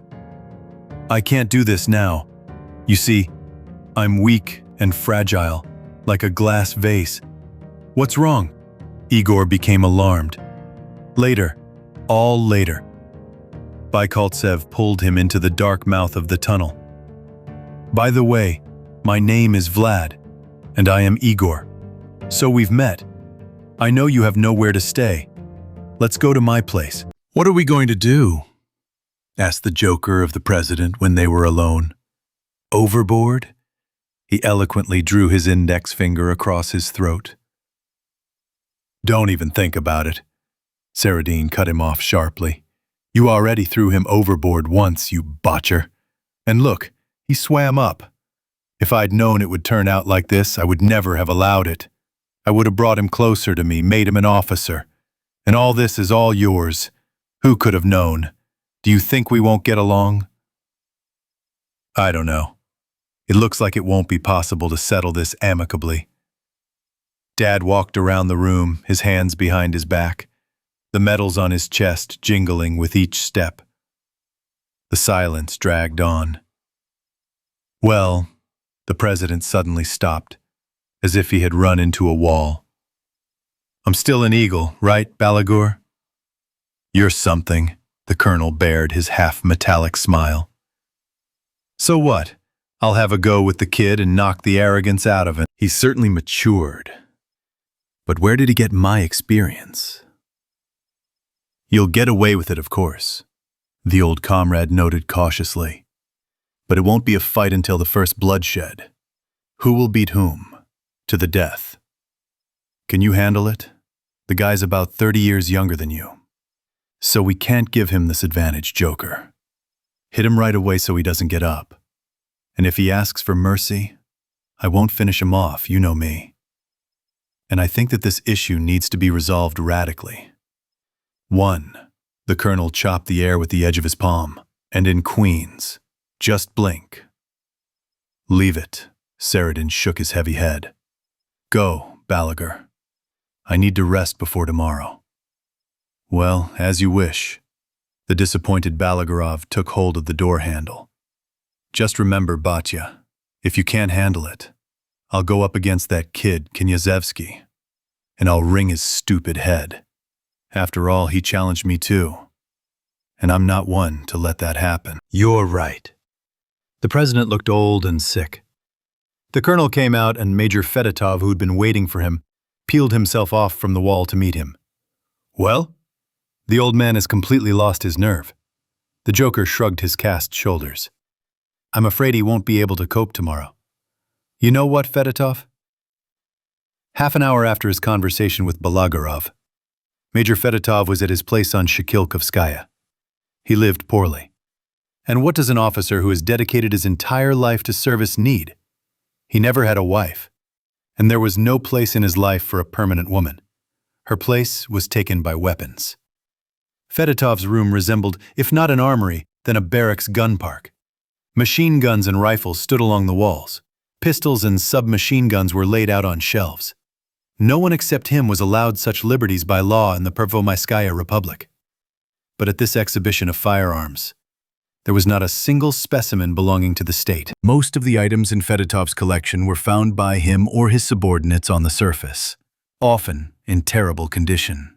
But this collector had truly golden hands and a metal workbench with a vise attached to it, plus cabinets full of metalworking tools. He could disassemble and assemble any weapon with his eyes closed. And he could not only instantly determine a malfunction, but also fix it with his own hands.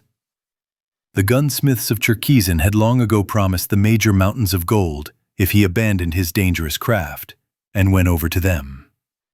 His passion for weapons and everything connected with them went far back in time. He started out not as a policeman, but as an ordinary toolmaker at one of the factories near Moscow. It was an unfashionable occupation among young people, not an office plankton, a bandit, or a cop.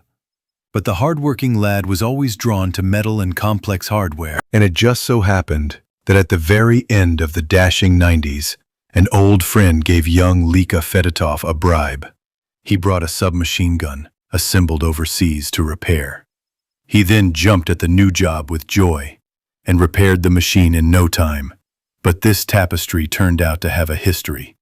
And so Lefty would have gone to jail if the investigator, a kind man, had not taken pity on the guy and had not placed him in the police as a gunsmith. Well, and then the guy's shoulders began to blossom. Alas, the investigator did a disservice to Leka, who gradually turned from a hard-working worker into a two-legged beast. He had to repair not only pistols and machine guns there. Fedotov shook his head, driving away unpleasant memories, pulled out a stool and took something long from the tool cabinet, wrapped in tarpaulin, that had managed to become covered in a thick layer of dust. This little thing fell into his hands by chance. Usually, unopened cars found on the surface were of little interest to him. What could be interesting to him there? A dried-out female or male corpse on the front seat? His subordinates collected gold, mobile phones, and other junk, and he perked up only if a pistol was found in the glove compartment, handbag, or shoulder holster. But even here, it was difficult to surprise him with anything. He did not consider gas or traumatic weapons to be weapons at all. And he had held many Makarovs, Colts, Smith & Wessons, and other things in his hands. But this was a different case. It remains unknown who the bullet from the rifle found by Fedotov in the trunk of a powerful Jeep was intended for. He understood right away that it was clean without even smelling the barrel. In a black case, in special pockets, there were 2 unfired cartridges. The handwriting of an experienced killer, familiar to the specialist. Usually, one is enough for the victim, but a professional is obliged to take into account unforeseen accidents, like a misfire due to a manufacturing defect. And if a professional had not put a dirty, exposed weapon in the trunk, the rifle with erased fingerprints would have long since been lying somewhere in a sewer hatch or a trash can. But there was a full gentleman's set, a powerful optical sight, a long reusable factory-made silencer, and a tripod for shooting from a rest.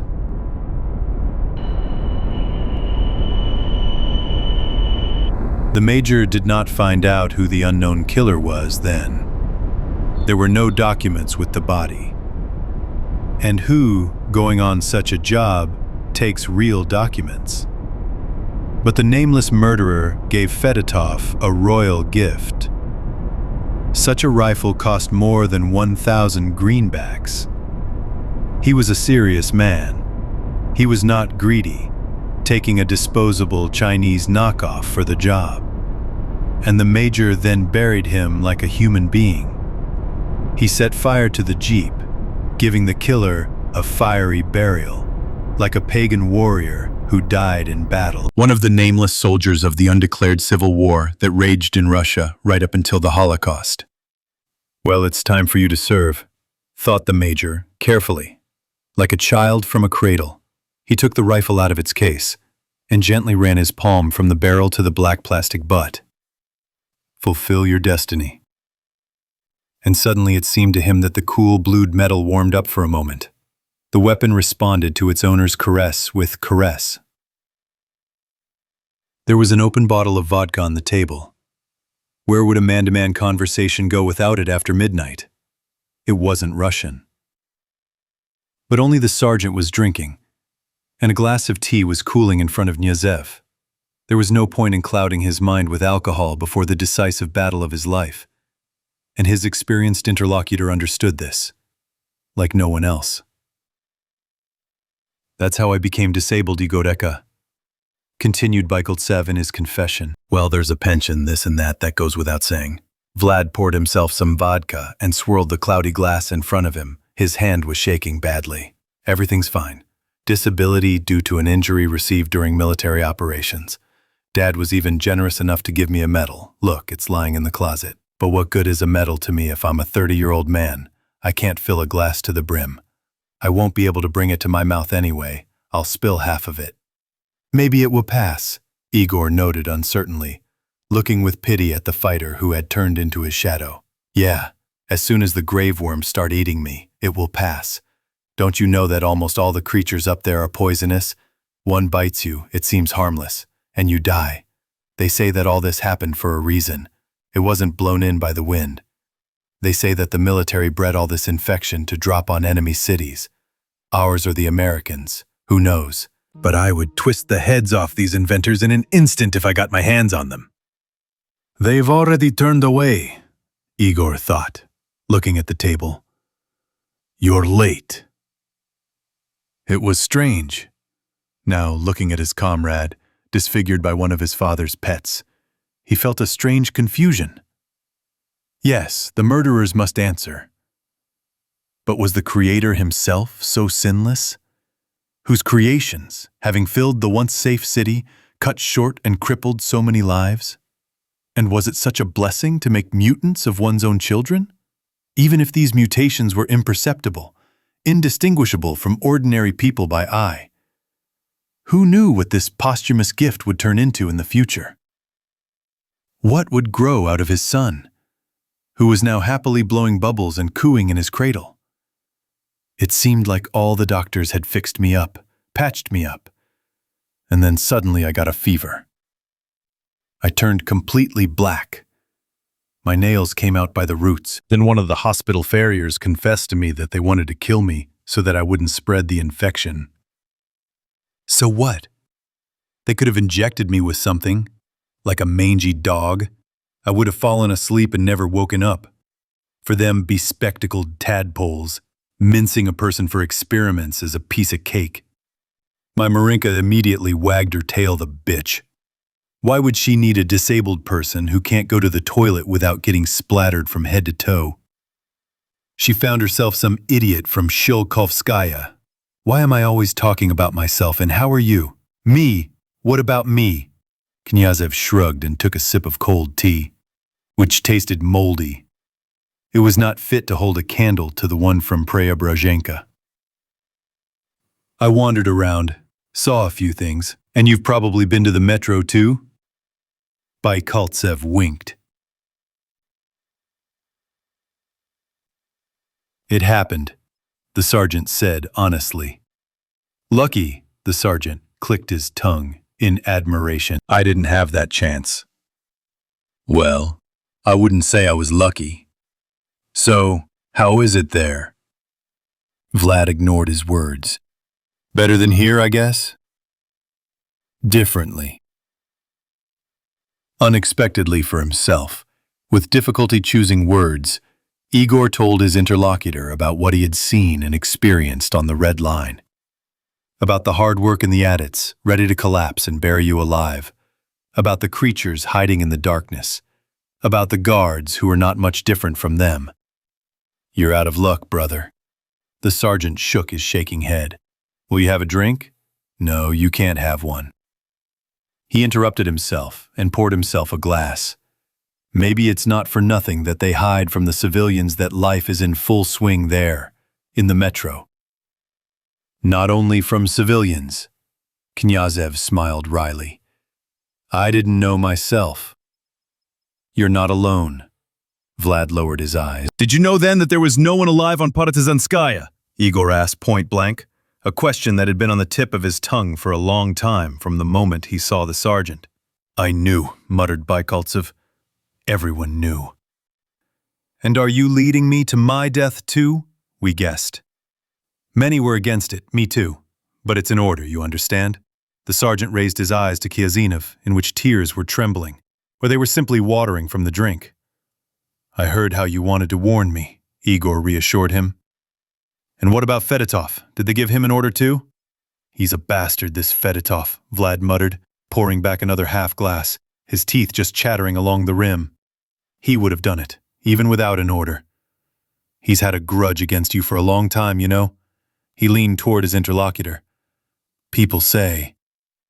If a huge crowd had gathered on Pervomaiskaya on election day, now there was no room to swing a cat. Everyone came, young and old.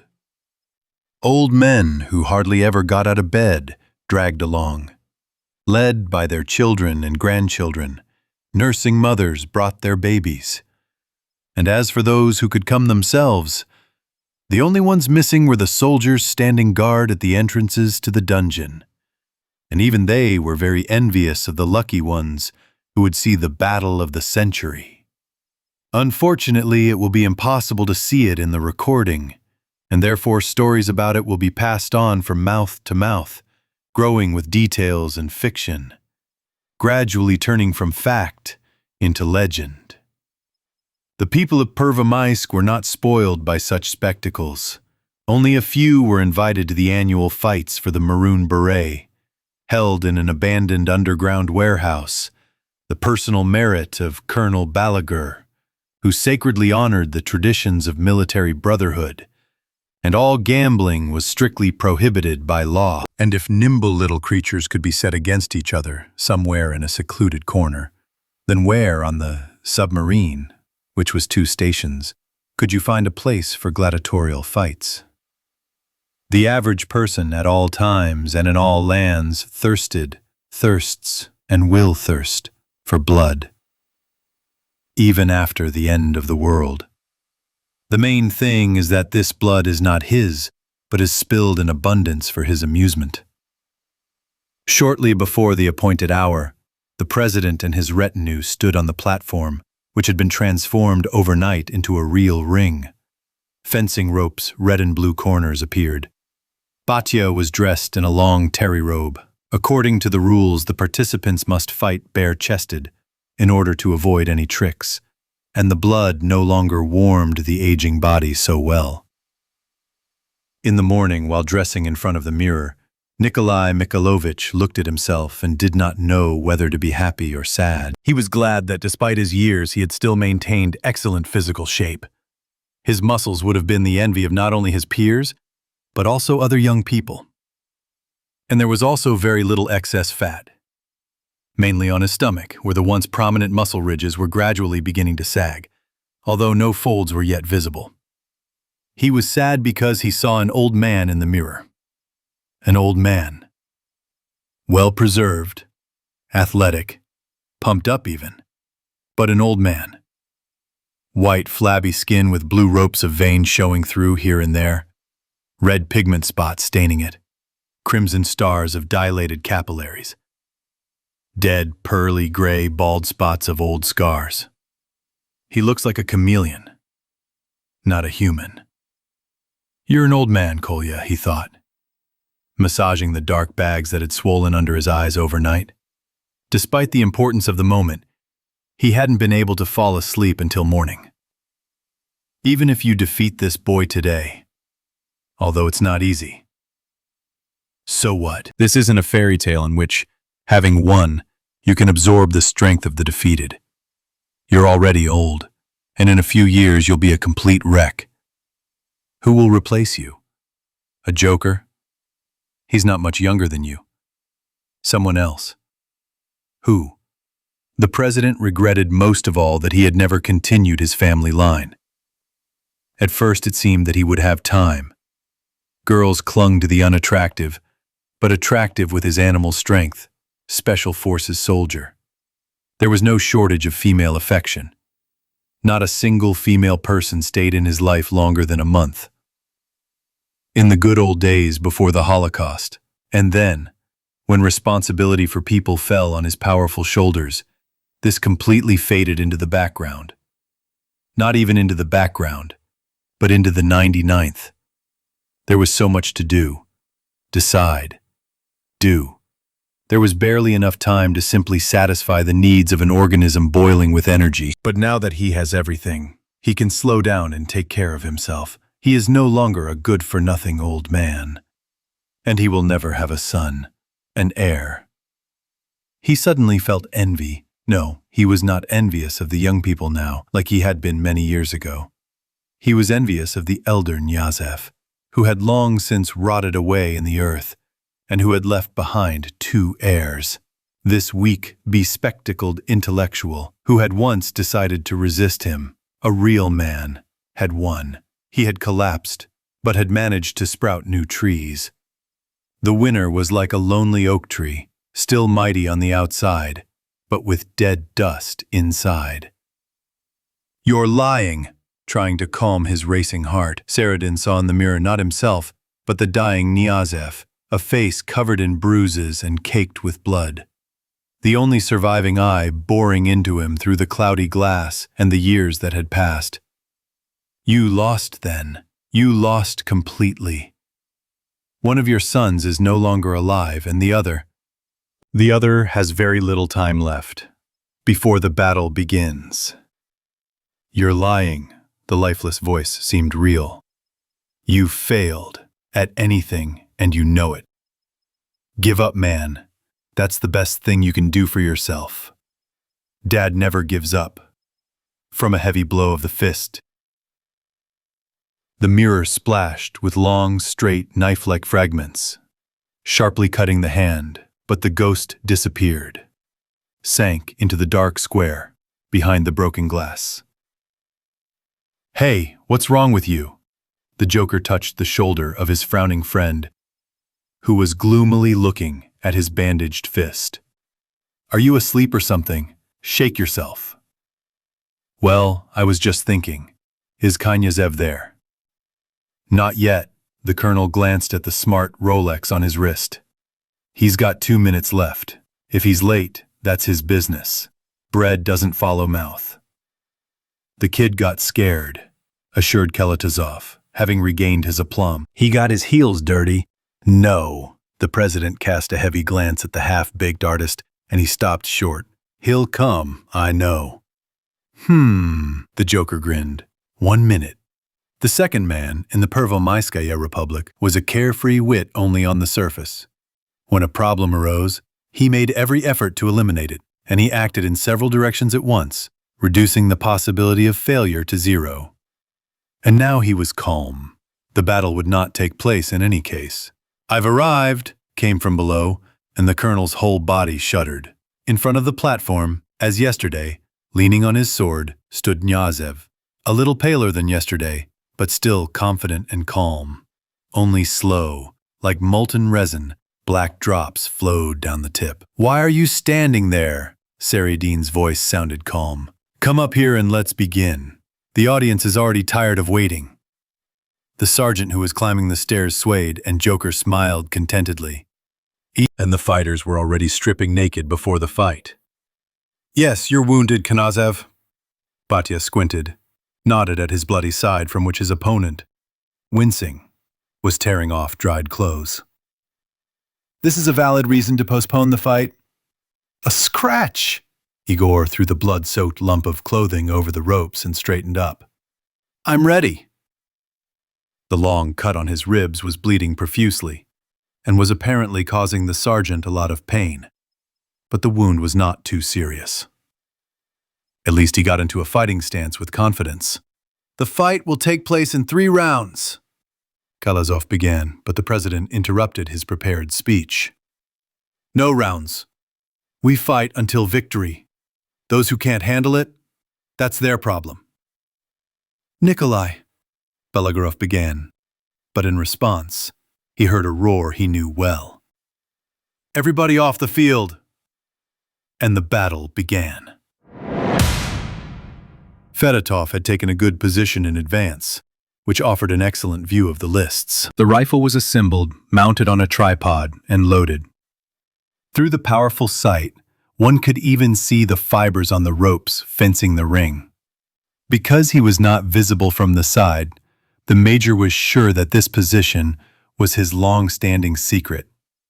It was a pity that nothing could be heard over the murmur of the excited spectators. But this was not particularly necessary. The killer saw the client, the main character of the upcoming action, appear. How he threw off his clothes, remaining in only shabby camouflage pants and broken boots.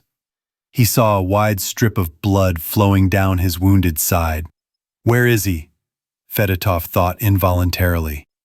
It seems that Joker decided to ensure himself not only with my help. The bastard. He's always like this. The noise of the crowd increased. The fight began. Saradin, without wasting time on trifles, immediately went on the attack, forcing his opponent to retreat to the ropes. The fight was conducted with bare hands, no gloves. Fists flashed non-stop. Knyazev barely had time to parry the blows aimed at his head and body. The hubbub of the spectators died down, and, in the tense silence, the Major could clearly hear the fighters snorting sharp exhalations at the moment of blows and the characteristic sound of blocks. Both knew the business well, and the President's fury was shattered by Knyazev's composure. It remained only to guess how long they would last, and who would be the first to make mistakes. Fedotov exhaled and put his finger on the trigger. He turned his sights on Balagur. The Joker, from a distance of more than 100 meters, looked him straight in the eye, waiting. As soon as Batya wavers, the colonel will give a thumbs up, and Fedotov will execute the presumptuous kid. He should have done it earlier, right during that ill-fated expedition, while Knyazev was chopping reeds. The Joker suggested it, but Batya dug in his heels. He said that a son is not responsible for his father, But he should have been finished off then, in the reeds, with a shot to the back of the head. Kill and forget, like they did to his father almost 2 decades ago. And suddenly Fedotov seemed to see the professor. And he was like that when Fedotov saw him alive for the last time, bloody, destroyed. For ordinary Mayday people, for the masses, for the crowd remembering the fair and humane leader, he simply disappeared without a trace, leaving behind the fruits of his labors and a good memory of himself. For the three of them, welded together by mutual responsibility, welded together by blood, he remained alive. Like an abscess in the soul, like a splinter that does not seem to bother them much, but which you cannot pull out. He lived with them, with their sick conscience. And with age, with time, he grew in it, like a cancerous tumor. Before the Major, from the darkness and emptiness, like an old photograph, the blood-stained face of the dying Knyazev, his whispers that sounded like a cackle, became ever clearer. The words could be heard only by bending down to his parched mouth and feeling on the cheek the smallest splashes of blood, flying out with the breath from the lungs pierced by broken ribs. His terrible smile, which appeared on the cracked lips with trembling scarlet drops. He died with it then, and they still could not stop, and kneaded the limp body with their fists and feet, finally depriving it of any resemblance to a person. They paused for a few minutes to take a sip of vodka, which did not intoxicate the brain dulled by the horror of what had been done, and again returned to the already useless task of taking revenge on the dead man for their mistakes. Who came to his senses first? Saradin? Joker? He? Fedotov? The Major didn't remember, and he didn't like to think about it. He didn't like it, and he was afraid, as if someone could call him to account for a past crime, one of many but the most memorable, and present the bill to the President's left hand. "Get the hell out of here," he shouted into the darkness, and came to his senses. No one, absolutely no one around, neither dead nor alive, just him and his trusty rifle, a gift from a nameless killer, and the murmur of the crowd below, turning into the roar of the ocean surf. Igor was running out of breath. He had underestimated his opponent, his training, his endurance, his years of honed skill as a killer. And now it was obvious. Age was not such a hindrance for this old man, who seemed to be cast from iron. Let his face be swollen with unhealthy crimson blood. Let the dark lumps swell in those places where Igor's fists had managed to reach his flesh, breaking through the perfect defense. Let his broken nose bleed for the umpteenth time. Knyazev had suffered more, much more. And it was becoming increasingly difficult to parry the steam hammers of the presidential fists. The field of vision was becoming narrower and harder to find, to foresee gaps in the defense. Everything was becoming increasingly clouded with haze, and some kind of wheels were turning in his brain in a disgusting, tugging way, threatening to throw him into the abyss of oblivion, equal to death. And the enemy understood this. Surrender, he croaked, as their faces came close for a moment. Surrender, and I won't finish you off. You'll live and leave. Surrender. His arms became heavy, like steel rails, so hard to lift. Unbearably heavy and limp, like boiled macaroni. He had lost. He had hopelessly lost. Why die? He had to lie down and thus stop the fight. They don't hit a man when he's down. It's a disgrace, a dishonor, but not death. People don't die from disgrace. Surrender? No way! The young man squeezed out words that were as viscous as rubber. Give up! He couldn't lift his arms, but the head thrust achieved its goal.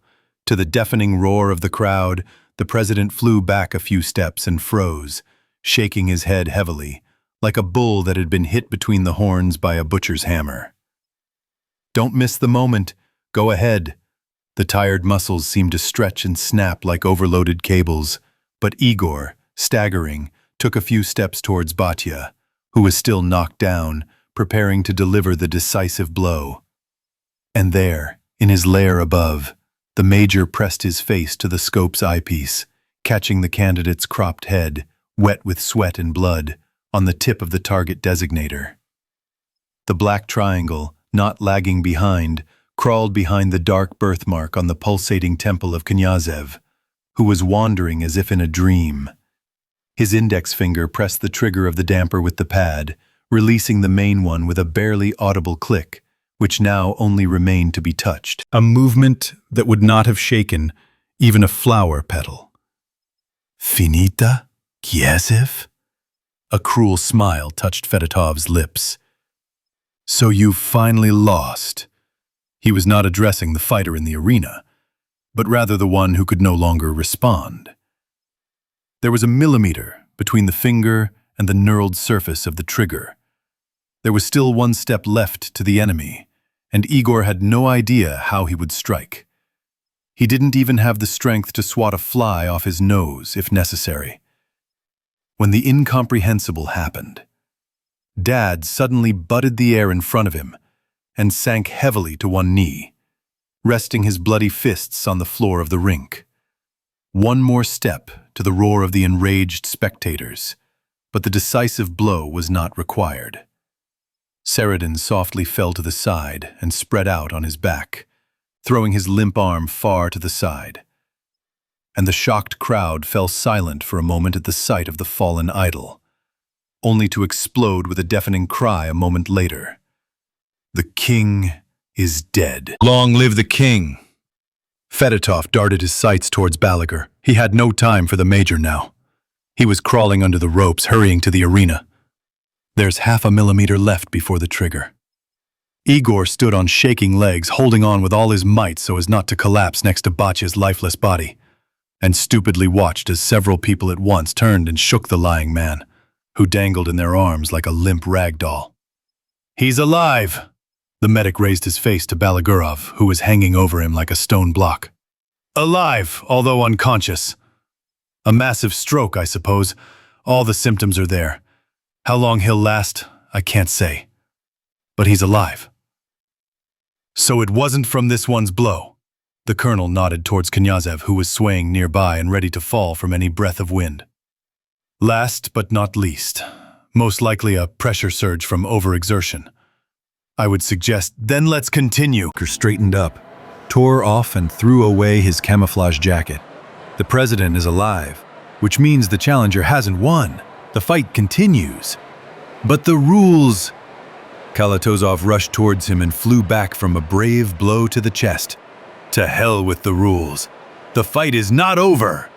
The colonel tore his vest with both hands, revealing to all eyes a muscular chest thickly covered with gray hair with a soldier's medallion on a chain. Defend yourself, Knyazev.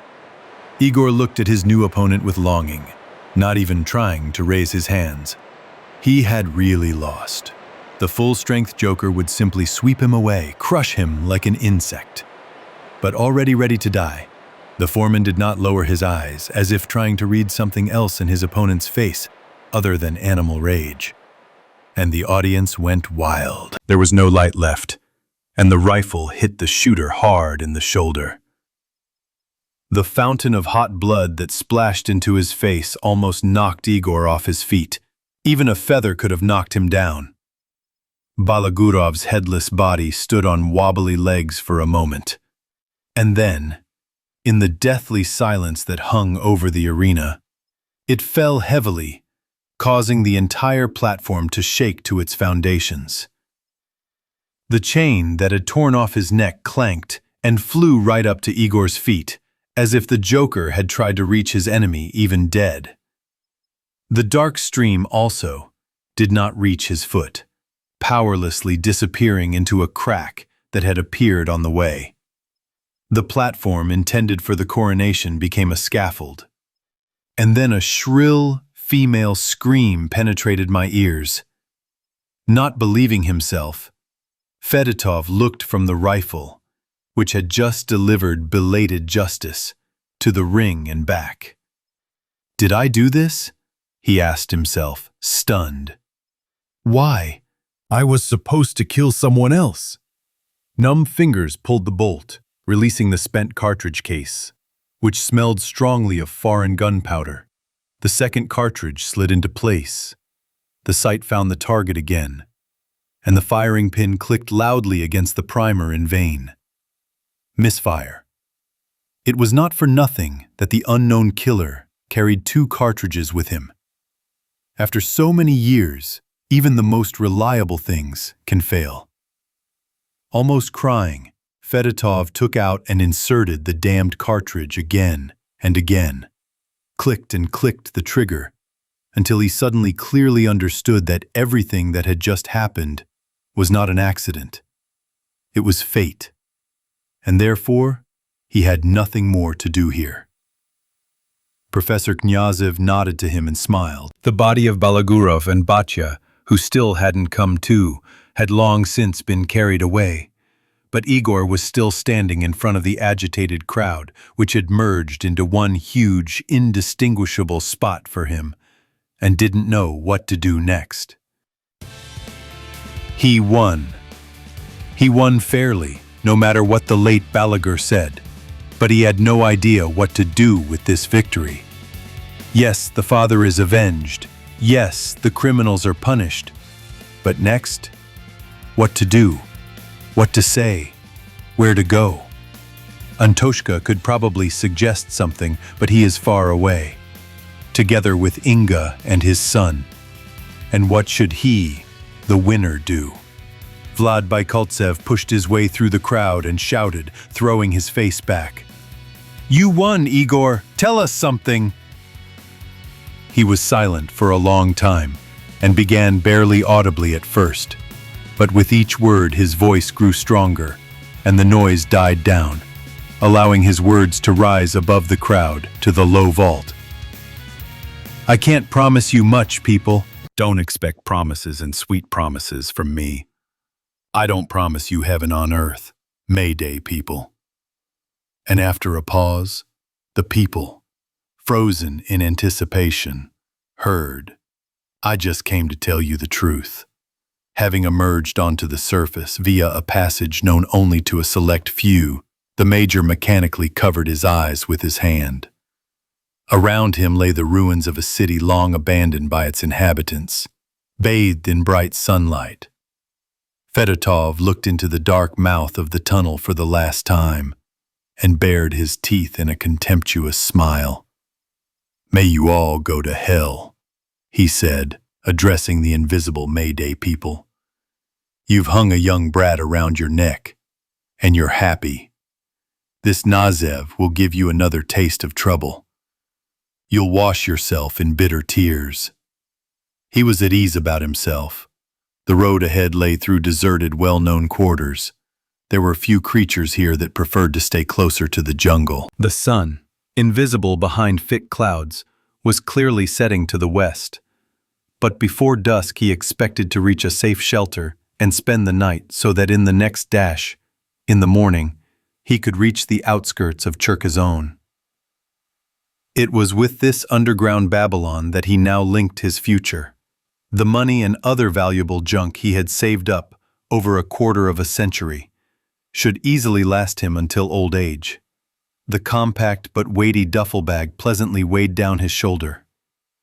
And no, his arms had not fallen off yet. There would always be a use for him, an experienced gunsmith. Whistling a cheerful tune through his teeth, he set off, unaware that someone's eyes were watching him closely from the darkness of the window opening. Inhuman ones. The creatures are mostly too primitive to appreciate yellow metal and colored paper like people do.